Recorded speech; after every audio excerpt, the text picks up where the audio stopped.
There are a million ways to learn guitar online. You've got the video games, the bouncy ball approach, the random YouTube videos. Hey guys! But you have to start with something more important first.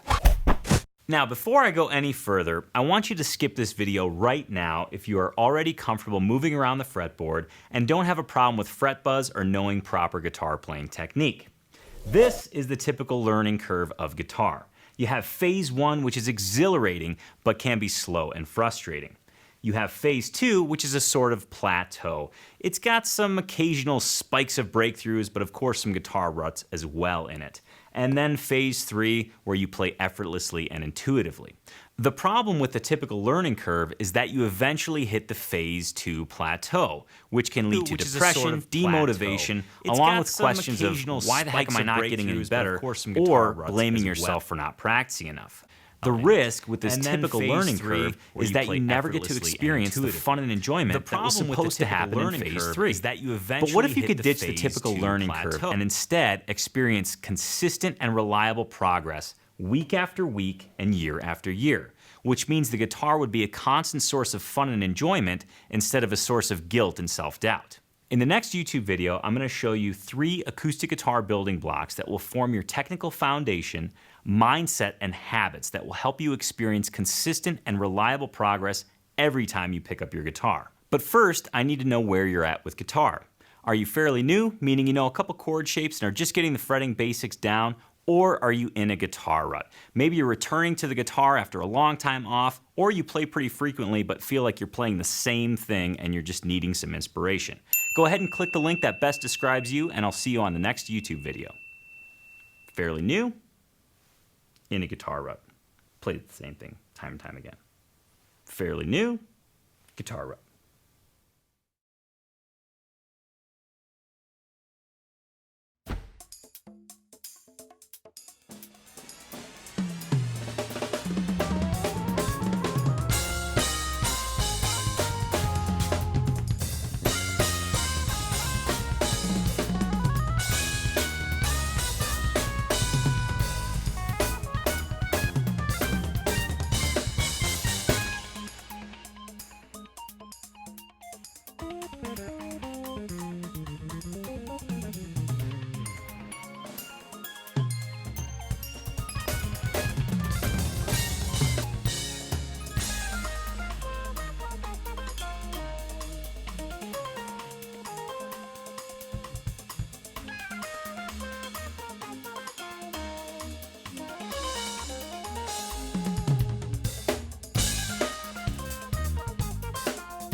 played at high volume.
Pretty much it just depends. Like, it like shows or playing behind the artist or like gigs and whatnot. I kind of just play the same thing that's on the record. So I just learn the record like exact. And whatever like the kick is going on there, of course I'm gonna do the same thing just to match the record. And then when it comes to just like me playing like on my own or whatever, like with the band, I kind of just, my kick placement is wherever I feel. It's a feeling thing. So if I'm playing,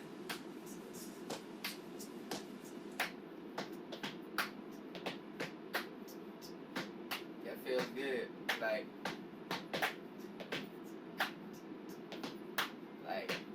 I kind of just place it like in spots that's not like cluttering the bass or that's not like overstepping, but it's, you know what I'm saying, like it's pushing, like it's cool, like, you know, that's kind of how I do my kick placement. But that's it.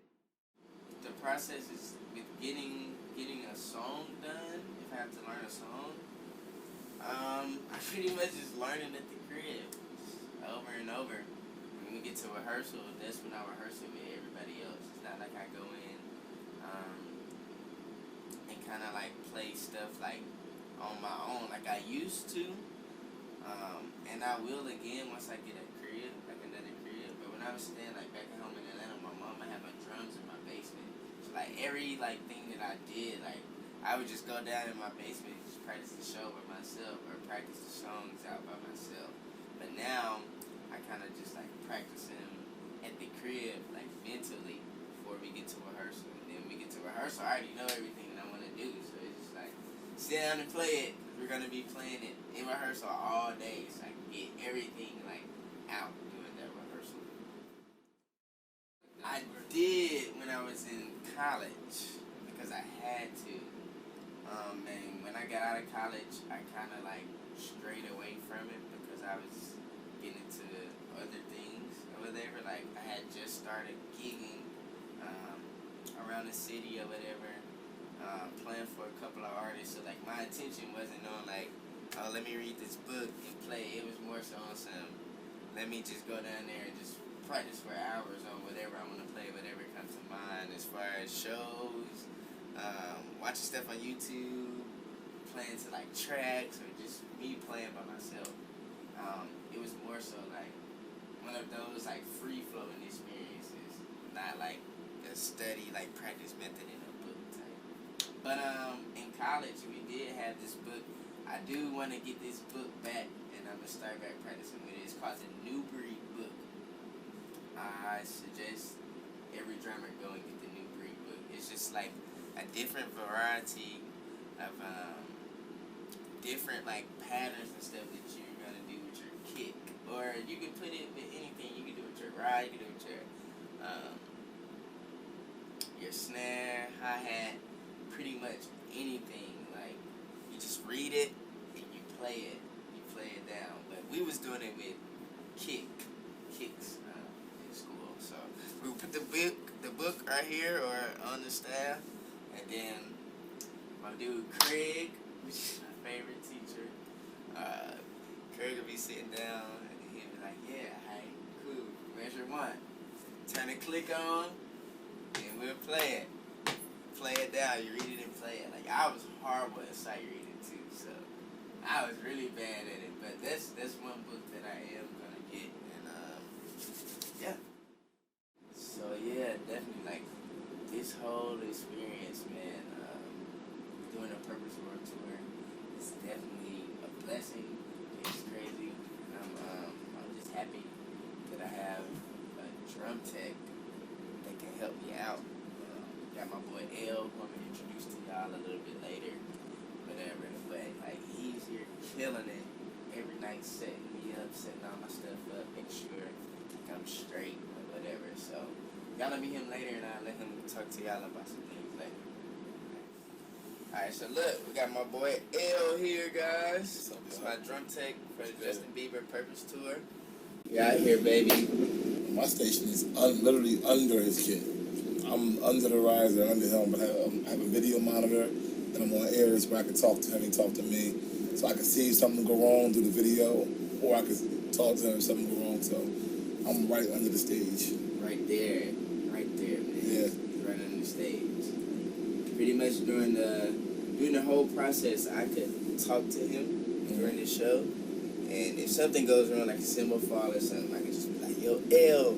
Or I see it from the Or video. he sees it, right. So, and I mean, the whole time I'm sitting there watching the video and have a screen with him, the full show, and the other guys in the band, so we can see each one of them, make sure everybody's okay. You know what I mean? So, the camera's on him. That's shooting behind him or either side, so you can see if something wrong. I got a whole view of the kit on my camera screen. So I'm literally where he's sitting at.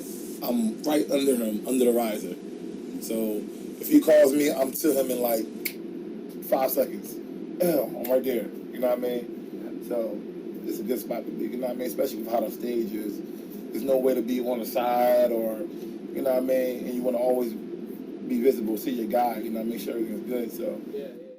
And they get in and they load in. yeah. What do you guys load in on the show day or the day before? Well, sometimes the riggers load in the day before sometimes, but if you have a show back to back, then we'll load in like at 6, sometimes 4 in the morning, depending on what time it is. I mean, not my department, but the riggers, because before the stage can be built, they got to get the lights up there first, and then the stage get built, and then the back line get built, and then you get power. You know what I'm saying? So it's a kind of method, whatever. So if a load day starts at 6, I may go in at 9. You know what I mean? And I have the honor of setting up Devin's kit, the jam room kit, and setting up JB, Justin's kit, whatever. So, you know what I mean? It's just, you know, it's his kit and Justin's kit is 2 different types of style, you know what I mean? 2 different tunings, you know what I mean? So he likes his warm, real tony, but big body, so you can feel everything, you know what I mean? And, you know, and Justin's got his, you know, smacking and times is going through, so it's just fun. It's a great experience, man. My first time setting 3 kits up every night. You know what I mean? Yeah. But it's Out of work, baby. Yeah, hey, man.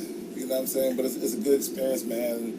Just watching him grow every night, man, and watching him get more comfortable is amazing to see, man. So, I wanted him on this interview with me, guys, because he makes sure I'm straight every day. I know he was asking like some questions about like just the whole production in itself, and having him a part of the team, like with the production, is great because I mean it doesn't matter like any drum tech, like you and your drum tech are pretty much gonna kind of be like this, cause like y'all working with each other, and you don't want to like him to mess up nothing or whatever, but at the same time it's like yeah, like y'all wanna have that bond in that relationship. So if like he does, like if something does go wrong, like it's not like any like bad vibes. It's just like, oh yeah, my bad, bro. Like We talk about cool, it. you know that. We kind of like talk stuff out. That's right. Like Absolutely. if I have new ideas or something, I just be like, yo, L. New stacks down, new placement. Yeah. I want this here, I want this there, whatever, anything like that. You know what I mean? We'll get up And then there. once you do that, once I figure out what he likes and how he likes it, then keep it in memory, or you know what I'm saying, and make sure he comfortable with that. When he sits down, sometimes they're not doing no sound checks. When I go in and do a line check, and he go right on stage, he got to sit down and everything be right. The triggers be on point. Ain't gonna be no, hold on 1 second. You know what I mean? He gotta know everything's there. So you know, having a tech, drum tech, is you gotta trust that guy, because if I mess up, then that's the shit. It's Out of here. It's out of here. Outta No, here. you know what I'm saying? You know what I'm saying? And that's the show. So that's the whole show. So you gotta be real on point with everything you're doing, with triggers, with making sure it's plugged in. Like sometimes, sometimes things just happen. When you hitting, beating on something, stuff weirds. Right. So you just gotta, you gotta be quick, proficient on it. You know what I mean? And the crazy thing is, where the drums is, it's at the corner, and of course it's like 3 stories high. So I'm big, so I gotta fit this. I gotta climb up the thing, crawl in there, and try to fix everything fast. This is funny, but. You know what I mean? I'm up for the challenge, man. And it's good. And the Pearl drums hold up very, very solid. They're very solid drums. Very solid. Hardware. Remo hold up. Zildjian hold up. So, I mean, it's not like I'm up there fixing stuff every night. You know what I mean? All the products, all the gear is phenomenal, top notch, the best. You know what I mean? So we A-okay, man. Then you got Young Cannon coming up, man. He hitting the world by storm. I'm telling the world about him. Like, yo, little bro killing him. He got me straight. He got me straight. So, but yeah, I just know as far as like production goes, like you just need that support. You need that help. So I'm very grateful that he took the time out to kind of like, he came in later, like we was already in rehearsals when he came in. So he came in and kind of took like the week or 2 weeks that he had. Labor Max fits my style. It's comfortable, it's light, and obviously it's stylish. Everyone's been asking me where I got them. I was known for, the crop top. I want to be remembered as a fierce competitor. Whatever your passion is, be the best you can be at. And kind of took like the week or 2 weeks that he had and kind of like just made sure like everything was cool as far as like me, like my setup, like my cymbals, like how I want everything, how I like everything tuned, and pretty much just catered to me, man. And then backups too. Yeah. You never know something will go wrong, so you got to come in and order 6 months of gear. You know what I'm saying? Because we about to go on this long tour, and if we're in Europe or in Canada, we can't get stuff shipped. We got to have everything there. So, you know what I mean? So I kind of came in like 2 weeks before the tours would start, and hook me up. phone calls, getting all the gear, and man, I'm telling you, Pearl's been awesome, Roland's been awesome, Big Firth been awesome, Zildjian's been awesome. Like, as soon as I came in, from day one, they all listen, you know what I mean, and you know what I'm saying, so absolutely. Yeah, definitely. And it's good to have a relationship with them, and I worked with all them companies before of other artists, so I already have had a relationship, so you know what I mean, that matters, you know what I mean, it's more than just playing drums, more than your craft, it's about relationship, you know what I mean? Yeah. So definitely a relationship is the biggest thing, that's why. Absolutely. Yeah, like I said, it just goes back to me just pretty much like thanking him for coming in and taking the time out, like I said, to just make sure I was straight. Not only like with my drums, but he was saying he called and made sure I had like an endless amount of things, cymbals, heads, sticks, backup snares, spare stuff, like everything, just so when we came out here and got on this tour, like everything is cool. Like we don't have to be calling and cramming and like yo, like we need some stuff out here in like 2 days, like type. Nah, like he came out here and he just pretty much catered to me, made sure I was straight. So I appreciate it. My experience, man, from like the whole audition process to now, been crazy. Like, I got a phone call out of the blue to audition for Justin.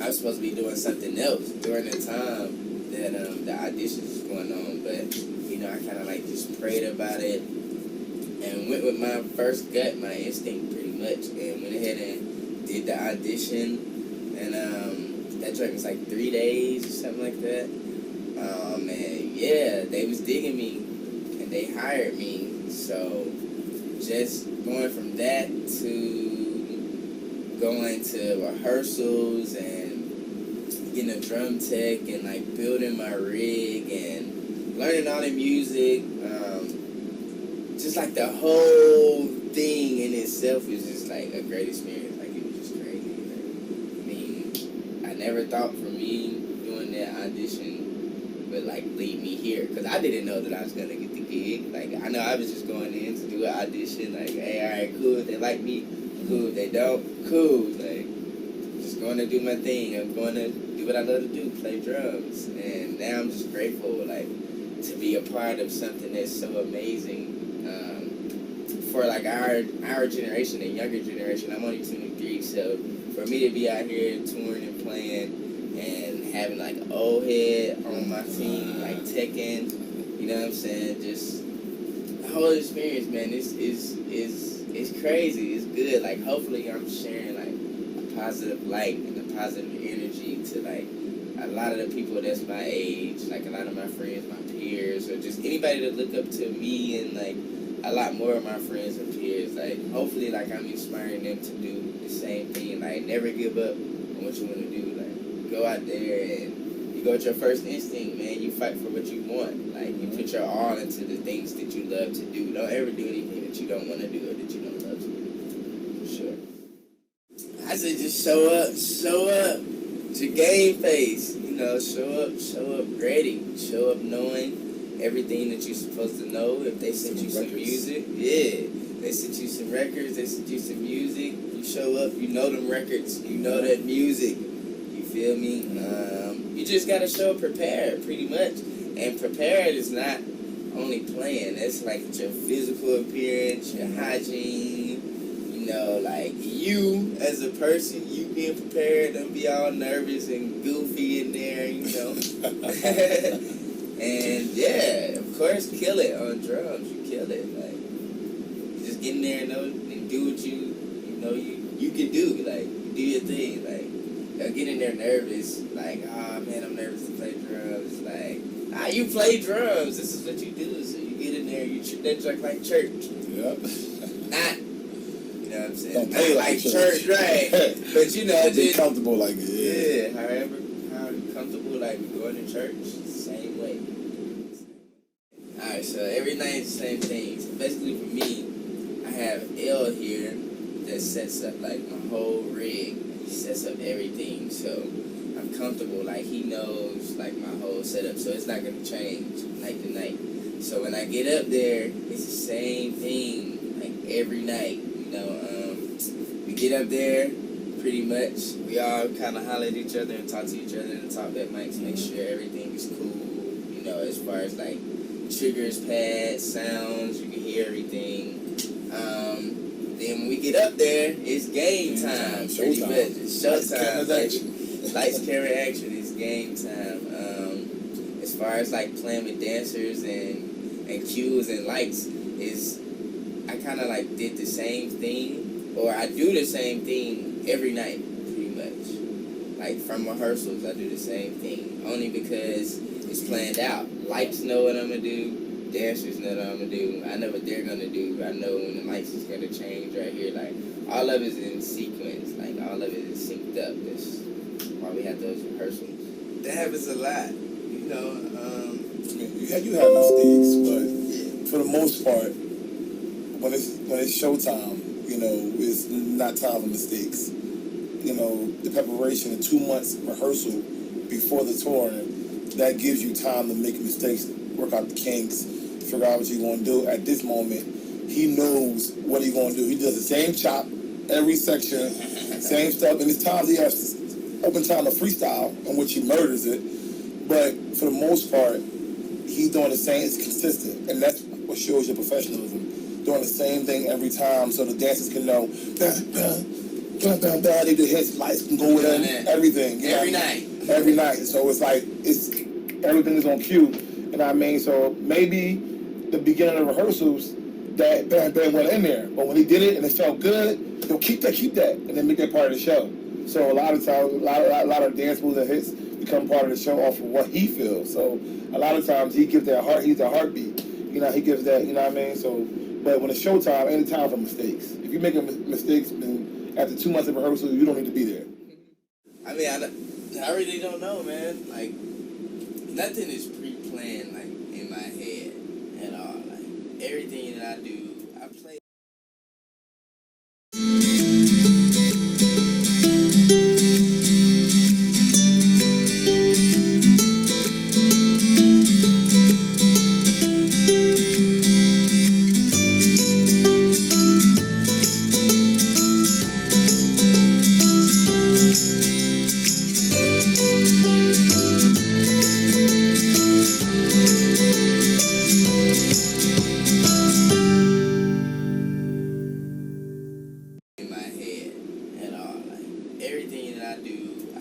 Pretty much off of feeling, except for like with the show. I mean, with the show, I play off feeling too, but that's a little bit more structured.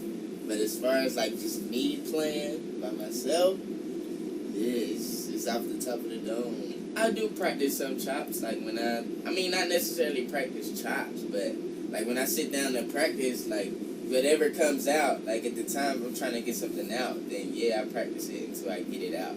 Or until I get it clean. But I mean, I don't sit there and write down my chop and practice the same chop. I just get on and play. Whatever comes out, comes out. Pearl though, I love Pearl drums. Like my drums sound amazing, man. Each one of my drums are different as far as like the shell structure. Like my 10 is birch and maple, but more so birch. Then my 12 straight maple. Then my 16 and my 18 are birch and like African mahogany, and then my kick is straight African mahogany. It's crazy, like the way Pearl makes their joints, like with the reference series lines. It's amazing, man. Like, and my snares are 20 plies, like all of them except for my 10-inch. I have a 10-inch maple snare, 10 by 5. I want to say it's my Pearl. That's the only one that's not like a 20 ply, but my main snare, my 14 by 5.5, my 14 by 6.5, they both are 20 ply, so they're like really, really heavy. Like, man, those snares are amazing. Like the whole drum kit, like itself is just great. It's crazy, and they sound great, man. They sound amazing. They sound amazing. Also, cymbals, I'm playing Zildjian. I'm playing the A custom line. I'm playing the K lines, all 18s and 19-inch crashes. I have a couple of 20-inch crashes too. Splashes, I'm playing the EFX splashes from Zildjian. Then I'm playing like an A custom fast splash from them. What else? Electronics, I'm using Roland electronics. So I'm using 2 SPDSX pads. I'm using the Roland RT30 single triggers for the snares, and also the RT30Ks, which is a kick trigger for my kick. I'm using BT1 bars from Roland, and I'm also using the V-drum pad from Roland. As far as my electronics, drum heads, Remo, baby, and Big Fur drumsticks, man, the best sticks in the world, you already know. Absolutely. Best in the game. Best in the game. Best in the game. There is nothing to prove me. This is not a fucking movie. I am not a superhero. The one thing I want is all gone. This is not what I agreed on. This is not what I agreed on. This is not what I agreed on. Hey, I got a great idea. Let's all buy stuff from IKEA. Make us happy momentarily. It is also temporary. But the shadows very vicious. It is also repetitious. But the shadows very vicious. It is also repetitious, repetitious, repetitious, repetitious, repetitious. The feelings turn inside.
What's up, guys? My name is Sean Wright from Miami, Florida.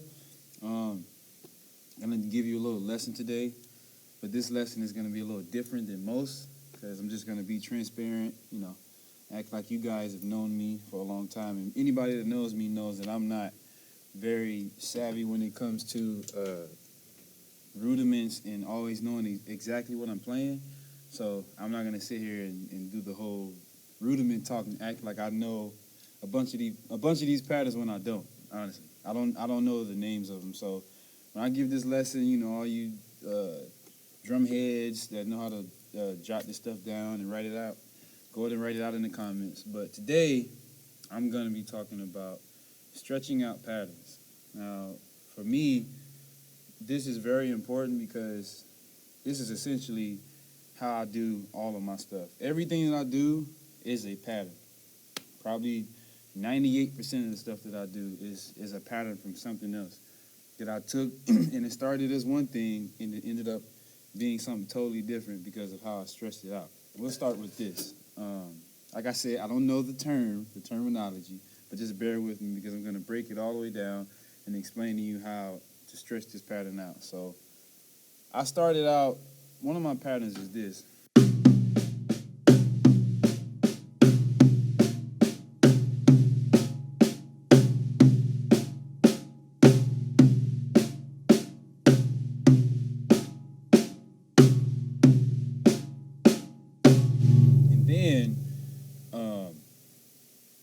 What I did was I threw a kick in between, and this is when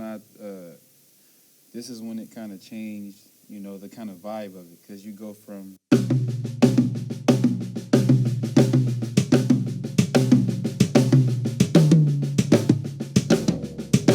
you got a totally different feel from. Because I'm basically taking a 4/4 feel and making it odd time, going from.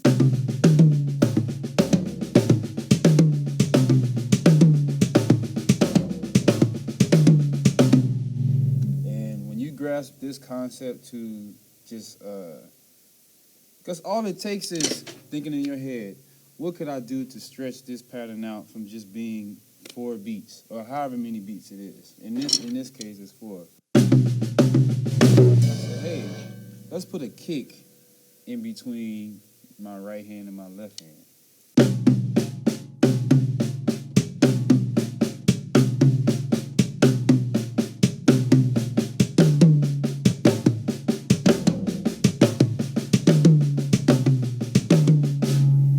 Say, hey, let's stretch it out even more. Let's take it out of odd time and put it back in even time. Let's do 2 kicks instead of 1. And you got this.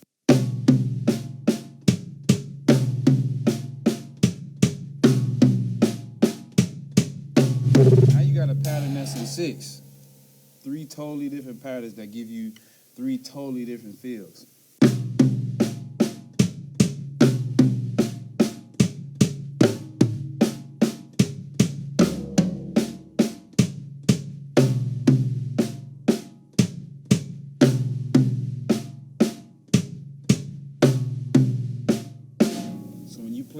I'm gonna play all of them together so you can hear the difference. We'll start.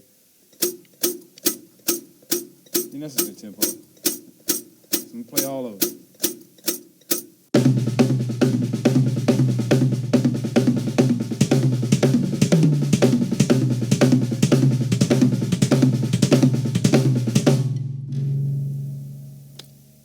Okay, the next thing I'm gonna show you is how to come out of it.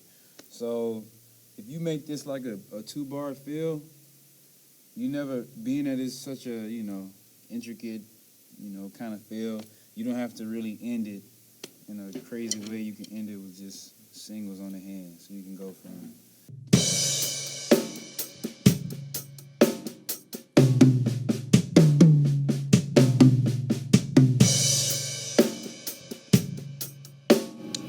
And then the pattern with the 2 kicks, same thing. Just add as many single notes it takes to finish to get back to the 1.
guess the reason why I kind of did it different at different times is because it's not really a thought.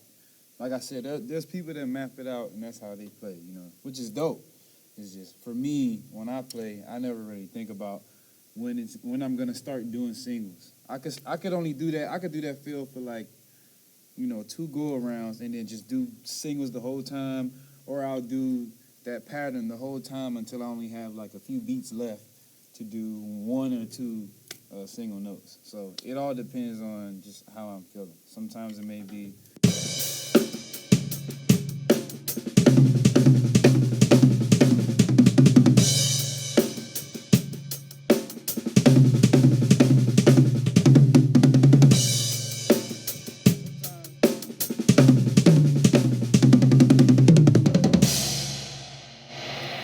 depends on what feels good to you at that very moment.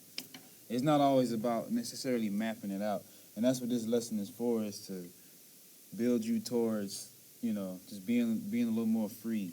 I'm not saying you're not free right now, but I'm just telling you, you know, the secrets to how I play. You know, it's a feeling. So that's why I'm giving you this stuff, just so you can go and build your own licks and do licks that are better than mine. You know.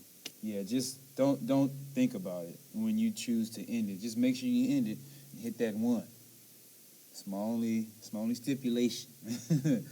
But yeah, that's all you need to do. So I forgot to do the first pattern. So we got this one. We got that one, and we got that one. I forgot to do the. This will be the easiest one to get.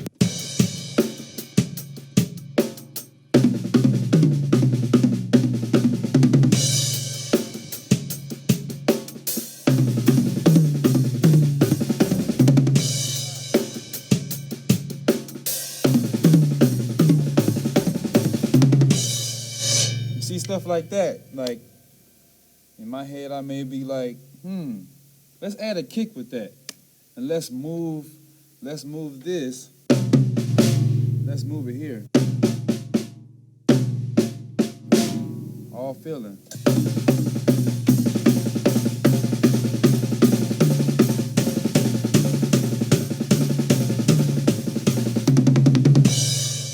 Right back to them singles. But see, it's all concepts to, you know, you could build. You can do whatever with that, you know. You could leave it up here.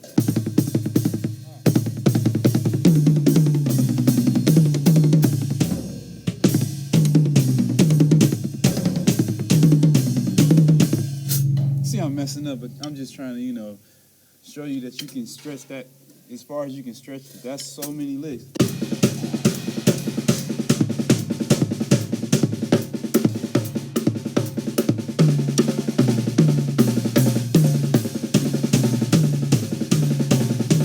And that's all stemming from.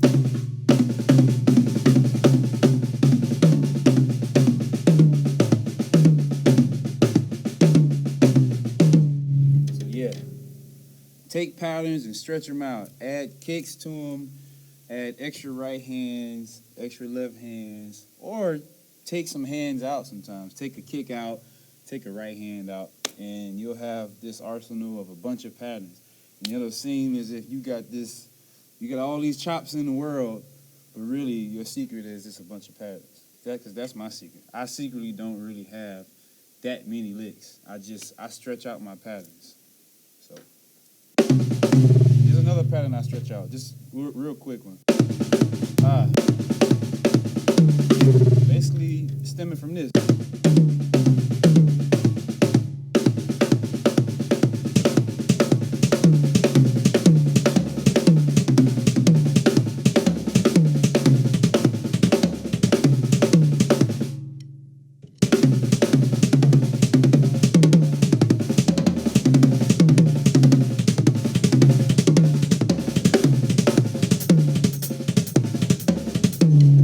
Breaking that one down. I'm just doing that to show you how I can stretch out one pattern and it can turn into so many other things. You know? So stretch them patterns out.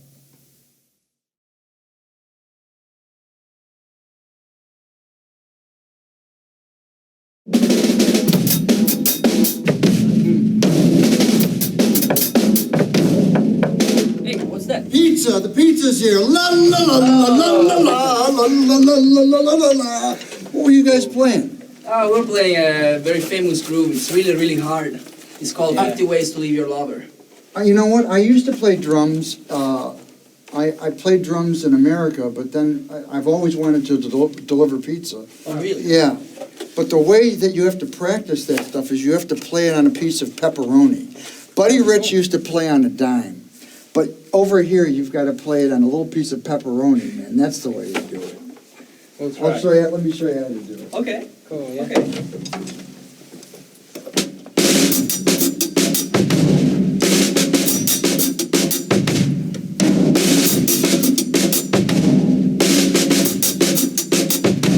La la la la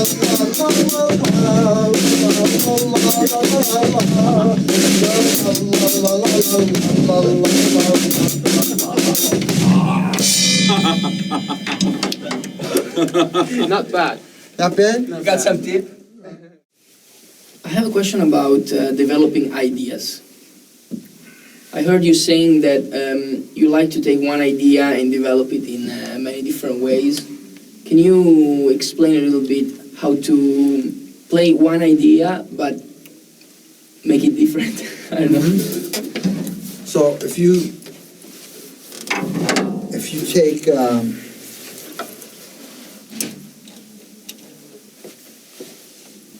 let's say you take 4 beats, one on with the right hand, one with the hi-hat, and 2 with the bass drum.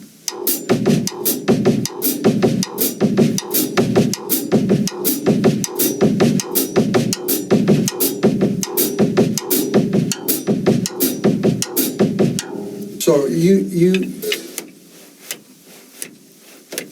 1, 2, 3, 4.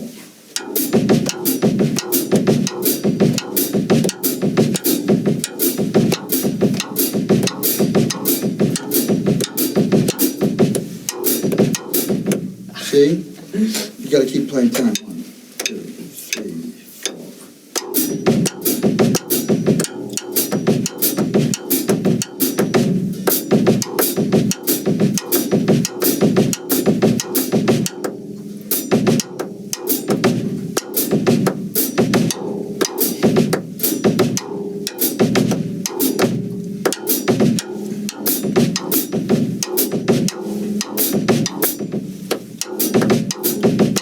See?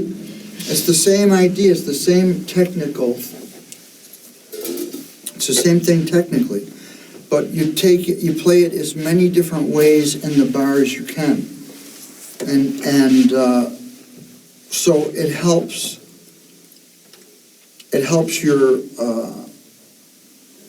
you understand playing time better, and it frees you up, it creates a freedom because, excuse me, every time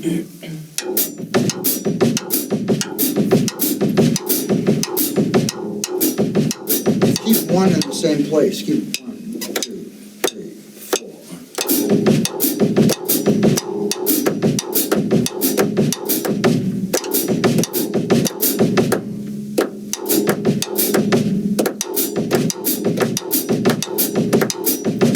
You gotta stay with me. Right? So I mean, and what the way it is for you to figure out where the time is while I'm doing it, that's what you have. That's what happens to me when I'm doing it. So you have to constantly make these adjustments.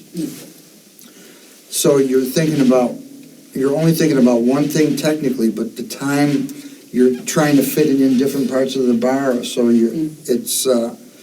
you're constantly making adjustments for how it feels. And when you start it on a different beat, the same thing feels like a completely different thing. Yeah. You know? So that's an example of that. Nice. I wanted to ask you a question about groove. What kind of, what do you think groove is, first of all? And what kind of workout can a drummer do to achieve a great groove? I think a groove is an agreement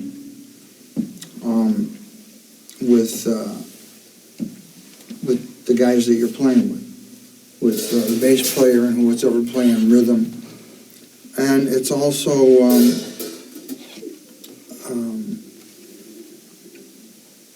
a desire, if you're playing with a drum machine or a click track, it's like trying to lock in with the click. So I don't know if there's any one definition of the groove. It's like when it gets locked in, it starts to feel good. And sometimes it can be with a click track. Sometimes it can be just with other musicians.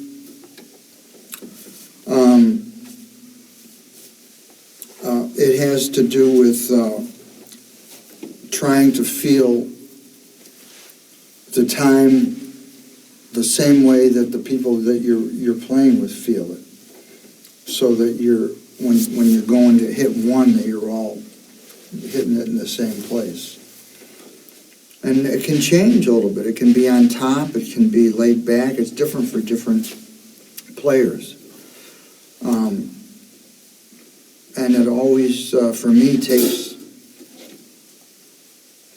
You have to be able to adjust to what's going on around you. So I don't think there's any particular definition of the groove. The real definition of the groove is when you lock it in, everything feels good. And so I think that's the determining factor. So on the writing part, when you have to write a groove and you listen to the guitar, bass, or what do you think? How do you choose what to do, what to play? Well, I listen to the bass player to try and figure out it depends on if it's like a kind of music where the bass player is playing like a figure that's repetitive. I would listen to it and try to figure out what part of the pattern I was going to play with.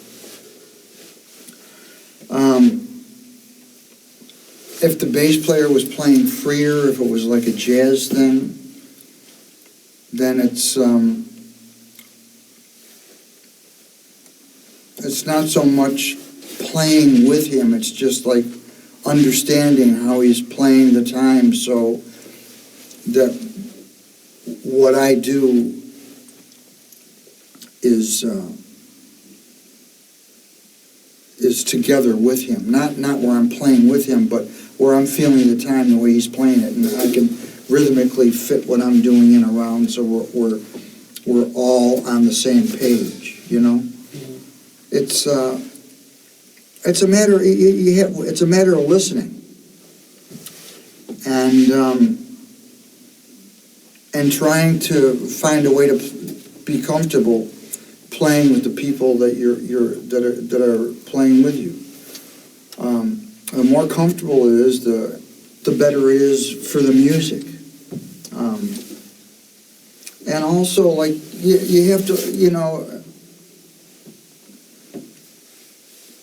when you talk about the groove, the first thing I listen to is the song, and then try to figure out how to what I'm going to play musically to fit in with the song.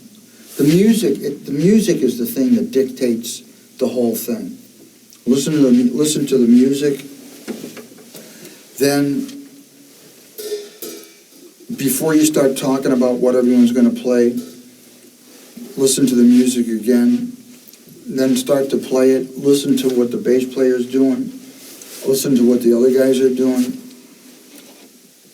start to play some stuff to see how you feel about it, and then maybe talk about it to see after you get like a natural kind of feeling about what you feel, after you've heard the music, then talk about it with the other guys to see how you can adjust and where there were spots that were a little bit funny, how you can make them better. And it's about coming to agreements about places where there was a little discrepancy. So it's playing for the others more than for yourself. Yeah, it's about, trying to make the music the best that it can be. You've been part of music for lots of years, and in all these years things are changed a lot. What do you think it got lost in the road? What do you think that today is missing? Yeah, from years ago. Well, I don't know if it's missing, but the thing that's different. I remember when I started playing, I started playing because I love the drums and I like listening to other drummers. I like playing all kinds of drum corps and different bands. But it was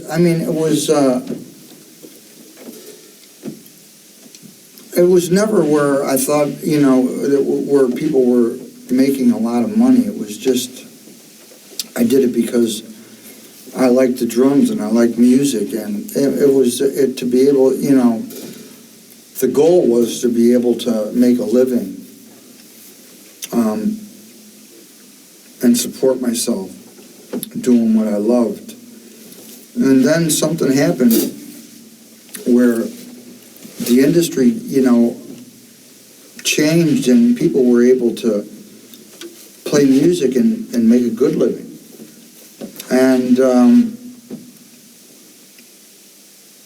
And so now I think that a lot of the motivation today is for people to maybe get rich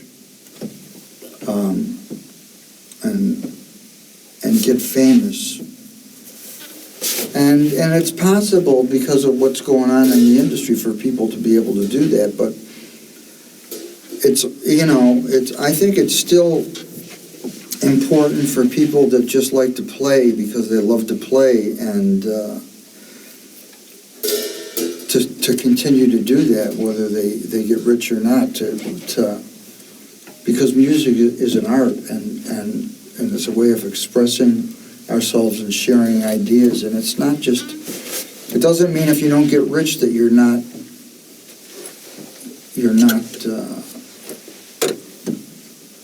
valid. It's, you know what I mean? It's like, and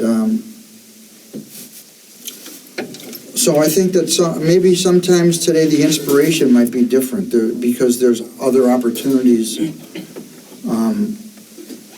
available. It's because music went from just music to a whole other place, which it's great because it includes like video, music. A lot of times is like a visual thing now. It's not. I call it music, but it's really like it has to do with dance and cinema and theater and production, and that's great. But I still think there's a place for guys that just love to play, and they shouldn't give up and think that they're not valid because they're not getting rich. You know what I mean? If you love playing music, you should continue to do that. Even if you have to do something else to make a living. You know what I mean? To support what you want to do artistically. And hopefully if you can keep doing what you love, maybe, I don't know if we get rich, but at least you'll be able to support yourself doing what you like. There's just more opportunities, so I don't know if there's anything missing, but there's more opportunities now. And you just have to not get distracted and thinking that you're going for one thing and shoot and you know what I mean, and going for that. Yeah. It's you have to do what you love, and hopefully you'll be able to support yourself. And if something happens where it becomes, where something hits and you make a lot of money, that's great. You know, that's fine, yeah. that's fantastic. But it's not always, you can't always plan on that, you know? So, I mean, did that answer the question? Yeah. Yeah. Yeah, I want to be careful to say that, I don't like to get into saying that something's missing or something's wrong, or, I mean, it's just, things are different. But the fact that you guys are still doing what you're doing, that's like, I mean, except for doing the video, I mean, wanting to play music and playing drums, that's what I did when I was a kid. So there's still some things that are the same, you know, it's just, you can't get discouraged. You have to keep, you know. Sometimes it's hard though. Yeah, you get tired. And sometimes you have to do something else to make a living, but that doesn't mean that you failed. That, you know what I mean? That's not a failure. It's just part of the process. You know? And you have to be thankful for the part of the process that allows you to play music and meet other people that you respect, and be thankful that you can share ideas, and I think that's the way it works. At least, I mean, that's the way it's been for me. You know, I can only share my own experience, you know.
Hello everybody, as you can see I'm with the great Marco Mineman. Who? Oh, that's me, okay. Hi. He accepted to be a guest of the Drum Brother, and we're gonna have a nice interview and nice chat with him now. Good morning. So Marco, I was completely blown away by your DVD when I saw it some years ago, and I really learned a lot from your concept of playing on vamps. Mm-hmm. How did you develop that, and has it something to do with your playing other instruments also? Yes, very much. I want to address this to all the people out there because I started playing guitar at the same time I started playing drums. And before I even played guitar, when I was 5 years old, I started playing organ, two-manual organ with foot bass. That's why I came up with all this kind of, you know, hi-hat patterns and all this stuff, I guess, you know, because stuff. I always, to me, it was always more listening to music, to the bands, rather than listening to certain drummers. And that's kind of strange because people always ask me, like, you know, who are your influences? And I always say, like, well, I listen to Frank Zappa's music, you know, and my favorite bands were Queen, or still are, and Led Zeppelin, The Police, and Miles Davis, and you know, and Zappa, of course, and all this kind of stuff. And when I started writing my own music, I heard these hi-hat patterns actually in my head, and I thought, like, well, you know, if people play this with their hands or on a double, you know, kick, or like have two kick drums, why don't I try like playing a paradiddle or like a double paradiddle, you know, between like kick drum and hi-hat, you know, and then put other stuff on top.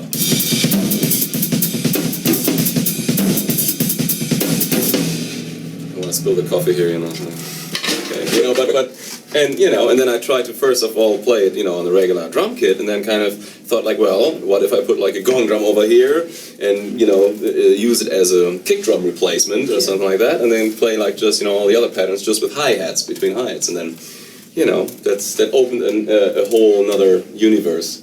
And meanwhile, I'm able to incorporate it also into band playing, as you could have heard with the Aristocrats. Yeah. And it works. It works quite musical. It was a long way. It took me years and years. It took me over 15 years to be that comfortable that I just sit behind the drum set and go like, okay, let's make it sound good. How can you make that musical, though? Well, you mean that concept? Yeah, I mean, I think you obviously can do it really well.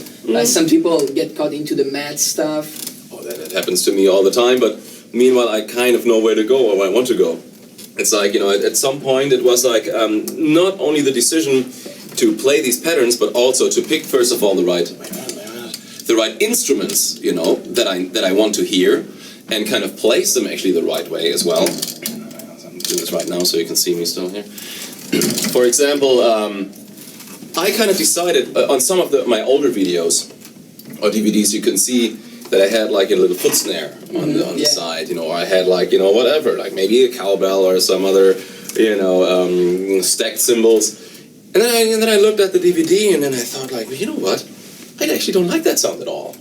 So I got rid of that foot snare and I thought like, well, I'm pretty much a rock drummer. And I love being a rock drummer. I'm like a rock drummer with like other influences, with like, capacity or something like that. I don't know, but I'm interested in the technical aspect, and I want to, kind of spread it out as much as possible, but always use it like in a very musical way. But I'm more of a guy, like when it comes down to the point, I like a cracky snare drum, a fat kick drum, and melodic toms, and cutting cymbals, and I'm pretty much a player that likes to play everything on a rock sound, more like a rock sound. Yeah. Just love it. And so basically my setup is still like, 13-inch hi-hat here, 14-inch hi-hat over here. I got rid of the 8-inch, sometimes I play it, that I used to have over here. Then I stripped down my cymbals as well. I have usually like 5 cymbals, splash over here, crash over there, another crash over here, another china or a crash over here, and a right cymbal over there. Yeah. And 5 toms, which is like 8, 10, 12, or sometimes I use like 10, 12, 8. Meanwhile, 16, 18, and a 22-inch gong drum, and sometimes double kick. Either way, like when I play with a metal band, like 2 times 24. We did this with Eddie Jobson with UK with that band, so we play like, basically 2 24-inch kicks. It just looks great and sounds good and it's just cool. But I'm fine also like with the 22 or 23-inch that DW makes actually, with like a double pedal. So that's fine too. Yeah. Awesome. But your question was actually how to make it sound musical. Then. Yeah. So first of all, pick like the instruments, and then again, kind of make it sound musical. That's all up to you. Like I can play the most complex pattern and make it sound like boring or something like that. Like if I would play like let's say whatever, throw something at me, or let's say like 3/16 groupings or whatever, like something like that. And I have like, let's say like, 2 different groupings of that. Like, let's say the first one plays, and the second one, let's say, plays the off. So we have like,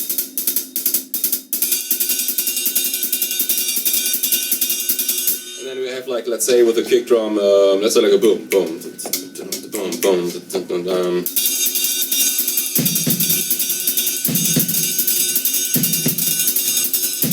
So if I want to kind of make it more sound more melodic, I kind of go over the toms. Wait a minute, I screwed something up here.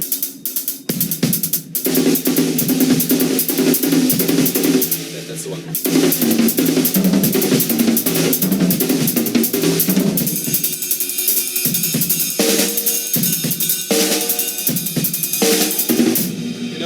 Just try to kind of get some flow and some groove going, and then kind of bring it to the instrument and kind of create some patterns. It's like writing a song, Yeah. You just do that, and it's the same, with my patterns that I do do with my feet. So I would come up with let's say a pattern. Let's create something on the spot, like single drag or something like that, or like. Oh my God, let's see, these are the things, just creating on the spot, and this is what I love, sometimes I totally mess it up and you will witness it, sometimes it works. So let's see, like, let's bring that to the feed, for example.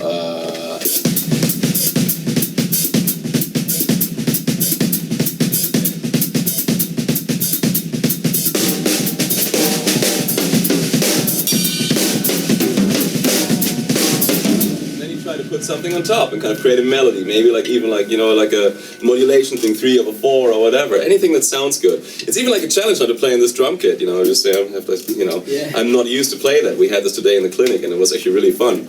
But you know, this is what it's all about, I think, really creating. Let's just put like a rhythm cue.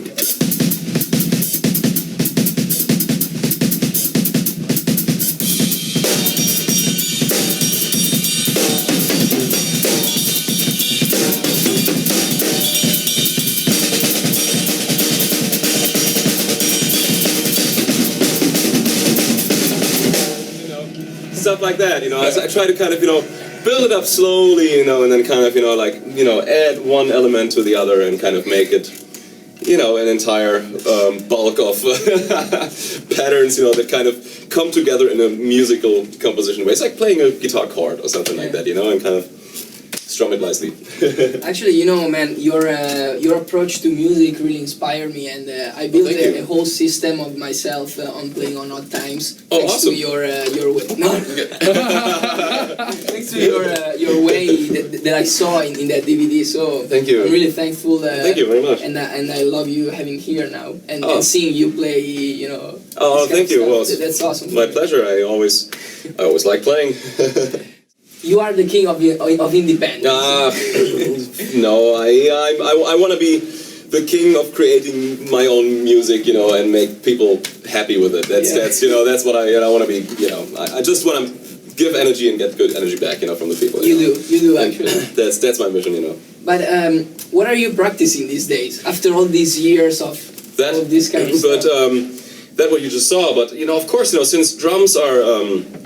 Well, I write a lot of music, you know, I have like, 16 solo CDs out or so, you know, and I play all the instruments in these ones, so for me, this is like the biggest learning process, always, like, you know, I never like to repeat myself.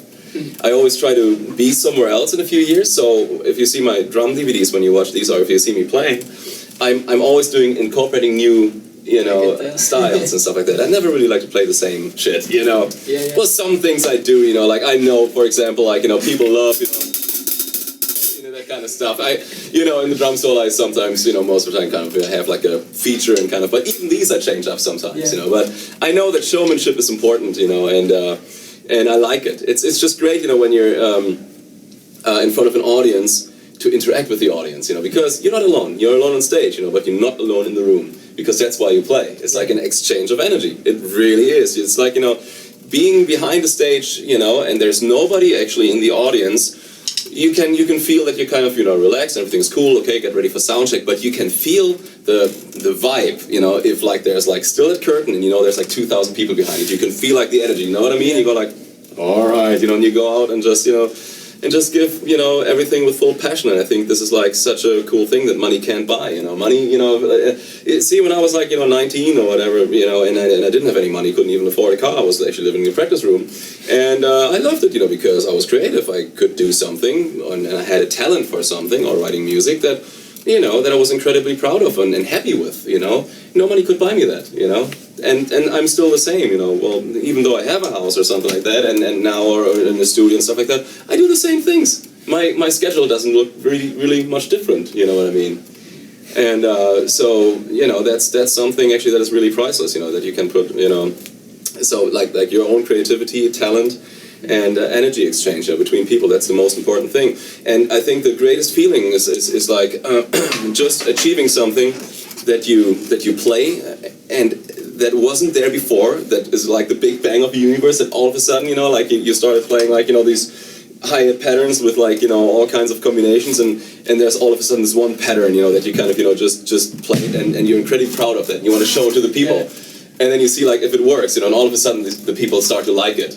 That's a great feeling, you know, that's an accomplishment, you know, and I'm very interested in that. And so, but mainly what I'm working on is like, just the writing music, you know, that gives me a good feeling, that makes me happy. Just being creative, put something out, you know. That stuff never leaves you. Like that stuff is always there with you.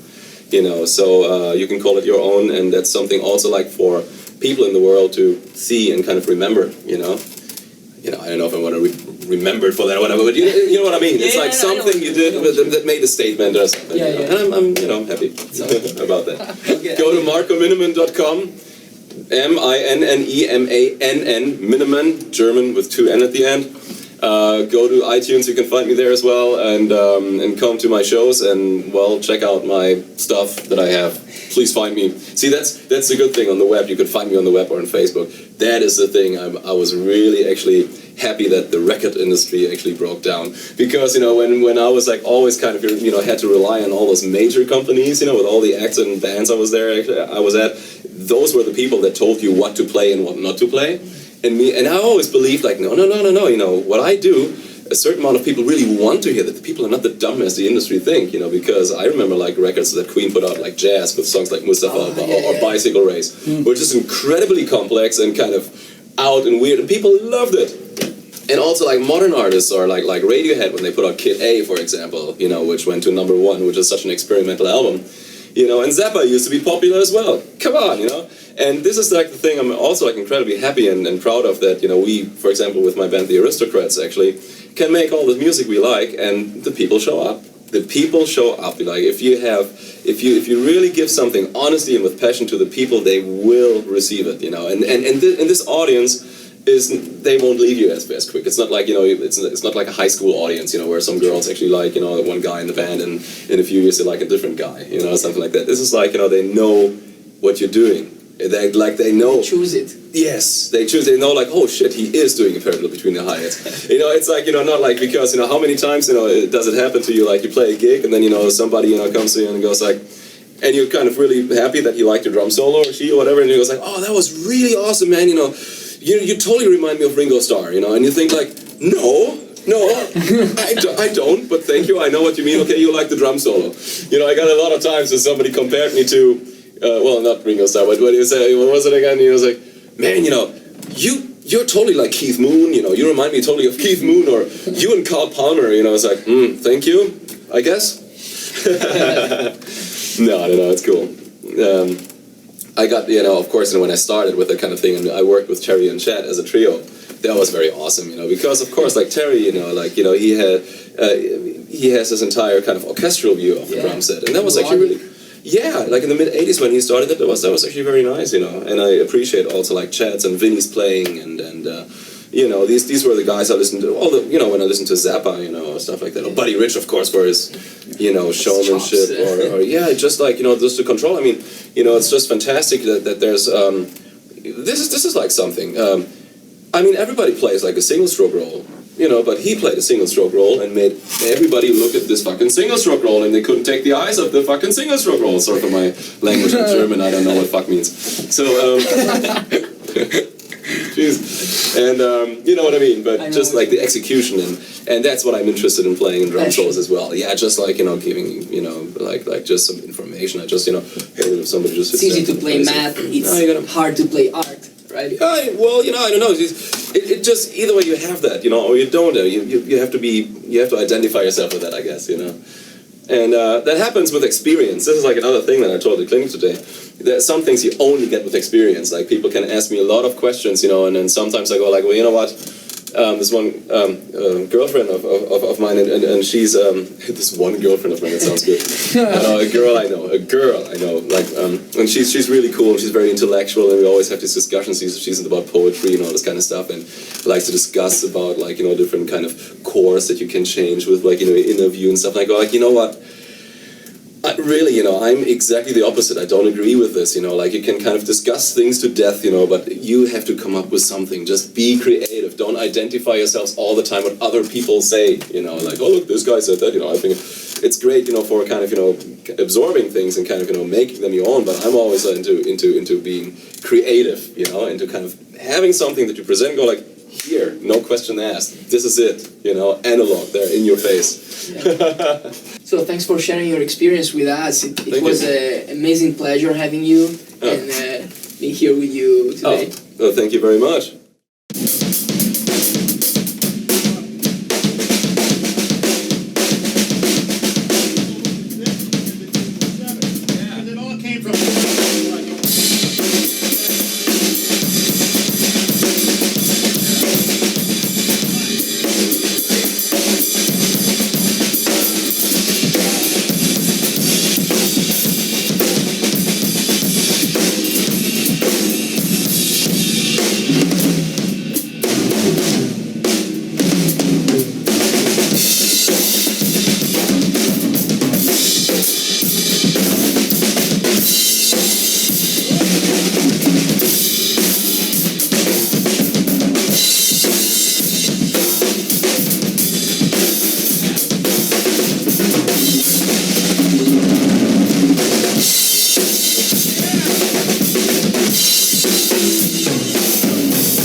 That was so wonderful. Man, Tony, thank you.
Hi, I'm Peter Erskine. That was a hi-hat beat. Very simple.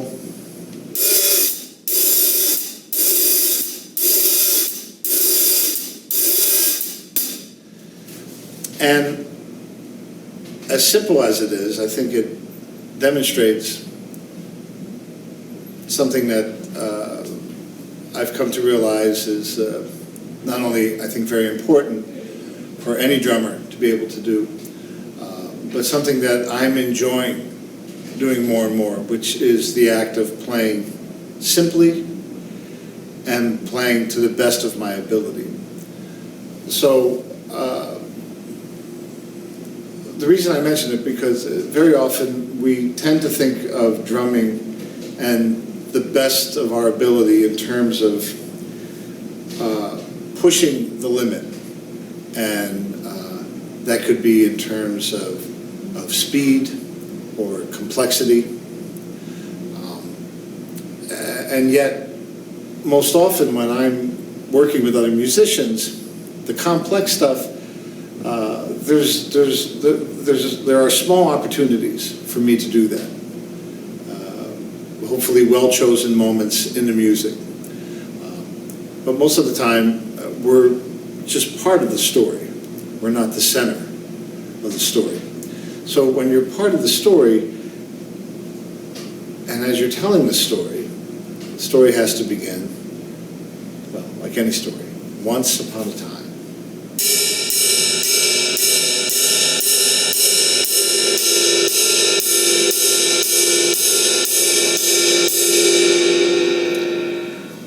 I'm here at the Berklee College of Music doing a 3-day residency, thanks to the support of the Zildjian Cymbal Company, and this is the Armin Zildjian residency. And I just gave a class, and I demonstrated something to the class that I played. I had the honor of working with the great film composer John Williams. And it was kind of a high-pressure session. There were about 40 musicians there, best musicians in Los Angeles, and I was excited and honored to be there. John doesn't write so often for drum set nowadays, but here I was in the middle of this small orchestra playing drum set, and it was about a 4-minute cue, or piece of music, and it's the main title for a new Steven Spielberg film called The Adventures of Tintin. And the tempo was 1, 2, 1, 2, 1, 2, 1, 2. And what did I play for 4 minutes? Okay, 1, 2, ready, go.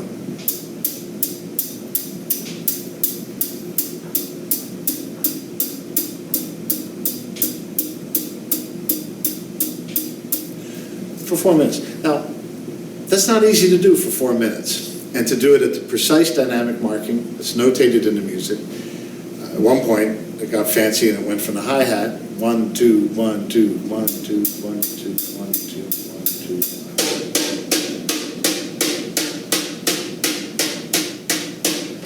1. And so on. Now, if one of those taps was a little loud, a little out of rhythm, it stuck out like a sore thumb.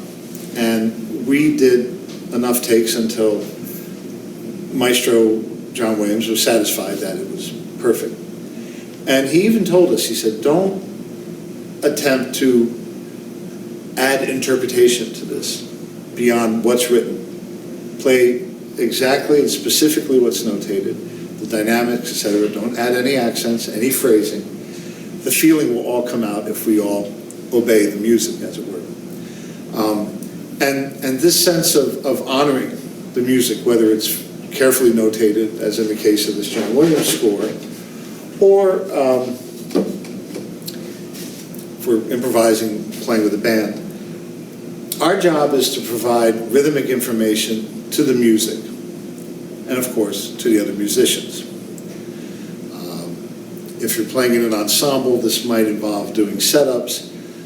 I've always thought of it in terms of preparing the musicians to play their next phrase. But I realized that we're also preparing the listeners for what's coming next. So drumming is not just a matter of physical ability and learning the coolest, bunch of licks and putting them into a library and then just pulling one after the other off the shelf.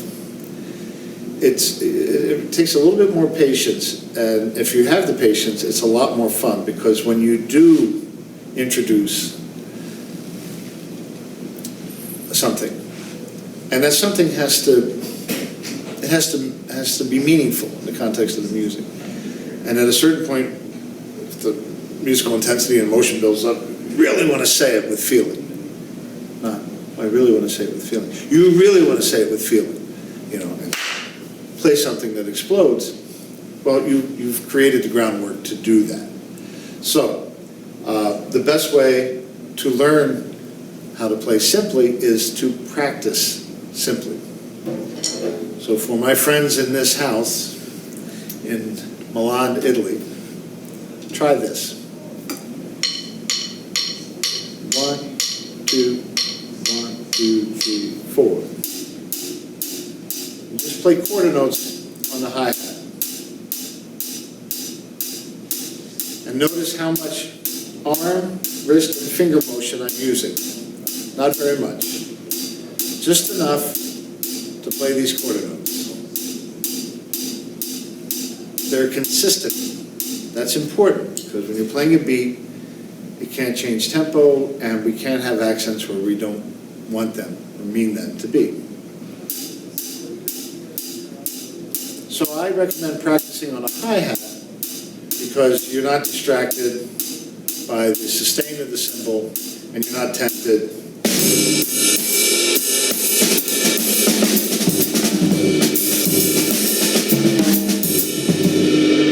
That's all fun stuff, but if you can't do this, and that other stuff at best will just be a bad imitation of a good drummer. You want to be the good drummer, not an imitation. Now, let's add the syncopation or the jazz ride beat to this. So basically, I'm just going to play a pickup to this quarter note pulse. 1, 2, 3,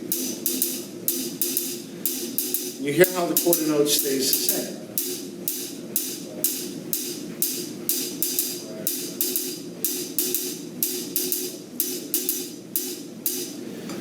So, doing this exercise on the hi-hat, I call it the truth-o-meter, or the truthometer.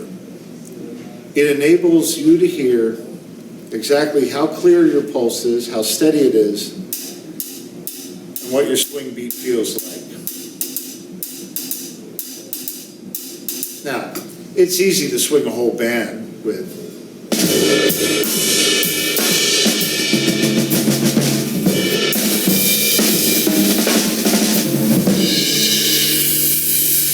That's fun.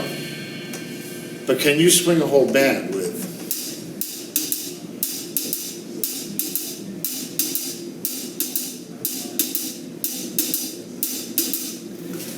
If you can swing a band with just one stick, then I think you know how to swing. So that's the orientation that all my students at the University of Southern California, where I teach, that's how we start off our studies. Just working on a quarter note pulse, and then eventually moving it over to the ride cymbal.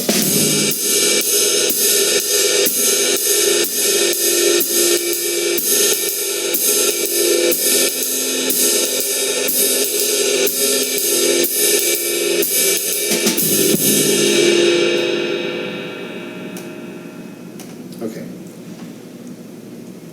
Once you have that under reasonable control, if it's feeling good, then you want to practice at different tempos, not just that same tempo that you like to practice everything at. So slower.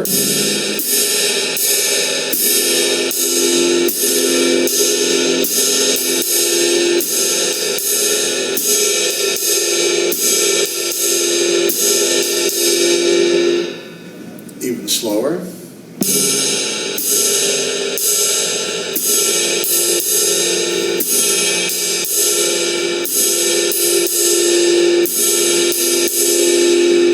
Faster.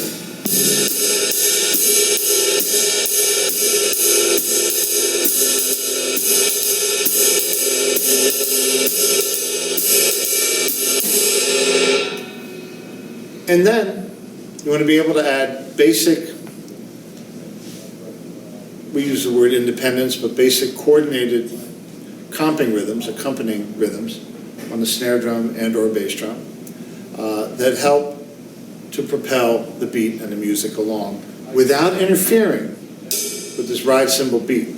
If the ride cymbal beat changes, either in intensity or the actual rhythm, and you don't intend for that change to happen, then you're not doing yourself or the music any favors. So, as I was saying, you want to be able to play and maintain a ride cymbal pattern while adding simple rhythms that are either on the beat or off the beat. And keep everything swinging, consistent, and without disrupting the flow. So here's how that goes. 1, 2, 1, 2, 3.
Okay, now these exercises are again, very basic, but I find them to be essential, and in fact, you can find them in my Drum Set Essential book, Volume 1, or in the combined series of books, and we put them in one volume called The Erskine Method, which also includes a DVD. And as simple as these may seem, these are essential building blocks. They will unlock the door, open the windows for you to do all the more complex, interesting stuff. But if you don't have a good foundation, you're not able to maintain a ride cymbal beat with integrity and confidence, again, it's just going to come around and bite you later because you don't have that kind of preparation. So that's really what I want to share with you, this most basic advice. And work with a metronome if you like, keep track of the tempos. I tell my students to create a practice diary and write down every day what tempos you practice and which tempos felt the best, which ones maybe weren't good, you had a tendency to rush. You can start with a metronome, turn it off, play for a while, turn it back on. Did the tempo change? If it did, write that down. Tomorrow, the next day, start with that tempo that gave you a problem. Because the ultimate idea to play with the kind of confidence that a band wants is that we have to own any tempo that's given to us. And if you approach it from this ground-up kind of foundation method, it's the same, works for pop, then you can own any tempo that you're asked to play. And that's what a band wants from a drummer, that sense of ownership. Drums, we got drummers playing. Oh, come on, everybody! Good. What is it? Good.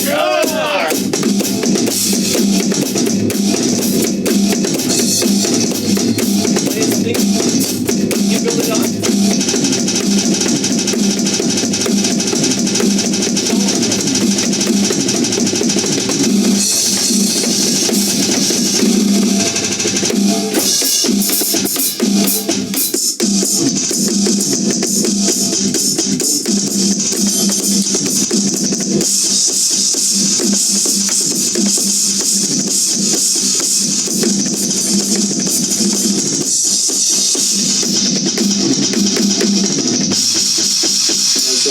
Okay?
Drum solo. Drum solo!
example, you're playing.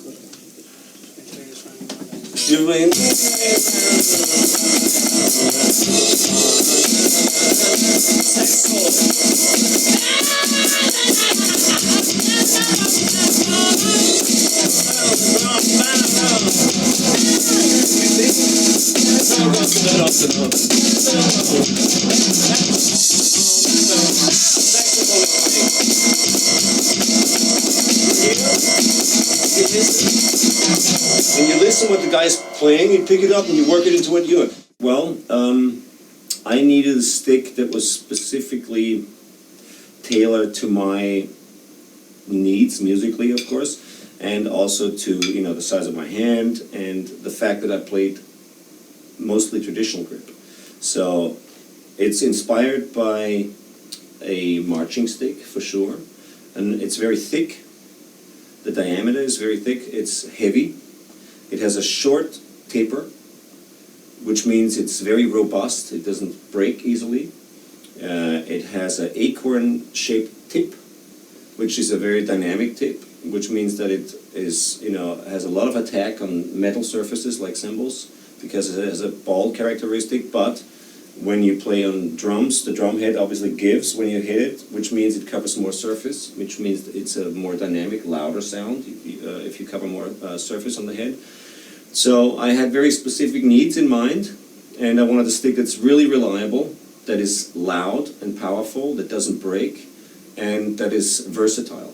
And I play mostly pretty powerful music, so to me it was very important that I don't chew through the stick too easily on cymbals and so off. So you know, when you play you're heavy on hi-hats and stuff, you chew through the taper here. So that's why it's very thick. It still has a very good balance. It's like a giant 2B or something, like a, you know, 2B on acid, you know. So you think it's a really personal thing? Absolutely, yes. Of course, it has to be. I think every hand is different, every musician is different, you know, every musical need is different, and everybody has different tastes in sound. So I needed this. In fact, I recently decided to play more match grip. So about a year ago or so, I decided to switch to match grip playing because it's a lot less maintenance.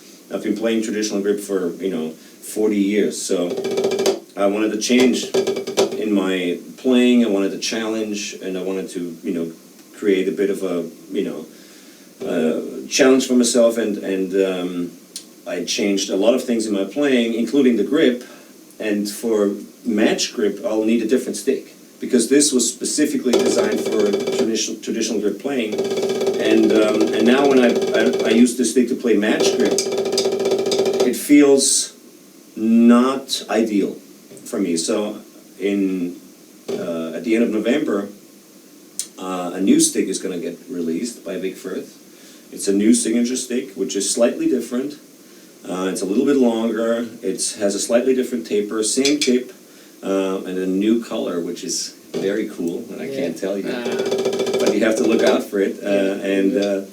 So that's going to be very exciting for me, you know, to change also my stick now. Cool. So of course, I think it has to be very specific for your personal needs, and everybody's different, you know. Some people like blue sticks. You know, I like white. You know, not only the shape and the size and the weight. But also I like the fact that it's white translates, you know, movement better. If you're on stage and you're playing, you know, and you've got the spotlight on it, it just looks great because white is more reflective than wood color or black or blue. So and of course a lot of marching sticks are white, so you can see the movement. And also Buddy Rich had white sticks, which I'm a big fan of Buddy Rich. So it's a bit of an homage to Buddy Rich and the marching tradition, you know. Yeah, well, I used the Roland V drums for a reason on the DVDs, because I think that we live in the 21st century, and it's essential for every serious drummer to be able to use electronic equipment and have electronic equipment. I don't exclusively play electronic equipment, and of course there is nothing that could ever, you know, take me away from playing acoustic drums. And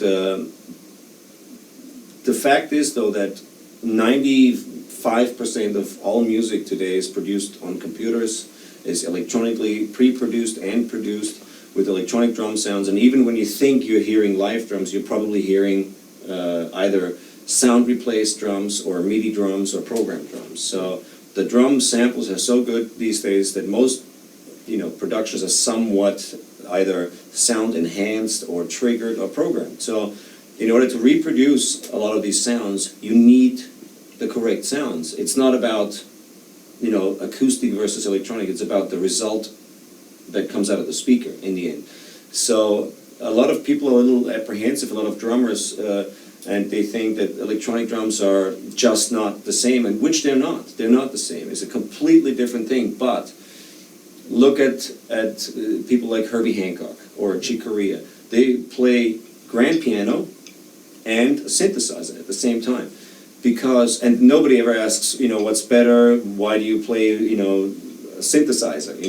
Are you not going to play piano anymore? Yeah. Of course not. You have to have both. And the point is that I think drummers have to understand that you need both. If you're a professionally working musician, you can't just play acoustic drums.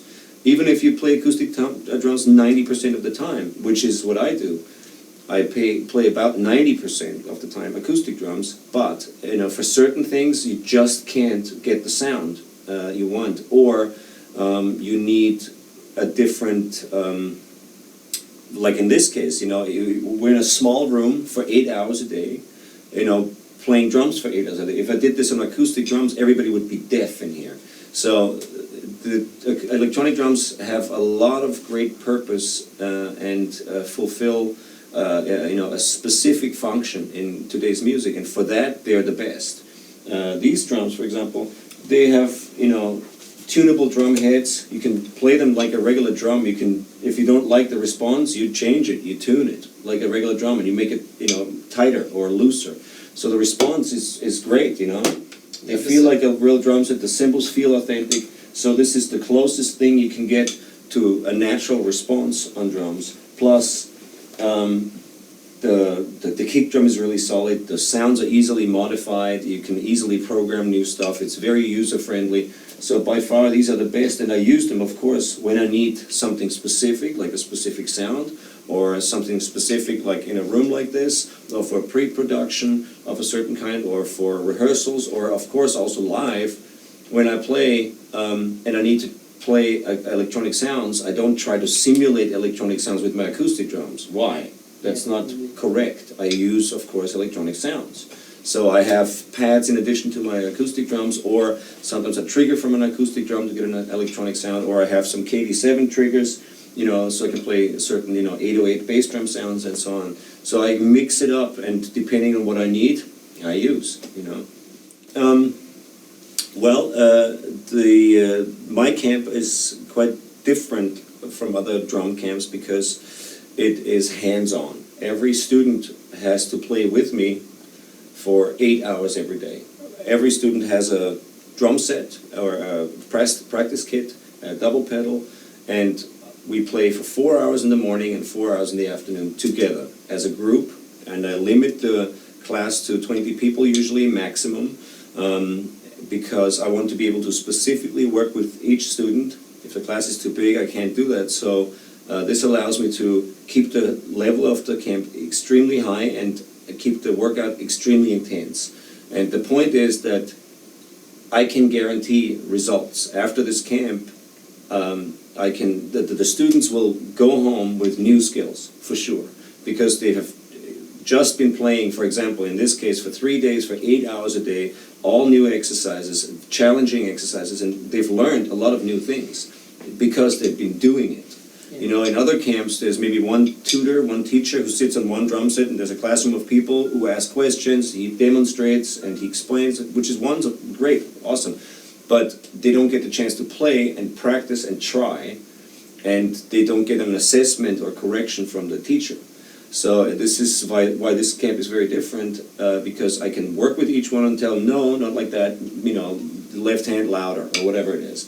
So as they go and during the camp, they actually try, they practice, and they learn, and they walk home with actual results. So this is one major difference. Also, another major difference is the fact that when the students register for the camp, they fill out a student information sheet. We ask them certain questions like, how long have you been playing? What are your inspirations? Are you a professional musician? Do you speak English? Things like that. And then give me the top 3 things you want to work on. What are your weakest points? And from all those different weakest points of each individual student, I create a specific curriculum for each camp. So every camper and every student gets what they need the most at each camp, which is also very different from other camps, because there's usually one set curriculum which the teacher teaches, but I teach what each student needs to know, which is very different. That's why it's very effective. Because if somebody comes and says, I have terrible, hands, my feet are great, but I don't know rudiments, I know it needs to work on rudiments. Or if somebody says, I don't know how to coordinate, certain things, I have no idea, or my timing is terrible, whatever. So out of all these points, I create a very specific curriculum that covers exactly what each student wants to work on, which is of course different in every camp. A lot of the things are the same. Everybody needs great hands, everybody needs great feet. But a lot of people have specific questions about soloing, about time playing. Some guys want to know more about jazz, some Afro-Cuban stuff, whatever. So I create a curriculum specifically for each group of people, which makes it even more effective, So, and also the fact that it's so intense, I keep the level very high, and we actually play for 8 hours a day. We don't just sit around and I talk. Everybody's always hands-on playing, sweating, blisters.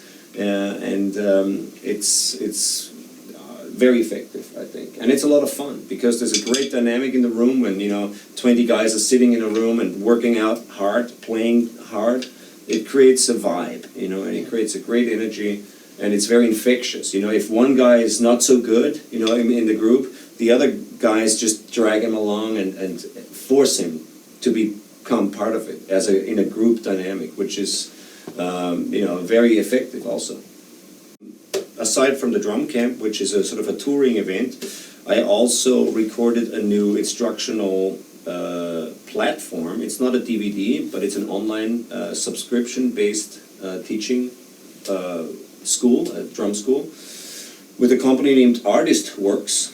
They're from California, from Northern California, from Napa. It's a brand new company, and it's a very unique concept. I have already recorded all the lessons for it in the summer this year, and I have recorded 300 very, very intense and different drum lessons. So I teach beginners, intermediate and advanced, and professional players. So it's subdivided in 4 categories of skill level. And most people, I think, know me from teaching more advanced drums. So this is specifically for beginners also, which is a very different approach to teaching, of course. If you're interested, or if anybody's interested, go to artistworks.com, and you'll see a lot of different teachers. There's a bluegrass academy, with teachers teaching specific bluegrass styles, great musicians. Other drummers who are on the site are, for example, Billy Cobham, who's doing more of the jazz thing, and Luis Conte, who's doing percussion, and me, I'm covering all the very modern sort of 21st century type, drumming style and heavier styles. A lot of coordination, hand technique, foot technique, a lot of endurance and speed exercises, a lot of groove, time playing, different styles of music. And again, I teach beginners to professionals, so the whole spectrum. And in my school, you can find, these different levels from beginners to, intermediate, advanced, and professional players.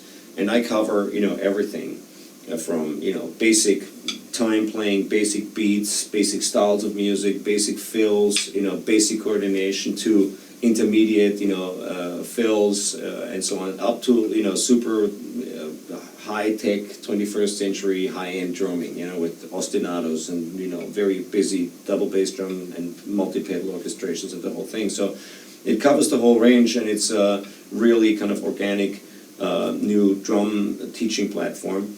And what's really interesting about Artistworks and the way this school works is, when you make a DVD, you finish a DVD, you package it, and you sell it. It's done. It's forever the same. Yeah. It will never change. Whatever is on the DVD will be the same in 10, in 50 years. The difference with artist works is that the curriculum is constantly changing, because students can look at my basic core curriculum and they see whatever paradiddle exercise, okay? And they practice it, and then they send me a video of them practicing and saying, is this okay? And I can assess and correct the video and I can say, no, you know what?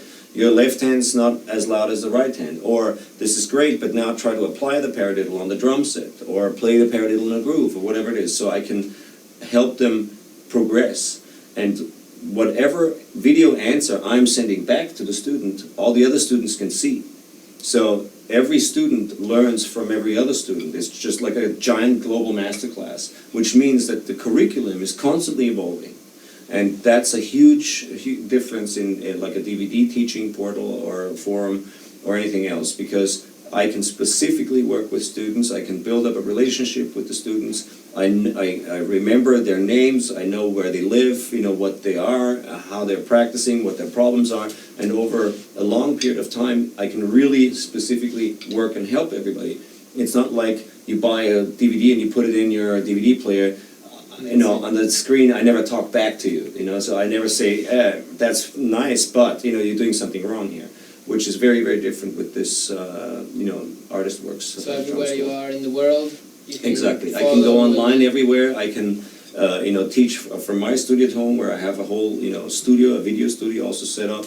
And I can, of course, teach wherever I am on the road. I can assess and correct from anywhere online, you know. So I can always log into my drum school and look at, you know, daily requests, you know, from students and help them wherever they are and wherever I am. So it's a very, very unique and I think new and interesting way of teaching, because I have plenty of time when I'm traveling, when I sit around in hotel rooms and got nothing to do, and I also make time specifically when I'm at home in my studio to record video answers and post them online so everybody can see them. So, which means that the curriculum is changing constantly and constantly evolving. It remains to have the core curriculum, but on top of that, every year, every month, every week, whatever, you know, it develops more and becomes more and more complex, more and more complete, and more detailed, which is, you know, a very unique thing. Yeah.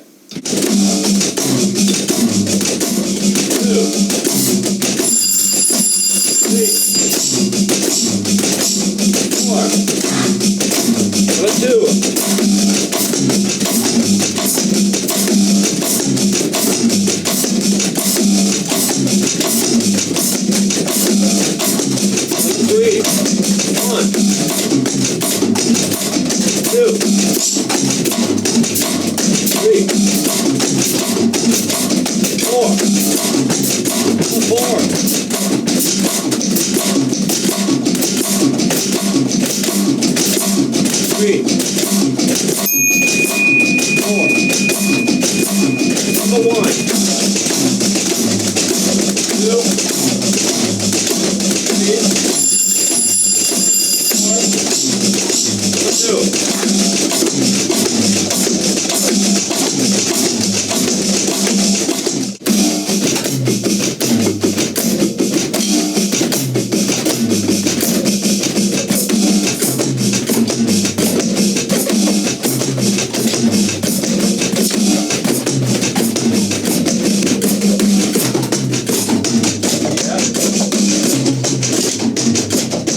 It's traditional grip, right hand, switching to traditional grip, left hand. That's exactly. But if you don't play traditional grip, you can do this using match grip. It's not as pretty, but you have to go from both match to both traditional.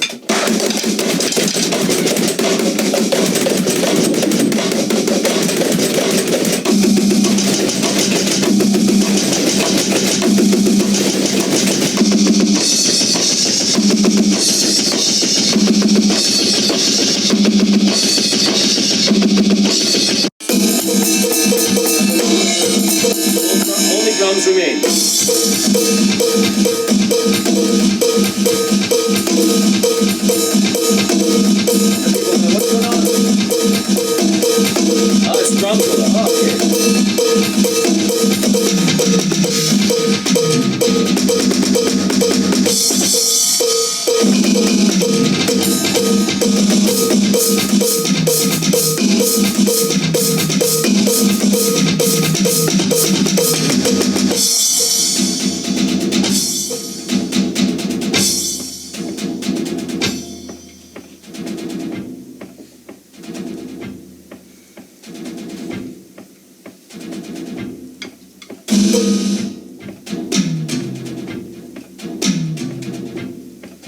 The drummer starts the solo.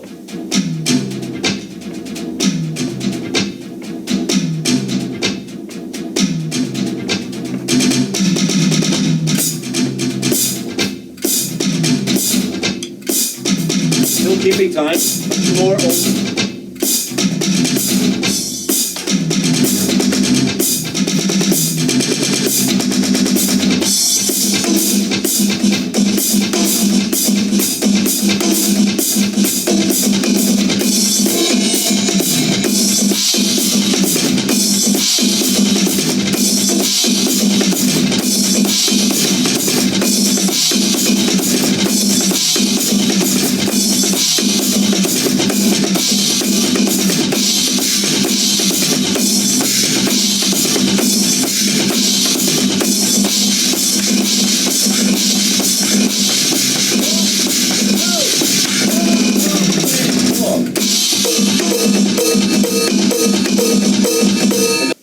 So, for example, you know, I just...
Okay, obviously that's the motif.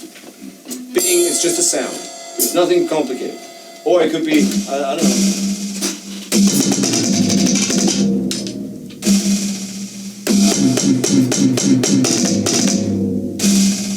A texture.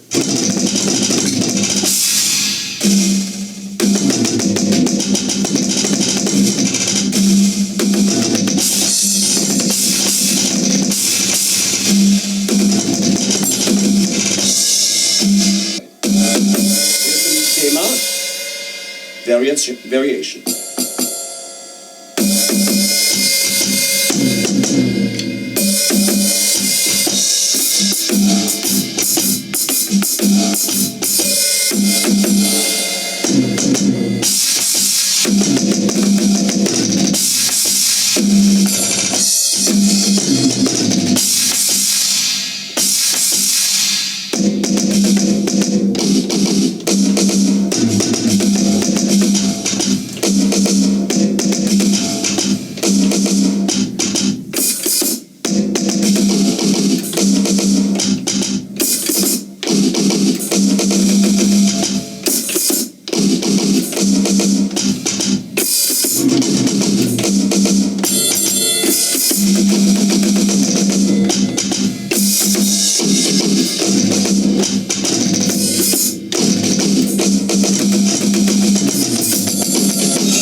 Alright guys, I get a lot of questions obviously about speed and how to gain speed, and really I think that speed, that word, is maybe the incorrect word to use, because it's really more about control, and if you gain control, you'll gain speed. So what I like to try to do for me personally, and for most human beings out there, we have a dominant side and a weaker side. And knowing what your weakness is, for me, my weaker side obviously needs improvement. And I used to spend a lot of time, single strokes and double bass and all of this stuff trying to gain, control over what I was trying to do. Well, eventually I realized that the straight notes, while that is cool, and really the only way to get better at playing double bass is to play double bass, the only way to get better at playing blast beats is to play blast beats. We know this. But in order to gain control and true control over what we're doing, I think that maybe we should try different exercises for this type of thing. So recently, I've been trying to experiment with playing anything that I can play with my left foot. I play with my left foot. So, meaning that when I go out on a gig or whatever, just say for instance I'm out on a top 40 gig or whatever, somebody calls me and says, hey, our drummer's sick, can you come do this gig? I'll go do a gig, but I'll set up completely left-handed.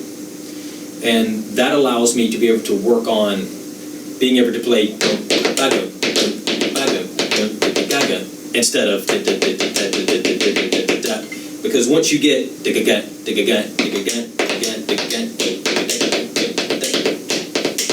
once you're able to have the control over your weaker limb to execute these types of patterns, your speed will go right through the roof. And I don't think a lot of guys that are playing fast are really talking about how much control will improve your speed as opposed to just sitting there working on the notes. Another big factor is endurance.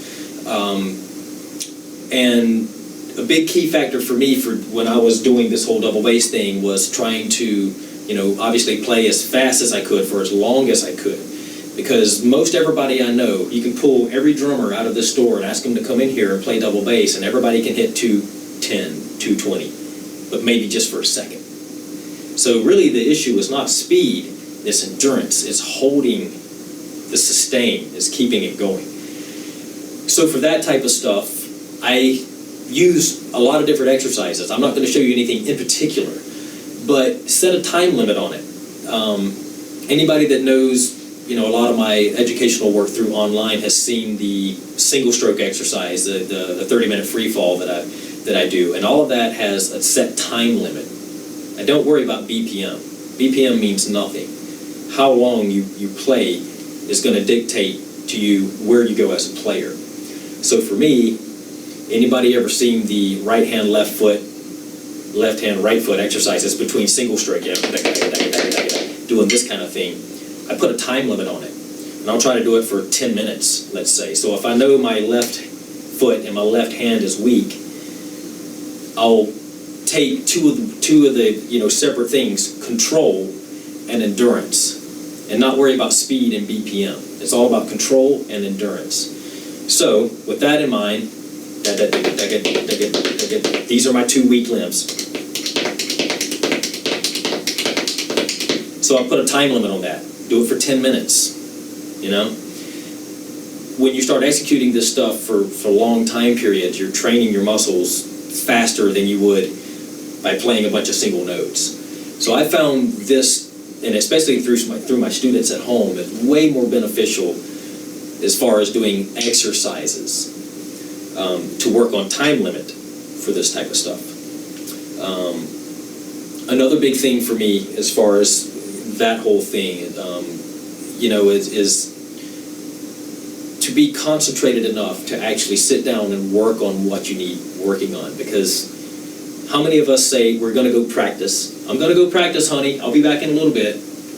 And we go to our drum kit, and maybe you practice for 1, 2, 3 minutes, and then you go, and you start playing the same thing that you've been playing for the last 10 years. You just end up jamming, not practicing. Not saying that jamming doesn't make you better, but it's really hard as a human being to say, I need work on this, and I'm going to sit here and I'm going to get it. So that, I believe, is probably the most important thing for all of this, is to know what your weakness is and to set aside X amount of time every day or whenever you can get to the drum kit to work on that. It requires a lot. As a person, it really requires a lot of self-motivation to do something like this. And most of us drummers, we know that. It sucks to go over and struggle through something that you know that you should be playing. And for me, it was always those issues. Lately, I've learned to control my thinking process and my time management, which is another thing. Time management is very important because, again, you get to a situation, I'm going to go practice, and you end up doing a couple minutes and you're done. So time management is one thing. And any of the great practicers, they all have a really good time management scale. I've never been a practicer. I don't practice. I play a lot, right? I mean, I play hours and hours and hours and hours and hours. I don't practice. I've never been that guy. When I was growing up, as we were talking about earlier, I was too busy playing with people. I was too busy writing songs. I never practiced. Not saying that doing that wasn't practice, but it's a different thing when you think about what it is you need to work on. Tackling that is very tough. So, forget all the exercises, so to speak, as far as like a new exercise that you can do. Honestly, I believe that if you own the book Stick Control, if you can play stick control with your hands and with your feet, you're a dangerous drummer. the only exercises you need are in that book. It's the only thing that you ever need to do to become a technically proficient drummer. The other thing that truly makes one a better player, but not just on drums, but a better musician, is to play with people. Play with as many people as you can, because, for instance, every guitar player that I've ever played with, and it doesn't matter if it's in a metal band or some guy calls me to come do a Latin gig and I've never heard the material, or a blues gig, or whatever it happens to be, I don't stress it, because I go in there, I have enough experience playing with people that I know that if I watch the musician's feet, right? Every guitar player, every bass player I have ever played with in any style of music, if they're playing and they're going to go into another part, their feet do something.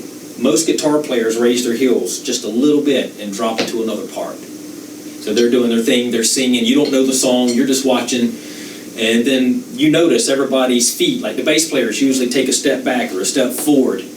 Guitar players usually kind of bob into a next part. So if you know that, if you can pay attention and watch people, you don't have to know the material. You can watch other people that know the material and get through just fine. And this is stuff that you do not learn in a bedroom on a practice pad. You know what I mean? These are the important things about playing. So don't worry about the exercises part of it. Play with people. Do the exercises that you are doing as long as you can. You know, time limit, set it up for that, and focus on control. Don't worry about the speed. Those three things right there are going to get you to the place that you want to be as a player, I feel. At least they, you know, and I'm not where I want to be as a player, but I'm getting there. I'm starting to really understand a little bit more my playing and things that are happening within my playing myself. So, yeah. That's basically it. I mean, those are the three things that I could say focus on the most, and if you focus on those particular things, that's going to move you more forward in the direction that you want to go than worrying about what technique is George using for double bass, you know? What about Virgil Donati? What is he doing, you know? None of that matters. Play the drums, and you'll get there, you know? Time management, know what your weaknesses are, control, endurance, and play with people. That's it. Well, I think the most important thing was I had a very musical family.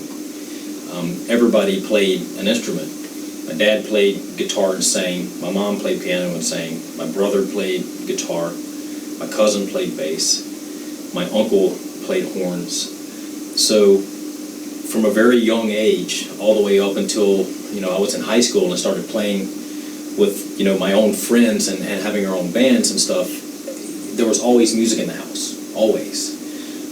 So, and a wide variety of stuff, everything from Mahavishnu Orchestra to Gene Krupa, Buddy Rich, big band, Leonard Skinner, Allman Brothers, the Southern rock stuff, Boston, Kansas, you know, all the music from the 70s. Yeah. You know, so I grew up playing already all of this styles before I ever discovered metal, because there really wasn't metal.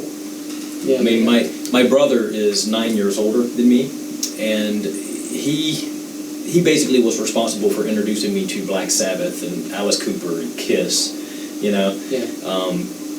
So as soon as that happened, him and myself and my cousin, we started a band, and I was maybe 8, 9 years old or so, and you know, we were just playing cover songs, you know, whatever, but we were playing, and we would play, you know, in the community for, like, my mom would have her friends over and we'd play for them and stuff, you know, and so it really started like that, as far as having the family influence.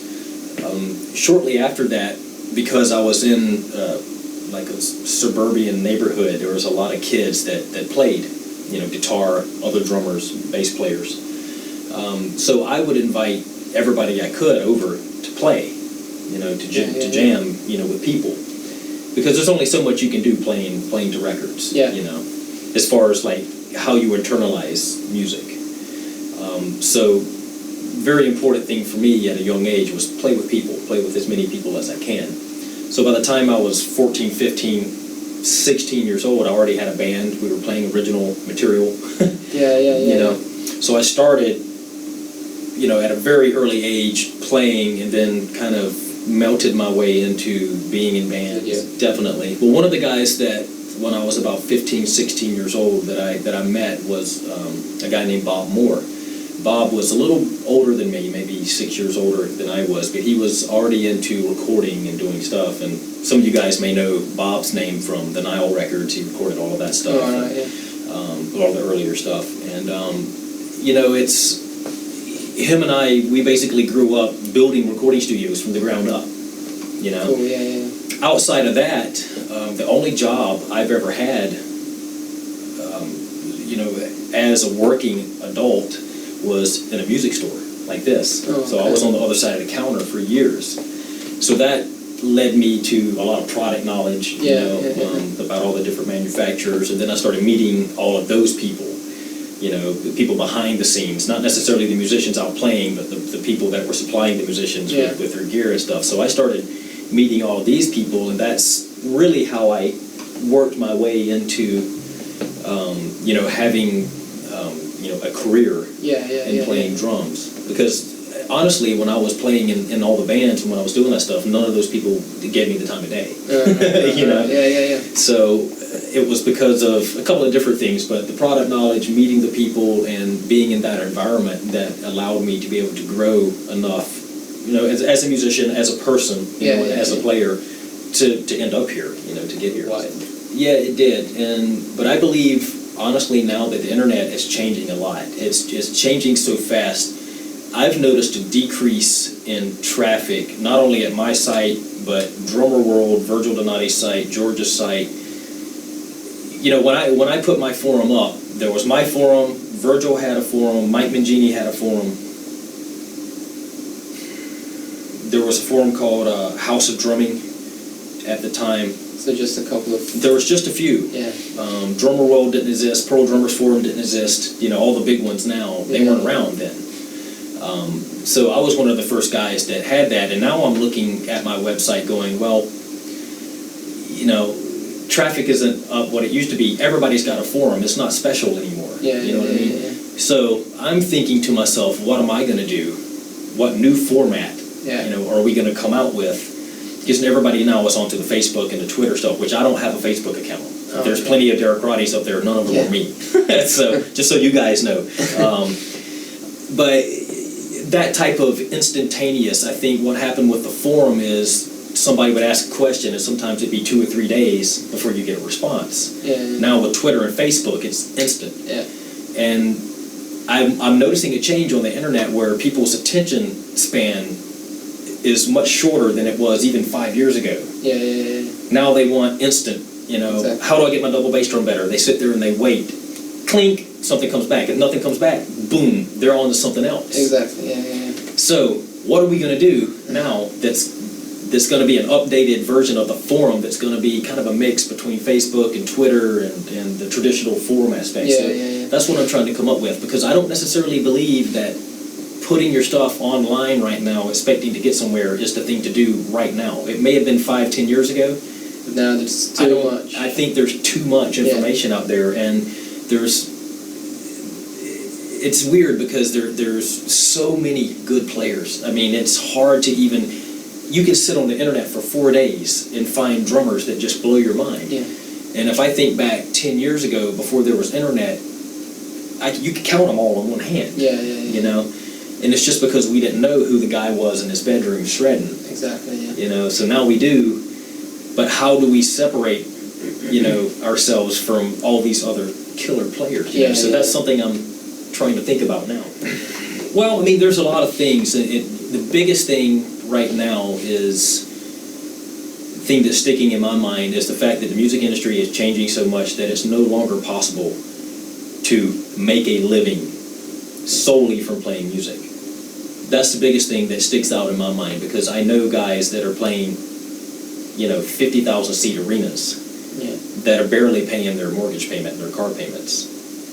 You know, so it's very tough right now, you know. That's the one thing that sticks out right with me personally. I don't necessarily blame the internet for it, I blame the musicians that are playing for it.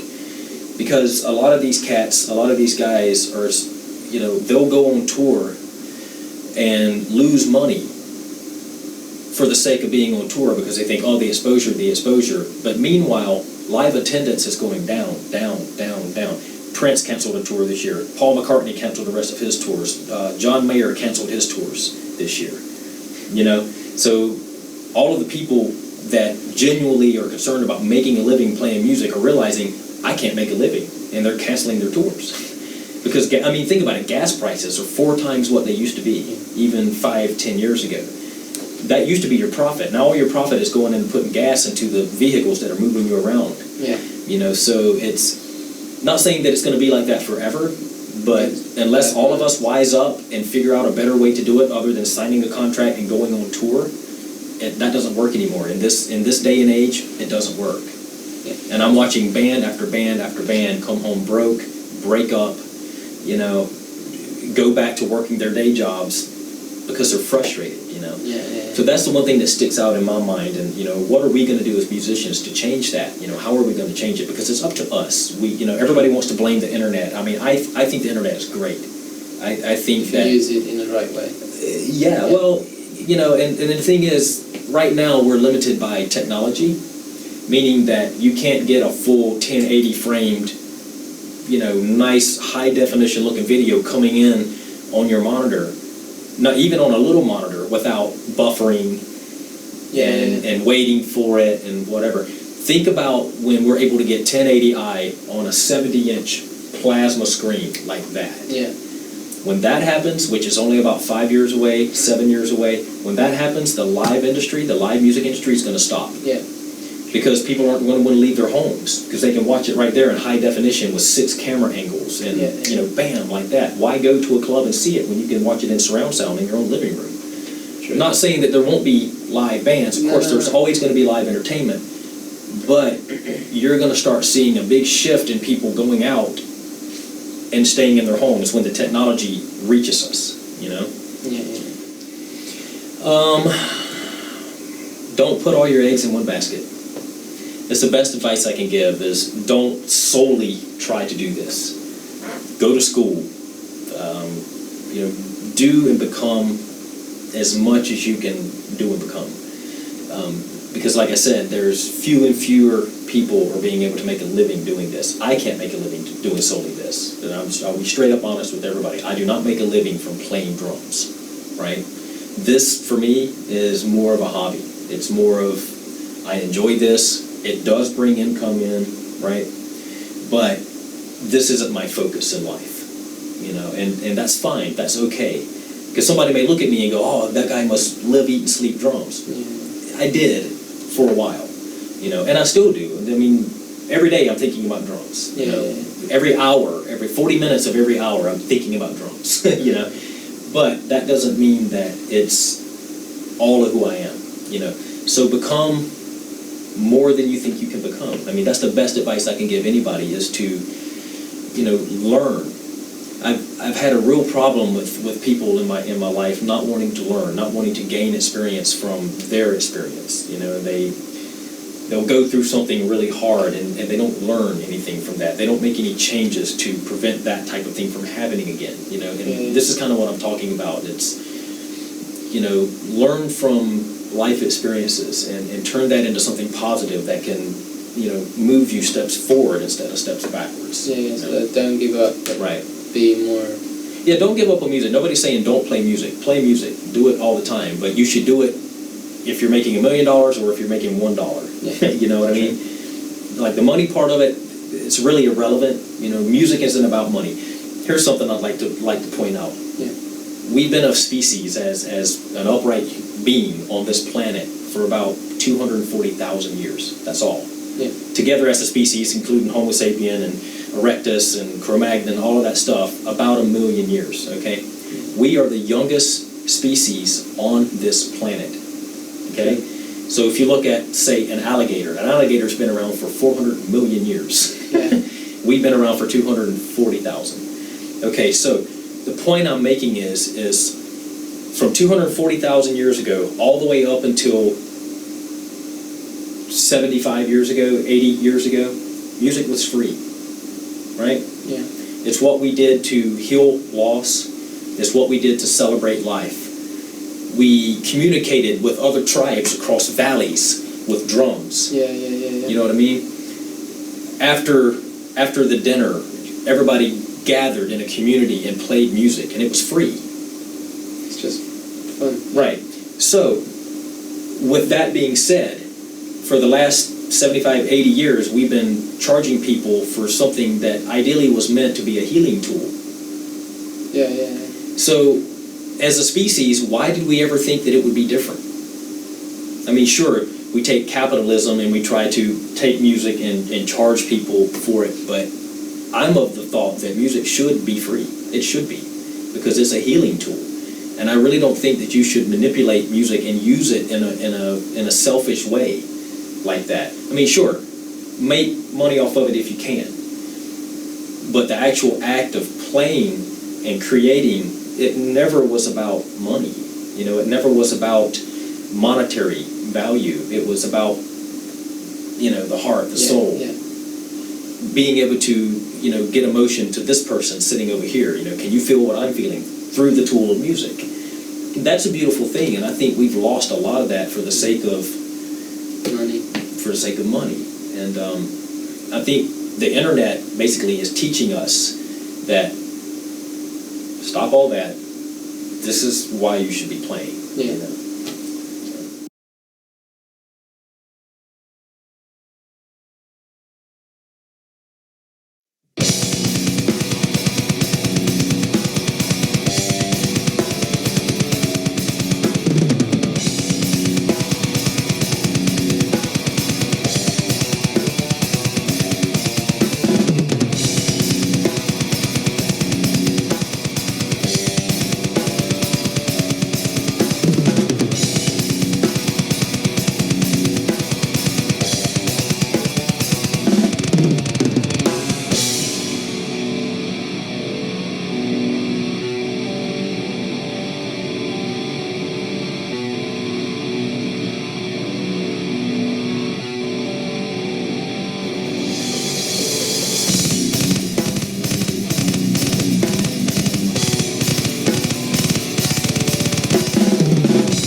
Hi guys, today I'm gonna share with you an exercise on coordination for blast beats. I'm gonna play the subdivisions of the 16 notes, accenting the first 16 notes, then I'm gonna shift the accent on second, third, and fourth 16 note, so that I get used to physically playing and hearing those notes accented.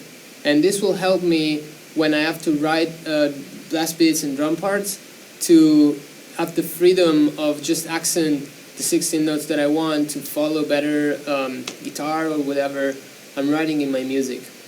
I'm gonna give you an example, playing 1-foot blast beat, accenting the different 16 notes, and then I'm gonna add some right cymbal notes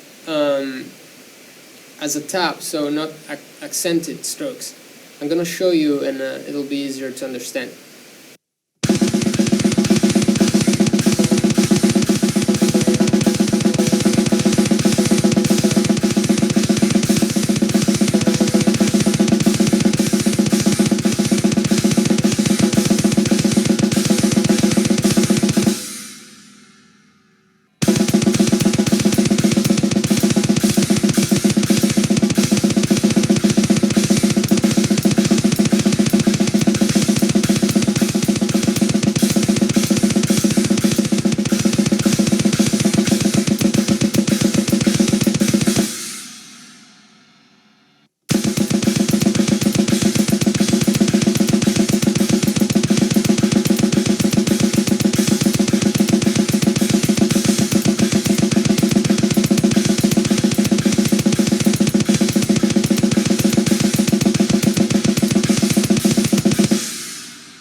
It's very important to try to keep the accent on the downbeat notes. So in this case, with the kick drum, if you want to hit the one, since like in the blast beats, sometimes it's hard for who's playing with you to follow a bit. Sometimes it's good to give him, like, to accent the first or the downbeat notes, so that it's like you keep the tempo for the other musicians that are playing with you. Instead, of course, if we want to do the upbeat, we have to do it with the snare or depending on the blast beat that we're playing. But this might confuse the other musicians because it's already hard to feel the one. So if we play the upbeat, it's going to be even more difficult to follow drums. Then you can switch and play accents with the left hand. I'm going to do a bomb blast beat this time, and I'm going to demonstrate it.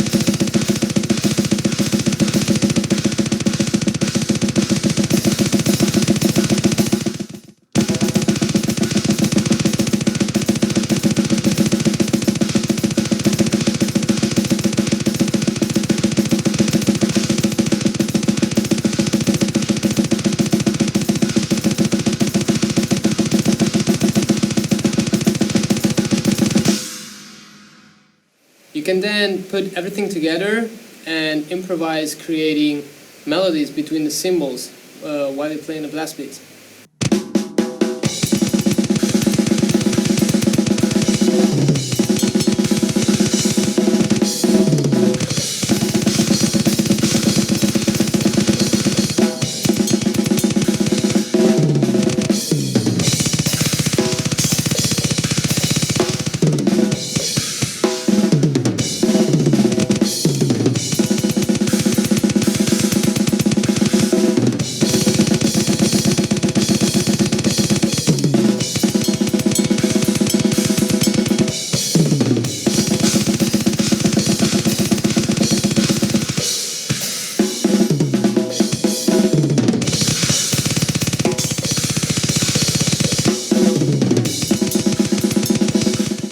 Another very cool thing that I like to do with this concept sometimes is to play a phlegm between the cymbal and the snare so that I give dynamic to the blast beat. I'm gonna show you an example.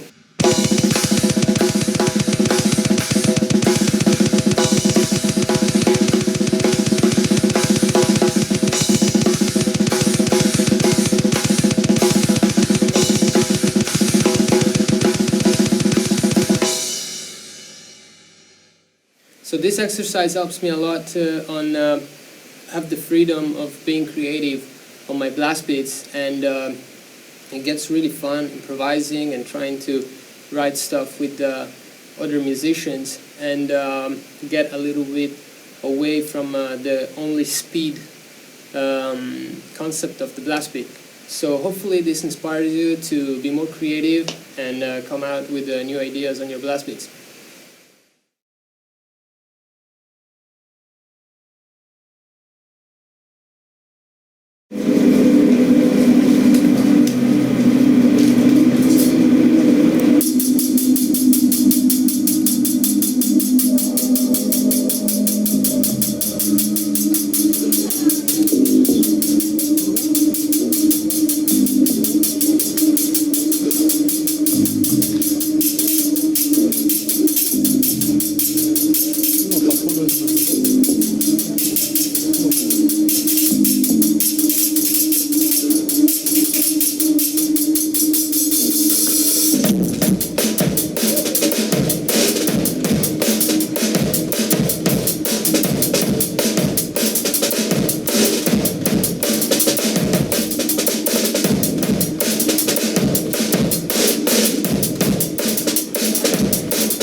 We're today here in Milano.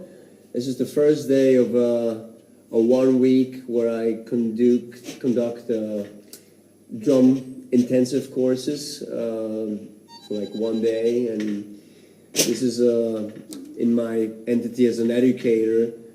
This is a bit of a new format for me, and being acquainted with music academia in general, what I've been noticing over the past years is that there's an increasing rift between music academia and the real world as far as the music industry or the music business that are going like this.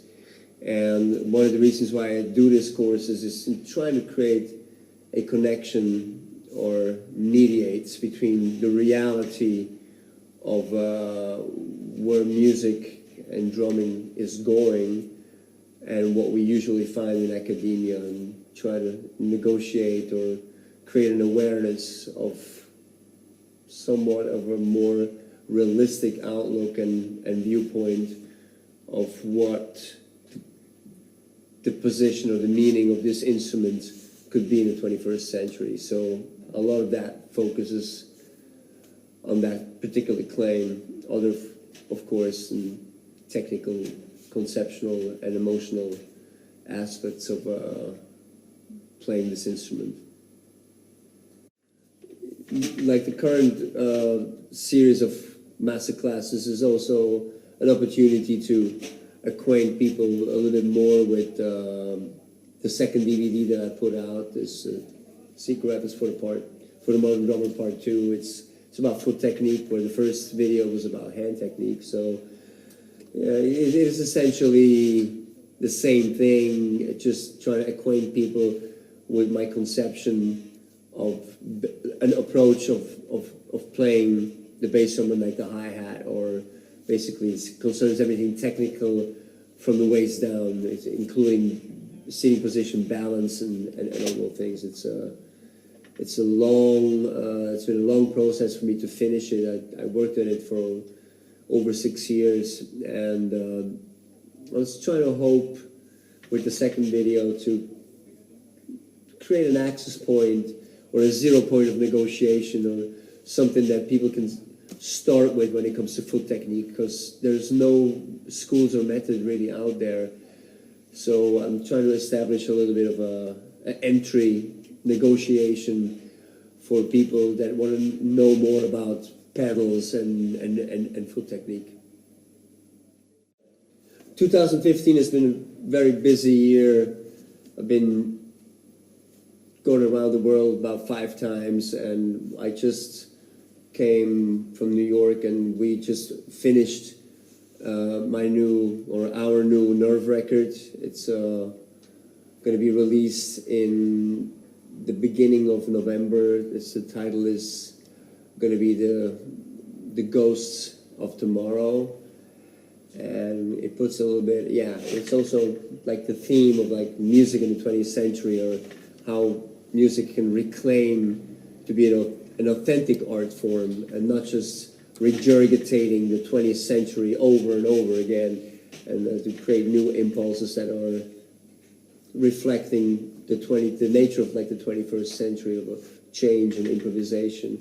And I'll be touring extensively with my band later on in Europe and in Asia. Unfortunately, this year I will not play in Italy, but in spring we will have a limited number of shows. We'll probably play 3 shows in Italy, probably at the end of March or April, beginning of April. So keep yourself posted on www.jojomayer.com or via our Facebook page, Jojo Mayer Nerve, and all the information is basically there.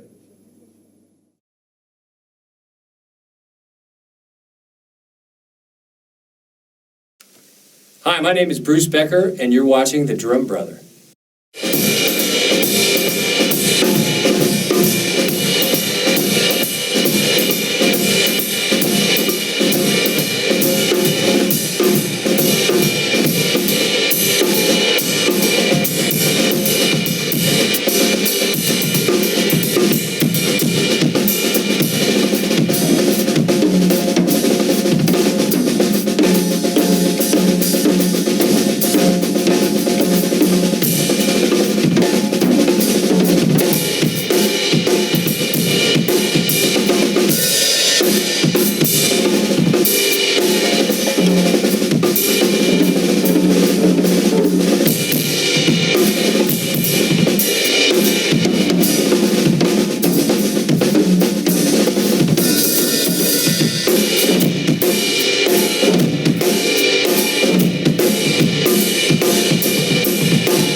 Yeah, mainly these last few months I've been a little bit more active teaching. That's been one of my great passions is to teach. I've sort of carrying on a flag that was passed to me from Freddie Gruber.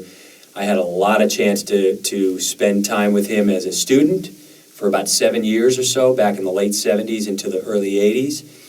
And then later on, in the mid to late 80s, I started to just hang with him and watch him teach. And by the 90s, 92, I moved to Europe, and I lived in Belgium for 4 years and Vienna, Austria for a year.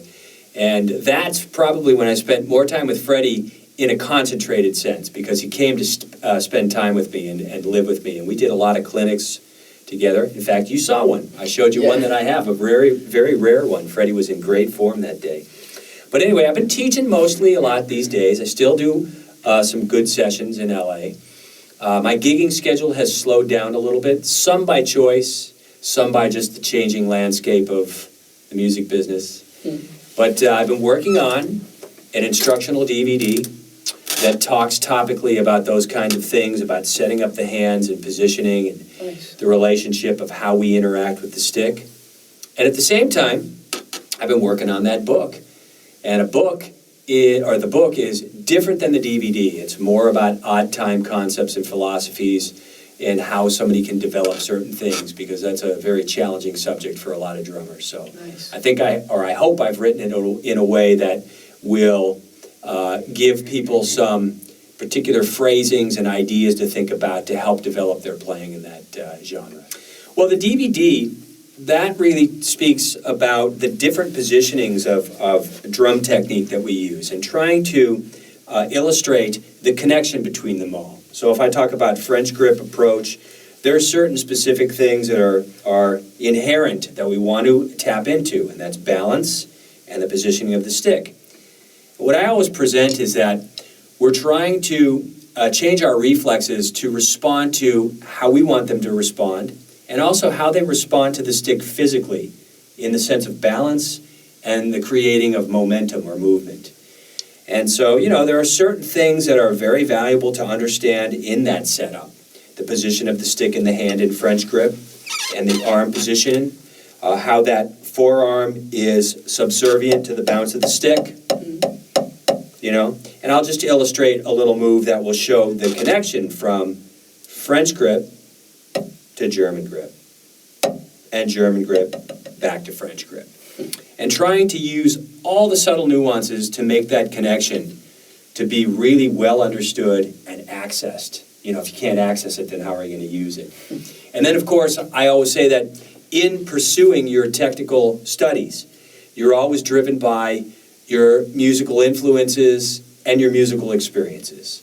If you're only playing rock and roll and you say, well, I want to develop my jazz playing, if you're only working that from the standpoint of maybe working on some independence exercises on your drum set in a practice mode, and you're not playing jazz, you're never really going to be able to speak that dialect in a responsible or a correct way. Responsible, meaning to take on the traditions of what has been already given to us from our great masters, So, and, in German grip, there are certain things, again, that are inherent to the positioning and how our anatomy works, and that means now that we can use the wrist. So we have certain things in German that can be well illustrated to support certain kinds of movement and how we would use that in a drum set setting or a snare drum set setting.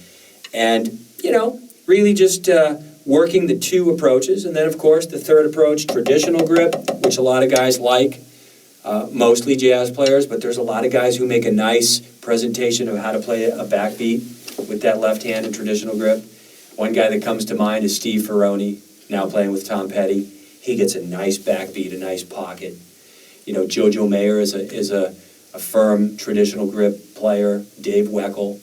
But then there's guys, who play match grip, who play great too. Bill Stewart is a jazz player. He plays match grip. Now, I have seen him play a couple times where he sneaks into traditional grip, but it's usually for about 8 or 12 bars, and then he zips back into his normal match grip approach.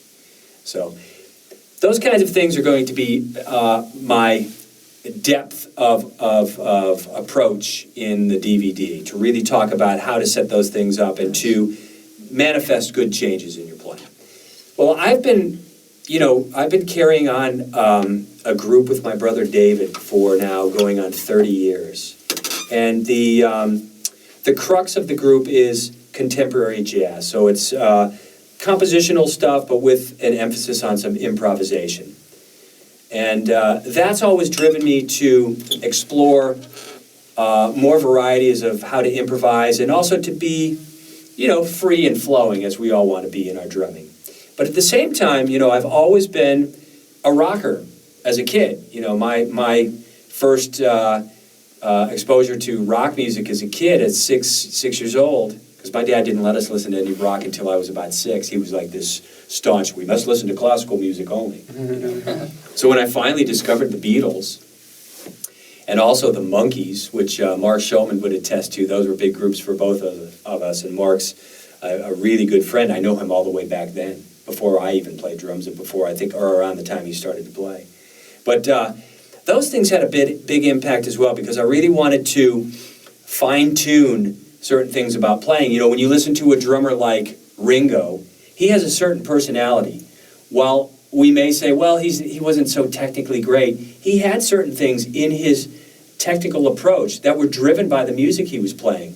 So I found that fascinating, and I wanted to access some of those things, or I wanted to access things by John Bonham or other players as well. So I've always run these two paths of rock and jazz, and as I've moved along now, and I'm an older guy, I look back and I say, for a guy who just plays jazz, I think it's always important to investigate some of the higher points of rock and pop drumming. There's a certain organizational thing, a certain pocket and feel that we access through that music.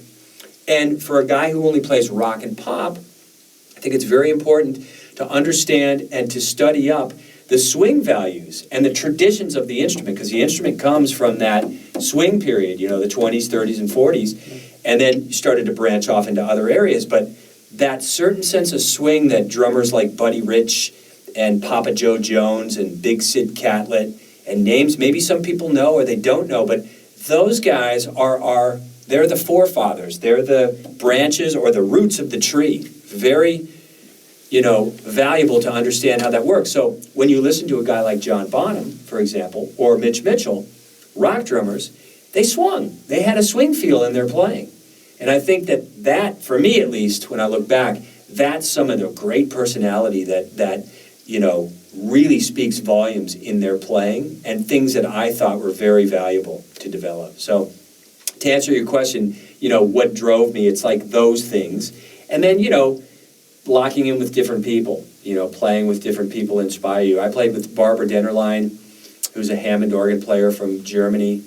And I played with her for about 2.5 years, doing a lot of clubs and festivals. And my brother and I have managed to play a lot of clubs and festivals throughout the years and do several recordings. And I've been blessed to play with certain people through the years, whatever. I mean, when you get into name dropping, it's not necessarily always the biggest thing, but, I'm not going to sit here and, do that. But I played with some great people, and I've been very fortunate, and I've taken all those experiences and tried to, every playing experience pushes me a little bit more forward, or recording experience, When I came to Freddie, I was trying to figure it out, of course. I had a penchant for drumming. I always say drums came to me because I didn't choose the drums. We were sitting around one summer with my friends in the neighborhood, and everybody said, let's start a rock band. It was a hot summer day in LA, and the kids in the neighborhood, 5 of us, and everybody barked out an instrument before I had a chance. And finally, when it came to me, the only thing that was left was drums. And I said, well, I guess I'll play drums. And I'm serious, without missing a beat, the one kid who was with us, he picked up the Yellow Pages phone book and, called up some guy arbitrarily and said, yeah, my friend wants to take drum lessons, and handed me the phone. So that's how I started. Okay. So when I finally got to Freddie, it was about 5 years later. I was about 19. And I knew I wanted to do this, and I had some friends that were really talented guys. Mark Schulman's one of them. I know Mark for a long time. So Mark was always a really great, polished player in his presentation of stuff, and funky. So, I wanted to be a funk guy. Then I had another drum friend who was a really good jazz and big band player, and I wanted to do that. So I stumbled across Freddie Gruber as a teacher, and his approach was more about, facilitating technical approach and concepts. He didn't teach you beats, He didn't say we're going to learn jazz pattern number 1 or rock pattern number 2. He had a conceptual approach, and I found it fascinating right from the get-go. What I didn't understand is I stayed with him for a long period of time, so when we moved beyond some of the hand things, which we always were in touch with, we went into conceptual things that I don't know how many students of Freddie really went that direction, because I'm sure a lot of guys maybe studied for a year and a year and a half, got some hand stuff together, and went on their way.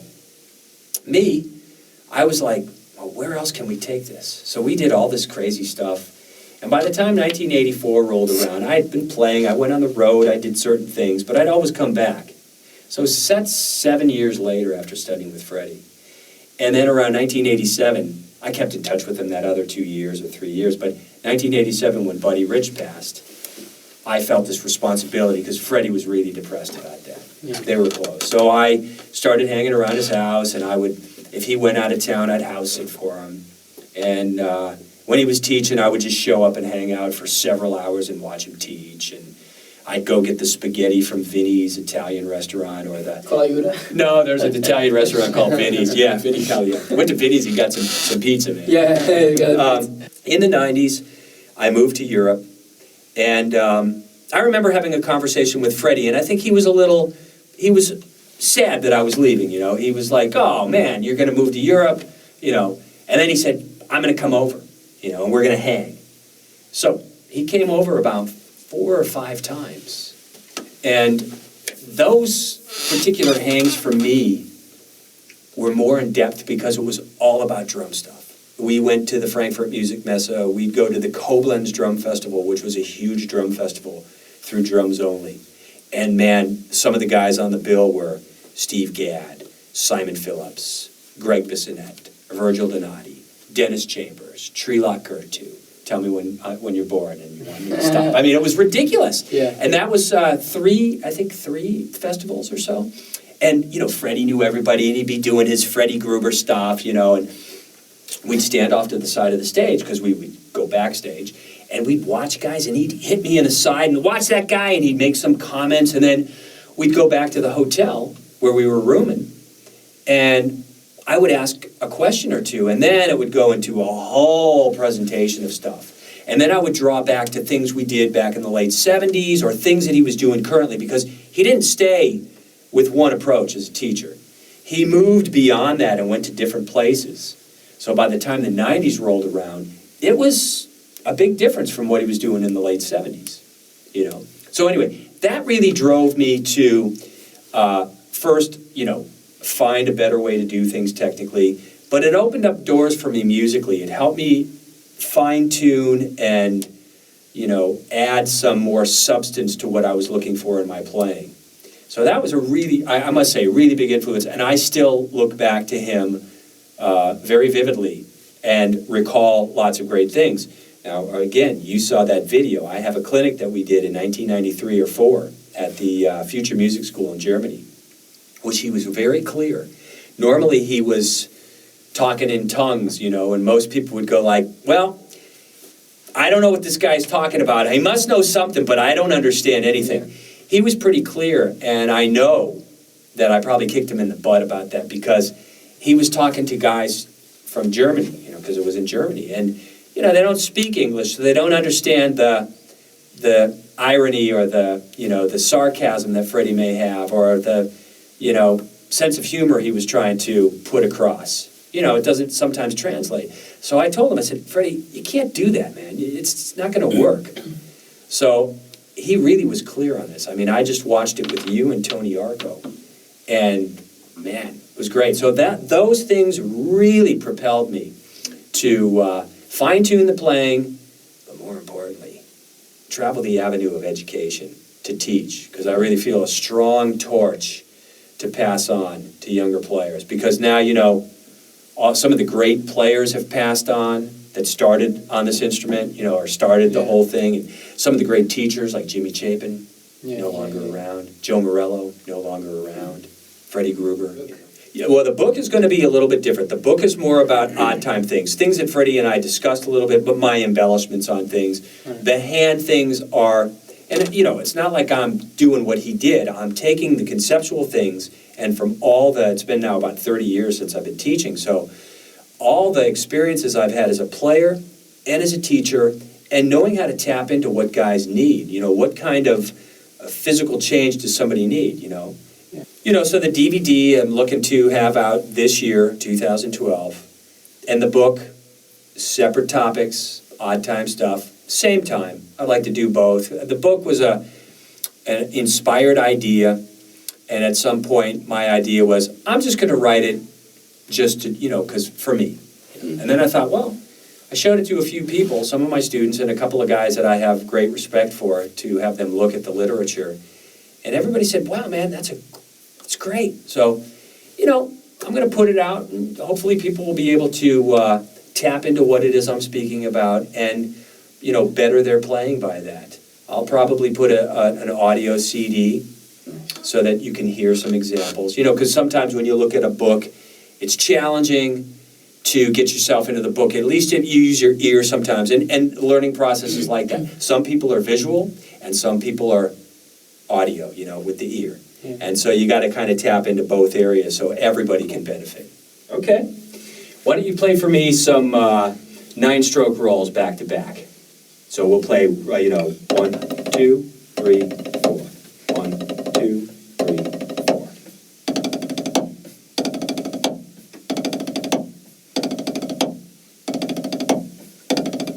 4. Okay. So let's break that down a little bit.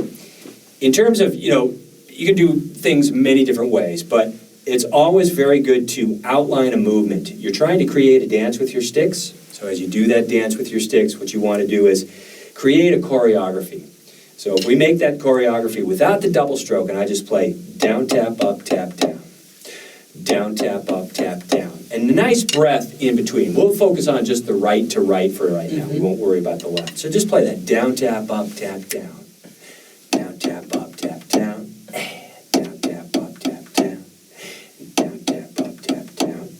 And now make it a 9-stroke roll and doubles. And doubles. Okay, so on your upstroke, let's not exaggerate the movement outward too much. What I generally call this up to down stroke is you could break it down and it would be a very small version, or not the small version, but the starting version of what we would call a molar strike. So when I break down a molar technique, I would say from the roll of my shoulder, right, into my elbow, releasing my wrist as I come up, and then strike. That's the motion or the movement that I'm going to start to create a perpetual motion. So, but I can do that in rudimental playing as well. So again, if I do this movement, if you watch my up to down stroke, it can help add some choreography and some dance to that outline. And then when I make doubles, now the trick is not to come out too far, and to expand the double inside the hand as you come up. Actually, I see that your wrist is always on the same spot. Yeah. It's just the arm that moves a little bit. Right, and I'm really just trying to find the elasticity of the stick, so that I get a stretchy double. I kind of imagine that my stick has a bunch of gum on it. When I stretch it up, you see the gum stretching. So you feel the elasticity or the web that is connecting your movement to what it is you're playing. So when you come back now, just feel that, and that upstroke inside that, and don't come too far out. Right. But give yourself a breath on the end when you finish playing the last of the 9-stroke. 1, 2, and 1, 2, and think of the time in the space. And, so you didn't move there. And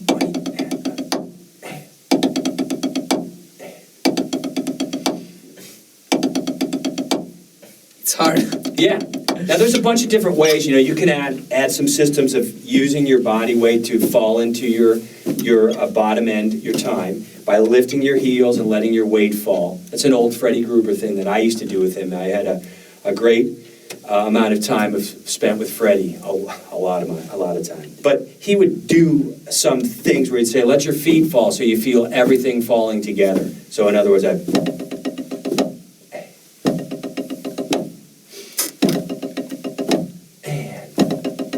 left hand, right hand, left.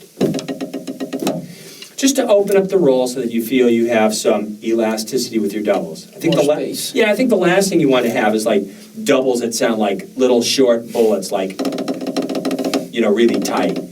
And I don't want to shoot anybody. no, man. This is Italy. We don't do that here. Well, maybe we do. That's what they say. That's right. So let's try it with your left hand and see how the left hand goes now. 1, 2, and 3, and 4, and down, tap, up, tap, down. Down, tap, up, tap, down. And down, tap, up, tap, down. 3. And down, tap, up, tap, down. And down, tap, up, tap, down. And down, tap, up, tap, down. And feel the breath of the and.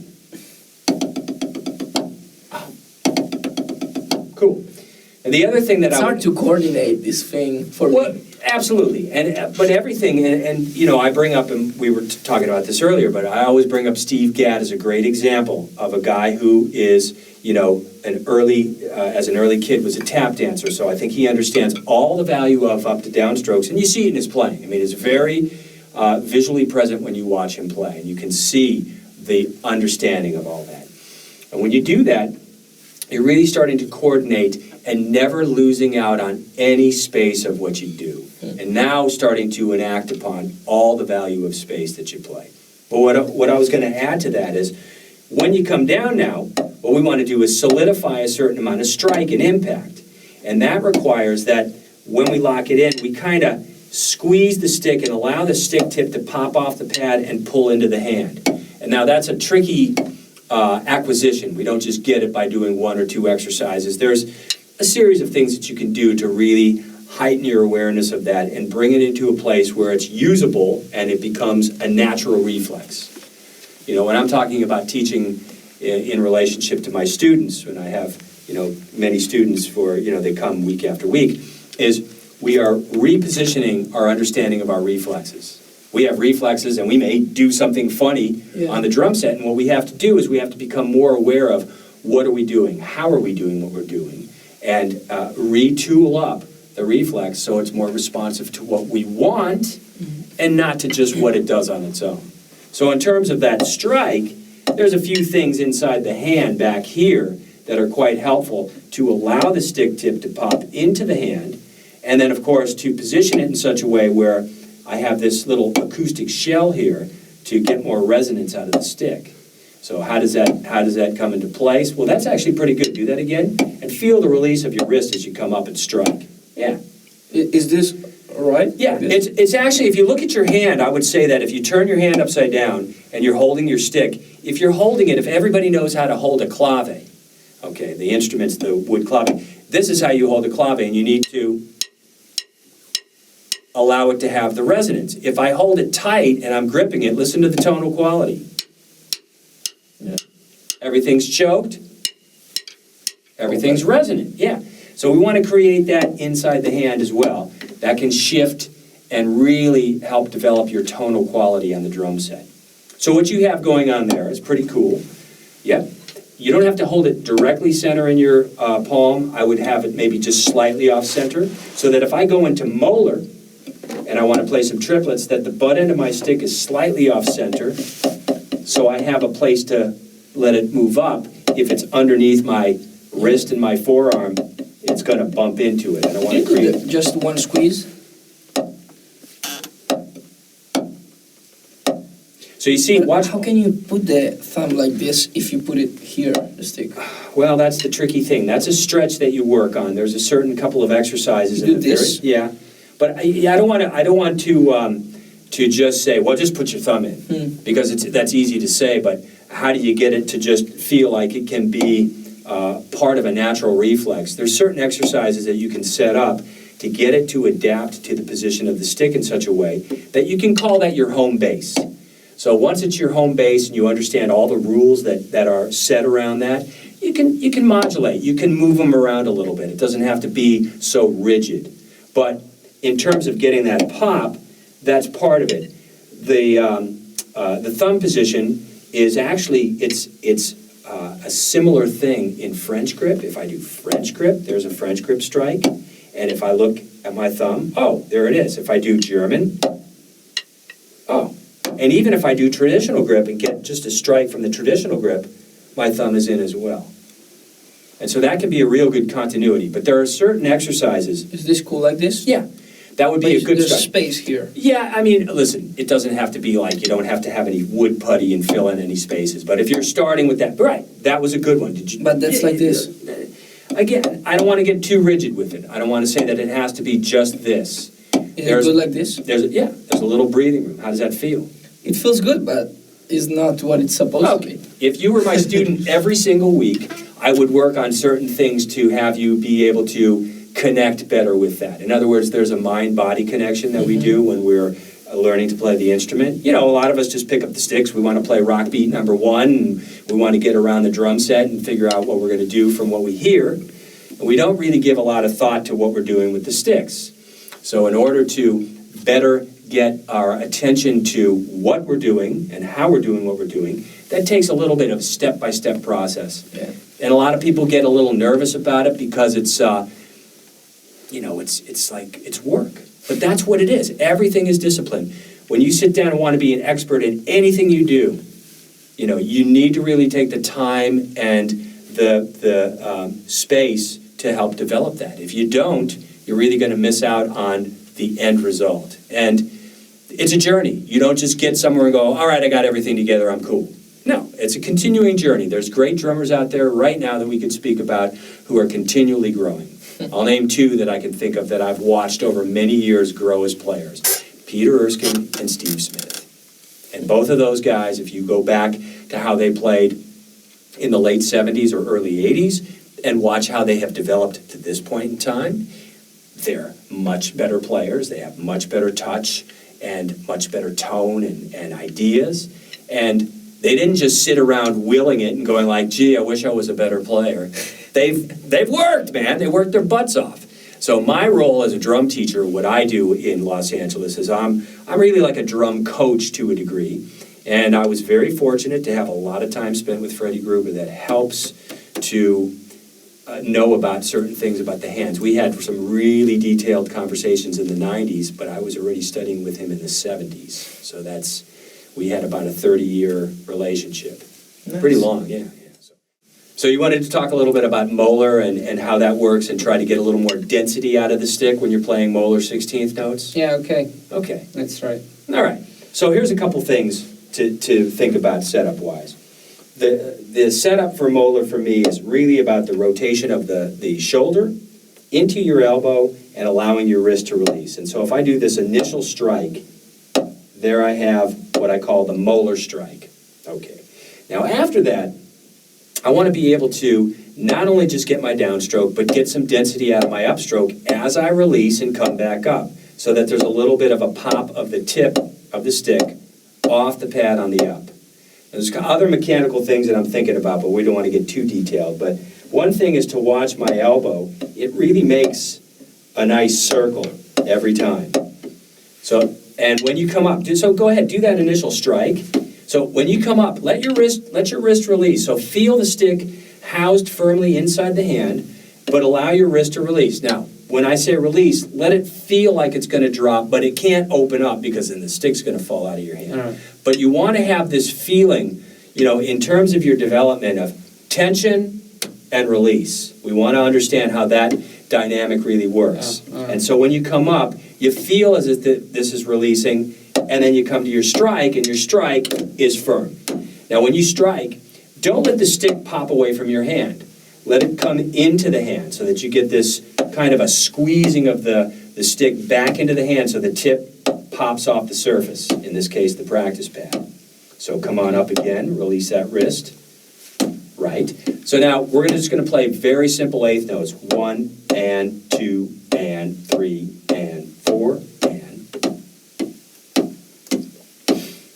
Now you hear the softness of your upstroke and the stick's a little too loose in the hand? Yeah. don't let it sit too loosely in the hand. I don't want it to be squeezed where you're creating so much tension in your hand, but you want it to be placed nicely inside the hand so that you can access the pop and the nice density out of the upstroke without sacrificing, the positioning. So 1 and 2 and 3. Let me step a little further. If I play triplets, we'll start with triplets first, and I have initial pop, pop, pop. So my first note is a pop. Now it's not going to come much further off the pad at this tempo. Time and space are relative, so I don't want to be ridiculous about letting it pop so far off the pad that's going to throw me out of time. But I want to get a nice dense pop on the first one, let it drop, and let it kind of sit inside the hand, and then pick it up. So here are my triplets.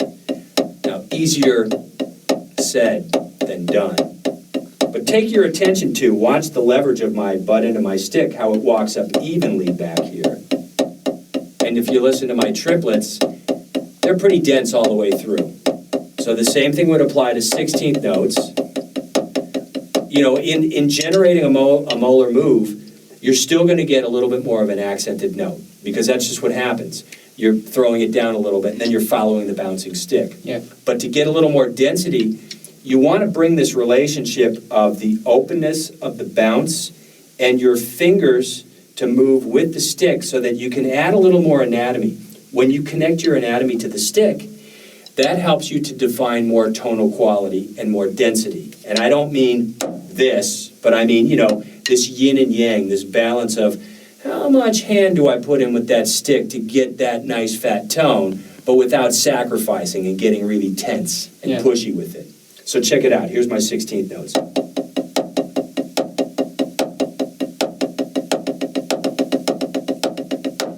Of course, when I get faster, it now is relegated to wrist and fingers. That move is delegated from what Freddie Gruber would call the system. This is an open-close. Some people call it push-pull, open-close, whatever you want to term it. Yeah. It's about allowing the stick to pivot through your fulcrum point and just adding enough snap. Thumb position is important because you want that to be a certain kind of a post to push against so that you're not using your whole hand. You want to use just really the back part of your hand. And I'll show you this. This was many, many years ago. Freddie Gruber said, let your hand hang, okay? And then he took a stick or put his hand and kind of pulled my wrist up. And you see these tendons, they naturally draw to a close. Yeah. So he would say to me, it's nothing more than opening and closing your hand. Of course, again, easier said than done because you have to have a certain amount of housing to the stick that's going to support all that kind of stuff. But it's really, again, it's just this inside the hand, and that works for double strokes, it works for rudimental playing like drags and roughs and four-stroke roughs and all those rudiments that are very valuable for us to study because they give us more touch, more dynamic, and much more control with our sticks. Do we use them all the time? Not necessarily. If you're playing a blast beat or you're playing any kind of drags and stuff like that, no, you're doing what you need to serve up your music. Yeah. So, but you want that molar thing. Those components are part and parcel to what that is, hand construction-wise. But so back to the 16th notes. Let's just see now if you can feel the stick lying firmly over the back three fingers as they're lying in a bed, firmly. And feel the bouncing stick. And see if you can put your attention onto the butt end of the stick so you can feel it walk up a little bit of some steps. Yeah, exactly. Yeah. Right? And then what you want to do is get inside that each bounce you kind of sit with. Now, you don't want to start too fast. You want to start it slow enough so that you can really document what am I doing and how does that feel. And as you open that up, as you get more comfortable, of course, speed is going to start to materialize. And everybody's got their ceiling, their range of how fast they can go and et cetera. But I think what a lot of players really get lost in is that they want to go for the speed immediately. Mm-hmm. It's more valuable to slow things down and open up the space.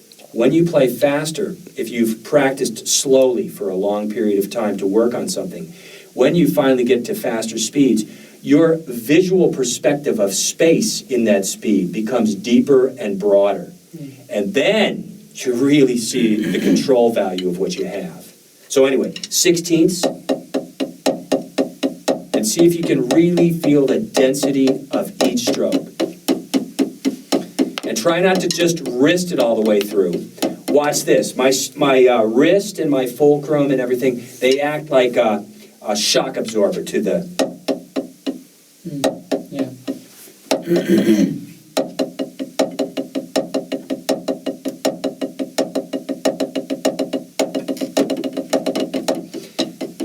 I tend to exaggerate this.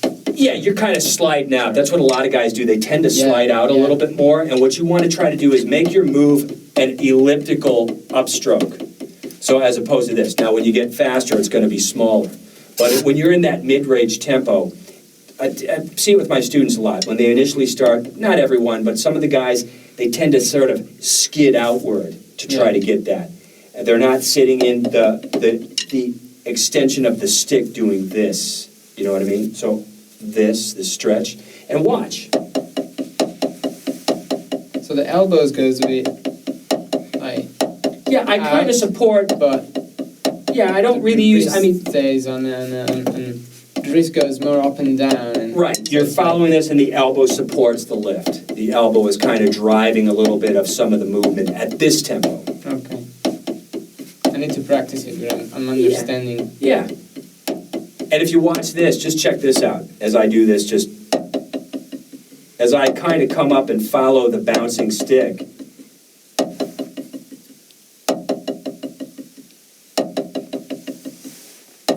You know, that's really what's going on. And then I'm trying to now let the stick do what it does and just finesse it enough to get what I need out of it. Yeah. So.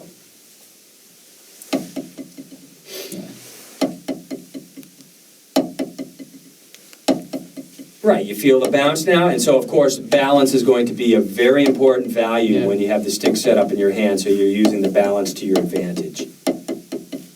Right, man.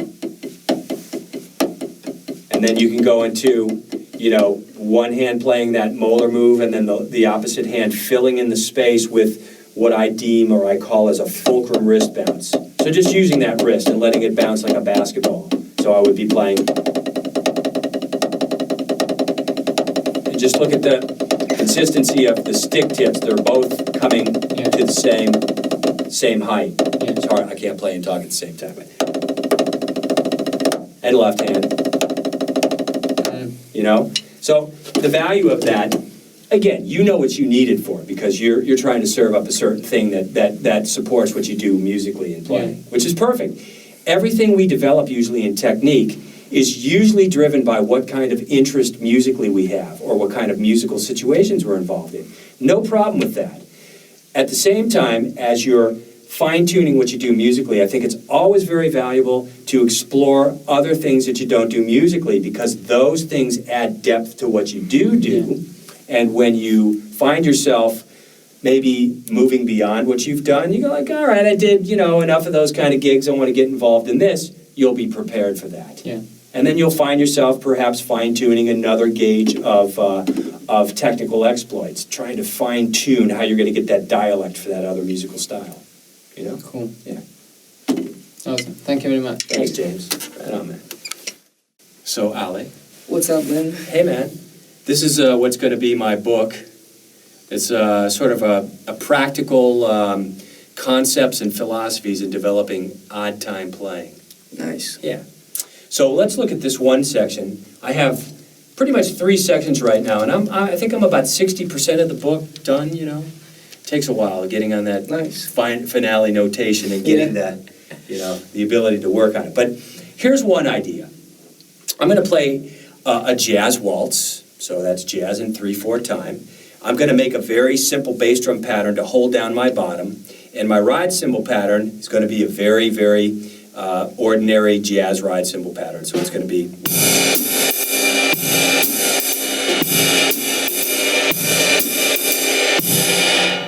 And over that, I'm going to use 2 different comping exercises, 2 different rhythms. The first one is going to be the harder of the two. The first one is going to be what I call an inner quarter note triplet. So if I'm just going to tap tempo here, it would be 1 and 2 and 1 and 3 and 2 and 1 and 3 And in that setting, because it's a quarter note triplet spread apart, because we're in 3/4 time, the first bar is going to start on the middle beat of triplet 1. The second bar is going to come to the downbeat. So in this exercise, one valuable thing is to learn to track and really hear what you're playing. So your GPS system is really highly developed and you can follow your thoughts. You don't want to get into a situation where you're playing something and all of a sudden you're making a turn and you're like, oh no, how am I going to get out of this one? So here we go. I'm going to play the jazz ride cymbal pattern in 3. I'm going to play that bass drum pattern, the 1, 2, 3, 1, 2, 3.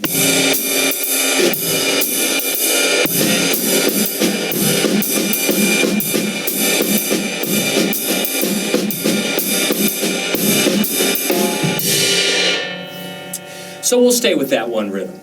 Now I'm going to do a couple of moves to add a little more color and a little bit more, I don't want to say pressure, but a little bit more of an emphasis on my ear to track and follow what it is I'm doing.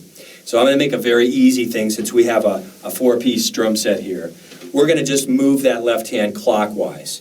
If I take that rhythmic phrase, as you see here, I have 1, 2, 3, 4, 5, 6, 7, 8, 9 notes. So I'm going to make 3 repetitions circularly over the 2-bar phrase. What's interesting is it's going to really have an interesting melodic content to it. So check it out.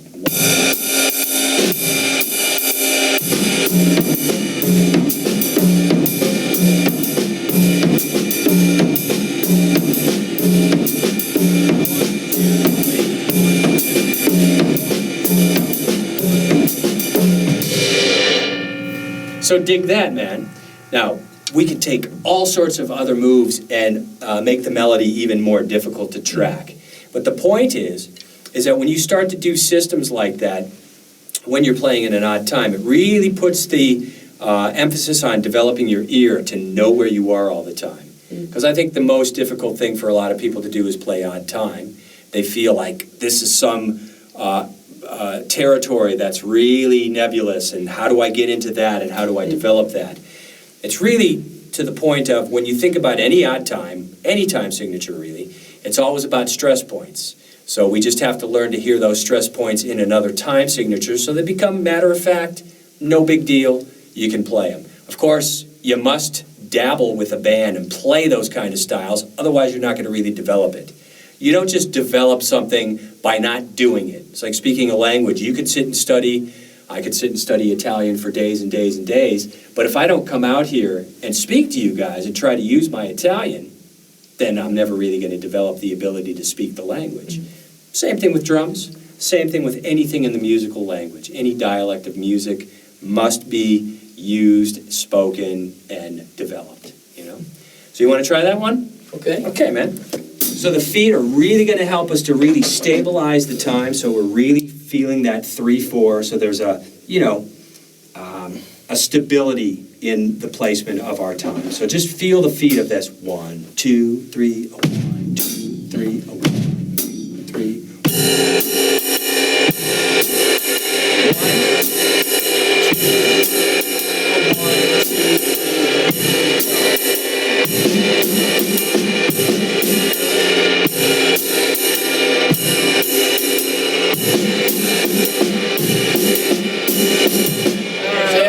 Immediately you went into 4. That's what normal people, or most people would do that. They would automatically kind of default to feeling it in 4 because it goes over the bar line in that funny way.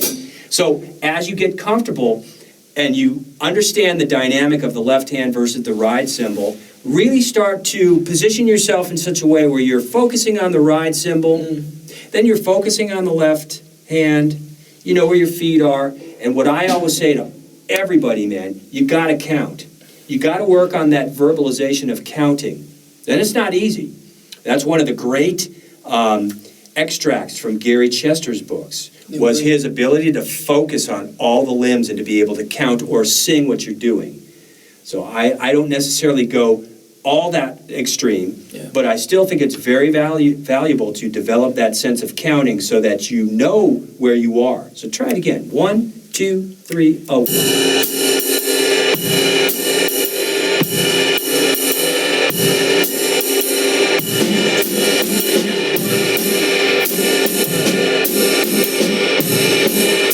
So try a little slower. Maybe. Yeah.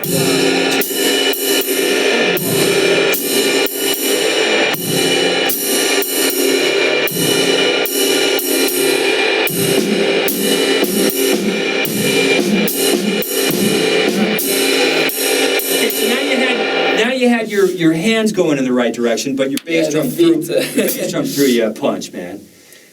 One more time. 1, 2, 3.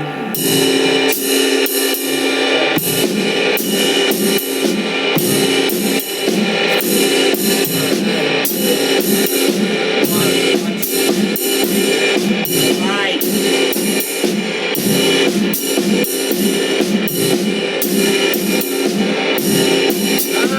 Okay, you had a couple of bars in there, though. Yeah. So that's part of the system. I have more cymbal patterns, and I have more moves to adapt to. And I don't just have 3/4, I have a 5/4 section. Wow. And yeah, it's pretty cool. I mean, I've showed this to a bunch of my students and some friends of mine who are high-level drummers.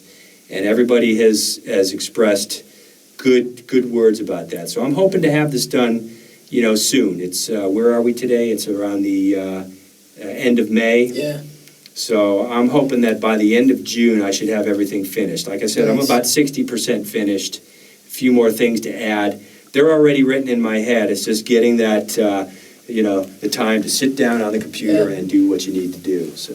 Man, thanks. This one looks great. Real. The concept is really great. Yeah, thank you, man. What I've done here is I've taken some patterns and developed what I'll just call as 2/4 time signature, but 8/16, because we're going to work more with 16th note kind of syncopated, funky patterns, but in odd time. So here's a pattern where we're playing a 2/4, or again I call it 8/16, and I'm just going to play a very simple syncopated pattern, and it goes like this.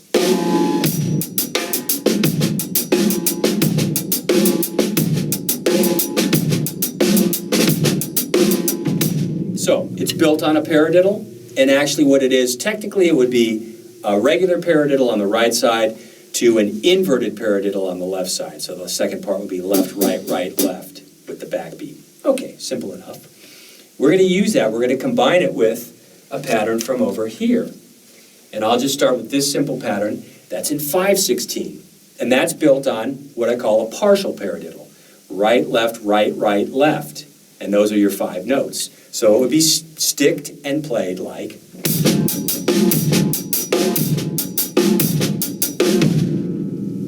So if I combine the two, now I mathematically have combined a 13/16 pattern. Well, a lot of people say 13/16, where am I going to use that? Well, in my world, I've been very fortunate. I've worked with a couple of really crazy composers who do write a lot of odd time stuff. And after playing and working through odd time stuff, these are some ideas I thought that would be perhaps quite helpful for people to at least get stress points in their head and understand what's going on. And as I said earlier, stress points are very important in any odd time signature. You need to know what's going on stress point wise. So here's the pattern now, and I have it over here.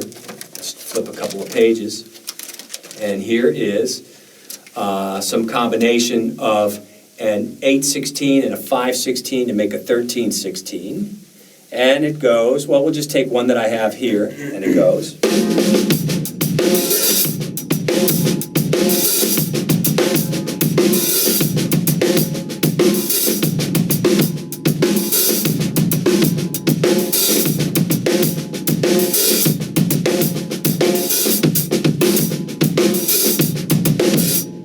I used a few different variations sticking-wise. So variation sticking-wise, I could play my 8/16 inverted paradiddles. And, other combinations. I have several. I could do my 5/16 with more of a little bit of a linear style pattern, where I break the cymbal up a little bit more of the hi-hat, and it comes to.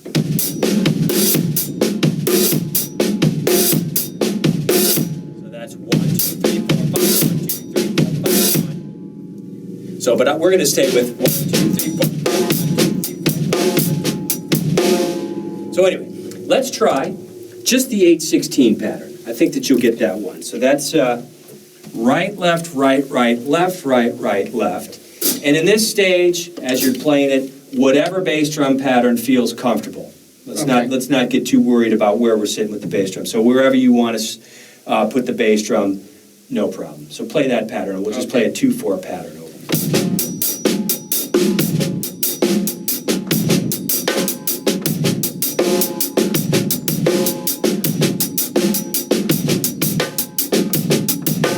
Okay, so there's your 8. That's the rough version of the 8. Let's try the 5. So just play that repetitive 5. So it's right, left, right, right, left, right, left, right, right, left.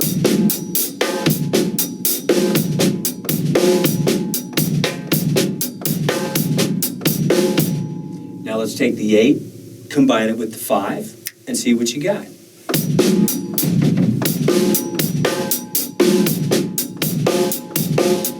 You missed your 1, 2, 1.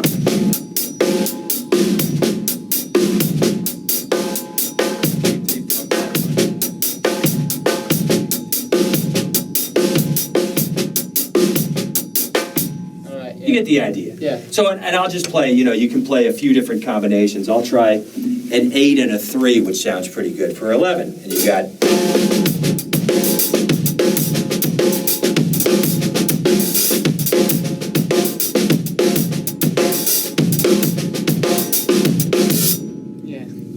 So, and it goes on and on. And if you just construct a little thought and a little bit of a path to helping promote a better, understanding and a little more confidence in that area, you'll be much better aligned when you get into a situation where you need to use it. Because, when I was a kid and I was practicing this stuff, I thought, when am I ever going to use this? Because in general, I do a lot of rock and roll gigs, cover gigs, some sessions that are more pop-based. But then I bumped into these two composers about 10 years ago, and they write some wacky stuff, man. It's source music sometimes for, TV shows or a movie or something like that. And it's really challenged me. And so through that, I thought, okay, I want to really be prepared. When somebody writes something in 13 and then it goes to 15 and then there's 4 bars of 7, it's just like, whoa, man. So you need this. Yeah, it's a little bit of a guide. Yeah. All right, man. Cool. Thank you very much. Thanks, James.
I started playing drums when I was about 5, and just continued to play to records and, you know, to any hard rock band I was out in the 70s, because that's pretty much when I started.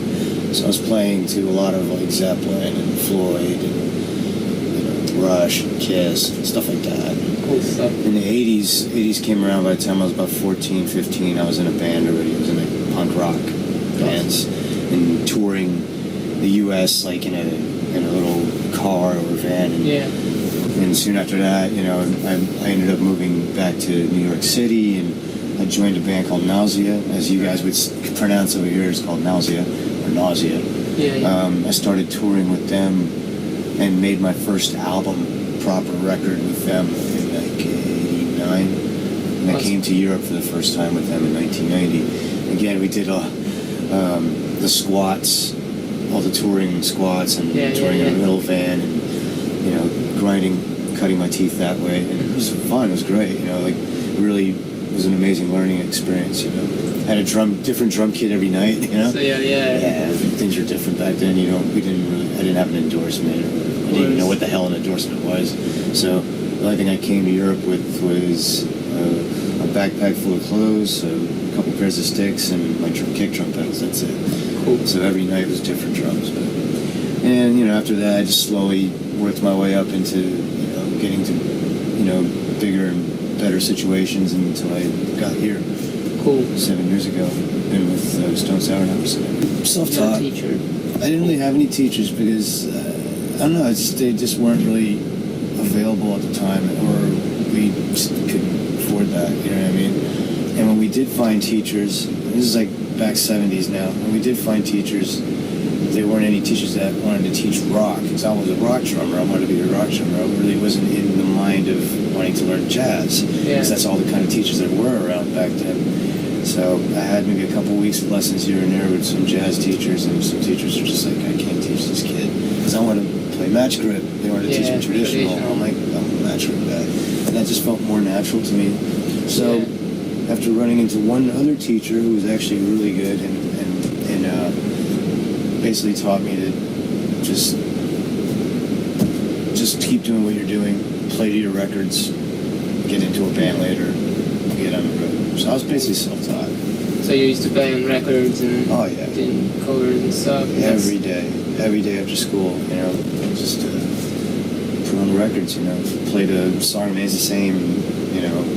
Imagine I'm in front of 50,000 people. That's what my vision always was. Yeah, that's right. Everybody play the live records. It's great, you know. Awesome, man. Cool. You know, it's honestly, when we write, we don't really write together as a band. We kind of write separately. Like I'll come in with some songs, like guitar, bass, drums, already recorded. All right, so you write everything. Yeah, from when I pitch in a song, like I did for these 2 records, I made some songs for these records, and they're on there. We all write individually. So when we get together in a room, we show each other our songs, and then we learn them, and then we kind of put some, you know, little finishing touches here and there, and then they become Stone Sour songs. That's cool. So you don't just like get the drum like part of the writing procession. But I mean, when I write a song, I write everything for one song or 2 songs. That's pretty cool. Yeah. It's more musical than I got a beat. Exactly. I know. You know, lots of time drummers are just about drums and usually paradiddles and stuff like that. I consider myself more a musician than just a drummer. Only reason why I say that is because I play more than one instrument. I play guitar, I play bass, I do synthesizers, modular synthesizers, I play piano. I play everything that's necessary to write a song. Cool. And does that help you in your language, even on drums? Absolutely. Oh yeah. Putting yourself in like in a position of another musician helps. Yeah. It makes me think a little bit differently behind drums, like less selfish, maybe. Yeah, and I'll know when to stand back. I'll know when to flash. You know what I mean? When I say flash, I mean like and then doing all keep the groove. You know, I don't like going too technical and too difficult. I mean, so some people say, "Oh, you're a pretty technical drummer." I'm like, I don't think I'm a technical drummer. I mean, I'm pretty. I consider myself more of playing for the music, and have some technical stuff here and there. But that's, Yeah. I'm not thinking about it. It's just more an instinctive. More instinctive. Awesome. Well, what I meant by that, I found my home. I found a band where I can be me completely and not just be one side of myself. Like this band allows me to, you know, do more than just play drums. It lets me express myself in producing and writing music and ideas. You know, whether like before other bands I was in, my role was just drummer, and that's it. And I was a hired gun in a lot of bands. At this band, I'm an actual member of the band, so it's different, a lot different. And these guys give me the room and, you know, and place to do other things than just play drums. Like they want to hear what else I have to give other than drums. That's why they got me in the band. So that's it's awesome. Cool. Very cool. Yeah, all of it. I mean, absolutely. Music's definitely changed my life. I mean, getting this phone call to get into this band is definitely a life-changing experience. Because before, like I said, I was struggling to find the right band, go from gig to gig. Like I've said it before, I used to have this life of like a nomadic musician in a mercenary sort of way, where I'll play for a couple of years or a year or a month or a week with one band, and then it'll finish or whatever, and then I just move on to the next. And it's kind of it's more of a job than I wouldn't say it's a job, it's more like a journey, trying to find the right place to live in. Right. So, and I finally, like I said, I found that place. Well, I knew from the start, from the day that they offered me to be a band member, I knew that I was going to be, changed for the rest of my life. Cool. And so that also helped, like, I mean, changes, I don't know, your life. You feel more relaxed, you feel like, all right, I made it. I feel more relaxed in that way. I wouldn't say I made it, but I mean... Yeah, but I mean, as far as from where I was, from where I was before, but there's always room for more improvement and more building. I'm not going to stop here and be like... All right, dude. Yeah. No, I constantly work. And this isn't the final stop for what I do. I mean, what I'd like to do eventually is get more into making music for movies and film score and do advertisement for commercials, which I do. I do music for commercials on the side. When I'm not doing Stone Sour, I'll do that. Like I have my portable recording rig with me, Pro Tools and an Arturia keyboard, and I write all my music. You keep yourself busy. Oh yeah, I'm always every time. I always have ideas. Awesome, that's very nice. Yeah.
a very long question, though. Exactly. I try to do it very quickly. I started playing drums in 1994 when I was 9 years old, and I always practice with a teacher. And I'm still going to a teacher at the moment. I really like to practice a lot and find my way to experiment on new stuff on drums. So I'm never satisfied of what I see around from, you know, the drumming community. I'm still searching for something new that's cool for me. And I really like all styles of drumming, and that's maybe a little problem for me because I cannot choose what I want to do when I'm older, you know. So I know the feeling. Yeah, so I play metal with my band, but I also like, you know, fusion, jazz, pop, rock, whatever. So I try to do my best to play authentically every style of music, and that's pretty much my goal. And also experimenting, you know, new stuff, practicing as much as possible. That's pretty much my point of view on it. My main project is, as I said, my band, but as a session drummer, I need to work, so I need to do gigs of no matter what kind of music it is. So in my experience, I had the chance to play at some TV shows like Saturday Night Live, Cabaret Night. I also did the fiction, like a TV fiction show. Really? Yeah, as an actor though. I don't know about I also played drums too, because I recorded the soundtrack of the fiction, but I actually was an actor in the series. It was an 8 show. What's the name of the series? Non smette di sognare on Channel 5. Okay. Canale 5. Yeah, that's funny. I didn't, you know, it was kind of surprise, but it was interesting. Yeah. And I think half of the work on doing that is listening to the music you want to play. Because first of all, you have to understand the language. So, which are the important things about the music you have to play, and also I think part of the process is unconscious. You just listen, and then your brain comes out with the ideas, you know, processing it without a conscious way. You just, you know, listen, and you just got into the language. And then also you have to practice and study, you know, the typical, you know, rhythm or patterns or whatever you want to play. I think this is a... So you develop the main language, let's say, of that kind of drumming, and then you listen to music, basically. I try to do both at the same time. Okay. If I had to play a funky gig, I probably start listening to all the old school stuff and new school stuff from funky, and try to practice on the song to get in the right mood to play the stuff. Cool. So I think it's I had this opportunity to meet these guys and play and chat with them, thanks to my buddy Dave Illich, which is a very, you know, amazing drummer from the LA area, and he's one of those too. He's like, you know, always curious to see, and he's always, you know, he's always there to share material with you, and I think this is cool. You know, everybody can, you know, grow with this kind of, you know. Nobody feels like arrived. Exactly. To their, they're not accomplished to their absolution. And they also give you suggestions by their point of view. He's a really, you know, sincere guy. They don't keep secrets. No, and also, if he thinks that something you're doing is not sounding that good, he's gonna tell you. Like, he's not saying you're great. No, he's like honest. Try to do it better, you know. So it's important for me. It's a good friend. Absolutely. Drummers are a community. Yeah. So the cool thing about that is always that everybody wants to share something with you, and also they want to learn with you, even if they are, you know, the world's famous drummer. But they're humble. They want to know what's your point of view on that. I have the opportunity to chat with Tony Royster Jr., Ronald Bruner, Chris Coleman, of course. I had this tour clinic with him last year, and they are super cool guys. They are incredible drummers, but they are, you know, they are still curious to to listen to you, to listen to what you're playing. So actually, this was a really great experience for me to share this kind of thing with them. Was it like a turning point of your drumming? Did it like? Well, I don't think it's a turning point, but of course it's a an important passage of my life to be part of this moments with them. Hi everybody, I'm Federico Pavlovic and I'm here to share with you some concepts that really helped me out in developing some ideas and phrasing on the drum set. So the first exercise I want to show you is about filling in every note of the subdivisions and trying to do different phrasing all the time, never repeating, and always filling every note of the subdivision. So I will start with 16 notes, and the tempo is 120 BPM, and I just try to play whatever comes to my mind and fill in everything. So sounds like this.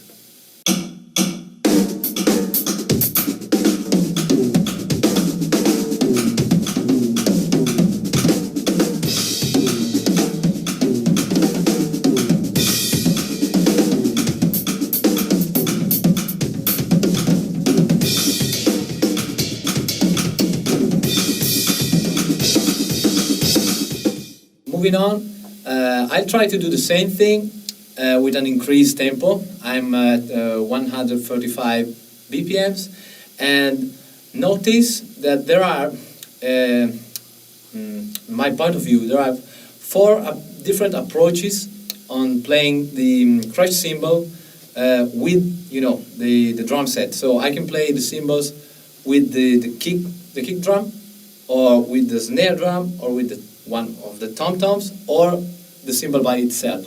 So I will try to do these 4 examples separately, and then I'll try to do everything all together.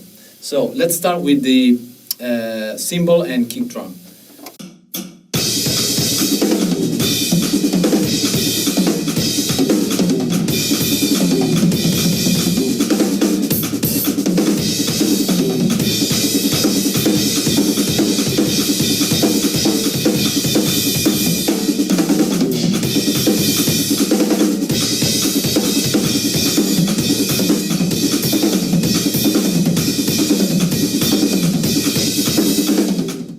Next one would be crash cymbals and snare drum together.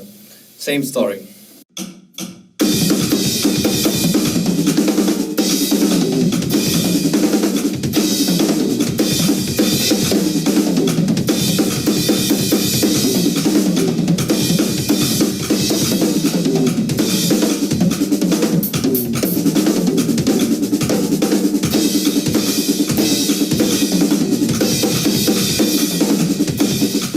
Let's move to crash and toms together.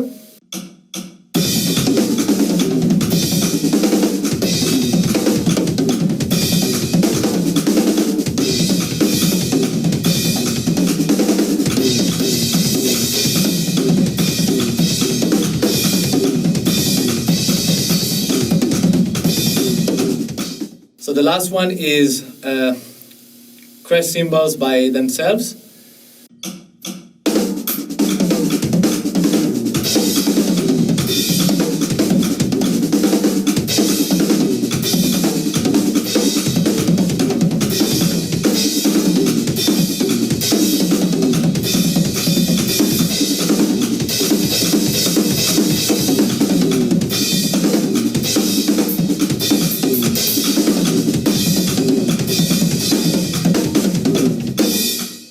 So the final approach would be trying to mix those 4 kind of approaches to crash cymbals and toms all together.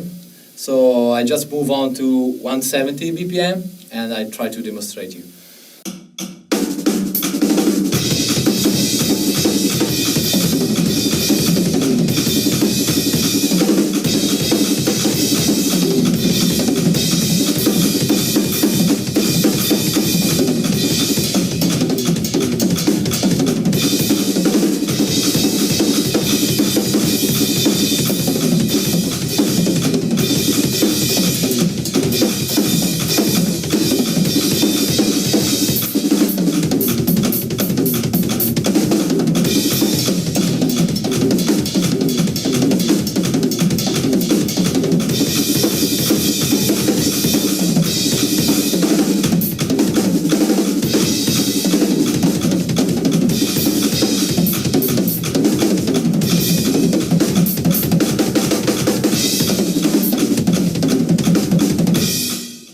So another exercise I want to show you is actually the opposite concept of this one that I've just shown you, and is about playing just one note in the precise position you decide. So I start once again with 16th note, and I think everybody can play, for example, the first 16 note subdivision. If I put the click, would be.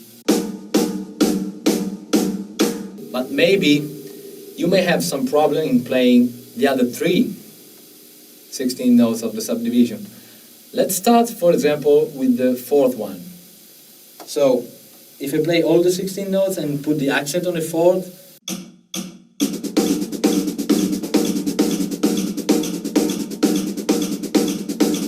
so I only have to play that note, the fourth of the 16 notes. So, let's try to do this. I start with just one hand, and then I try to do with the other hand together, and maybe try to do some combination of sticking. So.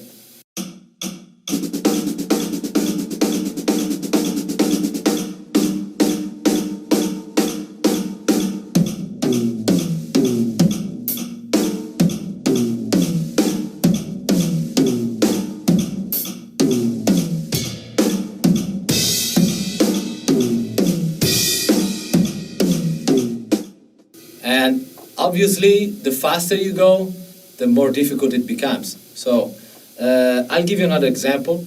Let's try with the second of the 16 notes.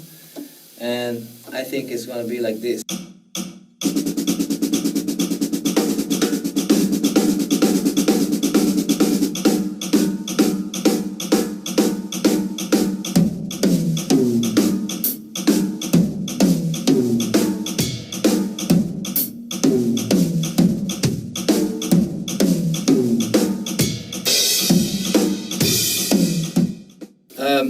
At this point, let's try to play both the second and the fourth. And that's something like this.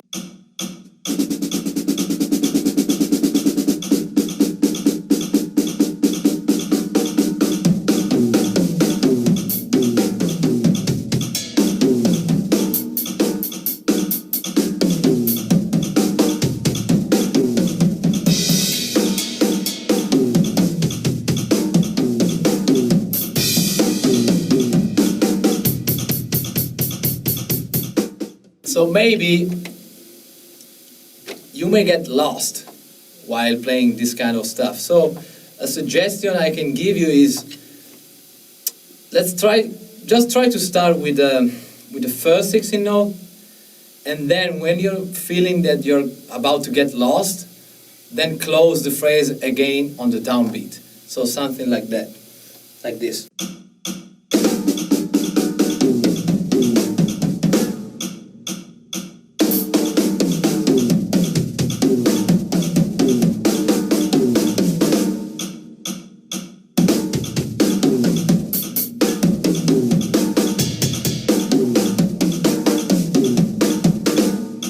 This maybe helps you to get in time.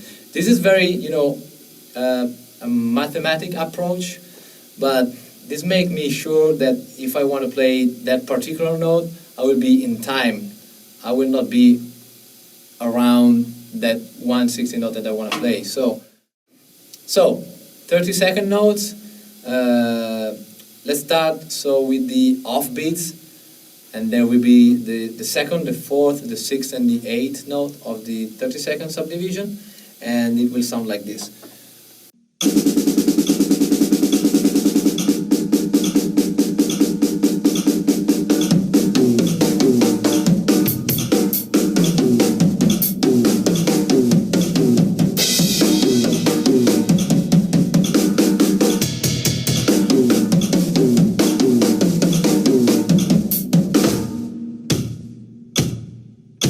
So what you can try to do to explore this subdivision maybe is something about the sticking. So I can just keep this thing going and try to do, for example, singles, doubles, paradiddles, stuff like this.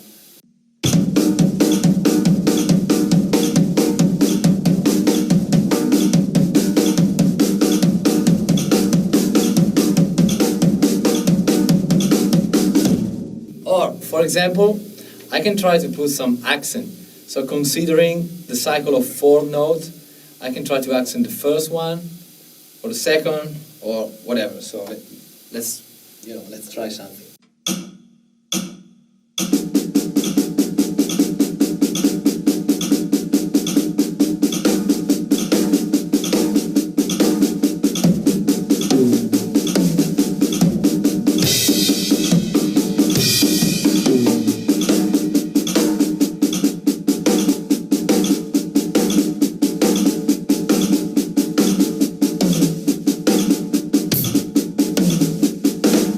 So you can just experiment and find your own way to get creative on this.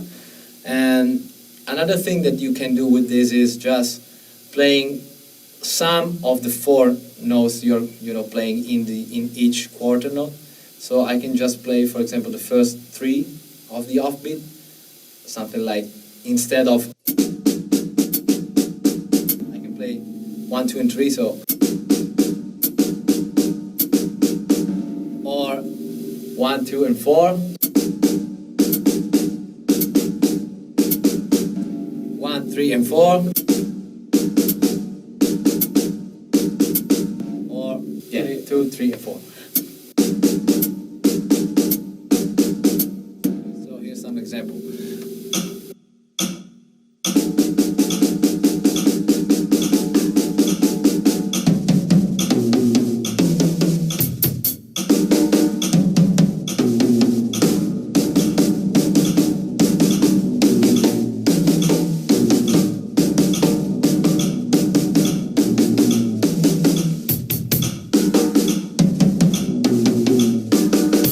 Or for example, just play 2 on 3. So for example, I just remove 1 stroke every 3. So it's something like this.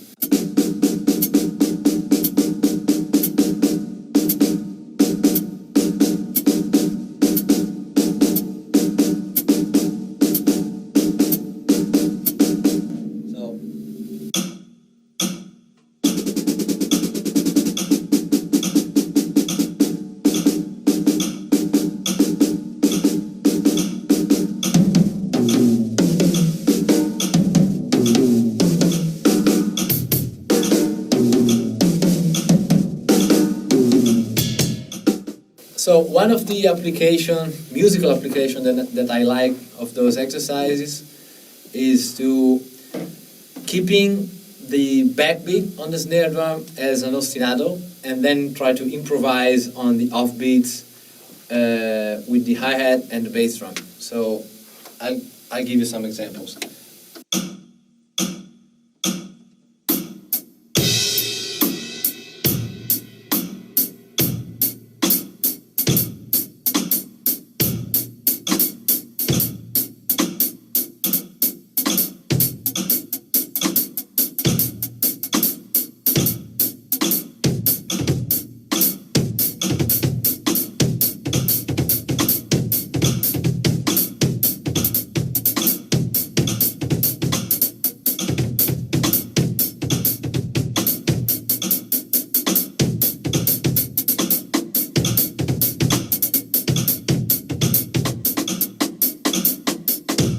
Same story goes with the 16-note triplets feel, so I just try to do the same with a different feeling.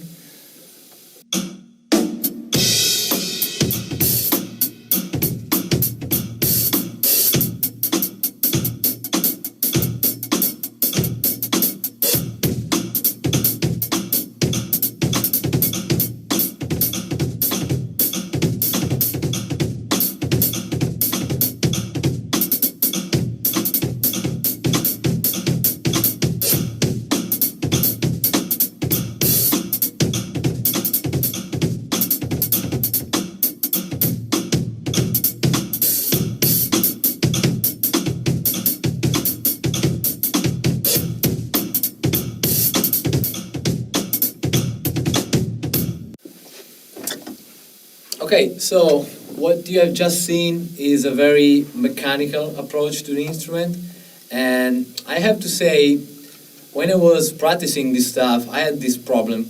I usually could close every, phrase using linear, sticking, whatever, but I felt kind of passive with the phrases I was playing. I was just, throwing the hands, hoping that something cool, hopefully, came out from the drums.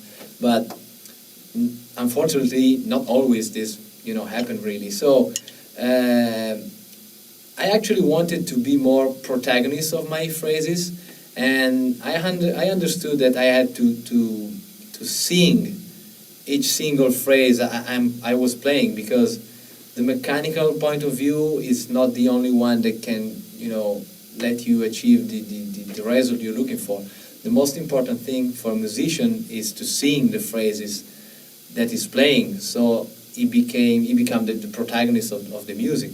And I want to share with you this exercise that I recommend you to do first. This is the first thing you have to do before moving to the other two exercises I just showed you, because that kind of stuff gives you the understanding and the mechanics on the instrument, but it maybe not give you the musicality of the phrases. So the most important thing is musicality, because we are playing a musical instrument.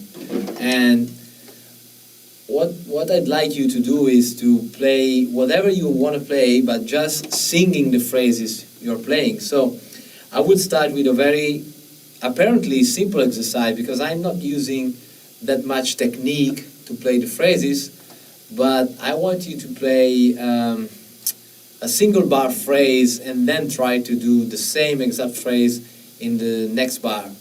So, and once again, I suggest you to think first of only one subdivision. So I would start once again with the 16 notes and keeping the time with the hi-hat, and try with very simple stuff at the beginning. So.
Very simple stuff, but it's not so easy, because you have to remember what you just played. So pay attention while you're playing this kind of thing. And another very important aspect of this kind of playing is dynamics. You don't have to play everything only soft or only loud.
the last example I want to give you is I challenge you to try to make some musical themes with the drums, which must have a structure, A, B, maybe a C, whatever. But you must remember the phrases you have just played, because if you don't remember the phrases, you don't have the theme. So let me just try to make something for you.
As you could see, there was an A, a B, once again the A, the B, and the C, and then I just closed with the A. And I think everybody could recognize the three sections of the solo. So I encourage you to try this approach to the drums instead of just thinking about the licks, technique, rudiments, whatever. You must practice rudiments, but you must know how to use them. So I think this is a very good approach to drums. Try to make a composition, melodic composition. That's pretty much what I have to say. So thank you and goodbye.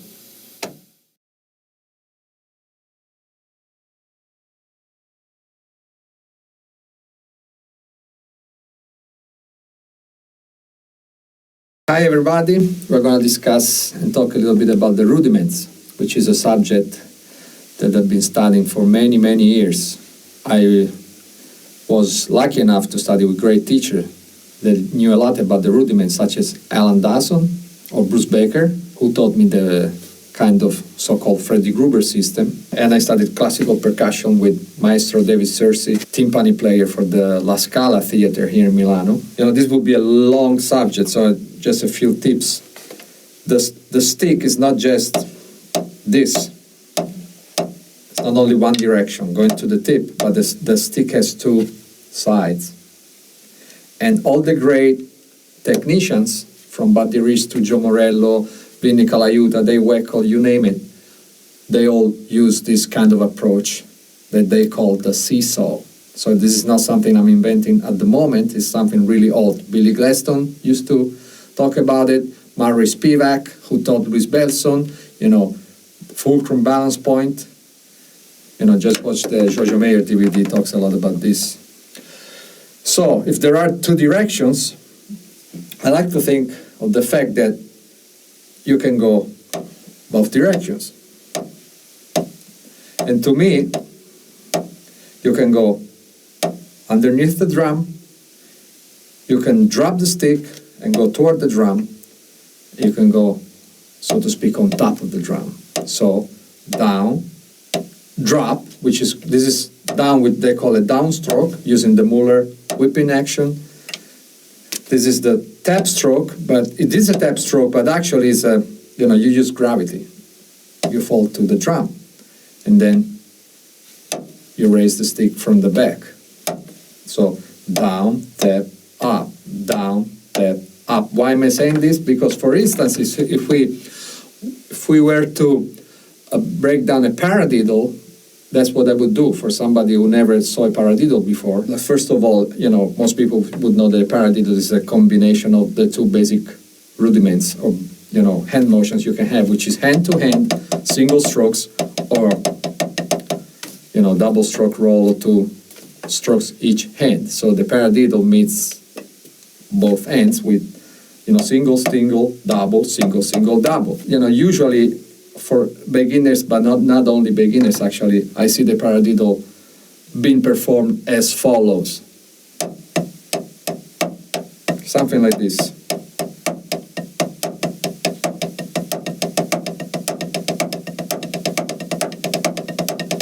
In other instances, some guys that have better developed hands and they use the fingers as well, which is inside the hand, I see this. You see this motion. So this is giving me a decent speed and decent technique, but actually it doesn't sound really good because many reasons. First of all, the stick is choked. And I get stiff because I'm just using, as I was mentioning earlier, the front part of the stick. I'm not using the seesaw approach, which once again I did not invent, but was invented way before I even knew about the drums. Rudiments per se are meaningless if we are not able to translate them into music. So this is what it really is. I've always tried to learn and teach for making music. And this is not music. Not enough, at least.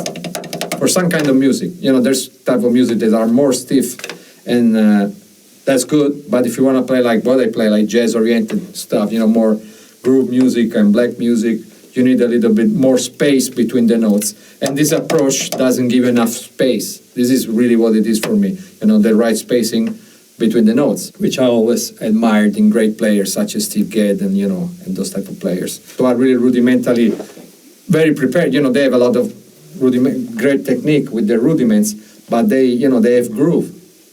That's the main thing, to groove no matter what you play.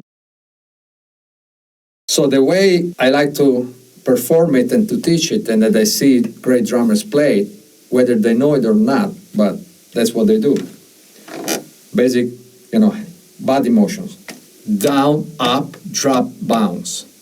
Down, up, drop, bounce. And if you learn this, it's actually much, it takes some effort at first, but then it's much easier than just doing tap, tap, tap all the way through. Down, underneath the drum. Up, on top of the drum. Drop, bounce. And you notice I'm not, using a tempo yet because I'm just performing basic body motion. If I start to go a little faster, all of a sudden, it goes into a tempo.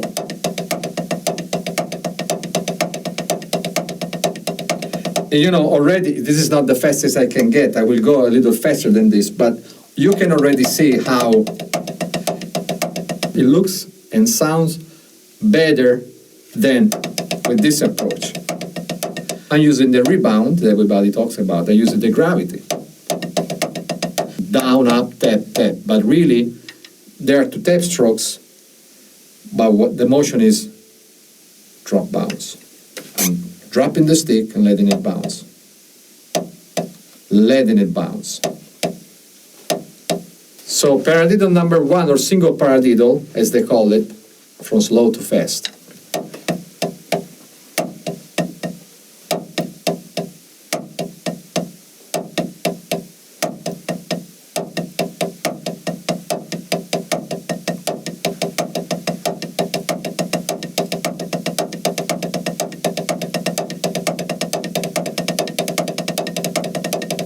When I go faster, of course, the motions get smaller.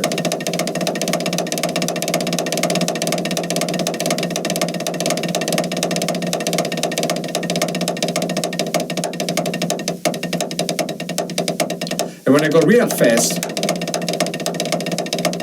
everything is kind of small. The sticks are parallel and is more inside of the hand. And I want to make another point. Whatever, for traditional grip players such as me, whatever we do with those fingers inside the hand, the push and pull motion or, all this stuff, whatever we do with these fingers in the, German grip or match grip position, we do with the index finger in the traditional grip. They have the same role.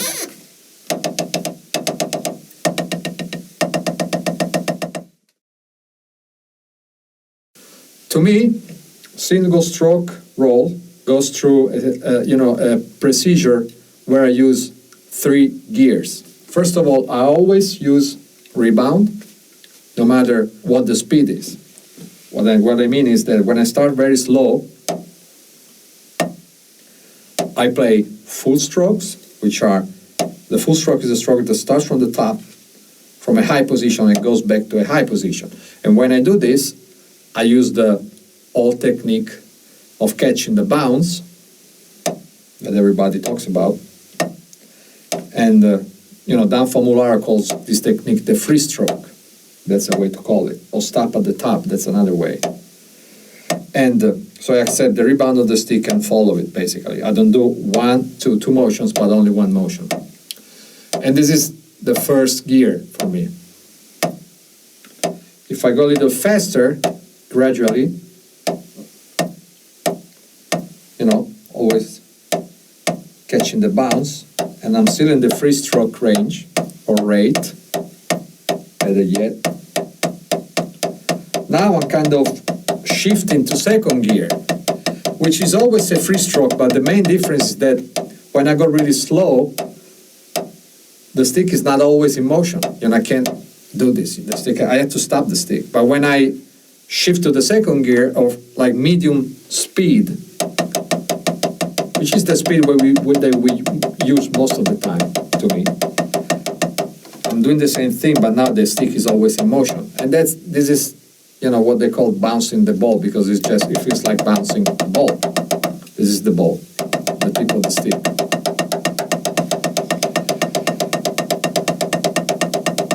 Okay, when I audition new students, most of the times they do this.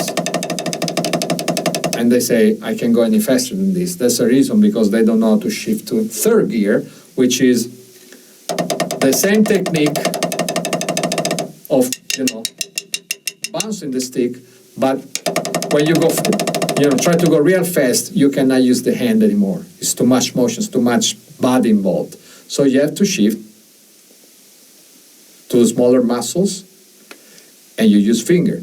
So it's the same thing, but just less body involved. And to do this, actually, it's not that difficult when you learn how to balance the stick, because all you do is this. It doesn't take a genius to do this. To go back, instead that, choking the stick and all of a sudden hitting the brakes, I can, learn to shift gears backwards.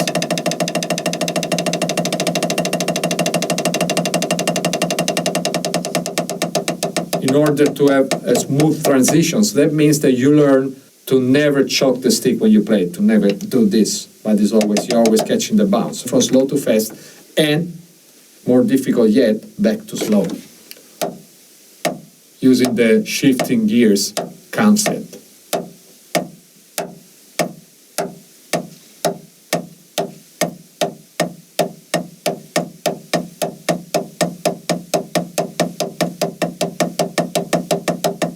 Second gear.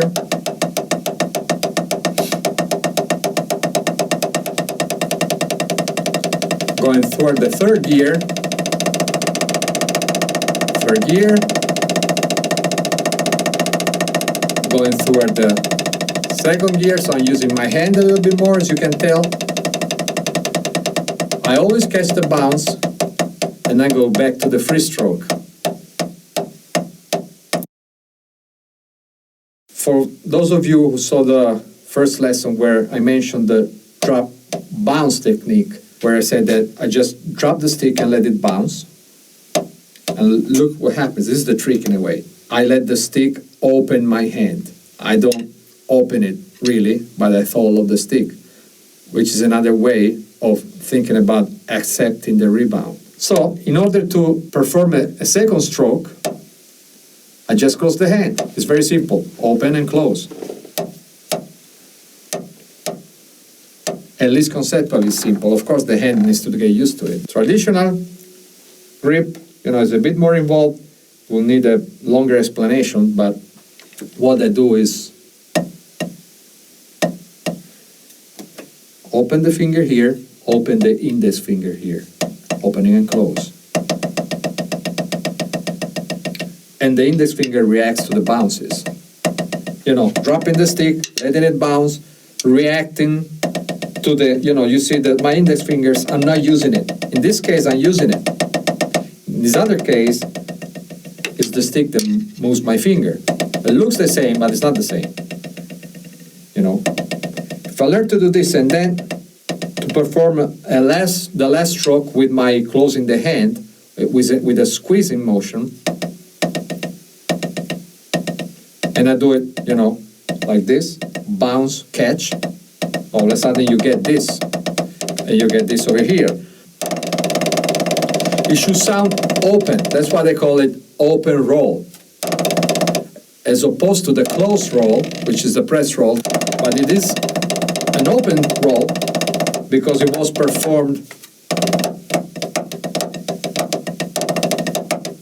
in the military music. And you can do it with wrist, of course, when it's slow, but I want to do it with bounces just to show how that works. But you can do it with, wrist perfectly fine when it's low. And if you need a staccato sound, that's how you should do it. But in this case, I don't worry about that. So from slow to fast.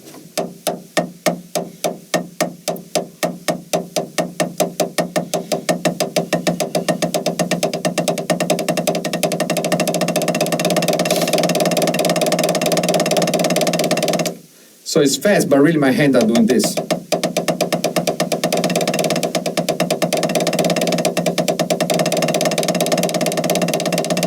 And back to slow. There's another way that I like to call that, drum set way of playing it, which is more, a master of this is, of course, Ged, but Dave Weckl. I learned this from him, where he plays a very, Jack DeJohnette and Elvin Jones, they play big open double strokes around the set, very effective sound. And the way I learned this from Dave Weckl is to start, first of all, to start on the, on the upbeat, M1, not on the downbeat, one end, but M1, M2, M3. And there's this circular motion that helps keep the strokes more open, and it will sound like this, M1,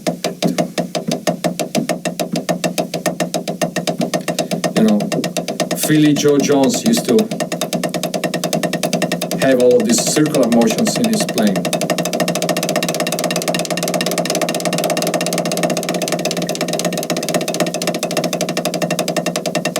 And you hear the sound, how it's more open than the other way, the drum bounce.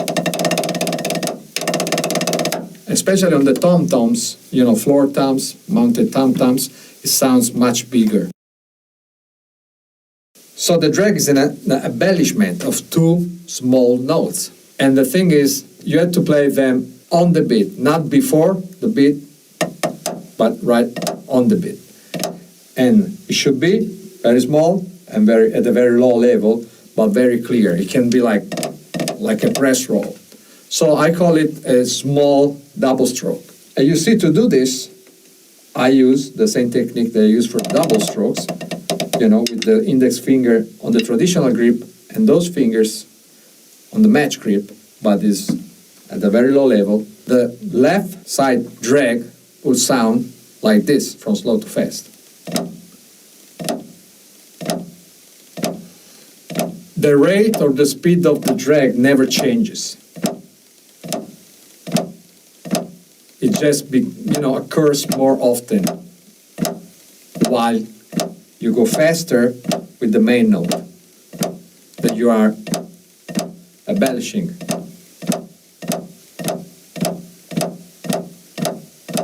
That means that when you go kind of fast, and there is less space between the notes, the drag is taking all the space. But it is not a triplet. It sounds like a triplet, but it's the same rate. Now I'll do it on the right side, and you hear it do it from slow to fast and back to slow. So, watch the fingers, if you can see them at all, inside the hand, opening and close. Watch the level of the height. It's never, it's maybe 2 inches. No more than that. That's the thing that I had a hard time with trying to learn it when I started, when I was studying with Alan Dawson.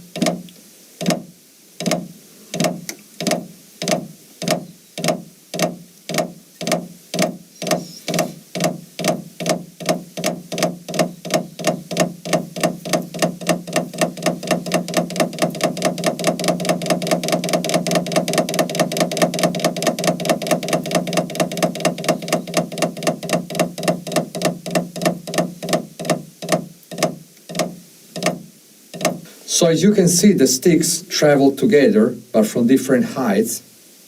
So this gives you the right timing. It's not too early or too late. It's basically double strokes with a drag inside, and it goes like this.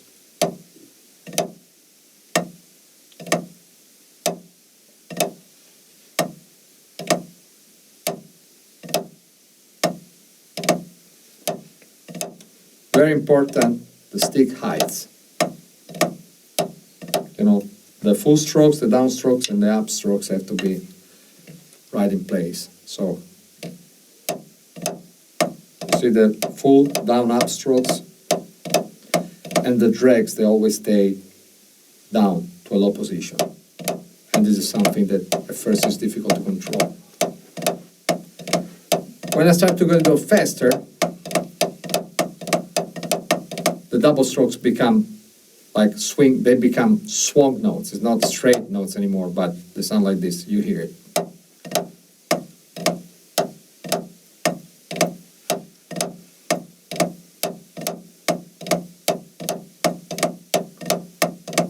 Okay, starting to swing the notes.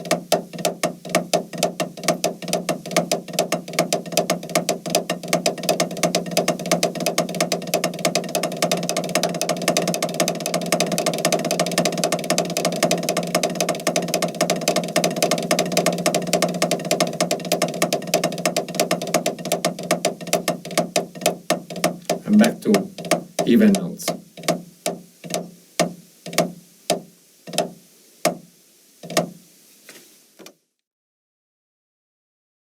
This is a very common rudiment in the, military repertoire, especially in those pieces that are written in 6/8 time signature.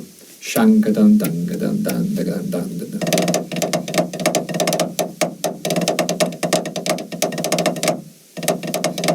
Rang-a-dun-dun-dun-dun, this type of sound. It's written in 6/8, and it sounds like this from slow to fast. 2 and 3, 2, 3, 2 and 3, 2 and 3, 1, 2.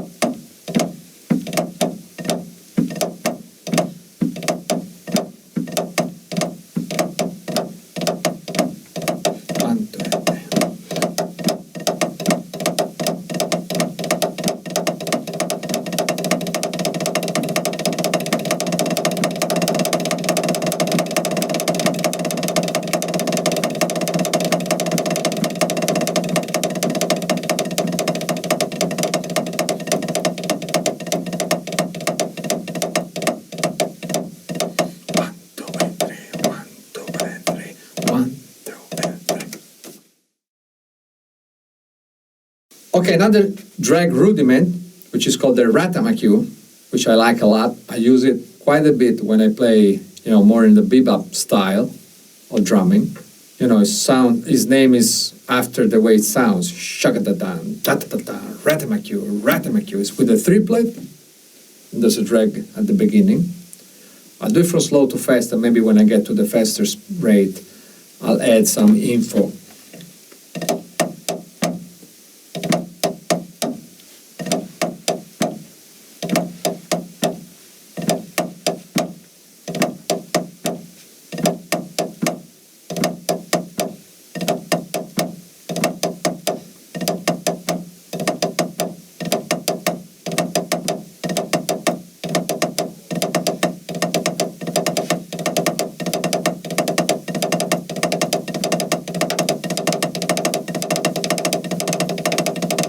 Up to this point, it still sounds kind of in a military way. But when I play it faster, I try to, play the notes a little bit looser and more legato. And I try to do that because I want to get more of a jazz sound, which is a bit different, of course, than the, military rudimental sound. So it's this is a concept I use a lot. I use things that sound in a way, I try to make them sound different according to the style of music I'm playing. For example, and then I go back to the Ratamaku, going back to the paradiddle, the more military way would be like sounding kind of, to me at least, would be kind of more like. But that's not very jazzy to me, to playing like ba-dang, dang, dang, spang, a lang, dang, dang, dang. Now all of a sudden we are, in a military field here. Like the way I would use a paradiddle in a more jazzy way, one of the ways, to me would be more like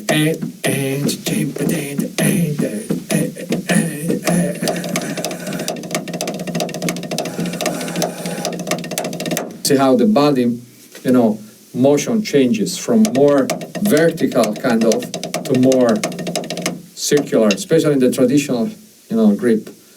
My hand starts to do this.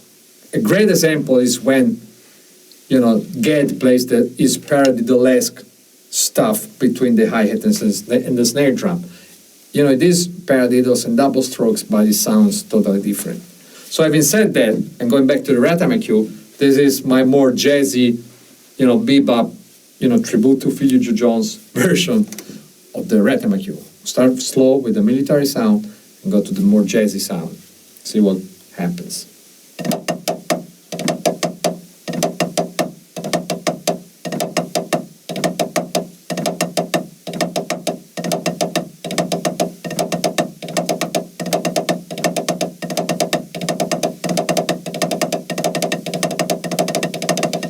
More legato.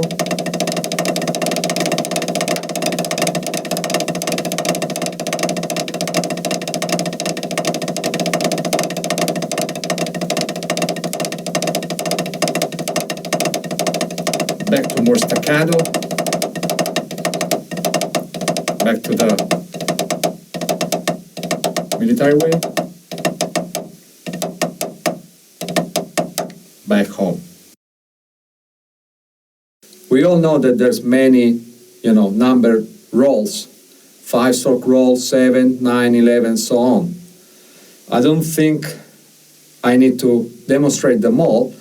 I'd just like to talk a little bit about how I conceptualize, like the 5-stroke roll, for instance. And I want to show the basic body moves that one should do to play them correctly. So a 5-stroke roll, starting with the roll and alternating the leads, should sound like this. Slow.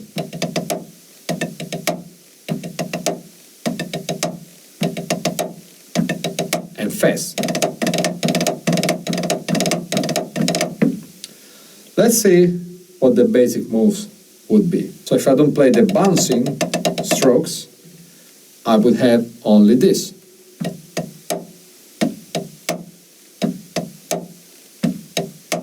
Which is up, tap, down, up, tap, down. If I let the up and tap moves bounce, then we have the roll. Up, tap, down, up, tap, down. Up, tap, down, up, tap, down. Because if I try to play them all with my wrists, this is what happens.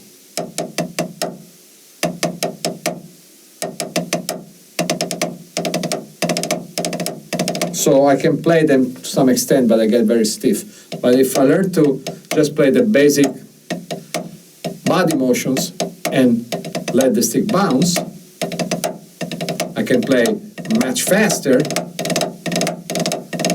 but much smoother, which is really the point. And it's easier, once again, as I said in other lessons, regarding other rudiments, it's much easier to play in time because you're playing.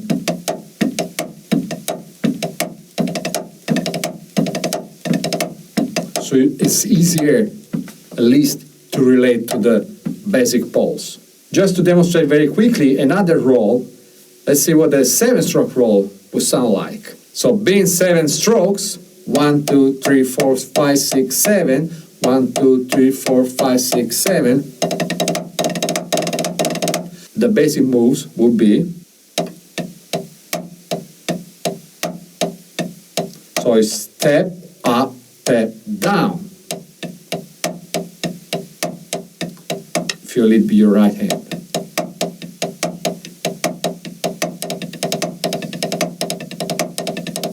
Now just letting the taps in the upstroke bounce.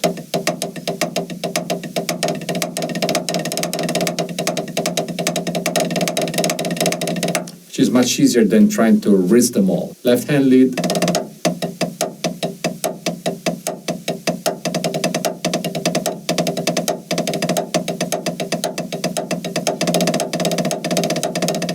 So, if you want to learn the rolls, to me, really, you should understand what the basic moves are, and then add the bounces.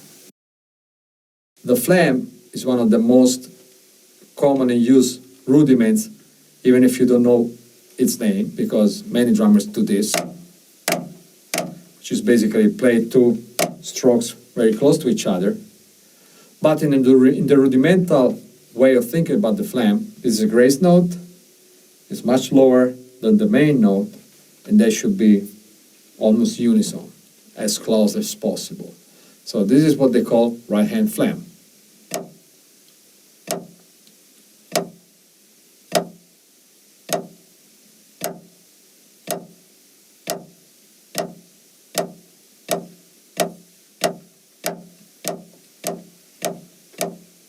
See how the grace note is much lower. When it's, performing this low tempo, this is easy to do because the main note is so much higher. But when you get faster and the big note goes down a little, then, problems may occur because sometimes it starts to be a unison. So that's the problem with the control of it. One thing that I wanted to address, even when I play the grace note or the flams or the ghost note, however you want to look at it, I never played inside the drum. I always come off the drum, which is the same thing I'm doing with this, but in a much lower scale. So it doesn't really look like that. But I'm not doing this. I'm coming off the drum. Joe Morello used to be an expert of this technique. Off the drum. And when it's much lower, it's more difficult than from here, but, just a little time and patience, and you'll develop it. So always off the drum.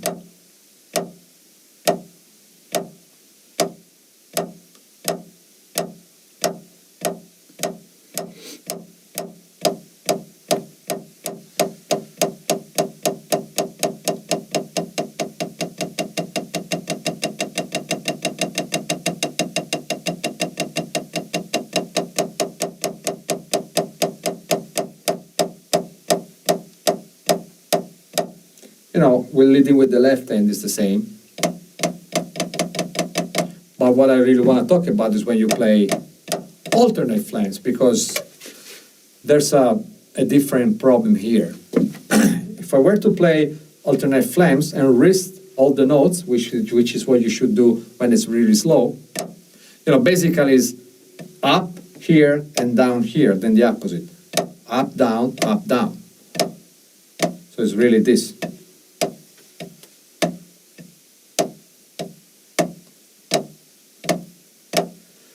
So if I do this,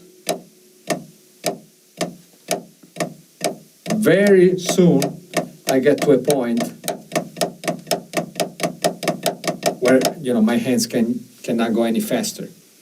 Unless, I figure out and break it down, figure out the way, or a better way to do this, I go into the fingers, because the hand, after a while, can't go any faster.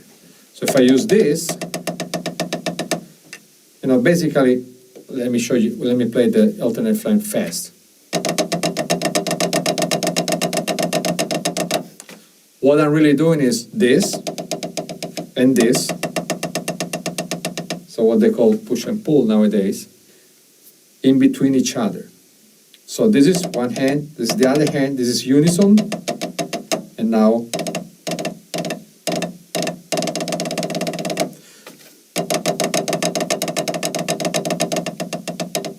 so in a way it's like playing single strokes using the technique of the double strokes. So this is single strokes using, the double stroke technique, and this is, see, I'm starting to open and close the finger and here the index. So I can go, when I learn this, once I learn this, I can go fast and easy, because it's not a big effort for the hand, it's just the fingers. It's really like this. So then, go back into the wrists.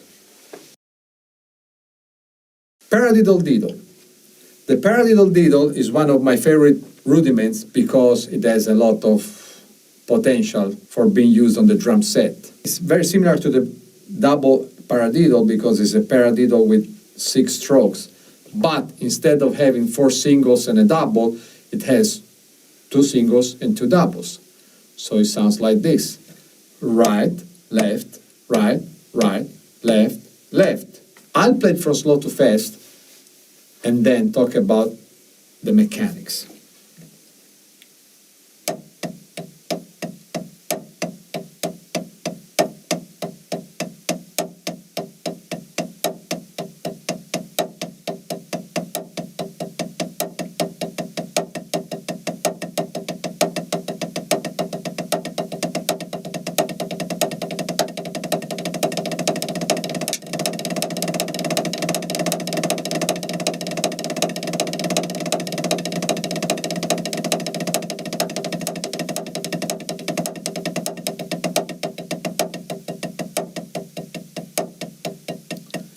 So let's see what the leading hand, in this case the right hand, is really doing. I'll play the left hand on my leg.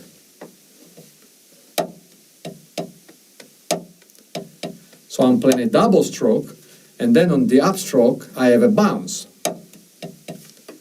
which is much easier to do than playing everything in one position.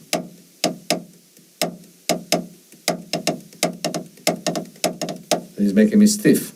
Where, if I use the bounce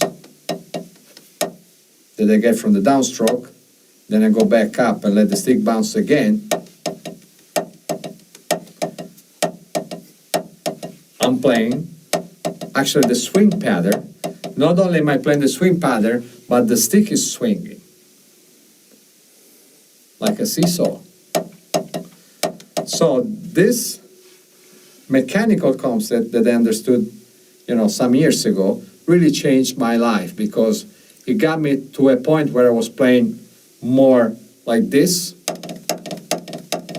It was fast, but the notes were kind of, choked and tight, to playing like this. You hear the difference? Just the right hand.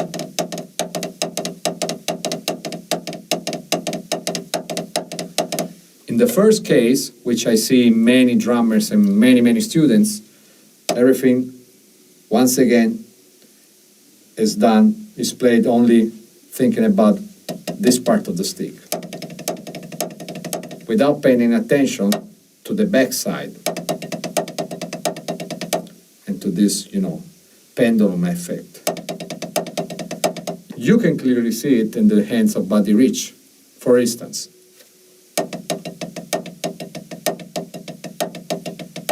or if you notice, the Wackel's hands, when he, attack the drums, many times he's doing this, not this, because he's using the back part of the hand and of the stick in order to be looser,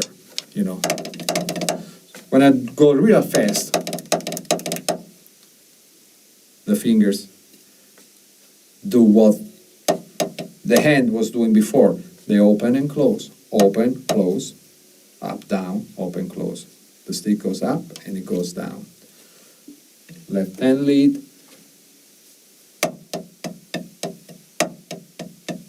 down and up, down and up.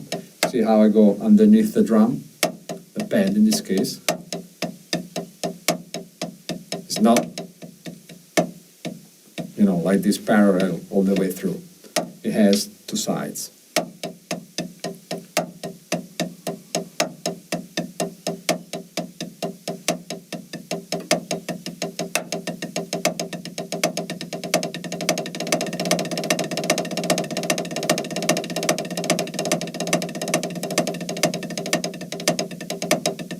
One last comment, when I do this, the swing pattern is actually exactly the same mechanic and number of notes that I would do if I played the Mulder triplet. It's just a different rhythm, different spacing between the notes. This is a triplet, down, tap, up. This is the swing pattern. Down, tap, up, down, tap, up, down, tap, up, down, tap, up. So it's really the same action.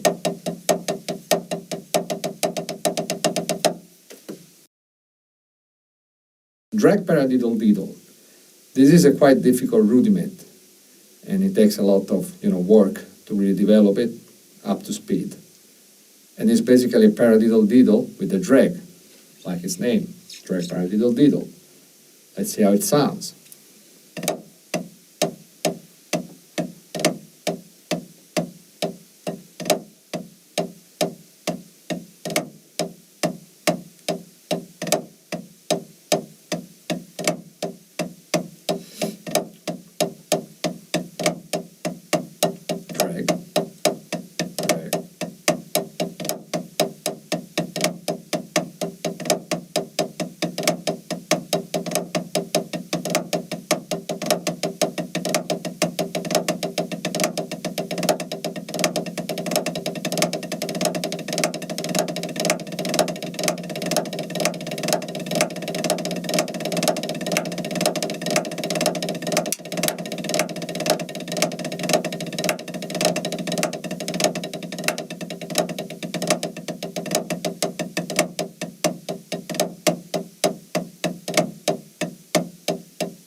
No real secret here, just a lot of practice. So enjoy. This is a rudiment that is based upon a very common rhythm.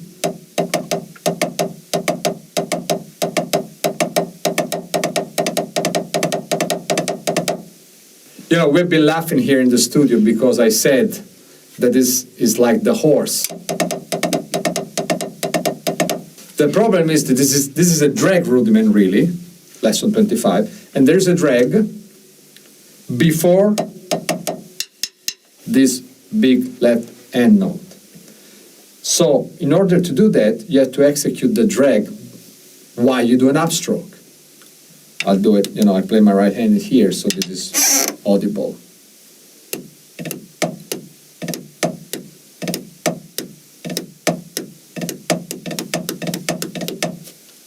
German grip.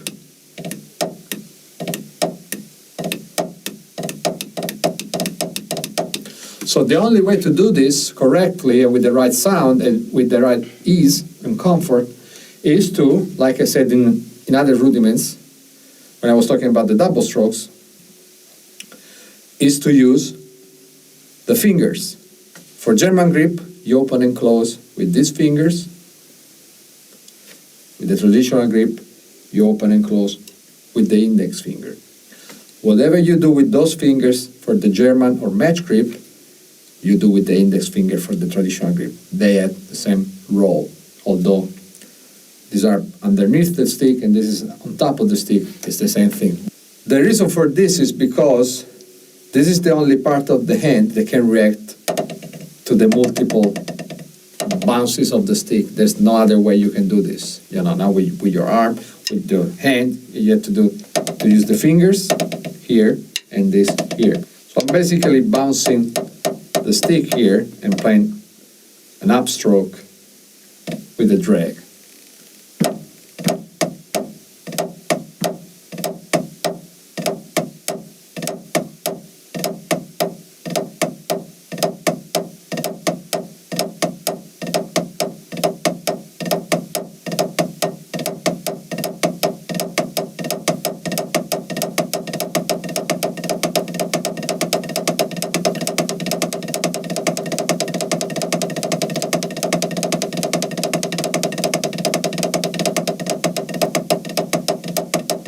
And as you can see, the motions stay the same even when it's faster. Let's do with the left hand lead.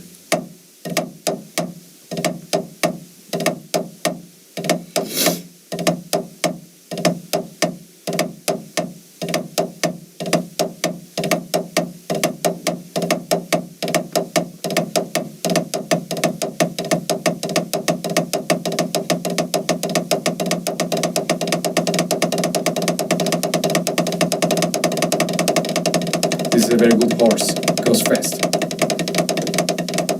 Champion.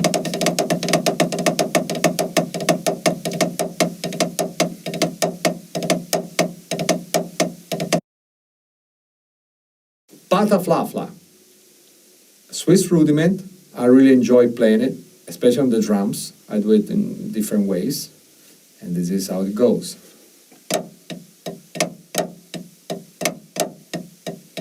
Right hand lead. Up, down, up, down, up.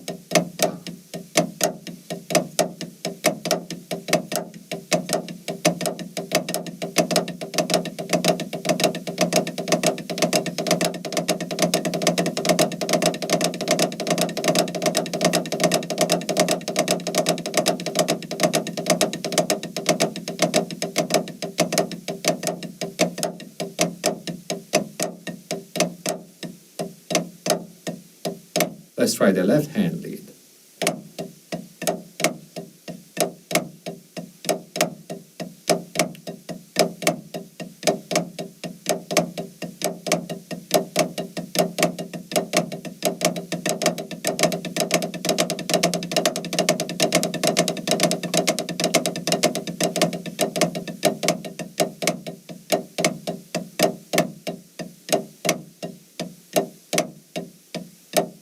So we've been discussing a little bit about rudiments, and I sincerely hope you find this to be helpful, because I'm really just like anybody out there that is watching this.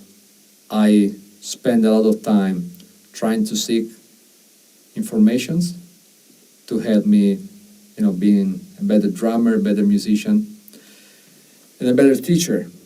So if I can help, to some extent, some of you guys out there, then I'll be real glad. If you want to contact me for some questions, feel free to write me through my website, which is my name, tonyarco.com. Of course, I'm like everybody else. I have a Facebook artist page and also my personal page under my name, of course. And I'll be glad to answer your questions. And until the next time.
I was very blessed in the sense that it seemed like drums chose me.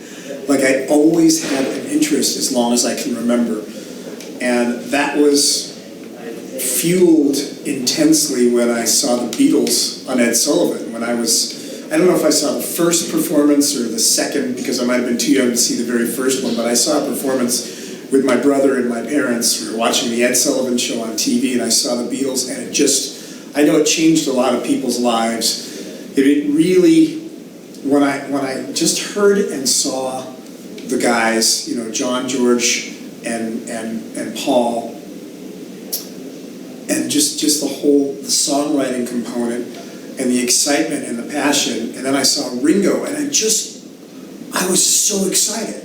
Like when I saw him playing drums, there was something about the movement, the sound, the architecture of the instrument that got me so excited. And then I saw the screaming girls, and I love girls. I've always loved girls. When I was a little boy, I never made fun of girls. I said, if you don't like the girls, you send them my way.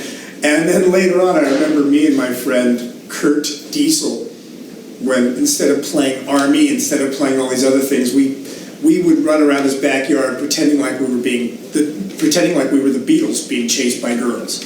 So that was a big fuel for me as well. And then the passion was undeniable. I talk about how I wanted to play drums, and my parents said no. My mother said, drums are too loud. Why don't you play a nice instrument like your brother Randy, who plays violin? My godfather was my brother's teacher. His name is my Uncle Ben. And we went to my Uncle Ben's house while my brother was having a lesson, and I saw a cello in the corner, and I said, okay, I'll play cello.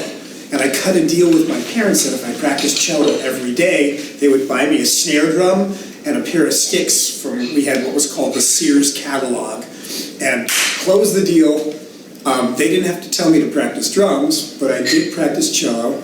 And so I grew up playing in orchestras, playing cello, and I started playing in bands, playing drums, and I started taking private lessons and at a very young age, but I always played along with music. So for me, probably the bigger influence on me, more than the private lessons, was just listening and always playing along with music. You know, anything from, I try to play along with Buddy Rich big band records, because I always loved Buddy Rich. I'd play along with Beatles records, of course. I'd play along with Blood, Sweat, and Tears, an early sort of fusion rock band. Bobby Colomby was the drummer, and Floyd Sneed from Three Dog Night. You know, these strange influences, just stuff you'd hear. And my brother was listening to Frank Zappa early on, and he listened to Zappa for the humor, for the comedic part of it, and I started, as I got older, started realizing, wow, this music is really intense and complex. And I developed a real love for Frank Zappa, and then when I was older, about 21 years old, I really delved fully into studying Frank Zappa and odd groupings and odd meters, and I kind of got some of that vocabulary together, which influenced my playing. And I've always loved fusion, and I played in big bands in high school. And probably the most profound teacher I had was Freddie Gruber, who, rest in peace, he just passed away, who's one of the marvelous teachers. He teaches Weckl, taught Weckl, and Steve Smith, and Neil Peart, and Ian Wallace, and of course, one of the people that he taught is a guy who's now my drum instructor when I take lessons, who's Bruce Becker, who studied with Freddie for 25, 30 years now. He teaches Freddie stuff. And then I also was always interested in the recording aspect of drumming, because even though I loved playing live, I loved the feeling of being able to play and then hear myself back. So when I was very young, I started buying tape recorders and getting into the recording component. I studied recording engineering and I studied music theory. So I basically created a well-rounded education just by what I studied. Although I never went to college, I never went to university for it. I don't even have a bachelor's degree because I was going to college for accounting, other things. My mother wanted me to go to have something to fall back on, and I just ended up playing music full time, and I never looked back. Started working in studios. I was an engineer in studios, and that also led to my desire to want to communicate what I understand about the recording of drums, and that's why I came out with this DVD last year, A Day in the Recording Studio, because I've always loved being able to do things myself. And as it turns out, nearly all the sessions I do myself now, because it's internet drumming, it's the wave of the future, actually it's the wave of the present. Most of these studio drummers in Los Angeles have their own studio set up, and we record drums on our own. So that's kind of my path. Oh, and of course, I've done, work with some incredibly successful artists. I've had this stellar career for which I'm so grateful every single day. I'm just eternally grateful all the time. It seems like the older I get, the more grateful I am, rather than the more I take it for granted. Because I realize that I've certainly worked hard, and I've communicated a lot, and I don't believe there are any accidents, like things don't just fall in your lap. But I do believe that I've been very grateful and that I've met amazing people that have helped stimulate my career and have introduced me to more people. And I've made the most of those connections and made a lot of friends and hopefully haven't made any enemies. And I continue to just have an amazing time. I was working with Pink for 5 years now. I'm working with Foreigner, and we've been touring the world. And we're about to do an acoustic tour where I'm going to be playing percussion and cello for 3 months. So this cello thing keeps on coming back to me. I played cello on the Pink tour as well in 2009. My story is, yes, practicing is very important because you have to have your craft in line, and you need to find a great teacher. I always say, if you find a great teacher, listen to everything they say and try everything they say. You'll know if something isn't right for you.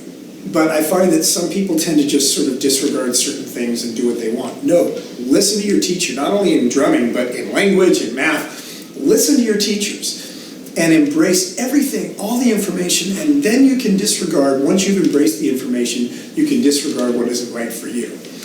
So that's what I've done. I've studied with Louis Belson's brother, Henry Belson. As I said, I studied with Freddie, I studied with Mel Zelnick, some of the early teachers that I had. Then I started teaching when I was 19 years old, and when I taught, I ended up learning more than I had ever learned because I had to break things down. Some things had come naturally to me, and I had to really think about how, the structural component of playing in groove, and I've always been a freak for groove. And I finally got the opportunity to do a tour with Brenda Russell, this R&B artist, opening up for Billy Ocean. in 1988, and that was through a guy that I had met earlier whom I had tutored in English. This great drummer named Armin Grimaldi, and he couldn't do the gig and recommended me, and I ended up doing that as my first gig. And then I have done a variety of different auditions. One of the profound experiences I had is I auditioned for Bad English, which is a lot of the guys from Journey. And ironically, Foreigner was just touring with Journey, so most of those guys were there, including Dean Castronova, the great drummer who played in Bad English and now plays in Journey. But when I did the audition, Jonathan Cain, the musical director, I met them and I was really positioned to get this gig. I just thought, this is going to be great. This is the next step in my career. And I started playing, and Jonathan Cain stops me after 30 seconds and goes, "You're rushing." Okay. So I started playing again. He stops me again. He picks up the metronome. He throws it at me with the light, and he says, "Watch the light." So I didn't get that gig, and I was upset, but it was a great experience for me because for the next year, I worked with a metronome every day. I did a rhythm course where I was clapping with a metronome, clapping at different tempos, and I started practicing behind the metronome, ahead of the metronome, playing, seeing where I was naturally, my fills were naturally speeding up and slowing down, and really gaining control of my internal sense of my internal clock, my internal sense of time. And so I've become a freak for groove and time and working with metronomes, and I love it. The metronome is my friend. I studied with Joe Porcaro, and he said, "Man, act like the metronome is just like, it's like Lenny Castro playing a cowbell." I played with Lenny Castro. We did a whole tour with him as well, with Stevie Nicks. And he's right. So I love working with the click. And that's one of the reasons why I enjoy recording so much, because I enjoy the meticulous components of every part of the sound, every part of the groove, and how to change the groove and manipulate the groove depending upon where you play with the click, where you play with the other players.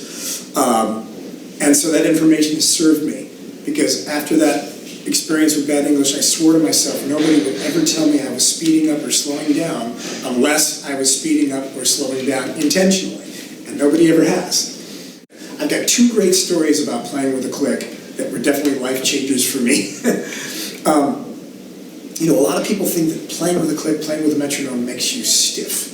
And I've worked with it so much to know that no, I can move around. I can make the time a little more elastic, or I can make it very regimented. But the truth is that playing with a metronome just means you have really good time. You want a great internal sense of meter. If you have an 80-piece orchestra of top-class, world-class musicians, every one of those musicians has a great sense of time, because you have 80 people playing together, and any one person is out of time, it can be a mess. So I remember doing a record in the 90s for a friend of mine, Dave Cause. He's a sax player. And he had been doing these smooth jazz R&B records that all had a bunch of loops and were always played with clicks and loops. And they wanted to do an acoustic record. And they wanted to abandon the use of clicks, metronomes, and anything. And they were pretty adamant about it. And the producer, Tom Panuzio, said, "Okay, Mark, no clicks. We want to just play we're going to cut everything live." Then he says, "But then what I'm going to do is I'm going to take all the takes and I'm going to cut verses and choruses in from different takes." And immediately in my head I thought, he wants to do this without a click, but he wants to cut all these different takes in. The tempos are going to move because that's what tempos do. So I thought, well, that's when I made an executive decision. So when we rehearsed all this stuff, I had the big studio headphones on, and I had the little headphones on underneath, and a little metronome. And I told them I was just using the metronome as a tempo basis to start the songs. But then I ended up playing the songs with a click. They felt great, because I knew they would feel great.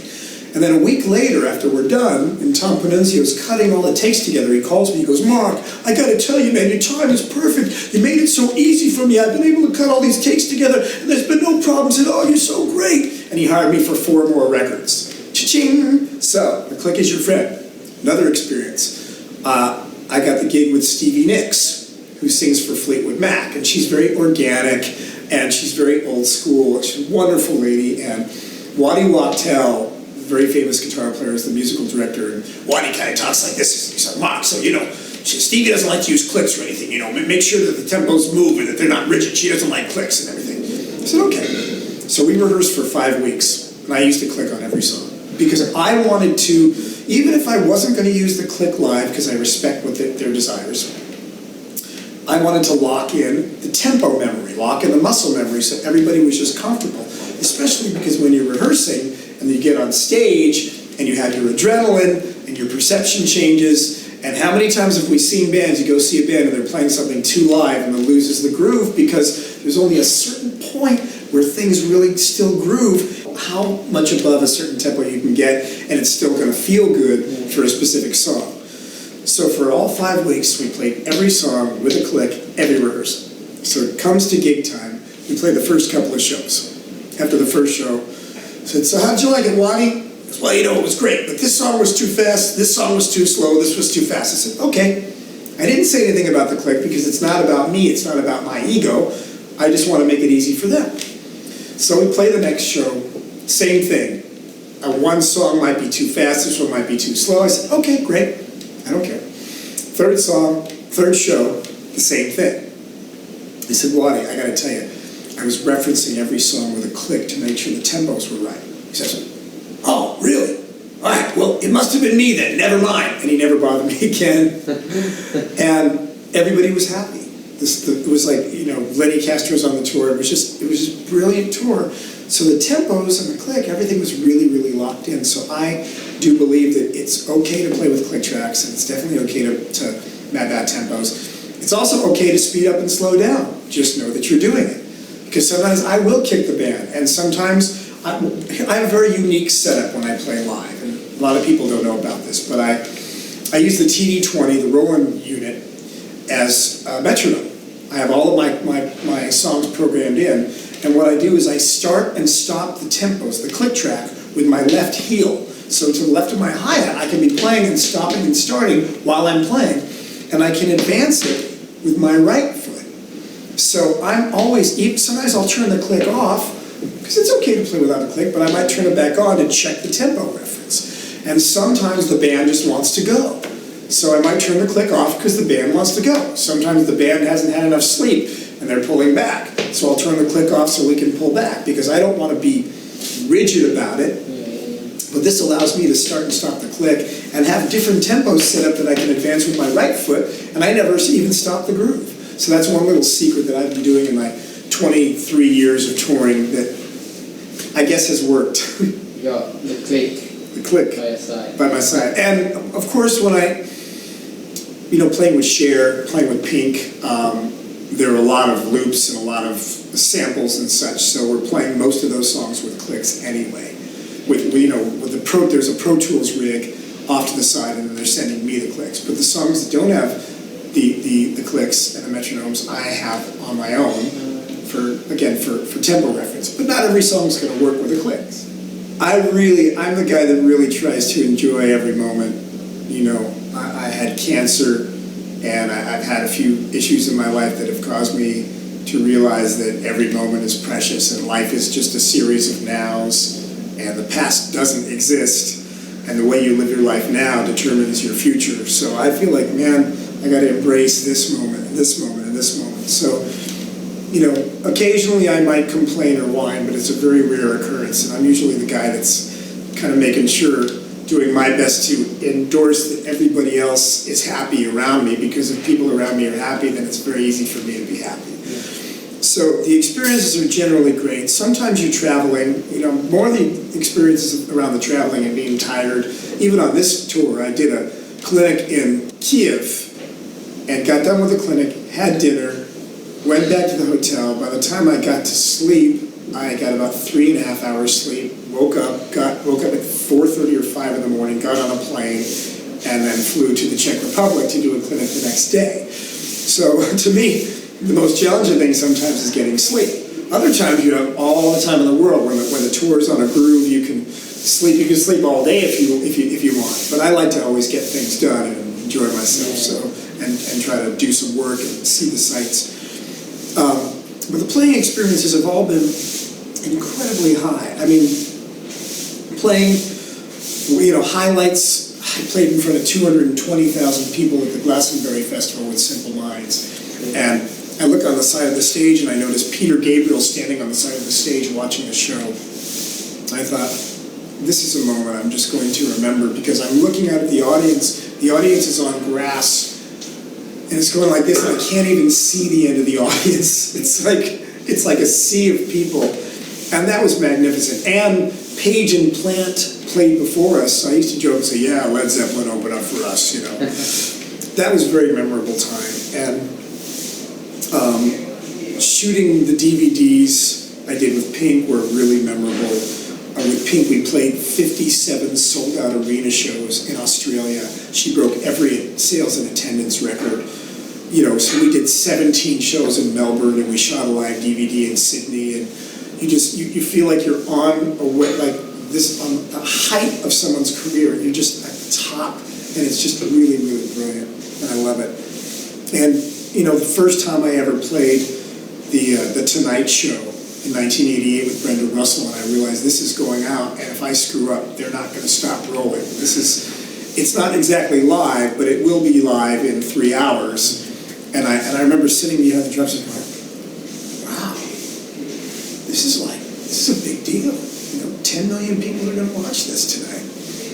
And they're not going to stop they might stop if she screws up. Like, I ended up doing a lot of these shows, and one of them I did with Richard Marx, and we started playing and his microphone wasn't working, so we had to stop and restart, because that's why it isn't actually live. But I've done live shows then too. The Grammys, American Music Awards, where you have a 7-second delay.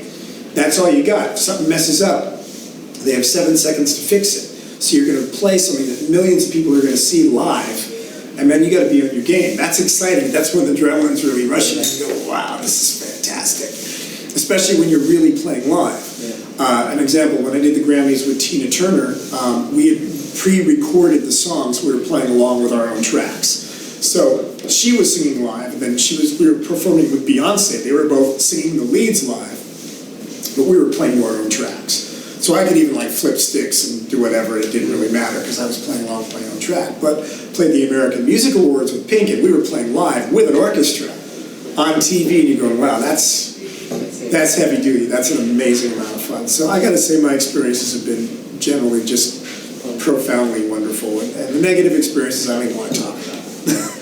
I have seen the industry change. I've seen people using first programmed drums and now samples and these production collections of really well recorded drums that people are playing. I've even done a few of them before where they're using, they can put in, you know, actual drum track and cut in fills, and that's fantastic. But nobody is going to be able to get the real nuance of playing like a drummer who's playing along with a track. And that's where the magic happens. So I decided to do a DVD because for the last few years I've been doing these drumming recording seminars. And I'd go all over the world and just bring people in a local studio and spend 12 hours talking about miking, signal path, processing, tuning, and my own system of charting, which is a really quick system of charting. And I woke up one day in 2009 and said, you know, I should do a DVD because this is what is happening now in the world. And when you got people like Dave Weckl and J.R. Robinson and, you know, all these famous studio drummers that have their own recording setups, because it's gotten so expensive and the industry has changed. Previously, before you even recorded one drum note, you'd pay $500 or $600 or $700 for a studio, $500, $600, $700 for an engineer, let's say €1,000 for the day just to record drum tracks before you've even hit a note. Yeah, that's expensive. People are going to want to just use programmed drums. But if you can give them the ability to play drums for them because you can record them yourself, you could charge somebody $100 a track. You could charge €50 for a track. You could charge €500 for a track. I've done it for a variety of different prices, and I might be a little bit more expensive than some people. But what I can do is someone can send me an MP3 on the internet. And before I left for this clinic tour, I did something for somebody in Australia, somebody in Germany, and somebody in Mallorca. So they get Mark Schulman on their tracks. They send me an MP3, and most of them have programmed drums already, or used a sample library, and might have even put in some really good sounding drums. But when I play the track, they go, oh, that's a different story, because then they got a drummer responding musically to the track and always doing things they wouldn't do. So they usually send me a track with or without drum programming. I listen to it. I charted out the average pop song I can chart in 15 minutes, the average pop song I can record in a half hour. That's 2 or 3 takes of drum tracks, extra fills, samples. Then I'm done. I upload it onto the FTP site in an hour. So I can do a whole record in a day very easily, and I've done it many, many times. And so I put out a DVD called Day in the Recording Studio just to show people how easy it is. And it's fun. I mean, I'm a funny guy. My wife's in there checking the drums. We stage a fake fight between me and the engineer because we're arguing about mic technique. And it shows him in the bar drinking, you know. But, you know, because I like to have fun with it all. But the truth is that it's the new business. And I've had some students that are doing really, really well. Students from the original drumming recording seminars I did. I saw a guy in San Diego who said, yeah, I did like 200 tracks this month. I'm like, you're doing more than me. But you can do it. And all the money goes in your pocket, and it's so much fun. And you can control it. You can do it in your own time. You can go take a nap and wake up at midnight and record a drum track then. It's a wonderful, wonderful thing. And it's just very important to be aware of what the industry is now. Record companies in America don't even sign a band that doesn't have their own recording and isn't already selling records or CDs or downloaded music. It's kind of backwards, because the record industry used to be they'd give you money, develop you now, and market you. Now, it's a self-generated business. You have to record your own stuff, put out your product, and have sold enough units or enough downloads for them to even start looking at you. So I say, great, let's embrace it. Because it puts us all on the same playing field, because you keep the money. You know, if you go and record your own product, it's all your money. Because historically, a record deal, the artist gets 12 to 15% of the money. Well, where's the other 85, 87, 88% going? Now it's all yours. So if you sell 5,000 or 10,000 units, you can make money. And then you can tour. And you can get interviews with college radio stations in America. And there are all these opportunities. So for me, I see it as a chance, as an opportunity to embrace the new world and embrace what's going on now. So I decided, man, I'm going to do this DVD. And then I came out with my own signature snare drum to boot for Gretsch, which I'm very excited about as well. And that came out very organically. I was talking to John Palmer, who's the design engineer for KMC Gretsch in America. And I've been doing so many clinics. I said, John, you know, I'm doing these clinics, and I'd love to have a second snare drum, but Gretsch doesn't seem to have the kind of second snare drum that I would want to play. I'd want to play a wood drum like a 12 or a 13 and make it deeper like a 6, but high quality, but not super expensive. And I've always played the fat snares underneath because I always like a lot of crisp articulation as well as fatness. And so by the time I got done describing everything that I wanted in the drum, John said, okay, let's make the Marshallman signature snare. And then it came out. It's 12 and it's a 13. It's a medium-priced drum, but it sounds great. And it's great for, like, you know, hip-hop, you know, R&B, urban stuff. And it's also, you can get a really fat tone for rock stuff, too. So it's a great drum, and it's actually selling better than anybody expected. So I guess we're doing something right.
All right.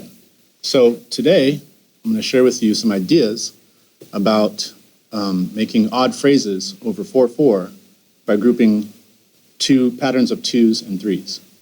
So for instance, let's say you wanted to play a 5 pattern of 5 over 4/4.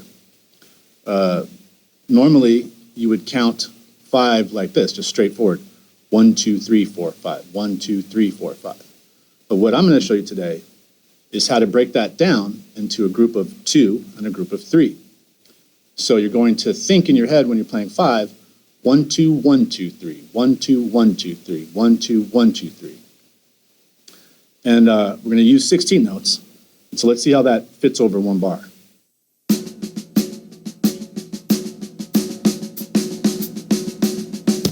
All right, a little bit slower.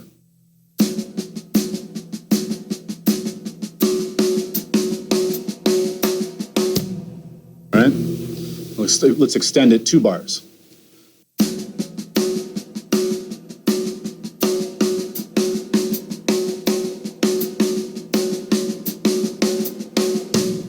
Right?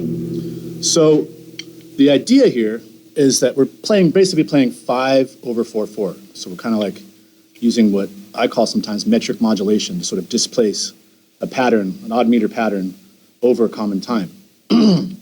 And so when you break it down to a grouping of 2 and 3, it kind of has like this groove to it.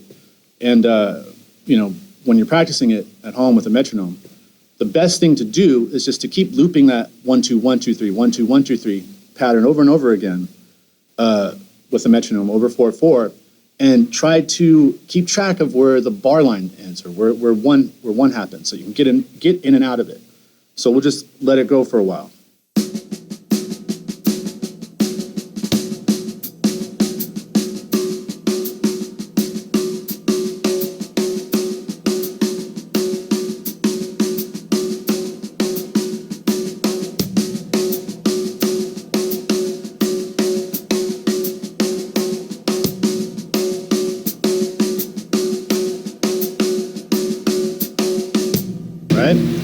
So once you get good at it, you kind of get used to how that grouping falls over 4/4, then you kind of hear where all the tensions are and how the beats are kind of displacing, and you can kind of go in and out of it from any beat. You don't necessarily have to start on one or end on one. You can kind of play it in between some of the phrases that you have. So let's take that pattern, that 2/3 pattern, and let's orchestrate it over the kit a little bit.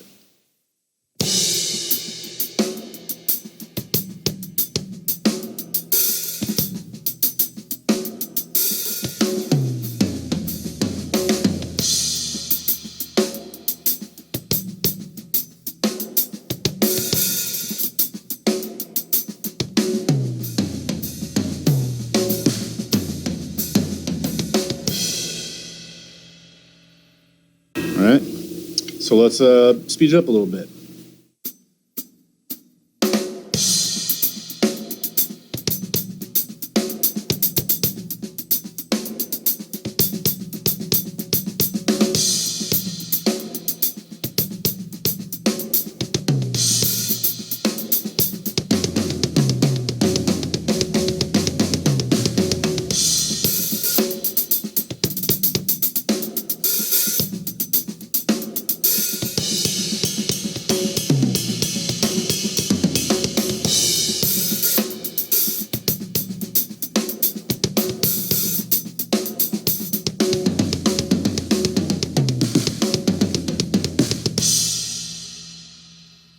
So, I'm not necessarily playing the pattern in full length over these fills that I'm doing. Sometimes I like to do is I'll start the pattern and then sort of end it in a way that sets up the downbeat, because the pattern of 5 doesn't always hit directly on the downbeat. So I like to end it with a little lick that sort of finishes the phrase and sort of in a more musical way comes back into 4/4. So you can also reverse that thinking process too when you're breaking down 5 by starting with a grouping of 3 and finishing with a group of 2. So instead of 1, 2, 1, 2, 3, 1, 2, 1, 2, 3, you're thinking 1, 2, 3, 1, 2, 1, 2, 3, 1, 2, 1, 2, 3, 1, 2, 1, 2, 3.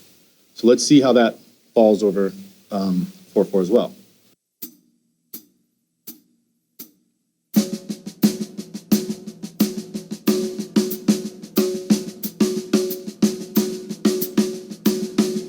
All right, again.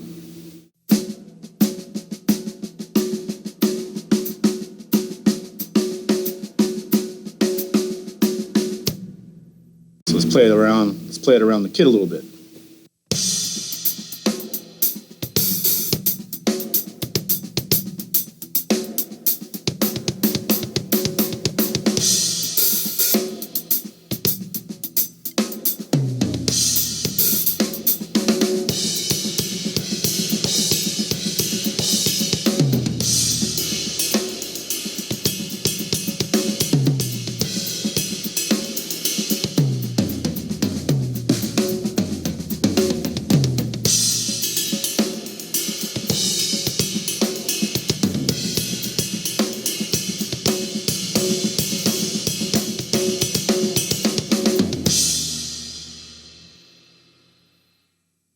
Cool. So those are some ideas to like orchestrate that grouping over the drum set using the 5 grouping.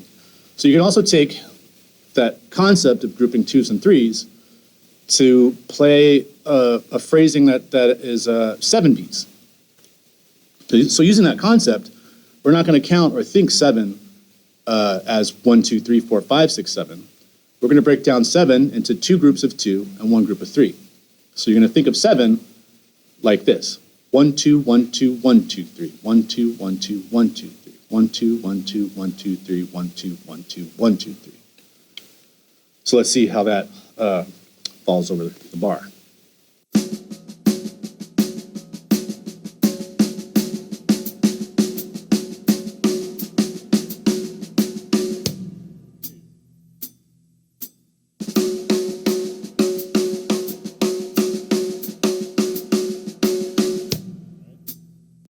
So the same thing, once you get a bar of it or 2 bars of it kind of solid and tight, then you want to just keep repeating it whilst at the same time keeping track of where 1 is, so you can get out of it whenever you need to. So I'll just keep playing it over and over again.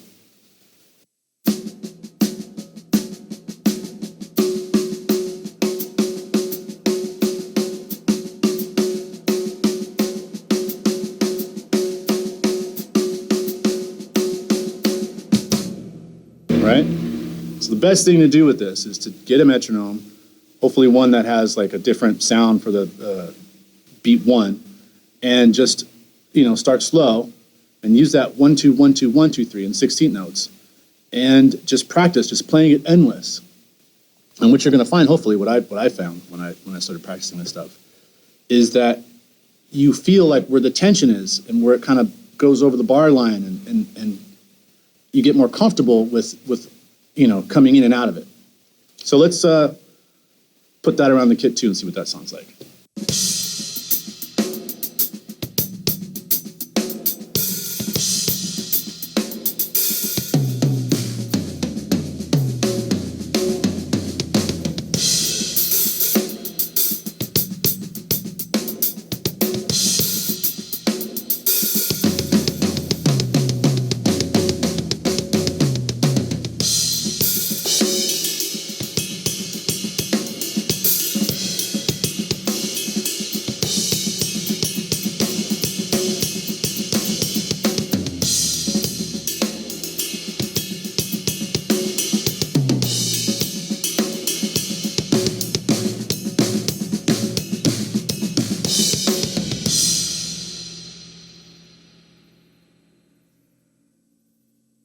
So once you get comfortable with that, then you can kind of use the idea of grouping 2s and 3s to really play any odd phrase, or kind of mix them all together so you're kind of going in and out of 5, 7, 9, 6, 4.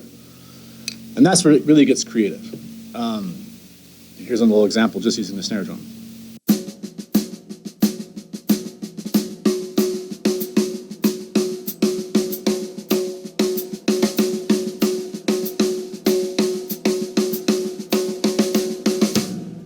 right? So let's orchestrate that around the kit.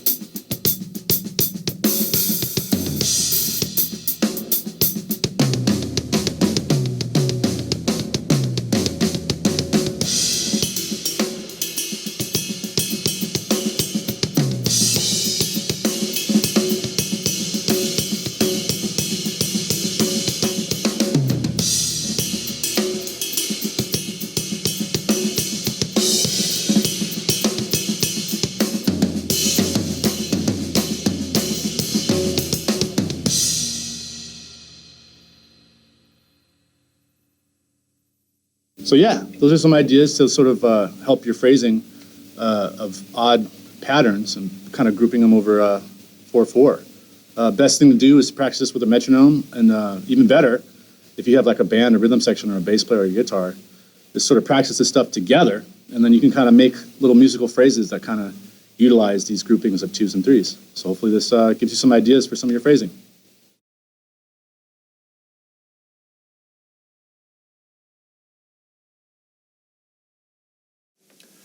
And now some applications of rudiments on the drum set. So I'm gonna start demonstrating some single strokes on the set, and the point I want to try to make is that, you know, we don't need to use the single stroke just as rolls. In other words, just playing them fast, and so forth. But we can use the single strokes to create melodies. And what I'm gonna do now, I'm gonna try to play some linear phrasing, where I'm gonna alternate single strokes with my hands with strokes with my bass drums. In other words, I can play any type of notes grouping with my bass drum, but I'm only gonna use single strokes with my hands. And I'm gonna do this with 16 notes, quintuplets, 6-tuplets, 7-tuplets, and 30-second notes. And so here it goes. So 8 bars each, starting with 16 notes. I'm gonna have quarter notes on my hi-hat, and here we go. 1, 2, 3, 4.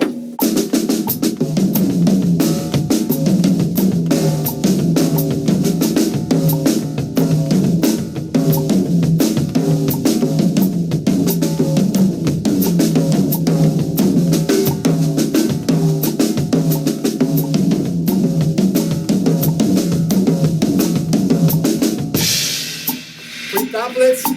1, 2, 3, 4.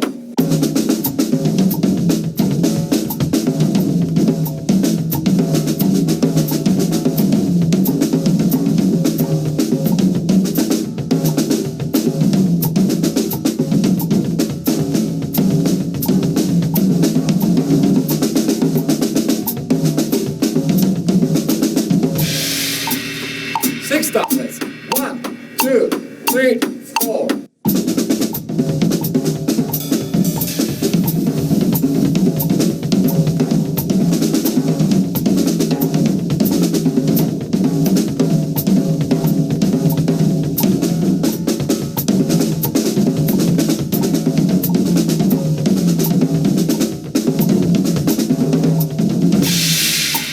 Seven tuplets.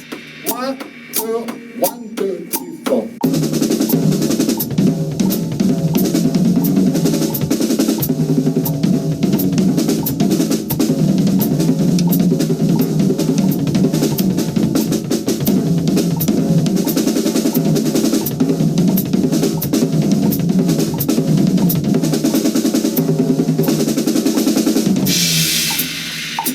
Second notes. 1, 2, 3, 4.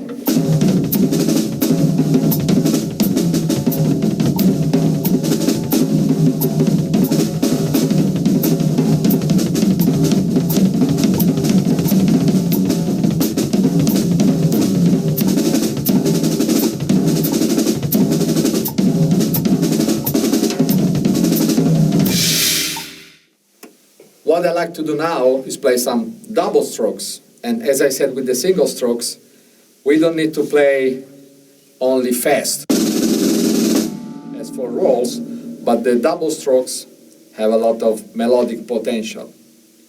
And, I'm gonna try to play them in an asymmetric way. In other words, being that the double strokes are, two notes for hands. So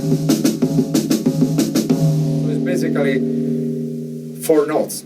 I'm gonna play them in triplets, which is asymmetric. It's not gonna be 1, 2, 3, but it's gonna be 1, 2, 3, 1, 2, 3, 1, and so forth. And playing rudiments in an asymmetric ways, which means with a different rhythm, makes them sound much more interesting. It's not the only way to play them, but it's something that I like to do. Here we go, double strokes. So jazz triplets, 1, 2, 1, 2, 3, 4.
Play some 16 notes double strokes for more fusion playing, or funk or groove, whatever you want to name it.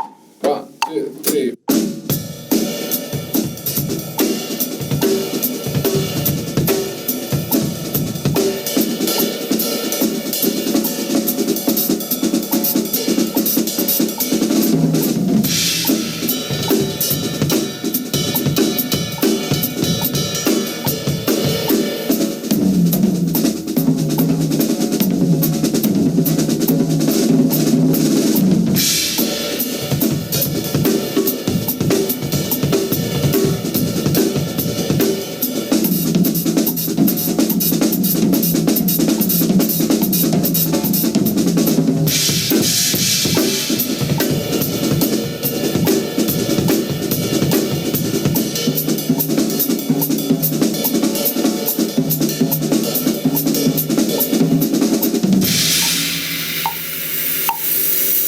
So these are just some basic ideas of stuff you can do with double strokes around the set. Okay, the most basic combination of stickings that we have is mixing single and double strokes. The diddle rudiments are organized in that way, and there's the big thing that is called the sticking system that Gary Chaffee invented many years ago that is all based around this concept. What I'm going to try to do now is demonstrate a groove that I'm going to build upon a very famous and killing groove from James Brown. This song is called Mother Popcorn. The basic groove of the tune goes like boom, ba-da-da, up, boom, ba-da-ba, up, chicka-da-da-da-da, 1, 2, 3, and 4, and 2, 3, and 4, and 1, 2, 3, and 4, and 2, 3, 4. So I wanna try to invent a sticking based on that basic, accent line. So it can be something like, there's different versions. Many of my students do it in different ways, and sometimes much more interesting than mine, but this is mine. So, 1, 2, 3, 4, 4.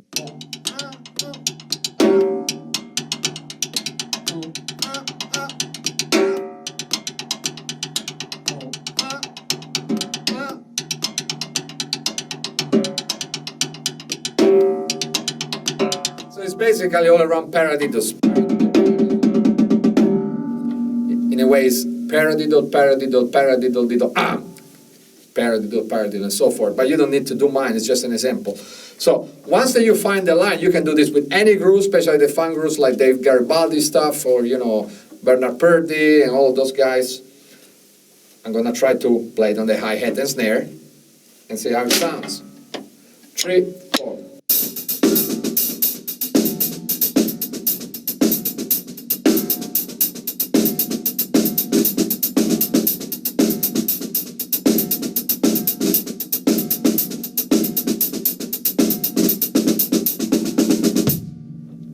Okay, this is the basic thing.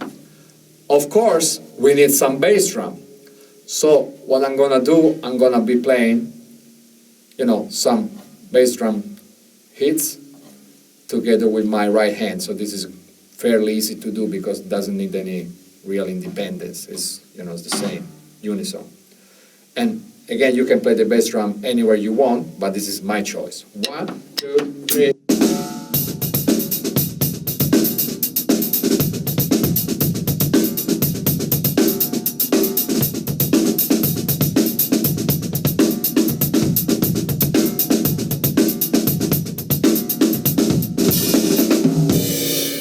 As you can hear, I'm not always playing in the same, spots, but I'm kind of improvising a little bit.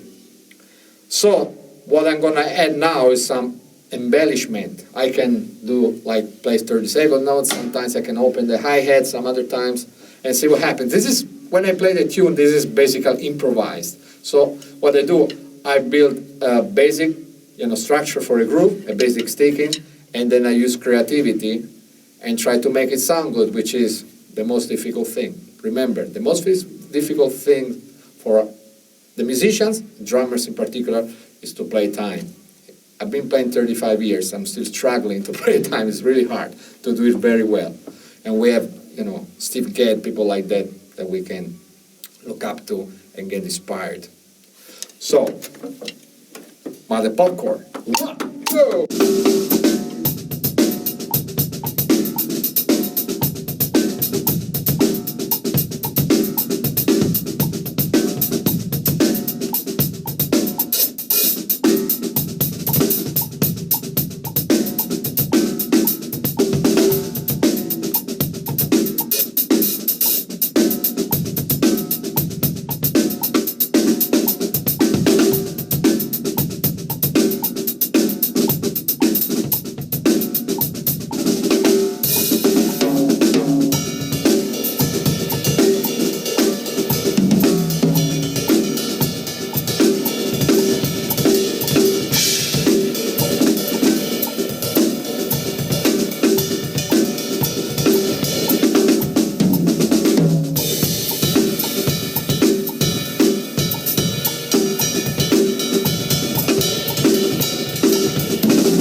Flam rudiments.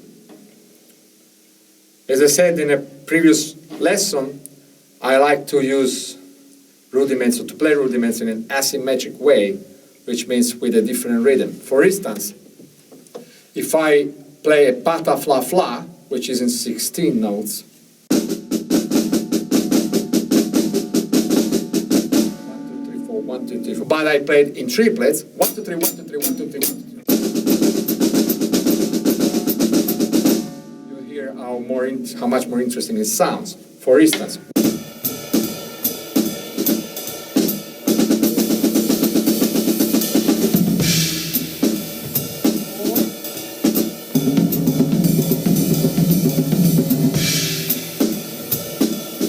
Of course, I can go back and forth from triplets to 16 notes, and when I play it in 16 notes at the same tempo, of course, it's going to sound faster, so something like this.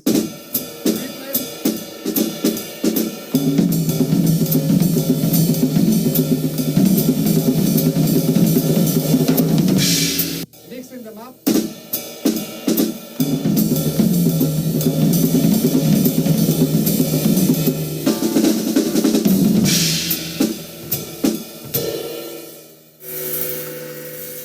I can do the same thing with other flange rudiments. For instance, the Swiss Army triplets, which are triplets, as the name goes. 1, 2, 3, 1, 2, 3.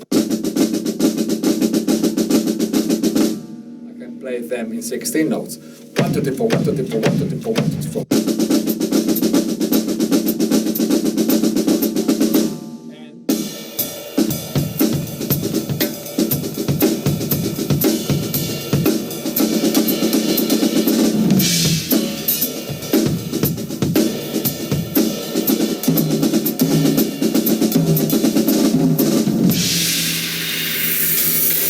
So you can try different solutions with any of the flange rudiments, but I like to demonstrate kind of a difficult exercise that I like to study myself and give to my students, which is based on using the syncopation book, Ted Reed's Syncopation.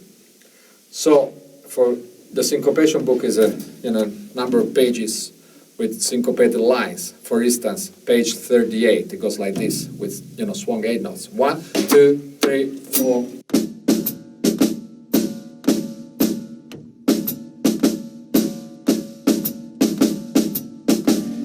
This goes on for many pages. Well, I'm gonna do this kind of quick, but stay with me.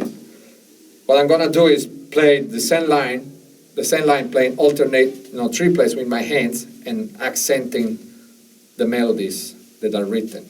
So kind of like this. 1, 2, 3, 4.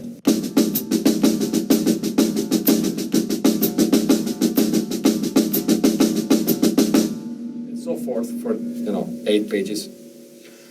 But the thing is, I'm gonna try to do this now, putting flames in all of the notes. So it sounds like this. I'll do it slow first. 1, 2, 3, 4.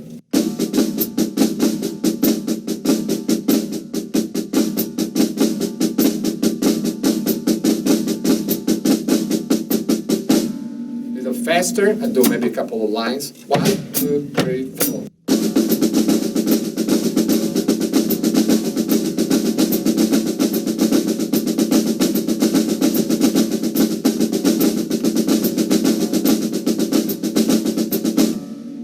This is an incredible workout for your hands because you really play a lot of notes. But it's also great for phrasing. For instance, I can play the melody on the cymbals.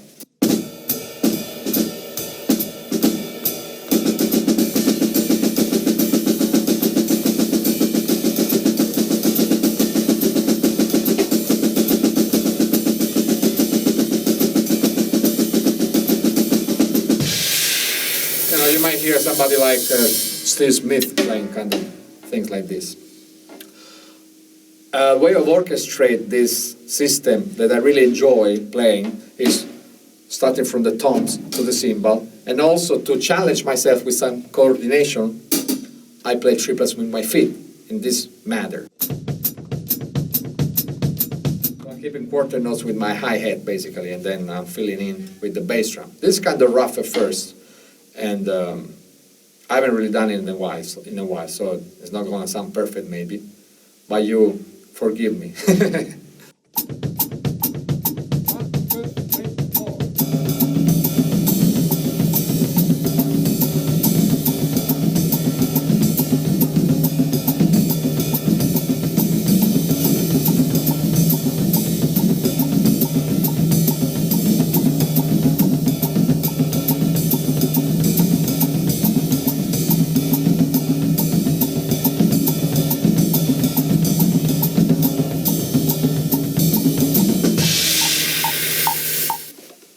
So more about the flames. This is going to be a little bit more advanced.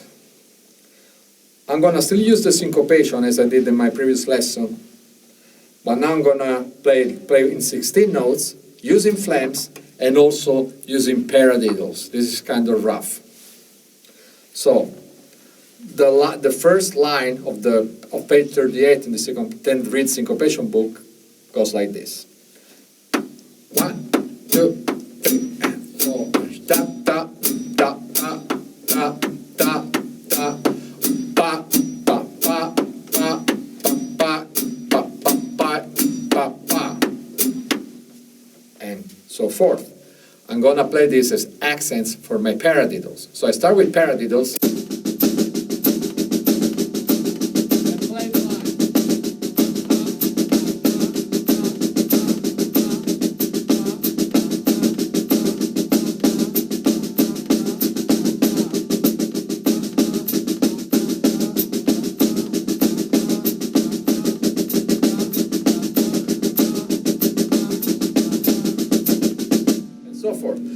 The easiest way to learn this at first is just starting playing paradiddles and singing the line, and then try to follow it with your hands. First, sooner or later, it's gonna come together. And when you have holes, like when you have, dotted quarter notes, you just add double strokes. But, more than this, there's more to this. I'm gonna flam all of the notes of the melody, and it's gonna sound like this: slow, and the 3, and the 3, and 4.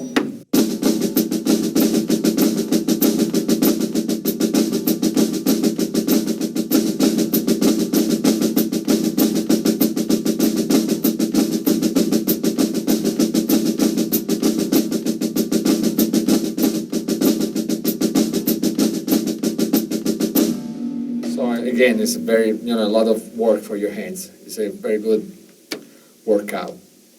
As far as the phrasing goes, I can orchestrate, like I did before. I can play my melodies on the cymbals, starting from the snare or starting from the toms.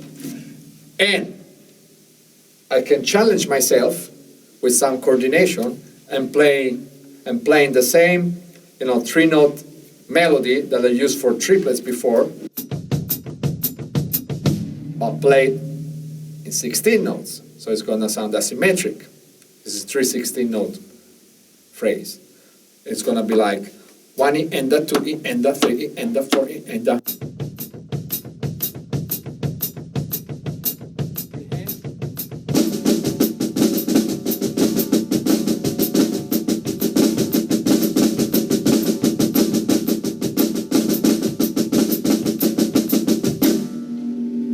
I'm gonna try to play now this a little faster.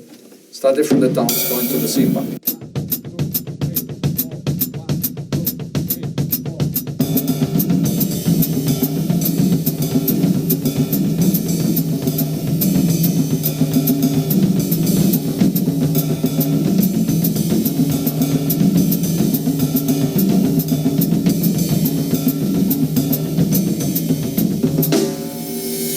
Bit faster.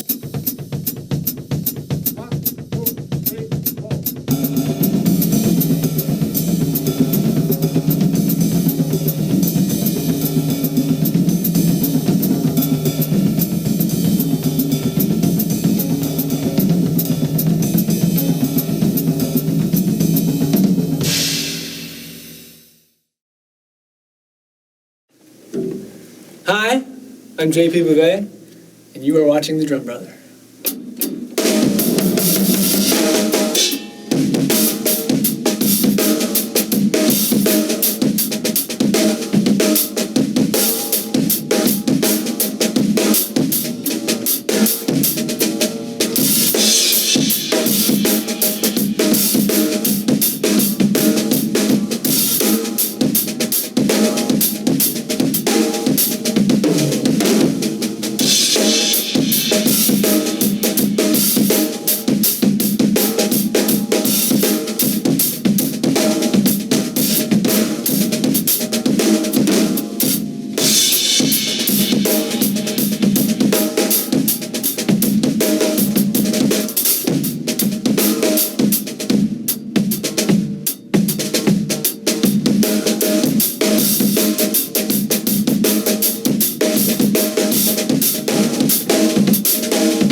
Well, I was given up at birth and raised by a tribe of Indian drummers.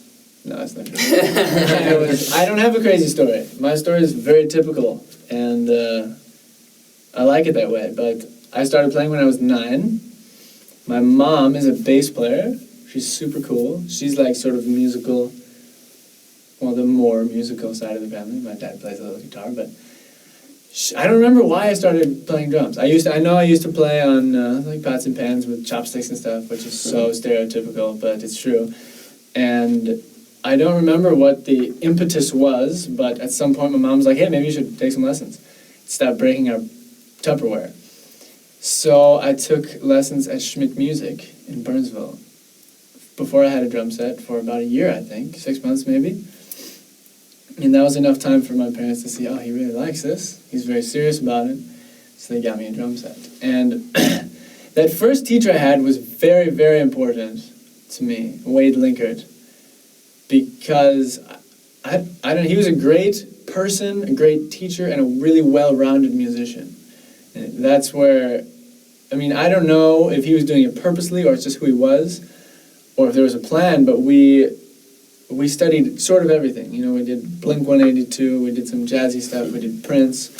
We did totally different things every week, it seemed. And that, I think, was ingrained in me. I didn't realize till recently, but I've always subconsciously tried to not specify in any genre. And I think that's where it started with Wade. And I took with him for 7 years, which is crazy long, in my opinion. That's a really long time. And then after that, so I started playing when I was 9, 6th grade, got in this band right away with a guy I actually live with now at Berkeley, which is kind of crazy. But Mike Linden, we started a band called Y. And that was fun. And then I started getting into jazz in high school. I started with a different teacher, Jason Price, who's a great jazz player. And I was deep into jazz, because I discovered Dave Weckl and Chick Corea. In their everything they did together, I was all over it. I love the electric band. That was a life-changing discovery. And I have no idea how I found it. But yeah, I actually have no idea who introduced me to that, but that changed my life. And then I got really deep into like standard jazz, playing jazz band in school, Minnesota Youth Jazz Band. And I started playing big bands, which I really love, and I need to do more of now. Most people don't know that I played a lot of big band, but I love playing big band. And I was playing full-time in a couple big bands, 2 or 3 for a while, and subbing for some of the bigger bands in the area would give me the crappy gigs that didn't pay well. But it was great because I loved it. I learned a lot about reading and driving the band, sort of being in charge. And that was really cool, especially this is like late high school. And then I came to Berkeley. I went to Berkeley. And that was a whole nother world. I went to Berkeley, so you know a lot about the vibe, but it's an amazing place. And I moved in across the hall in the dorms my first semester across from Matt Garska, who's now drumming with Animals as Leaders. And Hi, Matt. Yeah, hey, Matt. Thanks, buddy. And if you know of him, he's one of the craziest drummers, I think, in our generation. I think he's really a trailblazer. And it was set subconsciously in my mind when I moved to Berkeley, thanks to Matt and Frank and Jan and Taylor Gordon, who all lived sort of like the doors around me. Which Hi, guys. Hey. I know all of them. Thanks, guys. And it was such a blessing. I didn't know at the time because it was all new to me. I thought this is what everyone's doing. But those guys were working so hard. And every day they were in the practice rooms at the end of the hall with their drum sets that they lugged down there and set up forever. 6 hours a day for 4 or 10 hours a day, whatever it was. It was just a lot of time, especially in my mind, because I didn't know people practiced that much, you know. So, yeah, I was, drumming-wise, strangely well-rounded because I feel that I was a bit sheltered by myself growing up. But I got to school and I learned what the word chops meant, and I learned what gospel chops was, and a whole bunch of new stuff, and like real jazz cats were around. I was like, oh my gosh, like these guys, like that's the real stuff. And yeah, so that was my first year at Berkeley. I probably made more progress drumming-wise than any other time in my life, I think, because I was completely immersed, very excited, and was surrounded by brand new inspiration, like new to my entire life. These people, because where I grew up, there aren't many musicians at all, and really no other drummers that I was close with in a way that we could share anything.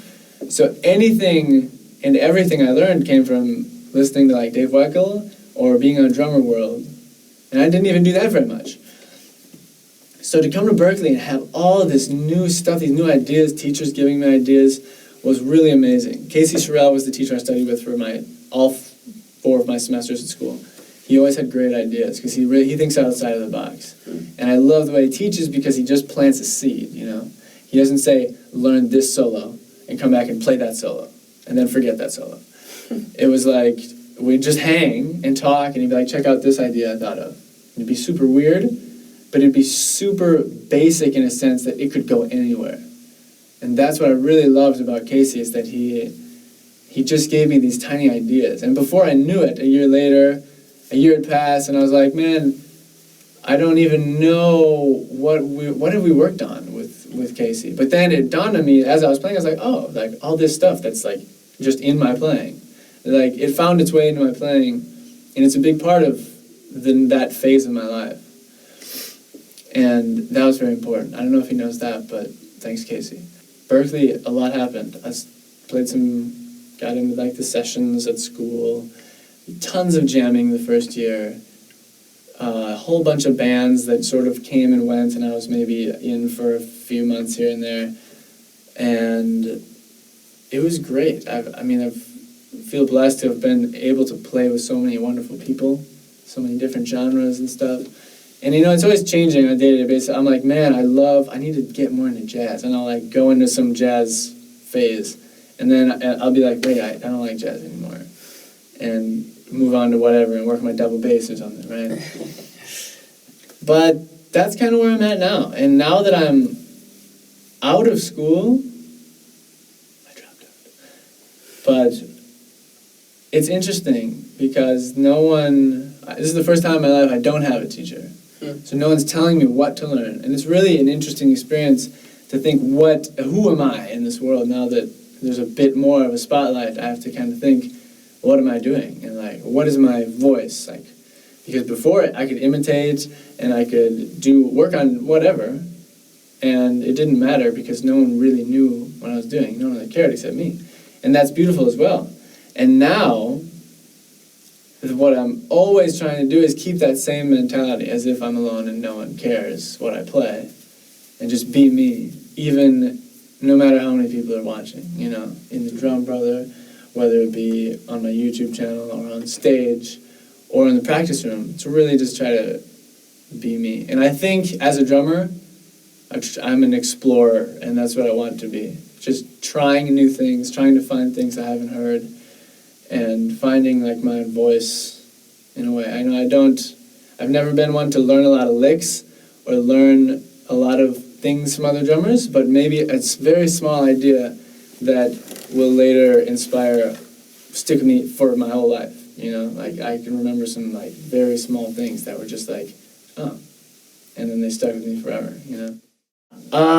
Some stuff. It's funny since the Guitar Center drum off because everyone thinks like, so you're like way big time and like on the road with Usher, and it's really not. Are you? It's really not Usher. It's T-Pain. No,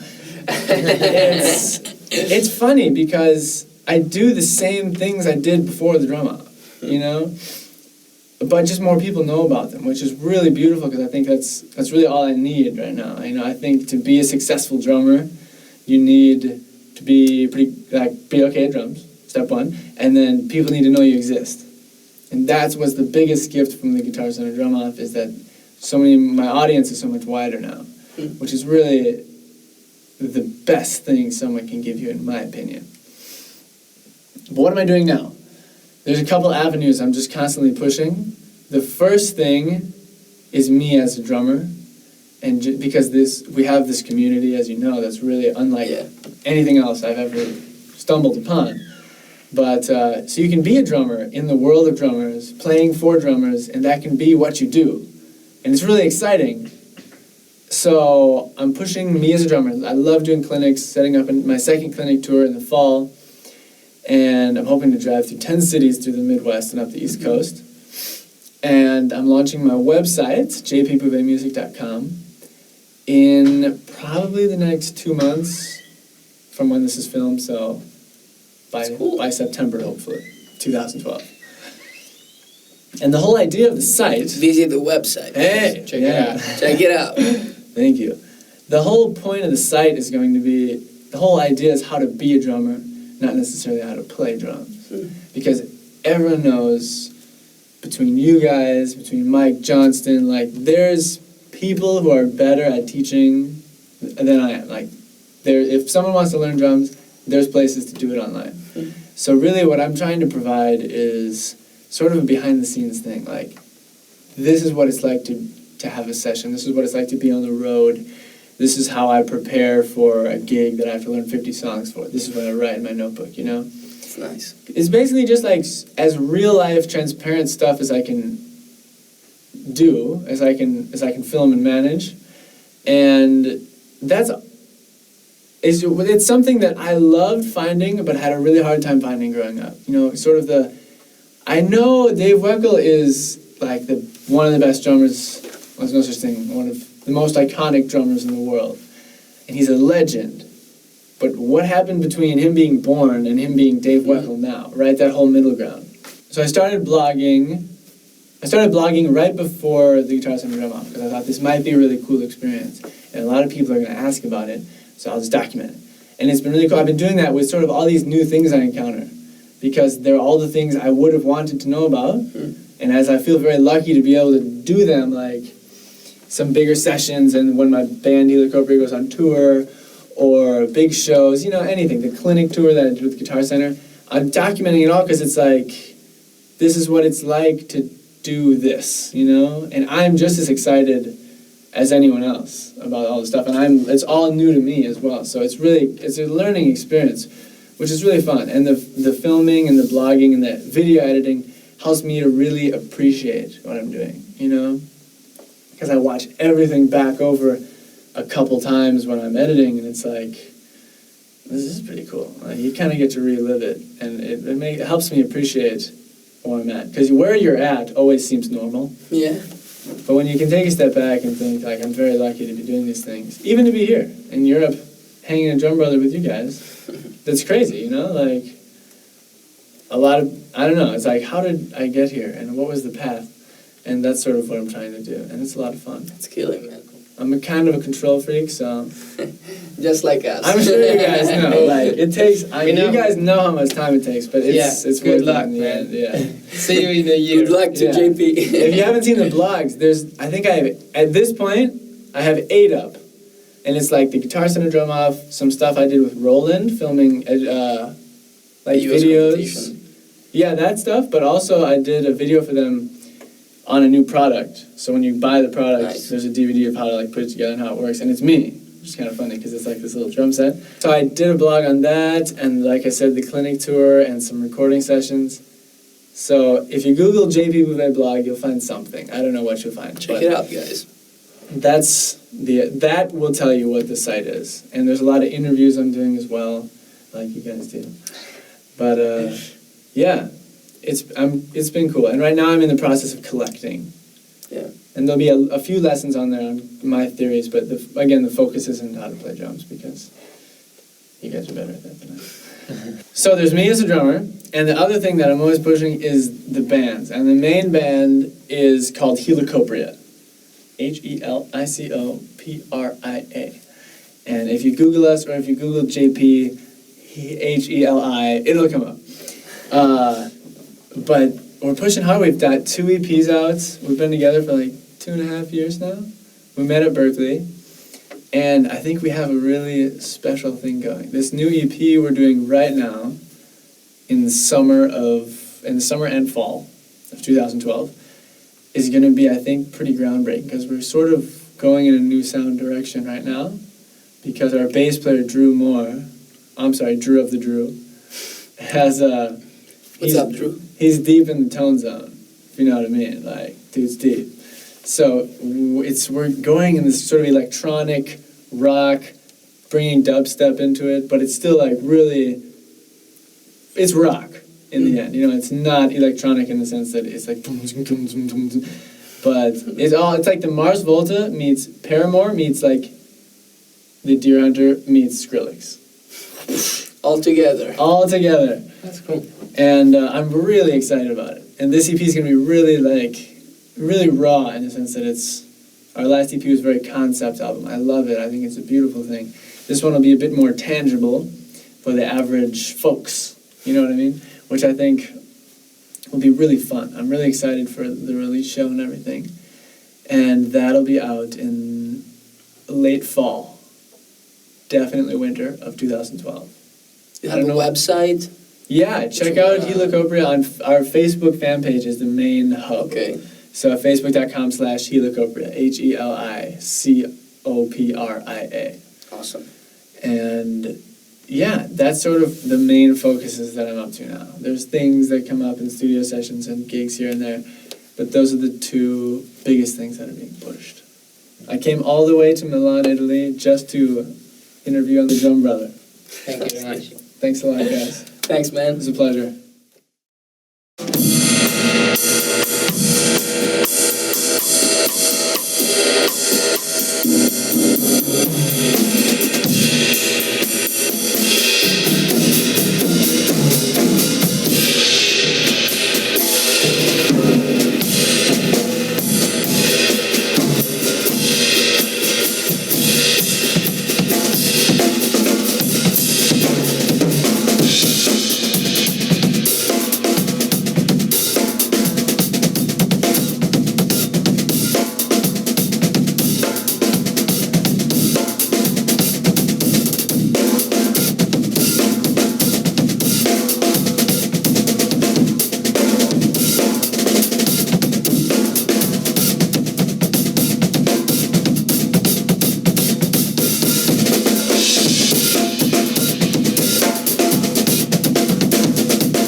Howdy, I'm JP Bouvet, and today at the Drum Brother, I'm very excited to be here, and I want to talk a little bit about odd times.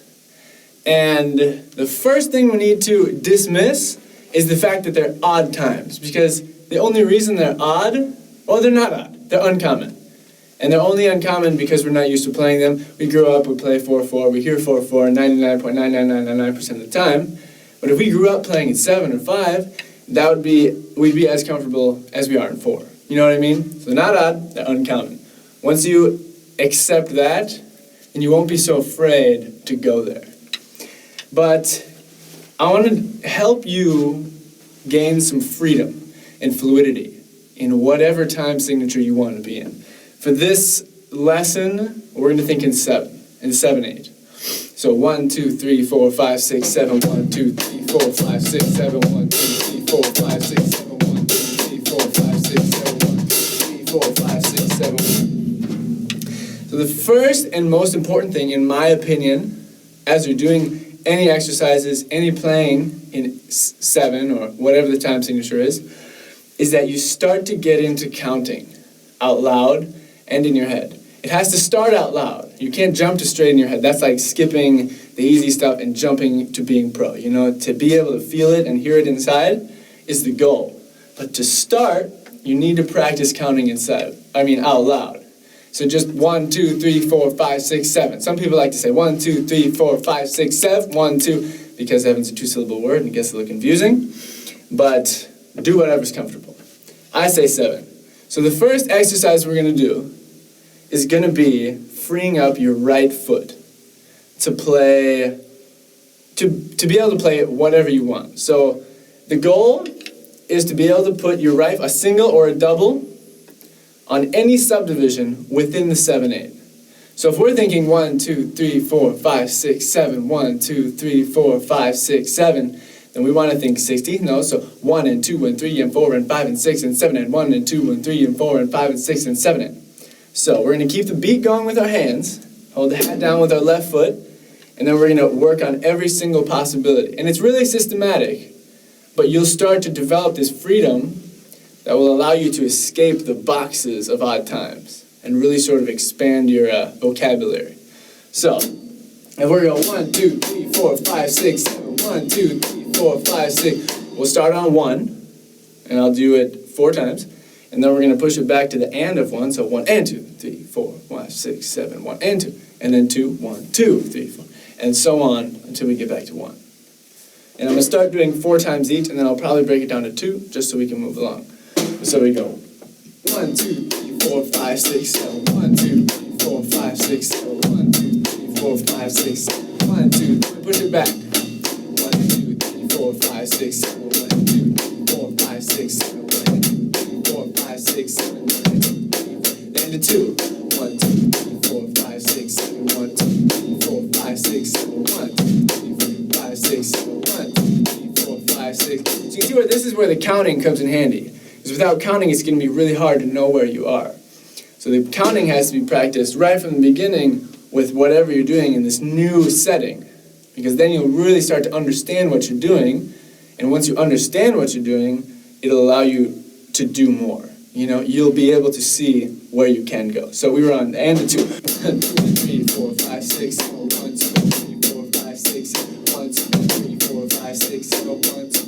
The 3 is going to be with the snare. 1, 2, 3, 4, 5, 6, 7, 1, 2, 3, 4, and the 3.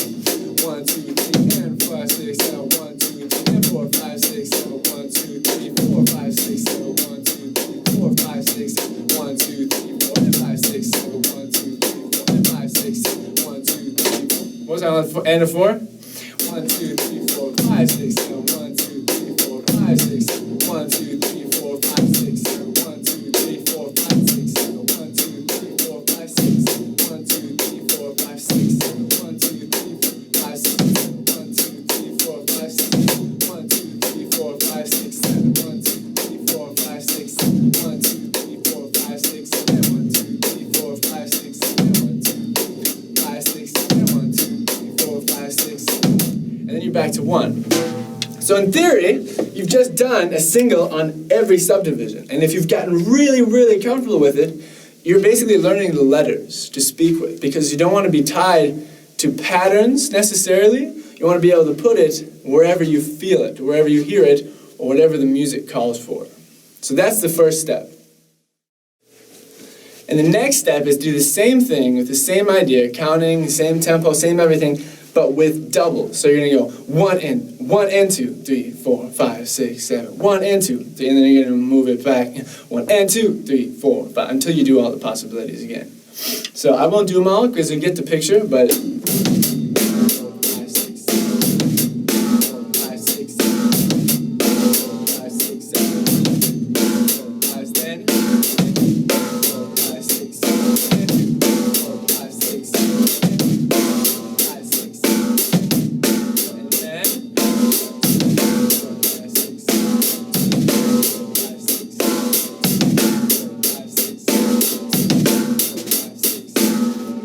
Pushing it back until again you make it back to 1.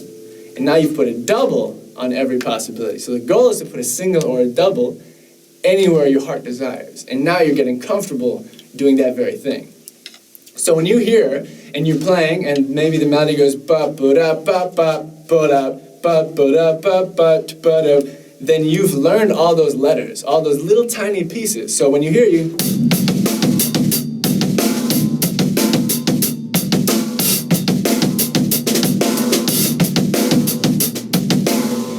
snare drum in different places, it's also really common to have 1, 2, 4, 5, 6. So that's on the end of 6 then. 1, 2, 4, 5, 6. But keep exploring new patterns with singles and doubles to keep gaining freedom. But always know where 1 is and be counting like that. So you can, some other examples would be 1, 2, 3, 4, 5, 6, 7, 1, 2, 3, 4, 5, 6, 7, 1, 2, 5, 6.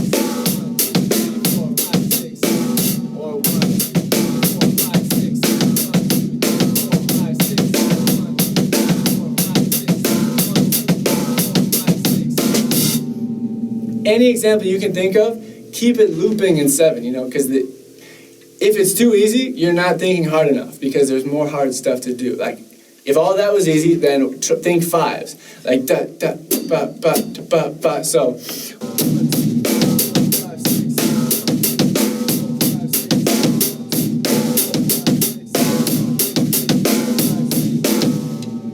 anything you can think of, go there. But always know what you're doing, know where 1 is. You don't have to know how to write it out necessarily, but know where the anchor is, because that'll really help you not get lost. So now your bass drum's starting to get freed up. Then the next step, which you can explore on your own, would be adding ghost notes in. So ghost notes are little soft notes that sort of fill in the middle space. So.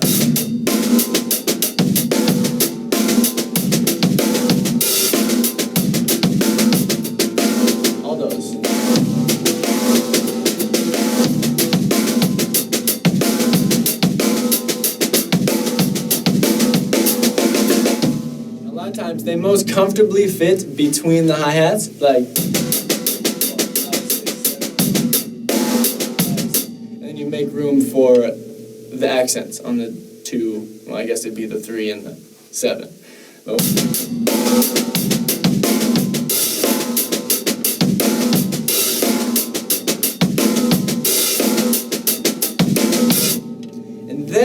Those are the basic ingredients. I'm not giving you too much because we don't have that much time, but those are the ingredients to get your 7/8 groove happening.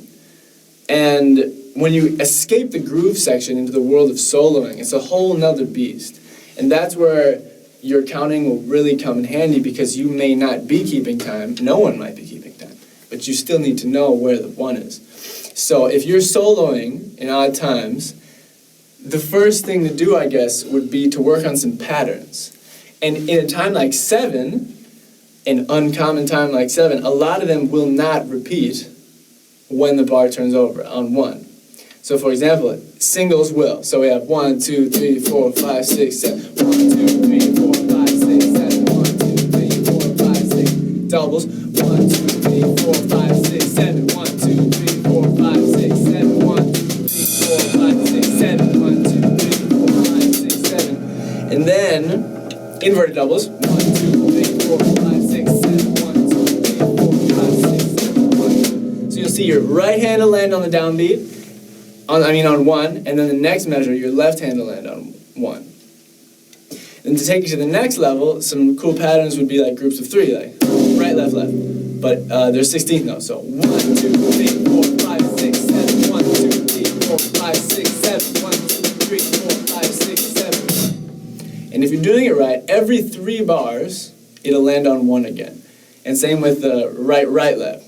1, 2, 3, 4, 5, 6, 7, 1, 2, 3, 4, 5, 6, 7, 1, 2, 3, 4, 5, 6, 7, 1. Because those ones especially really help to free up your, get you away from the boxes of thinking 1, 2, 3, 4, 5, 6, 7, 1, 2, 3, 4, 5, because the solo, if you have to hit 1 and 5, will get boring after a while, not only for the listeners, but for yourself as well. So you want to escape that, and this is a good way to do it. And these patterns, things that don't repeat every bar, will help you with your phrasing. So if you're playing, a good way to practice this is to trade grooves and solos with yourself, but within a realm that you're comfortable and you're positive you know where 1 is. So you have 1, 2, 4, 5, 6, 7, 4, 5, 6,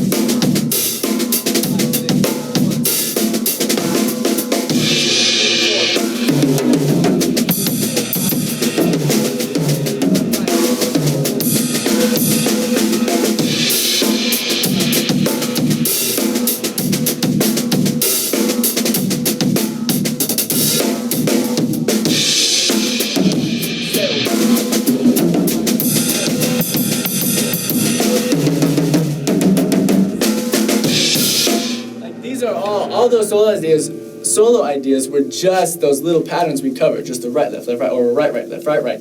Another thing you can try doing is paradiddles. Any of the, I think of paradiddles, I think there's 4 paradiddles, like right, and then right, and then the double on the downbeat, right, and then the last one. Those are all really good too if you're thinking 1, 2, 3, 4, 5, 6, 7, 1, 2, 3, 4, 5, 6, 7, 1, 2, 3, 4, 5, 6, 7. In every 4 bars that repeat. So there's infinite possibilities. But you get the idea. So the more you think of, the further you'll be able to take it. And the goal is to be able to be free. I remember the day that someone told me you can accent the and a 7 and not hit 1 in 7/8, changed my life. Because at that moment I realized like that is the trick to escaping hitting 1 every time. You go 1, 2, 3, 4, 5, 6, 7, 1, 2, 3, 4, 5, 6, 7, 1, 2, 3, 4, 5, 6, 7.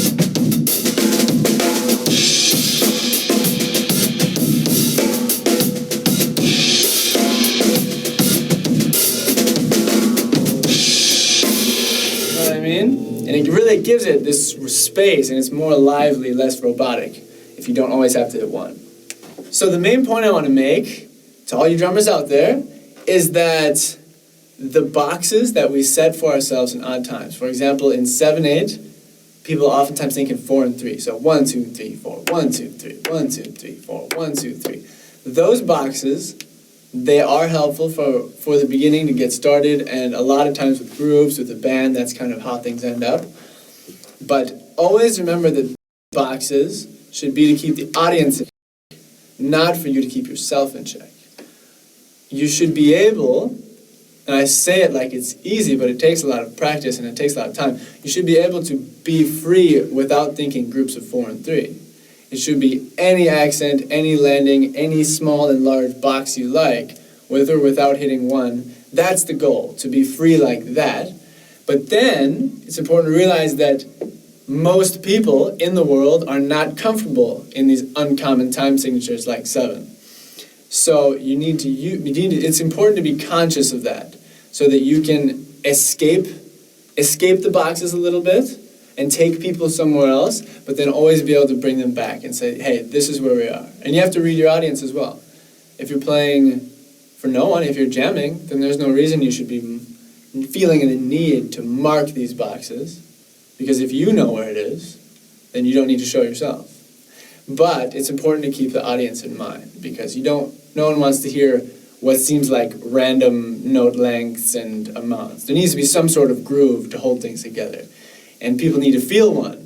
Whether you play it or not, you need to make sure people know where it is. And that's my spiel on Odd Times. Good luck, and I'll talk to you soon. Thanks, Drum Brother.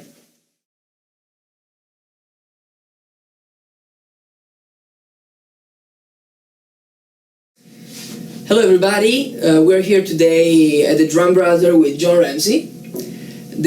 He's a great drummer and teacher, and he's the chair of the percussion department at Berklee College of Music.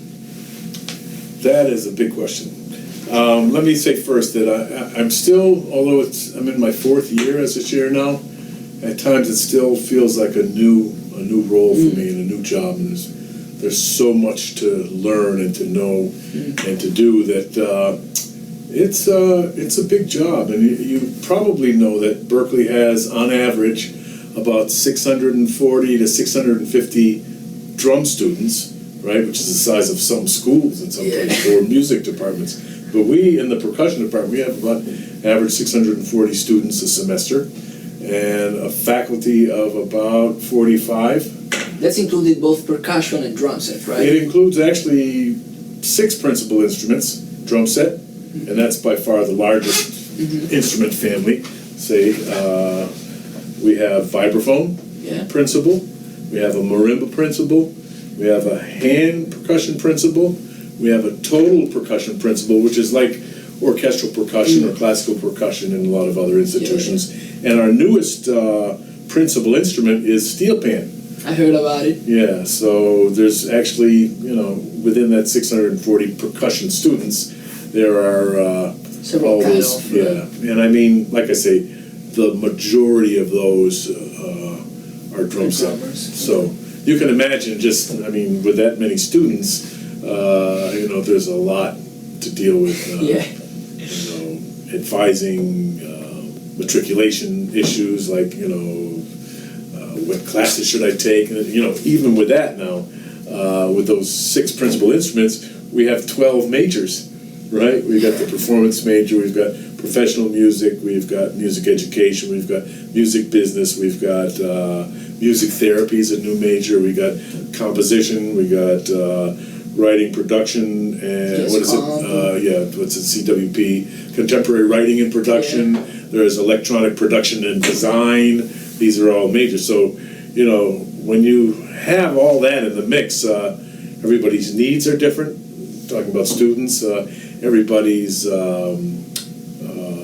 passion is different.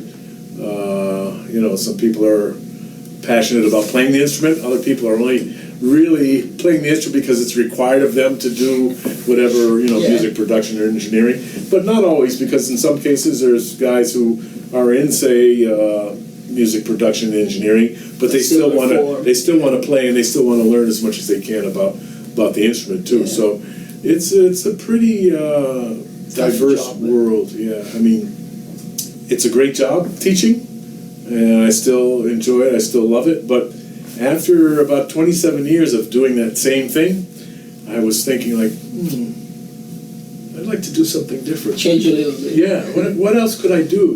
Well, let me see. I can't go to work for the post office, and so the opportunity came along at a time when I was really looking to change my work sort of routine, and I was looking for a challenge, and it really is one, And what I was about to say, the irony of that is that, this job is really, it's an administrative position, so it really takes away from being a player, or a drummer.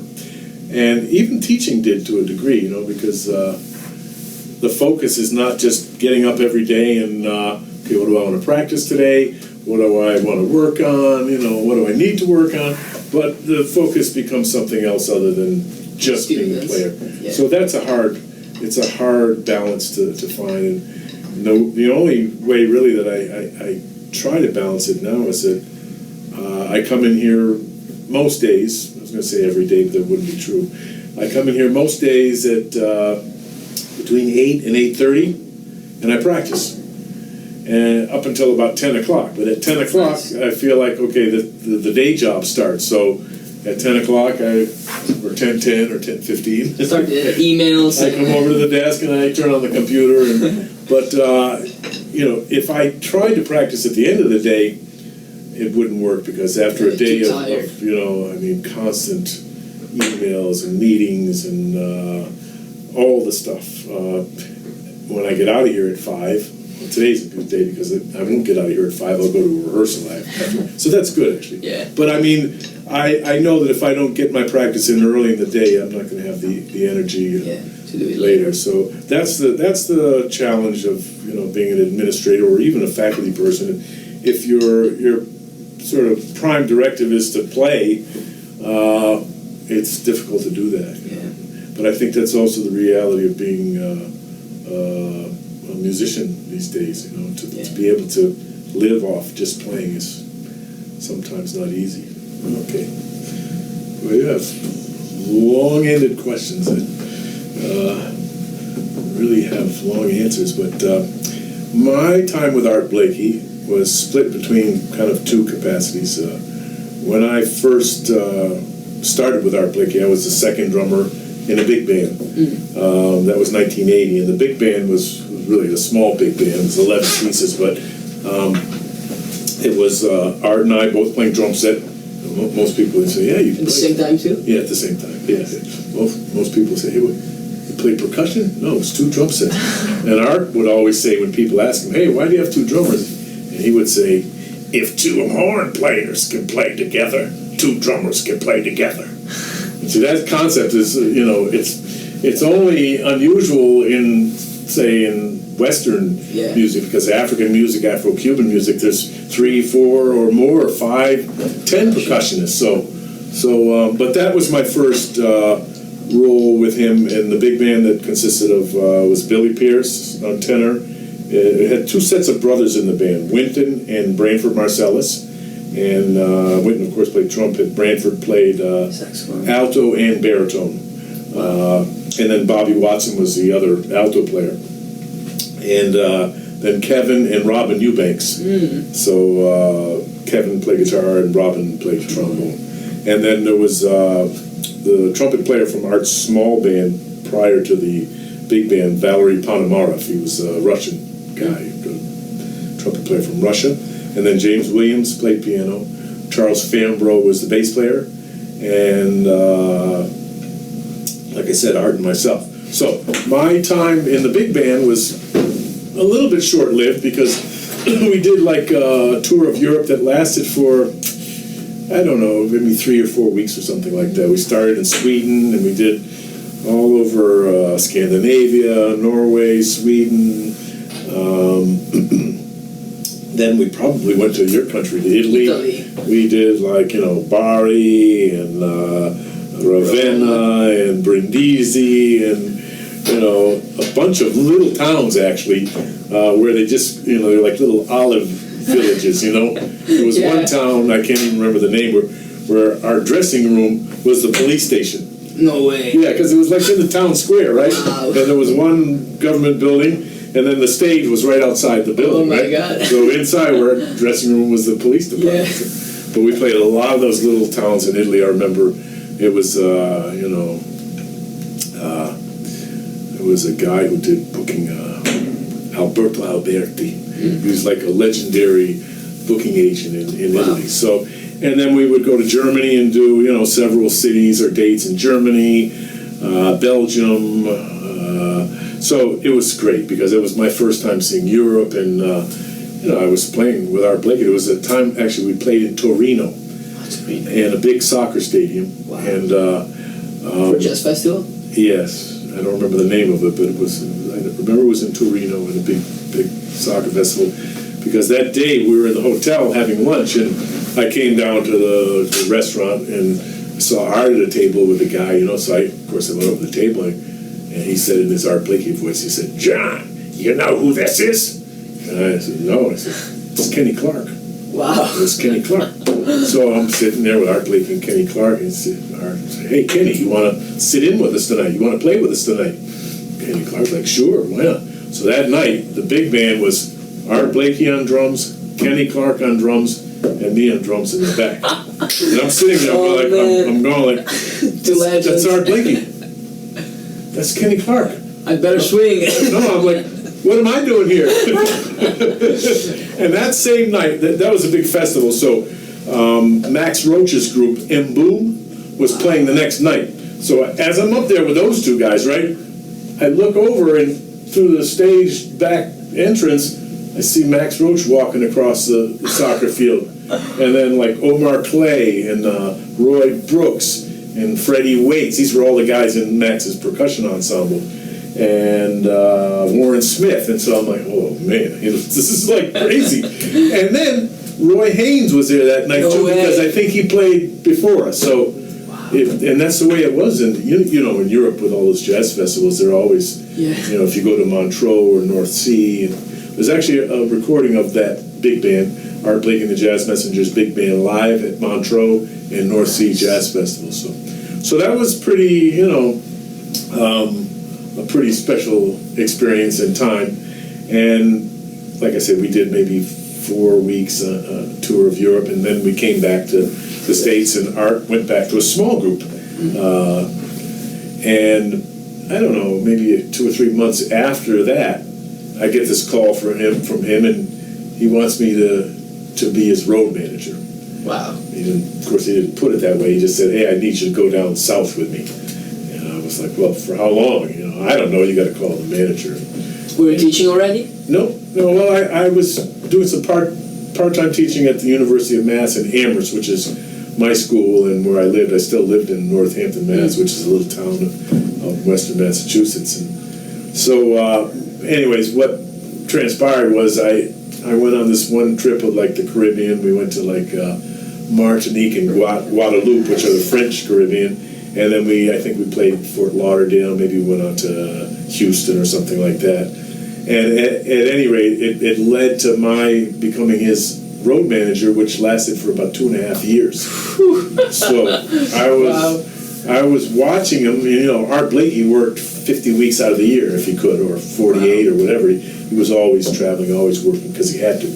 So virtually, I'd be watching him play, you know, 5-6 nights a week for almost 2.5 years. Have you seen the book that I wrote about? So that's how I was able to write that book, because, you know, I'm sitting there. My job as road manager was really, I mean, that's a nice name for about 12 different jobs. You're the driver, you're the sound man, you're the MC. Sound man too? Yes, very often.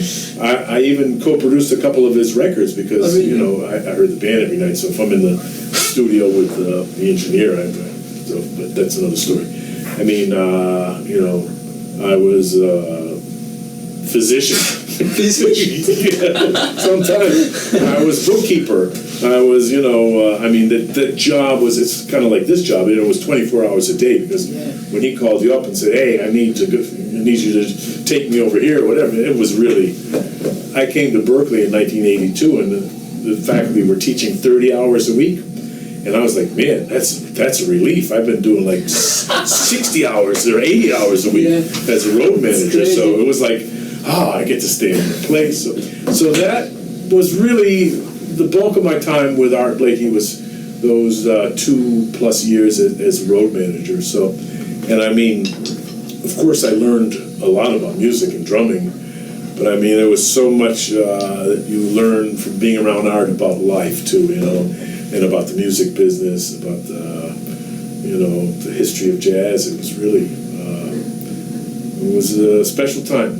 I wouldn't want to do it again, but a lot of those little lessons too you can find in the Art Blakey. Do you have a copy that we can showcase here? I had one copy that I just gave to Yaron, and he got a copy. I think I took it home. So, okay. But you can find it easily. It's Alfred Music. It's called Art Blakey's Jazz Messages. And take note, guys. Art Blakey's Jazz Messages, Alfred Music. But of course, it's all transcriptions of the stuff he played. I mean, his vocabulary really. But interspersed throughout the musical stuff, the notated drum stuff in there, there's little anecdotes. Yeah, I read all of them. Things that he would tell me, or he would tell other members of his band that were very, I mean, like the one outstanding thing that he told me one night was really long after I was his road manager, but he came to Boston actually to receive an honorary doctorate from Berkeley.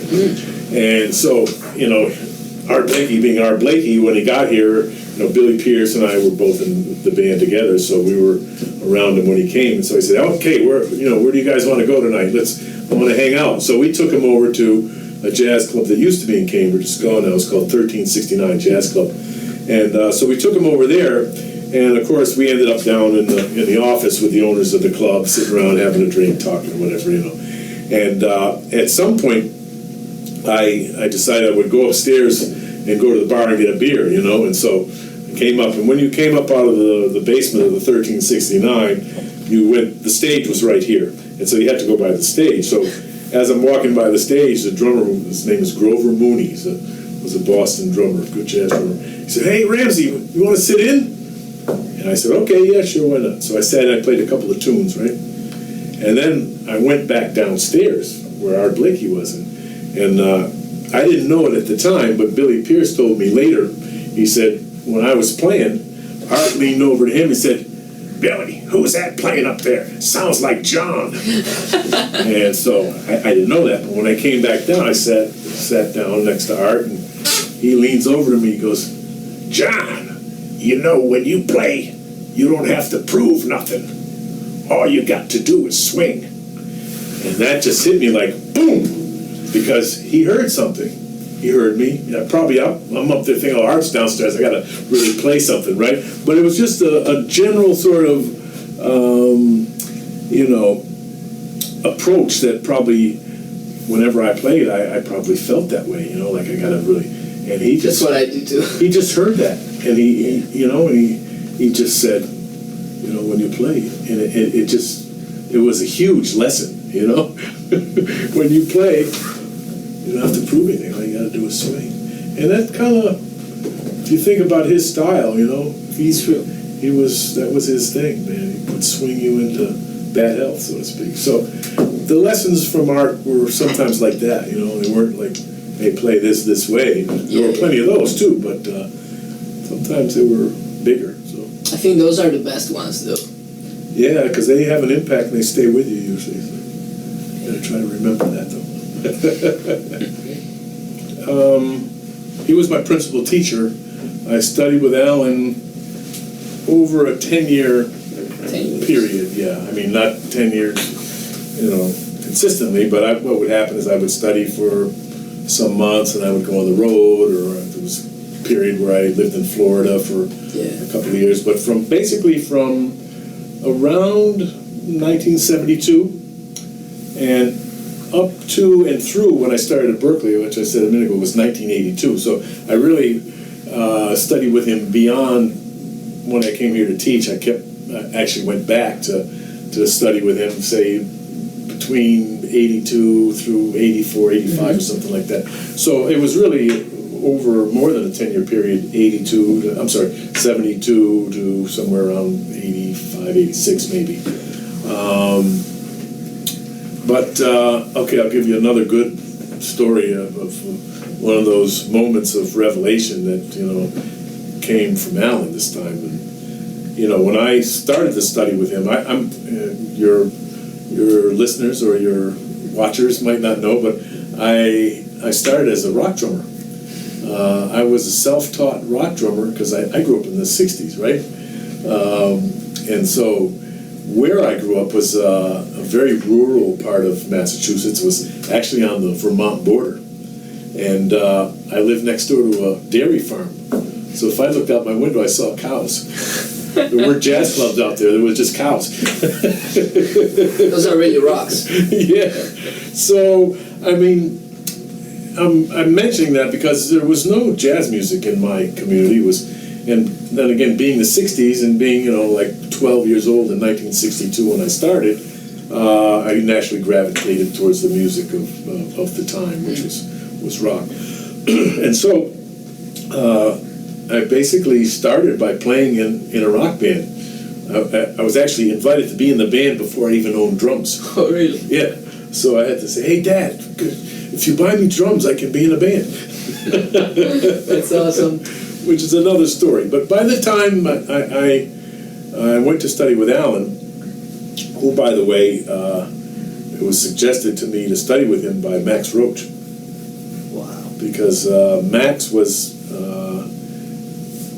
at the University of Massachusetts in Amherst, which is near to where I grew up. And at that point, I had been playing with some guys who were students at UMass, although I wasn't a student. Mm-hmm. But I would go to Max Roach's ensemble class and his percussion ensemble class, and he actually let me stay in there, even though I wasn't a registered student. Yeah, he would invite me to play. I would play in a small group. In fact, another funny story.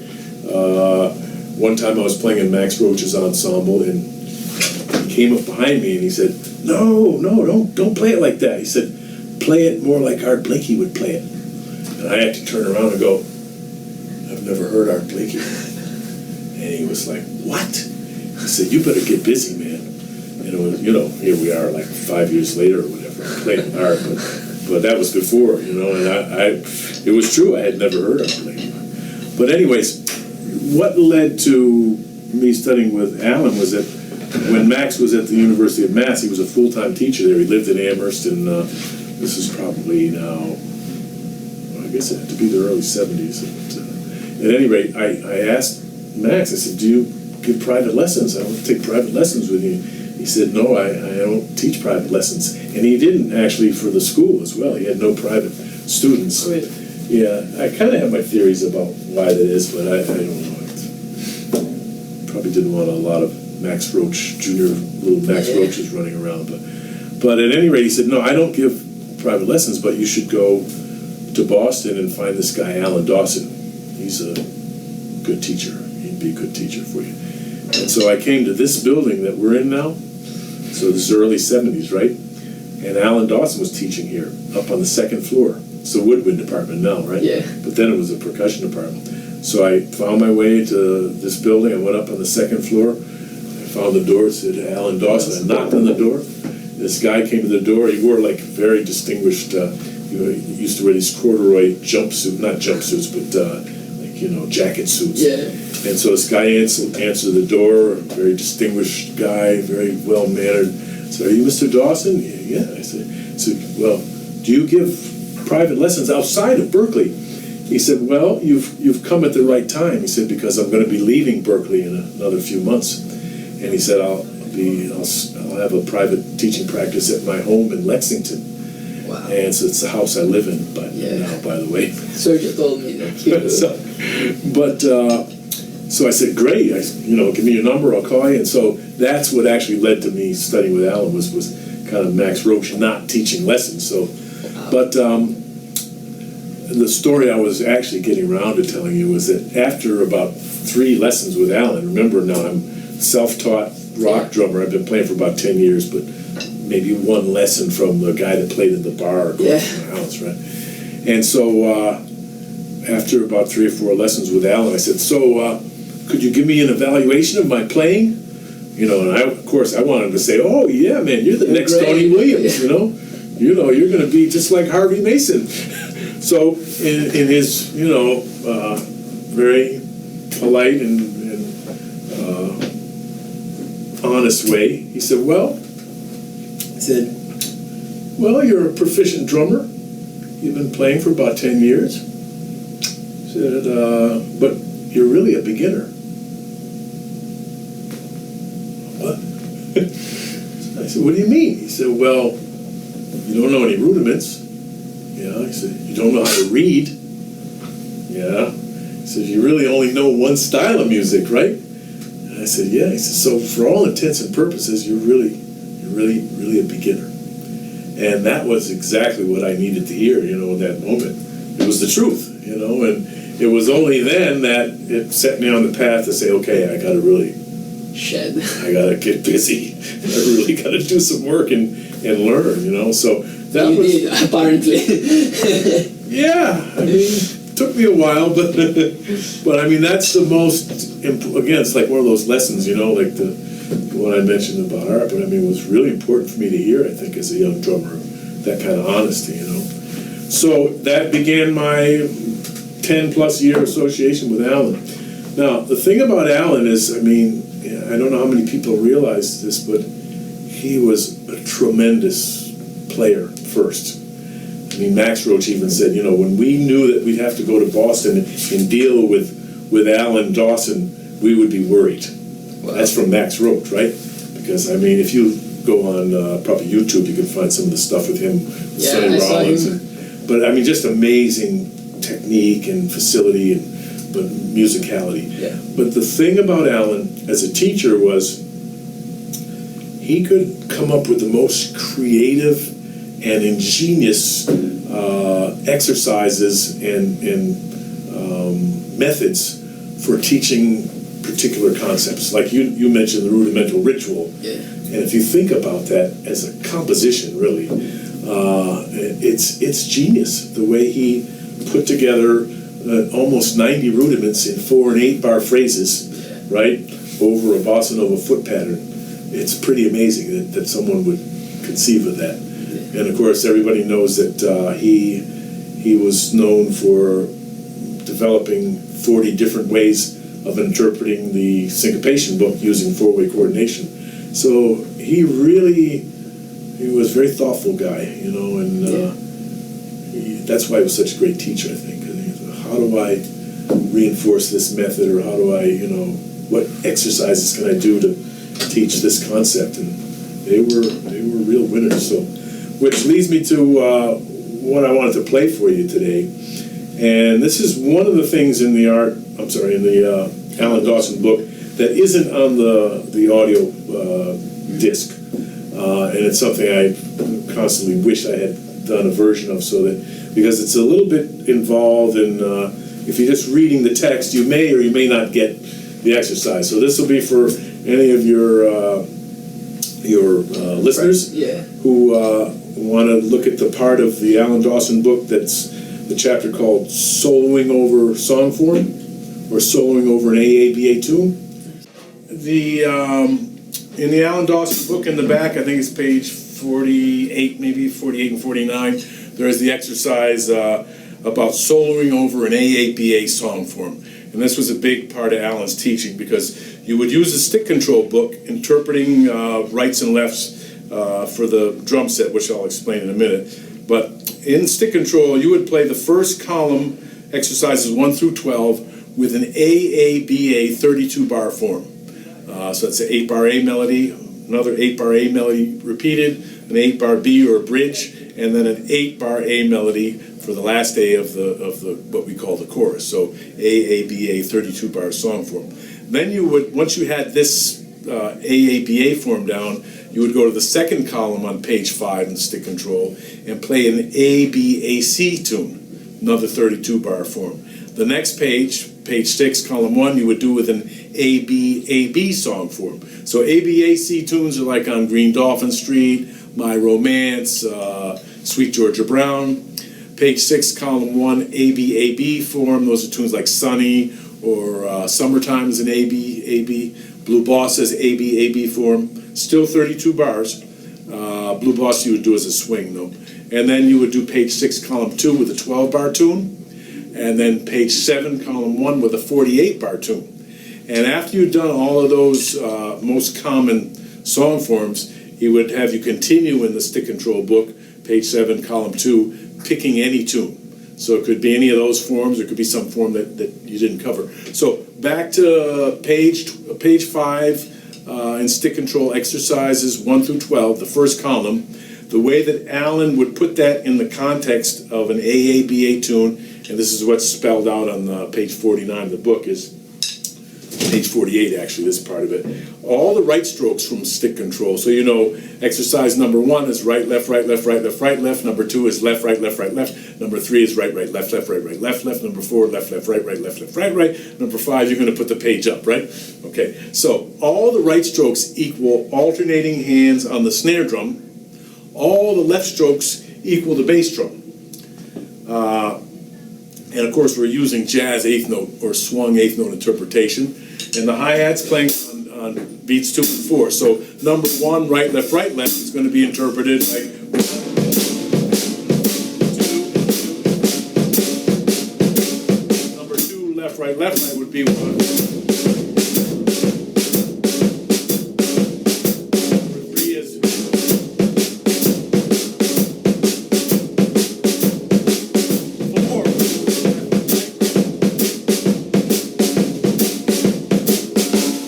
5 is a paradiddle, and then 6, 7, and 8 are permutations of a paradiddle. So these are the ones that probably will take the most work kind of drilling apart from the whole exercise. So number 5 paradiddle is going to be...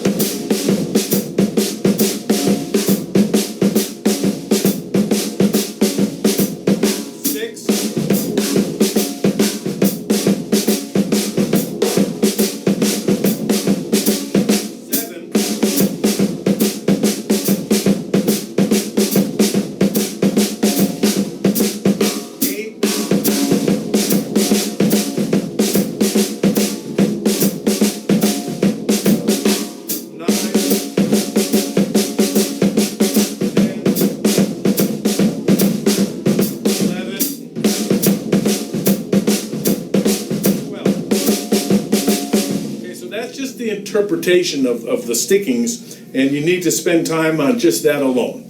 Don't even think about the song form or the whole larger picture, but just work on the coordination. That concept of rights equal alternating hands snare drum, lefts equal the bass drum is not a rigid interpretation. So for example, with like the paradiddle, where you have right, it's really only imperative that you alternate where you have 2 rights in a row. So right. So it's like right hand lead. So where I have a single right, I'm just playing a single right. 2 rights together, I alternate. So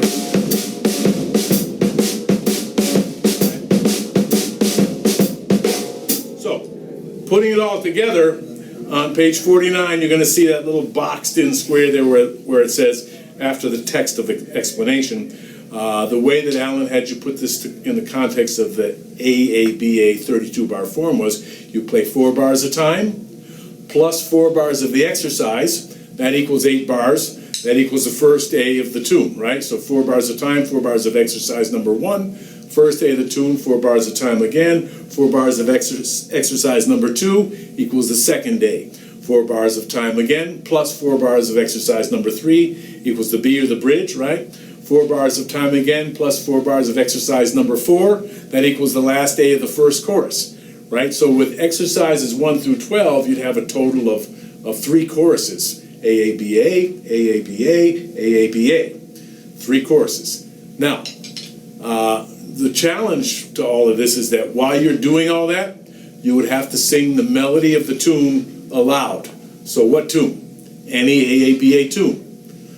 Take the A Train, Satin Doll. Well, you needn't. There's a million of them. And then for the 4th chorus, he would have you play a chorus of solo, still singing the tune aloud. So you'd have a total of 4 choruses, 3 choruses of the exercises, 1 chorus of solo, total of 4 choruses. So I'll do all of that, and we'll see what happens. So it helps to be looking at stick control. So let's use Take the A Train. We'll make it easy.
try that again.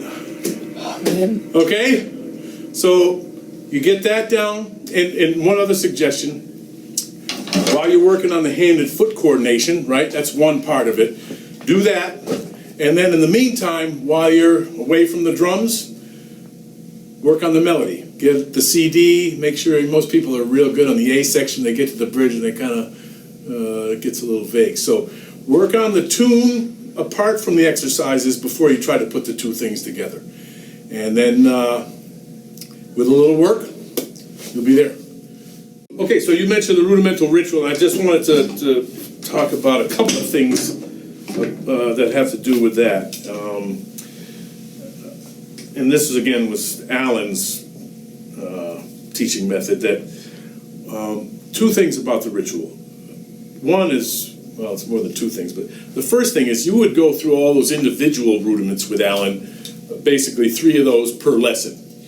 And only when you had covered all the 26 American rudiments, all the Swiss rudiments, and all of the innovations, when you'd gone through those individually, playing them each from slow to fast gradually with sticks, once you'd done that, he would say, now review them all with the brushes, which was the first step to learning the rudimental ritual, because the idea of the rudimental ritual is one, that it's played with brushes, and two, that you memorize it.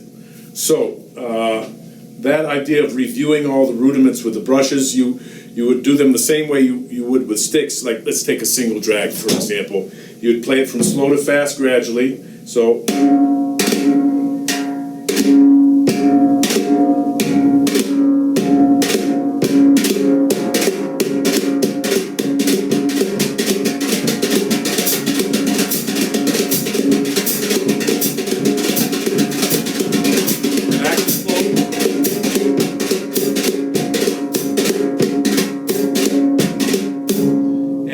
go through all the 26, all the 15 or 16 Swiss rudiments, all the innovations, reviewing them all with the brushes.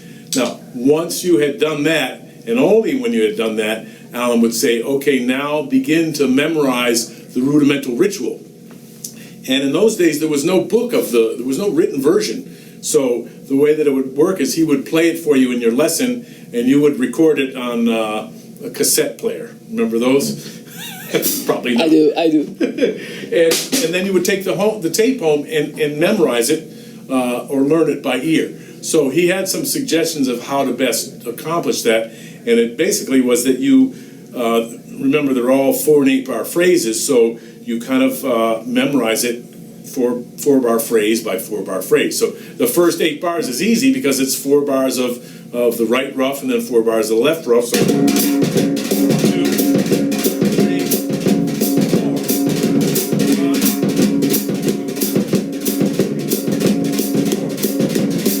the first 8 bars memorized. Now the first place where you really need to kind of dwell for a little bit is that single drag, because it's 3/8 phrasing that goes over the bar line. So 2, 1, 2, 3, 4.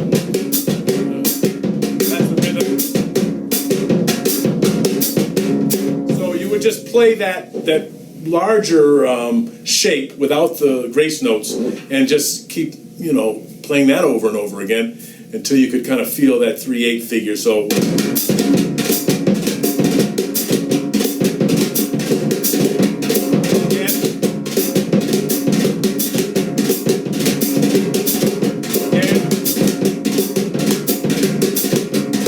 then once you had that memorized, you could move on to the next one, which is a double dragon. So the memorization aspect of it is, you can look at the notation for reference, but you don't want to get paper dependent or stuck looking at it. And use the audio from the book, because it's on the CD, as a reinforcement for the oral part of it, right? So it's really meant to be memorized and not read. So those two things, playing it with brushes and then memorizing it. So, of course, once you have it memorized and you've been playing it for 10 or 20 or 15 years, you start to look for new things to do with it. So just a challenge for some of you guys, like you. I know you'll rise to this. I've been doing it this way now, so.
so forth. So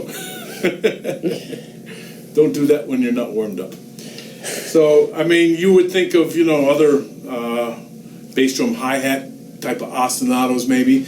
You could also move the rudiments around. So memorizing it is one thing, and certainly getting it down with the brushes, that's the first step, but then see what else you can think of to challenge yourself after. Okay? You want to try it?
First of all, I want to thank you for inviting me. Really, it's really Thanks to impressive you. because I believe that people like you, maybe you don't know it, it's making a little but big difference in Italy. Since you're allowing people like me to talk and to talk about music, about metal music, and this is something that doesn't happen every day in Italy. So thank you. I enjoy so much drumming. I enjoy a lot, hanging out with people, talking about drums. I believe that is what music is about. That's what drumming is about. Talking and sharing. Yeah. If you don't. I mean, all the history of music. All the evolution comes from sharing ideas. Exactly. Every style has been, influencing something, another thing. Maybe a lot of things we don't know, they've been influenced by other stuff that we cannot even imagine. So sharing, it's everything. So it's normal thing. Okay. First of all, the extreme metal scene has been changing a lot during the last 5 years, and I don't think I belong so much to the modern metal, extreme metal scene, because it changed so much from what it was in the beginning that I felt like I'm a kind of old school extreme guy, I would say, because I came from Morbid Angel, Cannibal Corpse, and all the 19 death metal bands. So I would say that I was in the middle when things changed, and today I'm not listening a lot to modern death metal because I think it has lost a little bit of soul. Don't get me wrong. I mean, I have nothing against any new band. Totally. I mean, I like it, but I love so much the old stuff because I believe before all the Pro Tools came, before all the super triggering, and what I like the most is the old stuff. I mean, not so old. I mean, I'm talking about the Morbid Angel, the Cannibal Corpse period, also some Nile stuff. Hate Eternal, these kind of bands I really like. For me, it was a natural thing that came because I think we cannot choose what we listen to.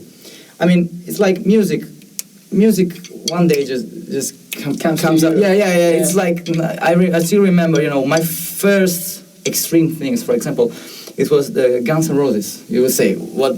Yeah, for me, because I was, when you're a kid, you're always listening to what goes on the television. So you always Eros Ramazzotti, totally respect Laura Pausini, but the first time I heard Guns N' Roses, for me it was like, oh my God, and also the band that were looking like extreme. Yeah, this is so extreme. People screaming all the solos and crazy stuff. So it was my first step into rock music.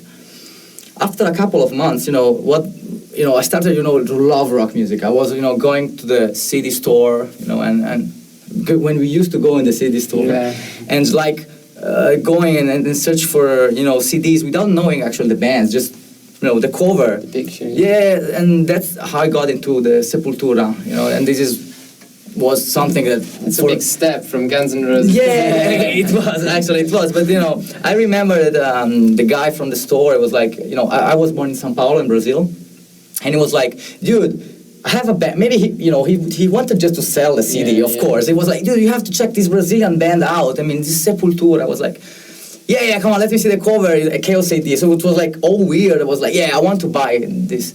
And, okay, from that moment, I remember I put the CD on, everything changed forever. I'm not kidding. And I still remember, my father that day, because I was listening to the CD all day long, with maximum volume. My parents were already starting to get annoyed. And I still remember my father, he said, I'm sure, this is something, in a week you will not listen to it anymore. And after 15 years, I'm still listening to it and I'm still loving it so much that, I tried, so many times to change. This is a cool topic, because in Italy, especially when I started to play, there was not really respect at all for this kind of music. So you were always treated like a kind of stupid guy. Yeah, you don't like jazz, so you're... come on. And for years, I want to say something honestly, I never played or I never studied because I wanted to become a professional musician. This is funny, because I always thought I was never be able to be a professional musician. I mean, because I was playing metal, everybody told me, you're not going to live making metal. So I was, yeah, okay, but I like metal. So my choice was like, should I study jazz? Because everybody's telling me that jazz music is cool. I mean, I respect it. But don't get me wrong. I mean, I'm not saying bad things, nothing bad against nothing. Yeah. It's just like, what should I do? Should I study stuff that I don't like because somebody else is telling me what to listen to? Or should I go with what I like? I tried to, because I tried, I studied in many schools, and I studied also jazz. This is funny. I studied some jazz, some samba, because I wanted, I want to get educated. But it was like something inside me, it's like, I believe that the first CD that we love in our life, he will keep staying there in some way. Even if you will change the music you like, this CD will always, it's like kind of print in your soul and your way of playing. So that's why, I still play nervous all the time. I came from that kind of music. And, I started because I love music. That's the point. And I started to study metal with metal teachers because I wanted to get better playing metal. That's it. And then a funny thing happened, like you get treated like a kind of a freak. And someday people realize that you did your own way, and suddenly you start touring Europe, and people from other countries are into your stuff, and they call you for playing outside Italy. This is funny, because I never thought, I dreamed about it, but I was not so sure that it was going to happen. And this year, actually, many things started to really be as a dream. Now I feel I'm a lucky person, because I'm living a dream, actually, And also being here, talking about drums with people there, and maybe other people is playing, maybe they like metal music, and everybody's telling you that you should play jazz, or maybe you play jazz and everybody's telling you to play rock. I would say, play what you like, and don't care about what people is saying, because just be happy. Just enjoy. This is life. I'm not sure this was the point of the question, but the topic is so interesting that because, we live in Italy, and for all people who's watching us from, somewhere else in Europe, Italy is a cool place for many things, but we are not an open-minded country. We are always, we are a kind of a fighting country. Everybody's fighting with each other. And what happened in Italy is that for many years, we had only the jazz and pop teaching drum thing, only pop and jazz. And what happened is that now there are too many of these drummers, and they cannot work because there is too many drummers and too less bands to play with. So it happened the opposite of what it was supposed to be. And also one thing that really changed, and I want to tell the people, is like finally the Italian brands or the Italian distributors understood that metal drummers are the guys who are buying more stuff. Yeah. I mean, we are breaking them. So now they understood that it's not with jazz players that you're going to make money, because they don't break cymbals as much as we do. We are breaking everything: cymbals, sticks, drum heads. And I mean, some people I know they broke pedals also. So this is and they are metal people. So now they start to to understand the fact that you can't ignore 30 years of music. You can't. I mean, even if you don't like, come on.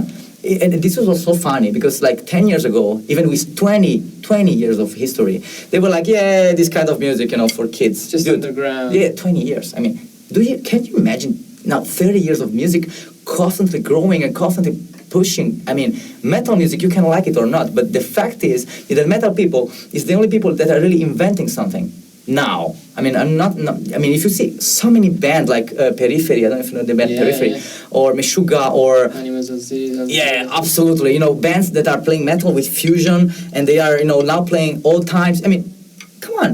And people for so many years they were like, this something is not important because something crazy. Just try to see. I mean, this is something I want people to think about. Think about Sanremo, and think about gods of metal. Yeah.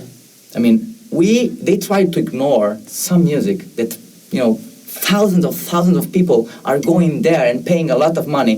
We had no exposure on national television or radio. And this is so fucking big. I mean, Iron Maiden played in Italy, Slayer, and it's full of people with nothing going on the television. So I think you cannot really ignore. I mean, this is so stupid to think that music is not important. People, I mean, there is people that can kill for metal music, and that this is something really. I mean, this is soul of the music. And now it's cool because I think they're starting to get it. They are starting to.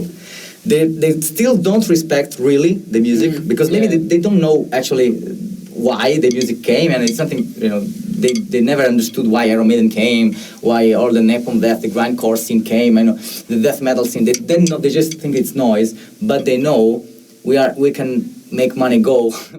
Getting back into the brand thing, I want to say something is very important. When I started, after some years I got a very cool support from Minor Cymbals, and I must thank them a lot because they took me out of nothing and they helped me, they supported me so much. Always giving cymbals, I was breaking everything, and I would never be able to do what I did without their support. And today, I feel I'm very lucky because I have many brands helping me out, such as, Evans drum heads. They helped me for the entire tour, providing me drum heads all the time because I was smashing a lot of, but I didn't smash any. And I had many drum heads, but I didn't break one actually. This was a kind of weird tour. No cymbals break. I didn't break any cymbal. I didn't break any drum heads. Many drumsticks, of course. And also, what I want to say is I have a new endorsement deal that actually came out like a couple of months ago after I left my old brand of pedals, and now I'm endorsed by Trix Drums USA. And I'm really happy about all the endorsement things because this is important. They help me to play without thinking about anything else. I don't have to think about breaking stuff. I don't have to think about nothing. And this is what the endorsement deal is about. I mean, I think about playing. And if something breaks, they help me out. This is the point. And they help me, if I go to Germany, I also endorsed by Drumcraft Drums.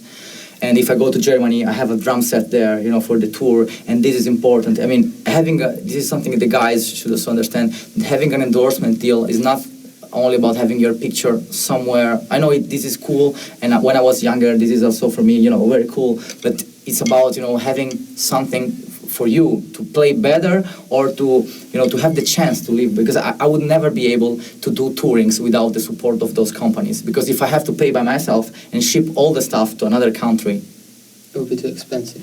No way you can earn money, no way. I mean, can you imagine going in the airport with 40 kilos of cymbals and 100 kilos of hardware and drums. I don't think it would be it. It's something, it's not easy, and I must thank my band, Chaos Wave. We've been together for 7 years now. We took a break just, because having a band is like having a wife. So after 7 years, maybe you need, a period. And we toured almost everywhere, we did from the smallest tours to the biggest tours, always, putting money by our pocket. So we really put everything we could in the band. And we started going, up and down. And I believe it's just a matter of communication. If you tour, it's always important to leave a message or to leave something, to take contact. This is something for all the musicians. If you behave like a dick, you will never get somewhere. What we did and what I did was just, I'm touring, so I meet you. Hey man, so what's up? I'm going, next time I go there, maybe I go to do a drum clinic in your house. Yeah, maybe, not in your house, in your drum school or in your rehearsal room. Yeah, maybe in your house. I did a drum clinic in a house once. It was kind of weird, but that's another story. You have to do everything. Yeah, music, I believe, music is something special. And when you meet people like we do today, when we talk about this is something very special. And this is something related to the music. Because music, is something that puts people together, and they share ideas, they talk about, this is cool, because music, if I was not playing drums and you were not playing drums, we would never maybe have met, and we will never have the chance to talk about it. So I believe it's communication, musically wise and also personal wise. This is something important. I always been a big fan of social networks, about technology. I'm a big fan. So when YouTube came out, I was one of the first guys to put a cover, a kind of drum, a metal drum cover on the internet. It was not very well recorded, but still it was one of the first. So it was why it was one of the most viewed on YouTube. Actually, it's a Slipknot cover. It's many years ago, but it has more than 100,000 views, and for Italy, it's a lot. Only because it was one of the first. Then what happened is I was studying drums with many metal drummers in Brazil, and I was learning stuff that you could not learn in the school. So I said to myself, and my teachers told me, dude, now you're studying so many years with us, you have the knowledge to teach what we teach you, because nobody was talking about double bass, blast beats and stuff. So I told myself, maybe I should start doing it, and that's what I did. I was working with a magazine at the time, was called Percussioni, and I decided to put an article about blast beats. A funny thing, that article came out 1 month before the Modern Drummer article about blast beats. So it was kind of really before, and I felt, well, this is something is happening. Something is happening. Of course, when you do this, you have to accept that most of the people will think, what the fuck is this? I mean, to be honest with you, in the beginning, I was not ready, because I was like, people, this is a new idea, check it out. And what happened was not really what I wanted. Because I got many people like, this is not music, this is shit, this is blah, blah, blah, blah, That's now I see it's a part of its history. Everything in history happened. And so for the history of Italian drumming, when somebody started talking about those things, somebody has to take the good things and the bad things. The good things that many people reminds those articles, like the first ones. Many guys, I got an email from a guy who played with many black metal bands. He was kind of famous, and I know him. I'm kind of a fan of him, and he's not playing black metal anymore, and he left the band. And he wrote me, dude, if I play blast beats, and he's faster than I am, he's really faster than I am. He was like, dude, thank you, because I learned thanks to your article.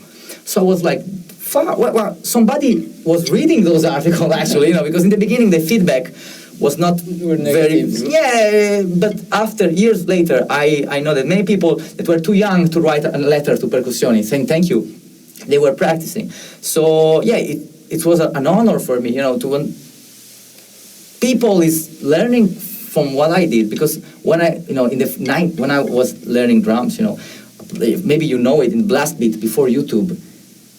it's just you were not able to understand what was happening. So everybody was blasting like they tried to, and those article was the first. That article was the first one explaining all the rhythms. So this made me known in the scene, not in a very positive way, but it's like, yes, somebody's coming doing something different. You can like it or not, but he's there and he's not going to go away. That's my point. I was like, yeah, I want people to understand that this kind of music is like everything else. This was my point. And after that, I started to doing drum clinics, talking about and the feedback was not bad, not very good. Starting to change. Yeah, because mainly they were curious because they were like, what is this? Yeah, well, yeah. Why this guy beating all the time? Why are they talking about endurance? Why you don't talk about endurance in pop music? You don't talk about that. You're talking double bass endurance, only metal music. Yeah. You know it very well. And today, I feel very lucky also because many young drummers like you, like many guys out there, they are playing very well. And the fact that you invite me here to talk, it's my very big pleasure because I see those young guys, they're really playing very better than I was when I was their age. So it's really interesting because I don't see music as a challenge, and I see it in a positive way because what I care now, maybe because I'm getting older, is trying to make good music. Actually, that for years I tried. I was practicing all the time. Now I just care, about making the best songs I can from the bands I'm playing with. In this moment, I'm sessioning with many bands, so I know it can sound a little bit weird, but I'm working on to find a new band to do what I love, that is making music. I'm getting more and more into other things. Also, I still love, of course, but I'm getting, for example, I spent 2 weeks with John Macaluso, the drummer from Ark, Malmsteen, and James Labrie, and it was an amazing experience. No blast beats for 2 weeks, but all the crazy linear, and I was like, wow. And I started playing that. I started to incorporate that stuff. So why I'm kidding? Because I don't play fast all the time now. I liking so much the old time feels and everything. But it's part of the job. I will never.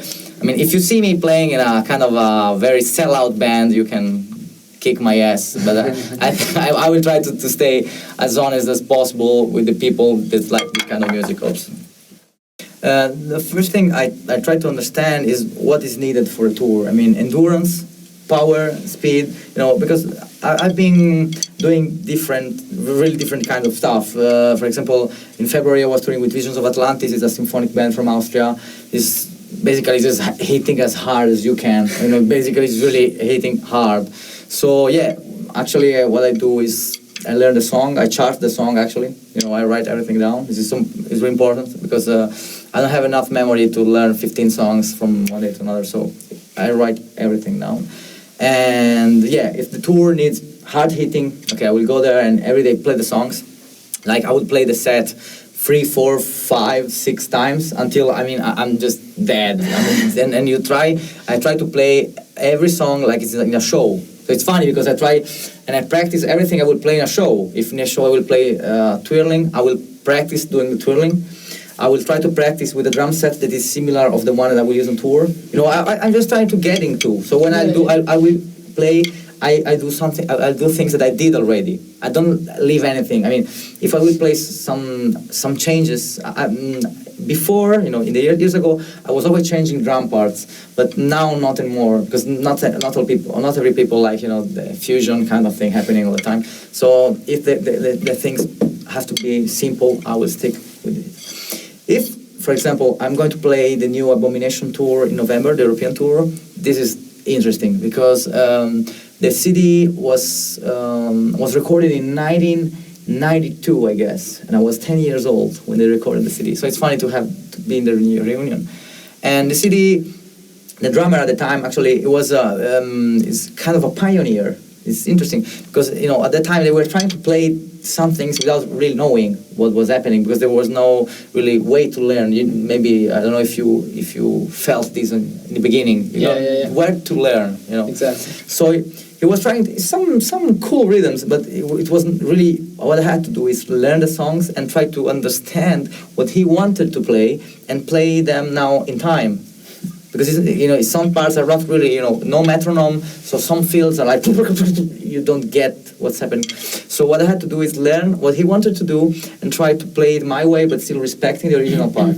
And for example, the Abomination tour requires a lot of double bass, really all the time happening, all the time. So I didn't start the practicing for the tour already. I will start 1 month before, and I would be playing double bass every day as much as much as I can, because metal music is kind of, when you play live, you can slow down. You have only or to stay in time or speed up.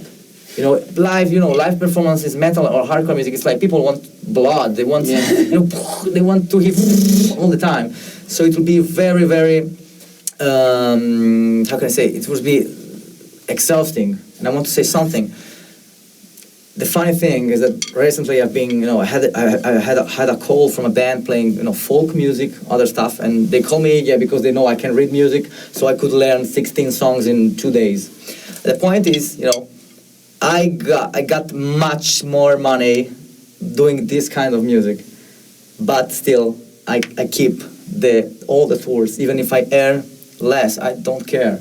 It's music, and I mean, in the future, I want to be able to do both, because so I have to start thinking about my future.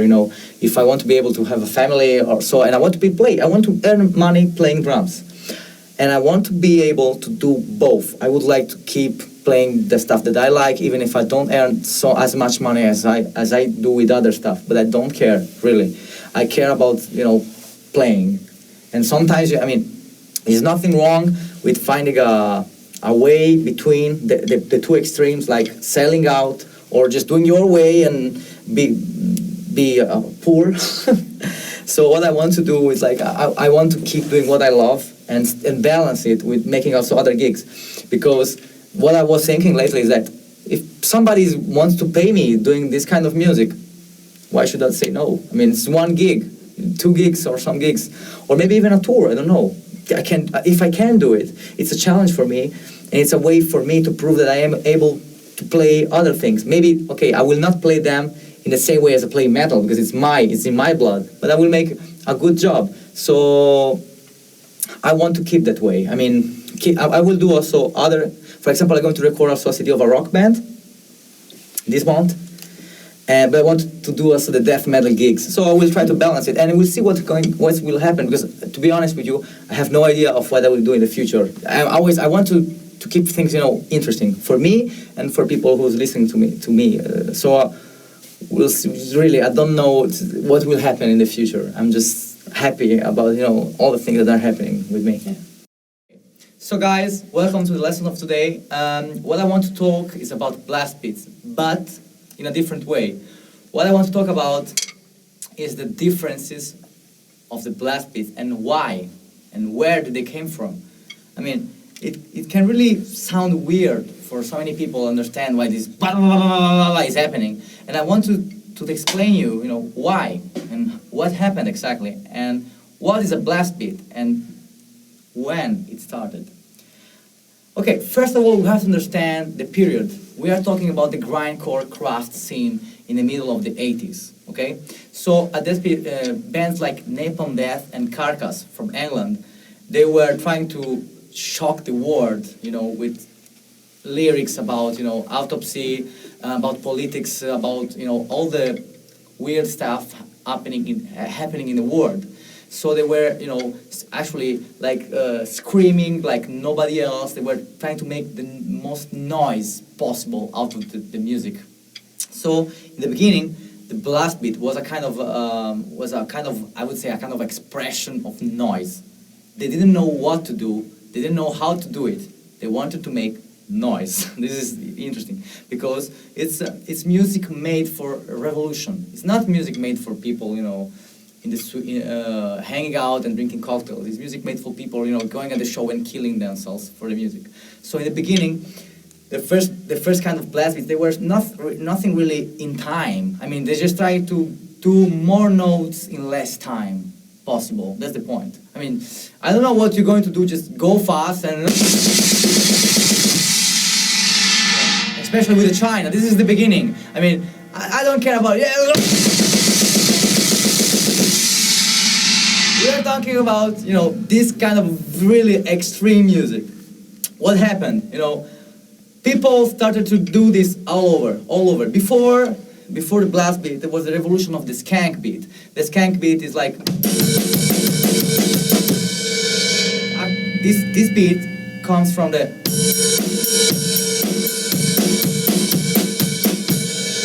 next step was made by Pete Sandoval. Now Pete is playing with Morbid Angel, but at the time he was playing with a band called Terrorizer, and this is in 1989.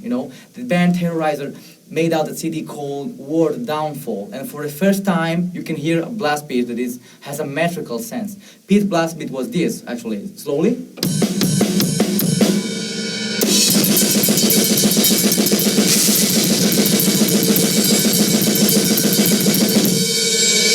The important thing, it has been noisy and it has to be done with one foot only. Why? Because when Pete Sandoval started to play drums, he was a big fan of Clive Barr from Iron Maiden. And Clive Barr uses only one kick and one bass drum. So he wanted to be like the Clive Barr of the grindcore scene, and he wanted to play with one foot only. So it was unbelievable for the time. A blast beat done with a metrical sense. This is interesting. So because basically what he did was taking out a note from the skank beat.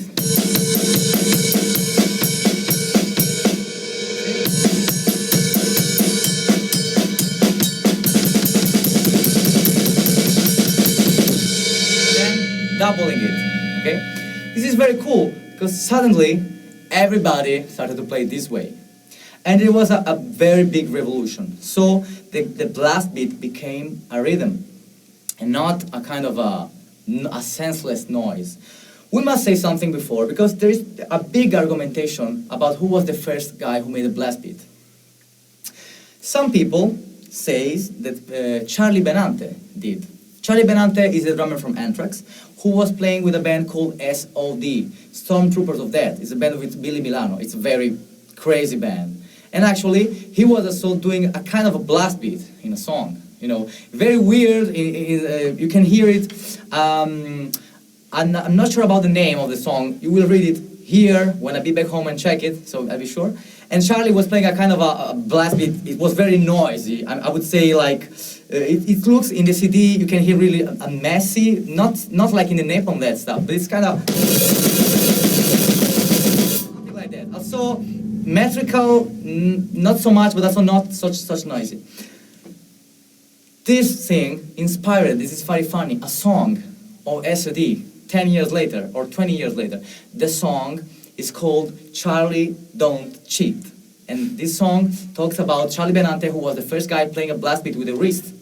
And the song it's funny, the song says, be a man and play with your wrist, not with a finger. This is very cool, because Charlie Benante, some people say he was the first one, but in my personal opinion, what he did was not done with the same quality of Sandoval. Nothing wrong with Charlie, he's great, but Sandoval really did it very, very good. I mean, if you hear the Terrorizer album, I suggest you to check it out. The first one is very, very well done. Okay, what happens now? The blast beat goes everywhere in the United States. The death metal scene, okay? We started with bands like Obituary, Cannibal Corpse, Suffocation. And what happens is, okay, Obituary, they don't play blast beat. It doesn't play blast beat. But if we talk about Cannibal Corpse, they had their own way to play blast beat.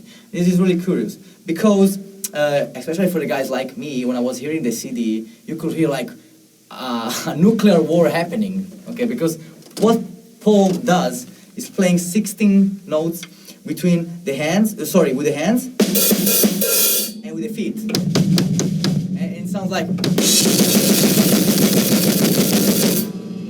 it is called the bomb blast because it sounds like a war. Okay, so this beat is interesting. Right hand on the snare, left hand on the hi-hat. This is the opposite of this one. You know why? This is easy. Because the first thing you do is like, just try to change. So in the normal blast beat, we have the snare in the upbeat. Instead of the bomb blast, we have the snare on the downbeat. So it's not finished yet. The band Suffocation, they tried another way to doing it. If you want to do the bomb blast, you have to do it with very fast feet. Suffocation did it in this way, another way. So.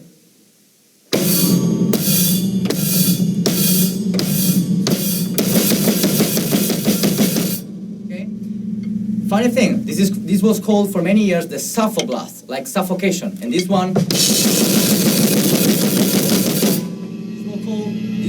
This was the cannibal blast. It's really interesting. Before being called the bomb blast, because it was underground music, so people was they were hearing like the CD, yeah, the cannibal blast, yeah, this is the suffoblast. Many things changing. What happened next? The blast beat, it was incorporated in the black metal scene. This is really interesting. The black metal scene before, it was like.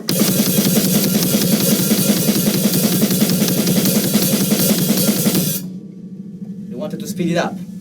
One interesting thing they discovered is like they could double the hands, splitting the notes with the feet. So instead of doing, they could do.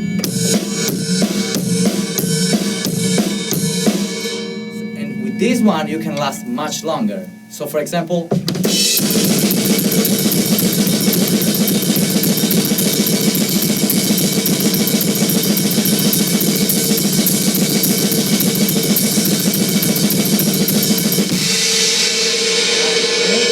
is also very cool because many bands they started to play this way, and for example, they started to be all over. Because the most extreme, the better. As far as I remember, the first album with all blast beats, it's Panzer Division Marduk, from a band called Marduk. I never heard anything like that before. I was like 17 or 18 years old, and I was like, yeah, let's hear the first song. Yeah, let's put the second one. Okay, let's go with the third one. But it sounded very cool, very cool. All the sounds of the war, machine gun, and this drum blasting all over. What happens, with the years passing by, so many, people were starting to use both. I would say that Pete Sandoval, when he joined Morbid Angel, he learned to play double bass. So he learned right after the bomb. Okay, so Pete Sandoval is famous for doing both. Actually, if you check him out, he's always.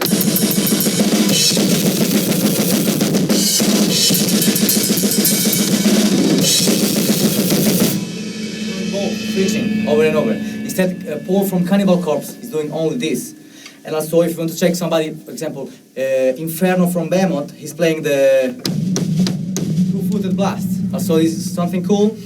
When the Derek Roddy book came out, the names of the blast, they were like printed forever. So you have the blast beat, the economy blast,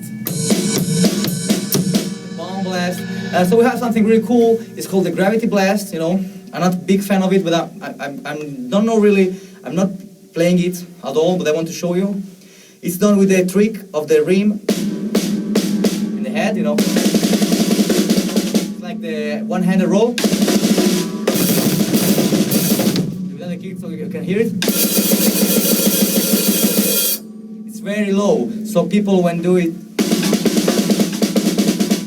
Trigger, so it sounds like it's a little bit different from the others because the other ones I believe they have more power.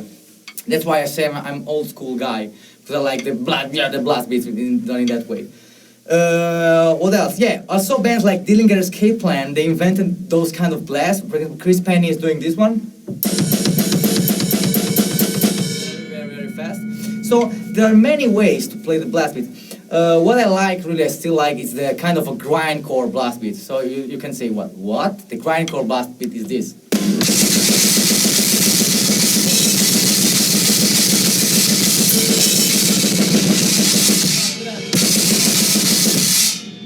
The more noise, the better. This is what I really love.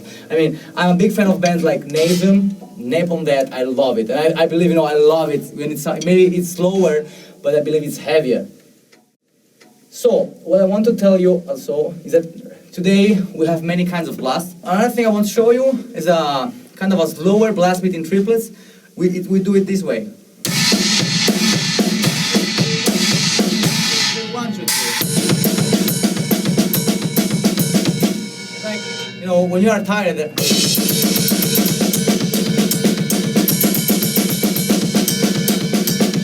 But you cannot show to the people that you are resting. So what you should be, it's like you should do is like.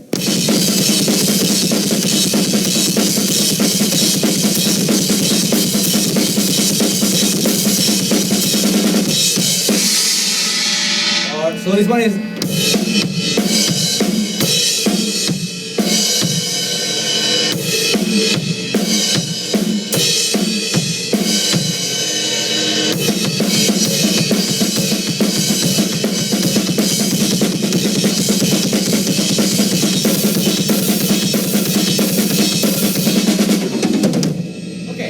Next one I want to show you is like practicing accents when you do blast beat. This is very cool. I mean, yes, staying like this is cool sometimes, like.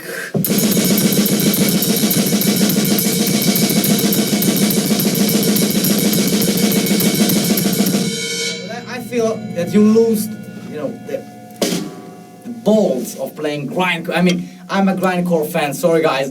I mean, I love Nason. So what I like to do, is playing accents in the China, or playing also the whole blast with one foot and splitting with the China.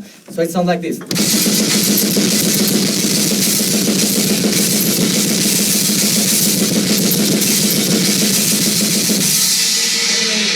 I believe it sounds, much more powerful than the string.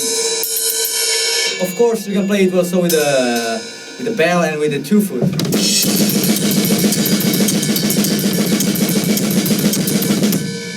One thing I want to tell you is like, don't don't squeeze the sticks.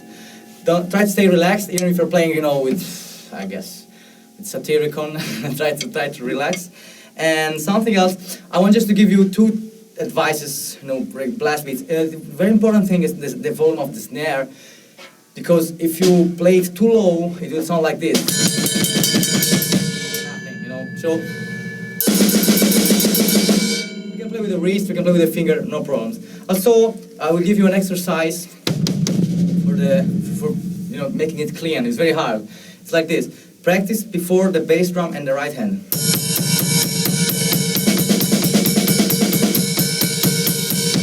1 foot or 2 foot or 2 feet. It's very hard.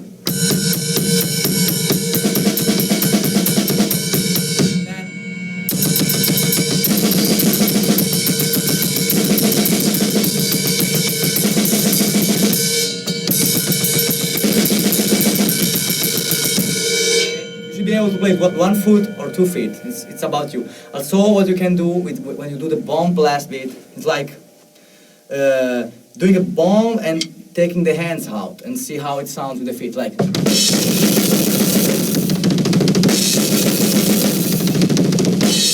You should be able to hear all the 16 notes going on. This is because sometimes we play. Take the hands out, you will be able to hear what is below. One important thing is that the rhythms, those patterns are very easy to write, and they're not complex rhythms.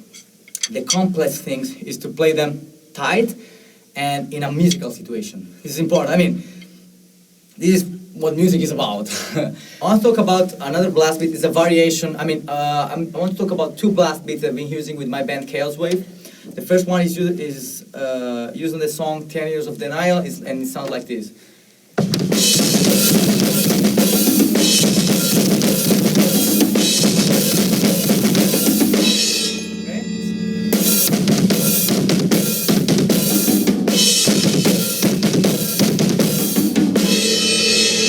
Second one is a variation of a bomb blast, and I use it in a song of We Are Building Ruins.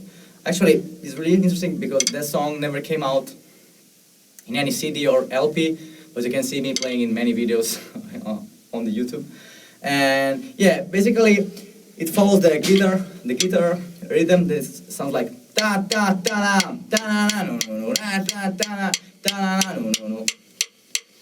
6, 7, 1, 2, 3, 4, 5, 6, 7. Da da da da da da da do do da da da da da da da do do do. And you like.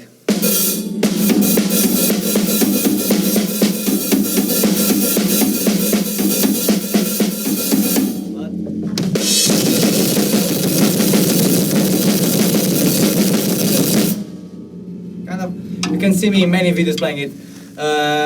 Yeah, this is a variation of a bomb blast. Actually, I never saw anybody else doing something like this, and if you saw it, please send me an email because I want to see other people playing it, many with different applications. So, for today is everything. I mean, I want to thank you all for watching this. I hope you find it interesting as I did the first time I was watching, some blast beat videos. So if you have any questions, any topics you want to talk about, just write me an email or get in touch with the Drum Brother guys, so we will be able to share ideas. This is what drumming is about. So thank you very much. My name is Rafael Saini, and you're watching the Drum Brother.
Well, I appreciate it, guys. I mean, we've been around for a long time, 23 years or what have you, and, the band's doing very well, of course, so it's a tough question to answer, really.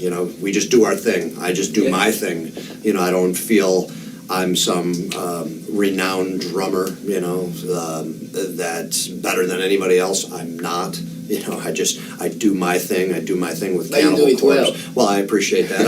I try to do it well, but it's a tough one to answer just because, I don't feel any different than I did, say, 20 plus years ago when we first started out. And obviously we were, nobodies at the time kind of a thing. So it's just a great thing to be a part of this, to be able to be around this long, to be influential, I guess, to maybe many people, musicians, drummers over the years. I mean, that's a good feeling, of course. We're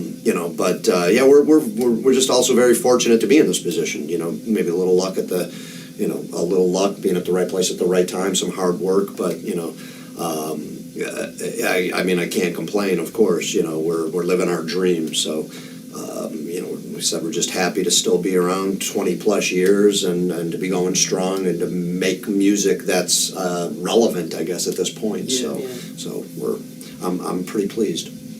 Well, of course, it's changed over the years. When you got, like I said, our career spanning 20 plus years, we've seen a lot of bands and styles kind of come and go, kind of a thing. I mean, the good thing for metal, I guess, though, is it's probably stronger than ever. There's obviously so many different genres nowadays of heavy metal, of death metal, kind of a thing. So I mean, whether you like it or not, I always look at it as a positive. So. Yeah, I mean, it's just great to, for extreme music to be doing as well as it is, I mean, and I think it's a form of music, of course, that will not go away. If anything, it's just going to get stronger. It's going to get bigger, and that's helping, push our band as well, I mean, there's so many young bands in different styles exactly nowadays that, they're influenced maybe by death metal, and there's so much other things going on, which is cool. Not my thing fully, but hey, if they're going to be in, say if it wasn't for Cannibal or death metal, and it's a reason why I got into that. I mean, hopefully that'll do us well too. Younger kids that might not know who we are per se, but yet follow these younger bands to go, oh, Cannibal was an influence, let me go check them out or what have you. So I think it comes full circle, but I think whatever comes up in all the fads and trends that come and go, the one thing consistently for us has been we've been Cannibal Corpse. We've done our own thing in the whole span of this going like I said, 20 plus years. So and that's, I think, what's kept us around this long, just being ourselves and doing our own style of death metal and not letting anything else really influence us, to do anything different. We don't want to, so, we'll hope for more to come from us too. Yeah, I mean, like I said, we're arguably bigger than we've ever have been in the sense of selling records and all that, and popularity, I guess, and like I said, as long as we're making music that we feel is relevant, that's good music, and we've always tried to do that, there's no reason why we can't go on longer. I mean, at this point, you got to take it day by day because, we're older now, and who knows, health could be a factor here and there. You just never know, So right now, there's no end in sight, and like I said, arguably we're better than we ever have. About to release a new album that's probably our best piece of work ever. So in our eyes, hopefully the fans feel the same way. But that keeps you motivated, of course. When people are still coming to the shows and that rabid about the music and all that, of course, it makes us more hungry to keep going. Of course. Yes. Just do your thing, I mean, I was never taught anything, and I never really had a lot of advice kind of growing up. I was just, I had a will, I had a want to do this kind of music, and I just made it happen, I guess. So what I would tell anybody, drummer, guitar player, really anything, and I think it goes with anything in life, is, follow your dream. If you're really this passionate about it, then work hard, don't give up. You have to give it a shot, because you never know. Maybe in the future something doesn't happen. You look back and you go, oh man, I wish I could have done that. Or, you got to at least try. If you don't try, then you don't know what will happen, So that's what I really just try to tell everybody, just do what you love, man. Stay passionate. Don't give up, work hard. Good things will happen, Well, I've been just started using D-Drum again, actually. I've been kind of, a little bit of flip-flopping going on the last few years. I was with Tama, but now I'm back with D-Drum. So I got a nice Dios Ash kit back in the States that I'm about to embark on a U.S. tour for the first time using that, so I'm excited to do that. But I've been using Zildjian cymbals for the last few years, using Regal tip sticks for a long time, just different model now, but of course DB drum shoes, using those, and I'm using some great Polish pedals, which translate in English to the devil's hoof, or Satan's hoof, and these pedals are remarkable. Great Polish made pedals I've been very, very happy with for the last couple of years. So, and some I've been also using Evans drum heads as well. So nice.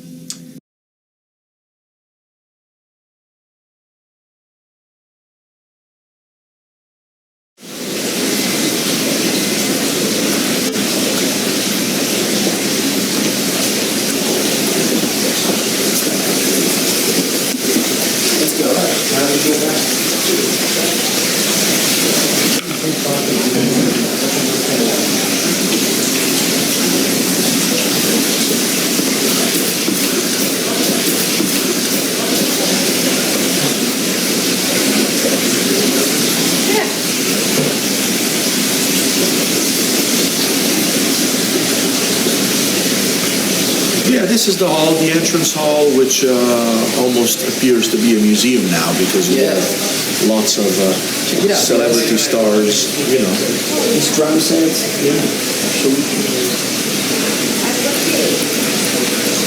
old Turkish guy. Yeah, that's a cool VW kit.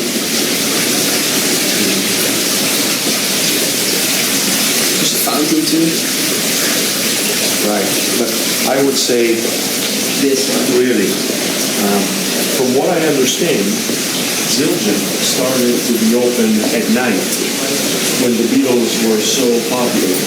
The demand for Zildjian cymbals was so high that they had to open the third shift at night because they could not make enough cymbals for everybody on the planet that wanted Zildjian cymbals. Thanks to this guy, this band, the Beatles. Yeah, kit, autograph. I mean, really, this is a museum, and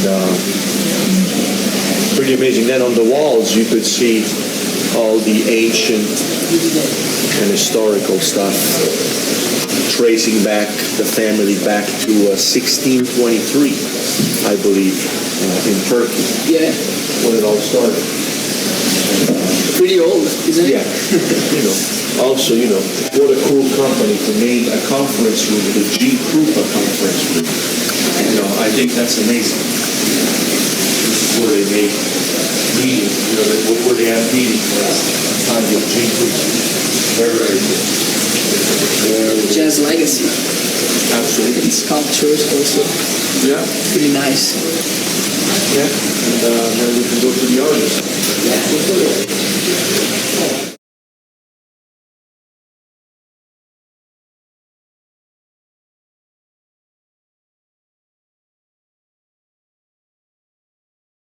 Now, Alessandro, when you come inside here, this is like another museum of pictures.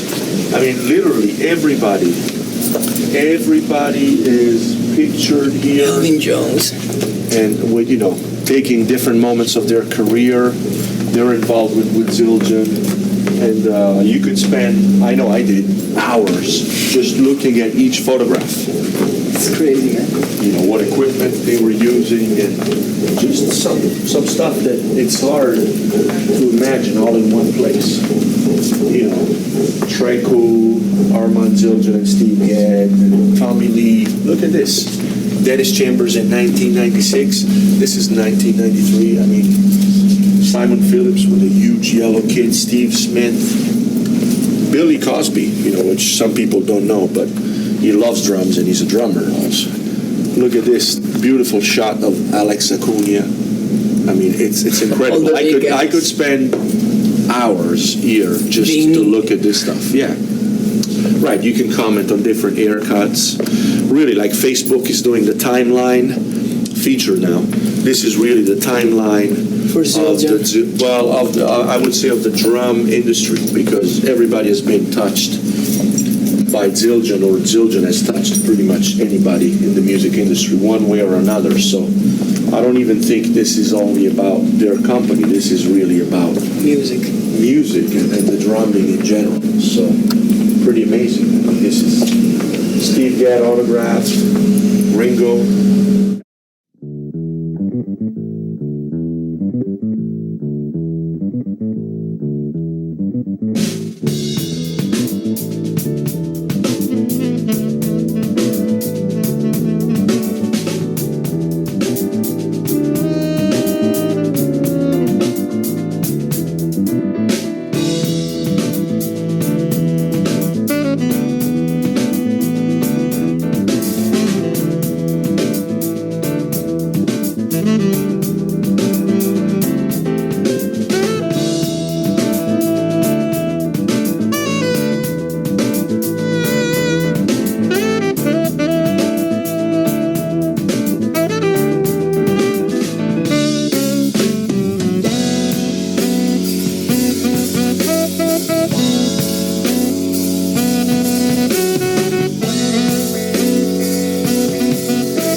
Electronic drum sets, they want to have a problem with playing with the rubber pads. You don't get the feel of a regular cymbal. The regular cymbal's too loud, so you need to have an environment where you can, kind of bring it down, and you're not going to drive your neighbors nuts. Yeah. Gen 16 is a kit for you if you got an electronic kit.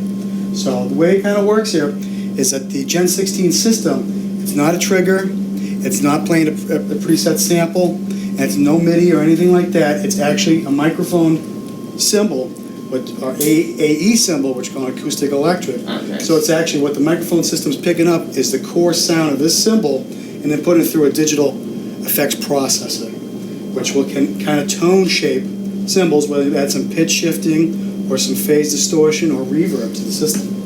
But that's exactly, so Alessandro, let's give it a little bit of a, wow. So that's with no amplification. Okay, lay into the crash cymbal. So, yep. Loud as it gets. That's loud. I mean, that's not loud at all. Exactly, now put some amplification behind it. Yeah.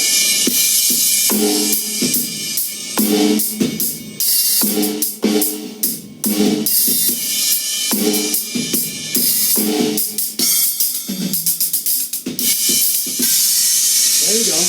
Well, what if today I'm feeling like playing some jazz? Let's change your kit up. And add a little bit, change the Gen 16 settings as well. Drop the pitch a little bit, get a little jazz sound.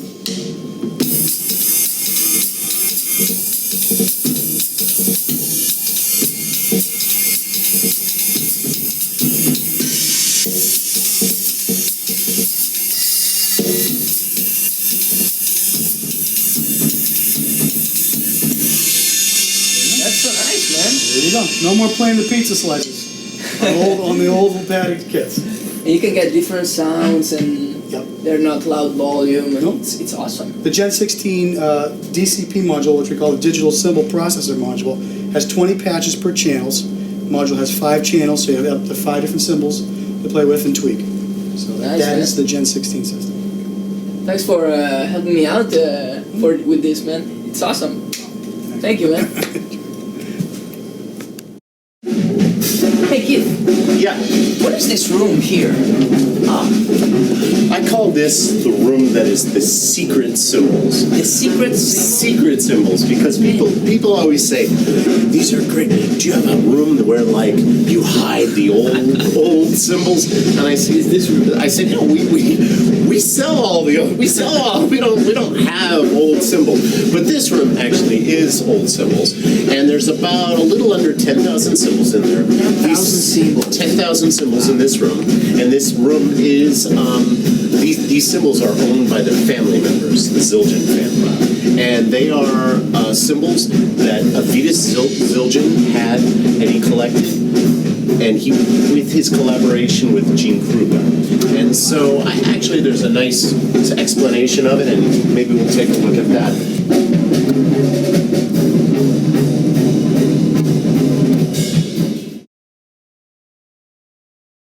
Hello, everybody. As you can see, I'm here with Keith Aleo, the Director of Education and Orchestral Activities at Zildjian. What's up, Keith? Good to see you, Alessandro. Good to see you. So, where are we? We are in the orchestral room. This is where Zildjian has their artists come in to pick out hand cymbals. Nice. So for orchestras, for schools, when they have cymbals that they need in the wind ensemble or the band or the marching band, this is where the artists can pick their cymbals. So this is both classical and marching, right? Yep, marching cymbals over there, and all classical cymbals here. We have the K Constantinople, we have the symphonic tone, K symphonic, and the classic orchestral. Stadiums are over there. It's a nice room. Yeah, man. There's a lot of cymbals in the room. A lot of cymbals in the room. I see a snare drum in there. Yeah. What is that? You know, this is a sound room, so when artists come in and they want to listen to cymbals, the problem with this room is it doesn't sound like an orchestra hall. So oftentimes they'll pick cymbals and they'll be disappointed when they get them back in the hall. So we made a room that kind of sounds like a hall. That room sounds like an orchestra hall? It does. Are you kidding me? Let's take a look. Let's check it out. Let's take a listen. So now we're in the room. This is the Wenger sound room, and this room, like I said, creates the sound of an orchestra hall. Because when you test cymbals in the room, oftentimes artists get back and they say, well, it sounds so different in the hall. So what we've decided to do is create a room that provides the resonance and sound of an orchestra hall. We put in a wood floor, and I can demonstrate it to you. Let's do it. So clap your hands. I'll start. Now, if I change the setting, now clap your hands. Whoa! That's crazy. Yeah. So if you picks up any sound, whatever. Isn't that amazing? And then you can make it like a small hall. Clap now. Wow, man. Or you can make it like a football stadium.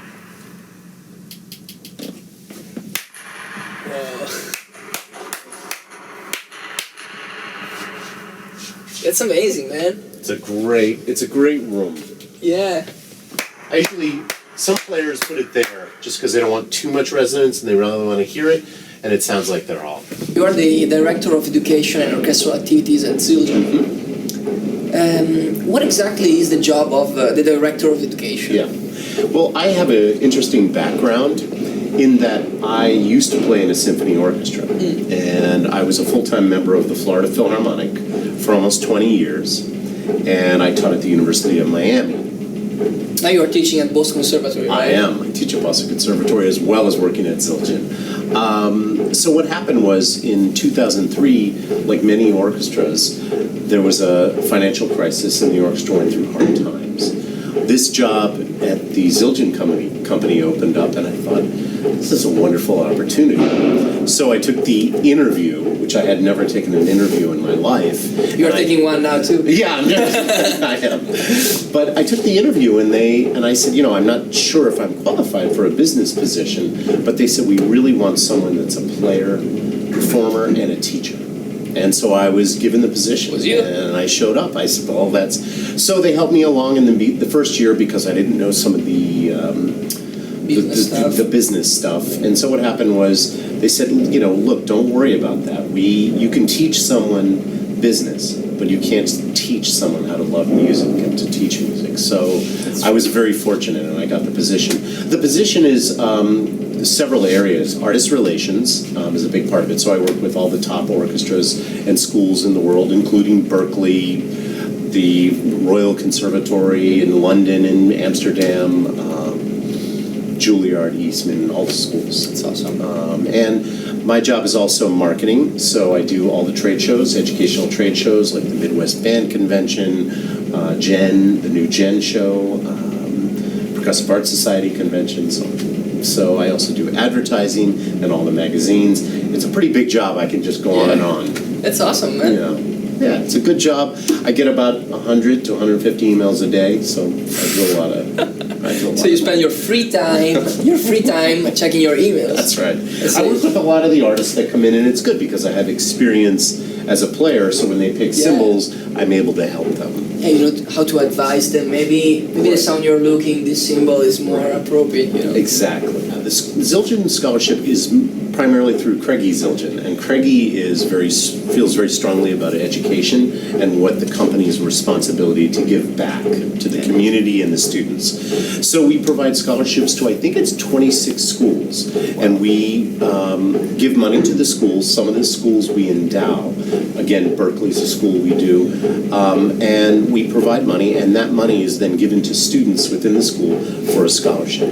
We also have a scholarship directly through Zildjian that's called the Kurok Zildjian Scholarship. And that's by competition, right? That is an actual competition, so you have to compete to get awarded the scholarship. That one's $5,000. That's nice. So all this is online. You can take a look at it. And we have a lot of schools. Juilliard again, I'm mentioning, but IU, Indiana University, and Cleveland Institute of Music. So all these schools, we provide scholarships for the students, and you're selected by the teacher. You go to the school, and the teacher will select you to be awarded the scholarship. So it's a great program. Nice. I think Zildjian's education, I think we need to educate people on better cymbal playing and better performance and understanding sounds and how you make sounds. And I think the best way to do that is through educating via the website and videos, very similar to what you're doing. You're educating people on how to be a better drummer. I think we should do the same thing, maybe through cymbals specifically. So we are in the process of creating more and more educational videos for the Zildjian website, and I think that's the best way to look into the future and helping people understand what cymbal to pick for what. You open the catalog, and I remember there's so many things, and you say, well, I want them all. I want them all. That's the best. But no, you look at it, you say, I play in a trio. I play in a jazz trio. What do I get? And I think it's important that the drumming community understands that cymbal works for this. Yeah. This is the sound I'm looking for.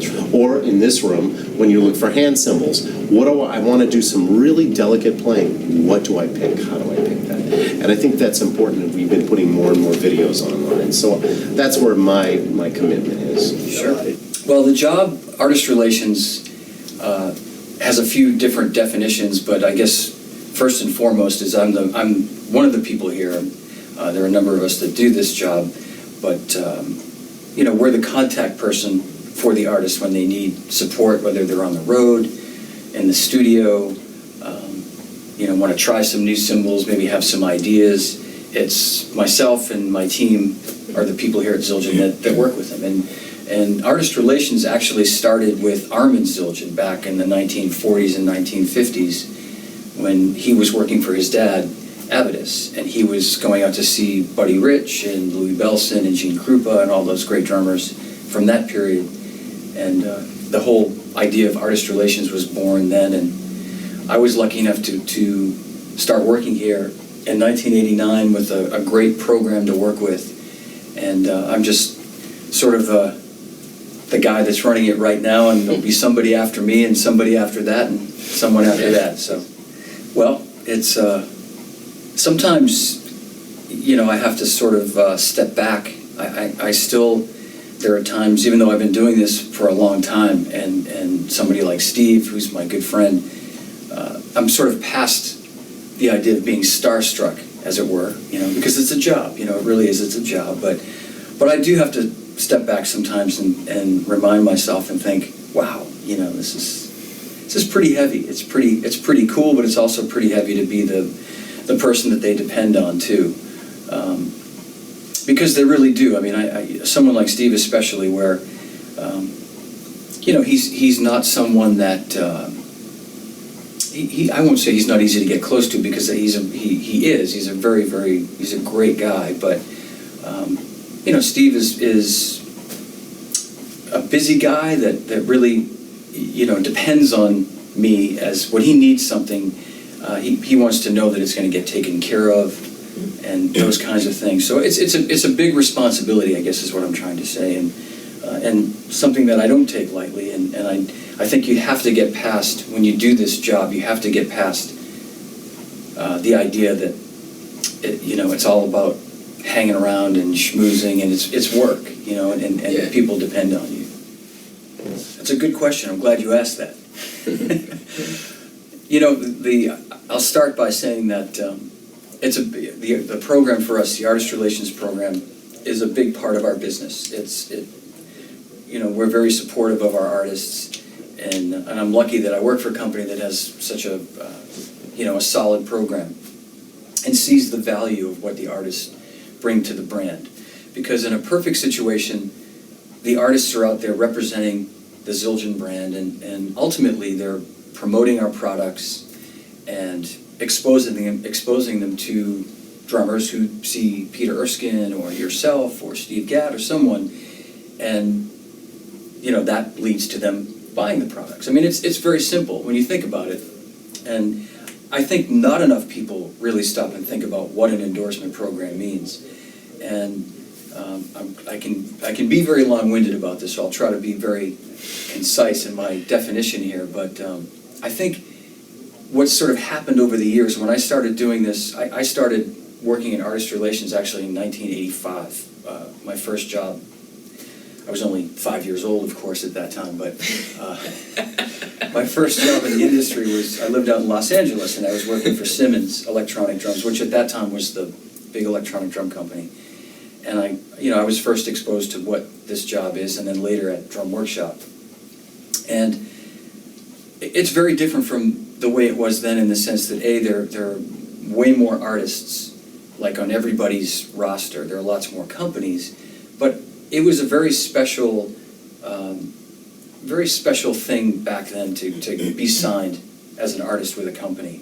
Endorsements weren't just given out, willy-nilly, as we say, back then. And so what's happened over the years is this, and when I joined Zildjian in 1989, it was still very different, in that you had bands that were signed to record companies, and you had this sort of development process with a record company where bands were out there and they'd have a 3 or 5 year lifespan, maybe longer, and you created these relationships with record companies based on the longevity of that band, and you would sign an artist based on what you thought the longevity of that band was. And there was some partnership there, and there was some investment. And so if I got a phone call from the A&R person at Capitol Records saying, I just signed this band, blah, blah, blah, he loves Zildjian, I'm going to have him call you, or his management's going to call you, and we're committed to this band, we've put $1 million into them, we've got a 3-album deal over 5 years, or something like that. That was enough for me to say, okay, I'm going to take a good, close look at this band and at this drummer. But now you don't have that. You don't have any record company involvement at all. We know what's going on in the record business. And so that's trickled back to what we do. So a lot of what people like myself and other people who work in artist relations are doing is, in a sense, guesswork. And you see people being signed, you see drummers that really have no kind of resume, in some respects, being signed as artists. And what that does is it just continues to lower the bar in terms of what the artist relations program really means to a brand. And I'll just say this, for Zildjian, there really has to be something there. There has to be something tangible that this artist can bring to the brand, whether it's being a teacher, being a great educator, being a drummer in a high-profile band, or maybe a working drummer who's getting some great exposure, just maybe even on a not so much a local level, but a national, yeah, maybe not necessarily international, but national level. But for us, there's still some criteria that needs to be met in terms of us signing an artist and how that all works. The problem is there's such a proliferation now of drum companies, cymbal companies, et cetera, that what a lot of companies are doing is, in a sense, just selling factory direct. What they're doing is they're signing up an artist, and they're saying, you're a local artist named so-and-so, and we'll sell you our products at 50% or 60% off the list price.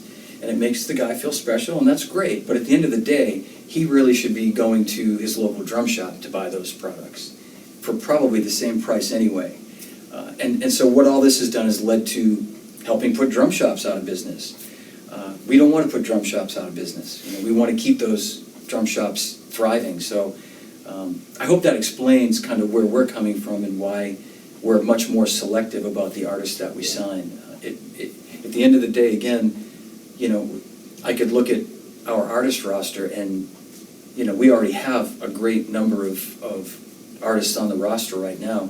We could double that number tomorrow if we wanted to, just by basically signing a whole bunch of artists that really aren't quite there in terms of their level of visibility and exposure. Well, yeah, there's been a lot of fun things that, stories and things that I've done throughout the years with some of the artists. I remember the first clinic tour that I ever did with Kenny Aronoff in 1993 in Mexico. We did about 10 or 12 dates, a couple of weeks in Mexico. And it was a great time, a great experience, and the fans were great. They were just so warm and inviting, and we had a lot of laughs. But in one case in particular, what we noticed was we would get to each venue, and we'd get there at 4 o'clock or 5 o'clock to set up, and have sound check at a certain time, and then we'd have doors and then the clinic. But what we found is we'd get there, and then if the clinic was going to start at 7, usually the PA system would roll in around 6:30, and everything just happened in the last half hour. The It'd be last minute. the last minute would be scrambling. But one time in particular, I remember this, and Kenny does too. We got to the clinic, and our distributor there was apologizing because they didn't have a lighting board for us. And all the other clinics that we'd done so far, 4 or 5 or 6 at that point, they had like a great PA system, and they had like a lighting board and a guy running the lights, so you'd have like a light show with Kenny up there playing to like John Mellencamp songs or something. And this one particular time, I said, "Oh, don't worry about that. We don't need to have a light board. Just a couple of lights on stage. That's fine. That's all Kenny needs." And so we get going, and Kenny's up there playing, and I'm sitting on the side of the stage, like behind Kenny, just to make sure he's okay. And I'm looking, and there's a guy sitting there he's got the plug in his hand to the lights, and he's plugging it into the wall and unplugging it, and plugging it in and unplugging it to make the lights flash. And I'm looking at Kenny, and he's looking back at me, going like, it was hilarious. And I think because as Kenny was going faster, he's going, unplugging, plugging, unplugging. On time. To try to make it flash. So I finally just tapped him on the shoulder. I said, "You don't need to do that." And he thought I meant faster, so he starts going even faster. And I said, no. So then when he finally understood what I was saying, he looked so like disappointed. He was really bummed out. I said, "It's okay, just leave him on. It's fine. We don't need to have him." And he just, I think he like didn't know what to do after that. He just kind of sat there. But it was just a funny thing. We laughed about it afterward. There have been a lot of fun times. There was, I've traveled with Dennis Chambers a whole bunch of times on clinic tours, and he's always fun to travel with. He's a blast. And one time in particular, and there were many times when this sort of thing happened, but Dennis is always known for his clinics going kind of long. He gives long answers, and he answers every question that everybody has to ask. So the clinics end up finishing at like 10 o'clock, 10:30 at night, and then he signs his autographs. It started at 2 p.m. Yeah, exactly. Yeah. And we're all just kind of like this. And I remember one in particular, I think it was in Denver, and it had been like a long day of travel. We had, had come from somewhere else in the U.S. that day and got there and literally like landed, went straight to the store, set up, or the venue, wherever it was, and we were just beat. And so he's signing, and it's really late. We finally go out to have some dinner afterward, and the only place that was open was like an IHOP. And we're sitting there, and we had like our sales rep was driving us around, and probably the store owner. And we're sitting in this booth, crowded in this booth, and we're just exhausted. And I look over, and we're all kind of eating our whatever we're eating. And I look over, and there's Dennis in the corner, just like passed out, he's just fallen asleep with his hat on. It was just really funny. So even the legends sleep. Even the legends sleep. It was just, I don't know why, I just think about that because he was the one that was, so anxious to go out and get something to eat. We were starving. I said, "Dennis, and he fell asleep. There's nothing open now, And he's just like, but one other great story that happened just a few years ago when I was in London. We do a lot of these artist sessions and events that we do in London, and I happened to be there. And the day after that, I had lunch with Charlie Watts, who's a great friend and one of my heroes, when I started playing drums. And so we had this great lunch at this nice restaurant. And it's a beautiful spring day. And he says to me, "So where do you have to go now?" And I said, "Well, I'm pretty loose, Charlie. I can, He said, "Well, I have a few errands to run. Do you want to go up to Piccadilly and take a walk? Walk along the park and Hyde Park?" And I said, "That sounds great." So we start walking, and it's probably a couple of miles from where we were in Kensington up to Piccadilly. And it's just, we're walking along, and I remember at one point, someone just sort of was coming at us and stopped and pointed at Charlie and went, "Wow, it's you. It's great to meet you." And Charlie looks at me and he said, "Oh, I thought he was talking to you." I said, "No, Charlie, he's talking to you. He recognizes you." He's always very funny about that. So he shakes the guy's hand, and we keep going, and we're talking about drummers and jazz and all the things Charlie loves to talk about. And so we go to his shoe guy, the guy that makes his shoes for him, custom-made shoes. We go in there, and he's introducing me to all these people. This is what's so funny. And he's being very serious. He's introducing me as a very important person in the music business. This is the guy from Zildjian. He's very important. And the shoe guy's like, oh, nice to meet you. And he sees me wearing my store-bought Cole-Haan shoes, which I think are nice, but the guy says, well, when you're ready to see me, come see me. And I'm like, okay, I'm not ready yet. So we go to his shoe guy, and he said, so do you still have time? I said, yeah, Charlie, I'm totally free. So we go across the way to his shirt guy. We go into this place where they make his shirts for him.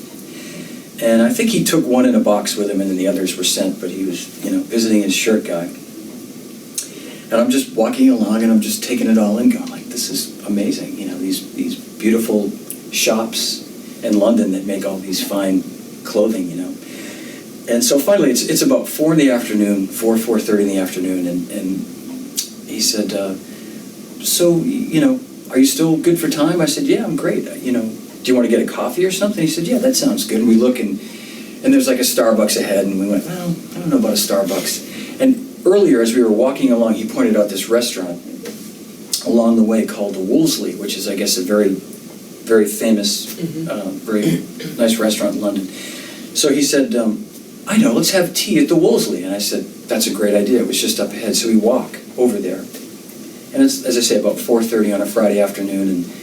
And I'm thinking it's going to be completely empty or because it's in between lunch and dinner. But sure enough, it's jam-packed with people. It's just loud. There's people at the bar drinking martinis or people having tea. 4:30 in the afternoon. Yeah, it's going crazy. So we go in there and we go up to the front. And I think Charlie said, 2 for tea? And this young girl that's working there said, oh, we're pretty busy. It's going to be about a 30-minute wait. So Charlie looks at me and we kind of went, yeah, okay, never mind. And we were just like turning around to leave to go to the Starbucks. And this man, the manager or whoever comes out of nowhere running, grabs us both. Right this way, sir. And this table opens. The guy knew who Charlie was, obviously, and the girl didn't. We wondered later if that girl still has a job. But this table just opens up. It's just like, there we were. And he kind of looks at me, Charlie looks at me, and he made some joke like, oh, they must know who you are. And I'm like, yeah, Charlie, no, I think they know who you are. It was very funny. And we sat there, and within a few minutes, these people had come over, and one guy came over and starts talking to him, and his name was John also, and they're chatting about his house, and how's your wife, and great to see you, hope to see you again. And then he leaves, and Charlie said, that was Elton John's manager. And I said, oh. And then there was someone else came over that was somebody, and so it was pretty cool. And it was a great day. It really was. It was kind of almost surreal to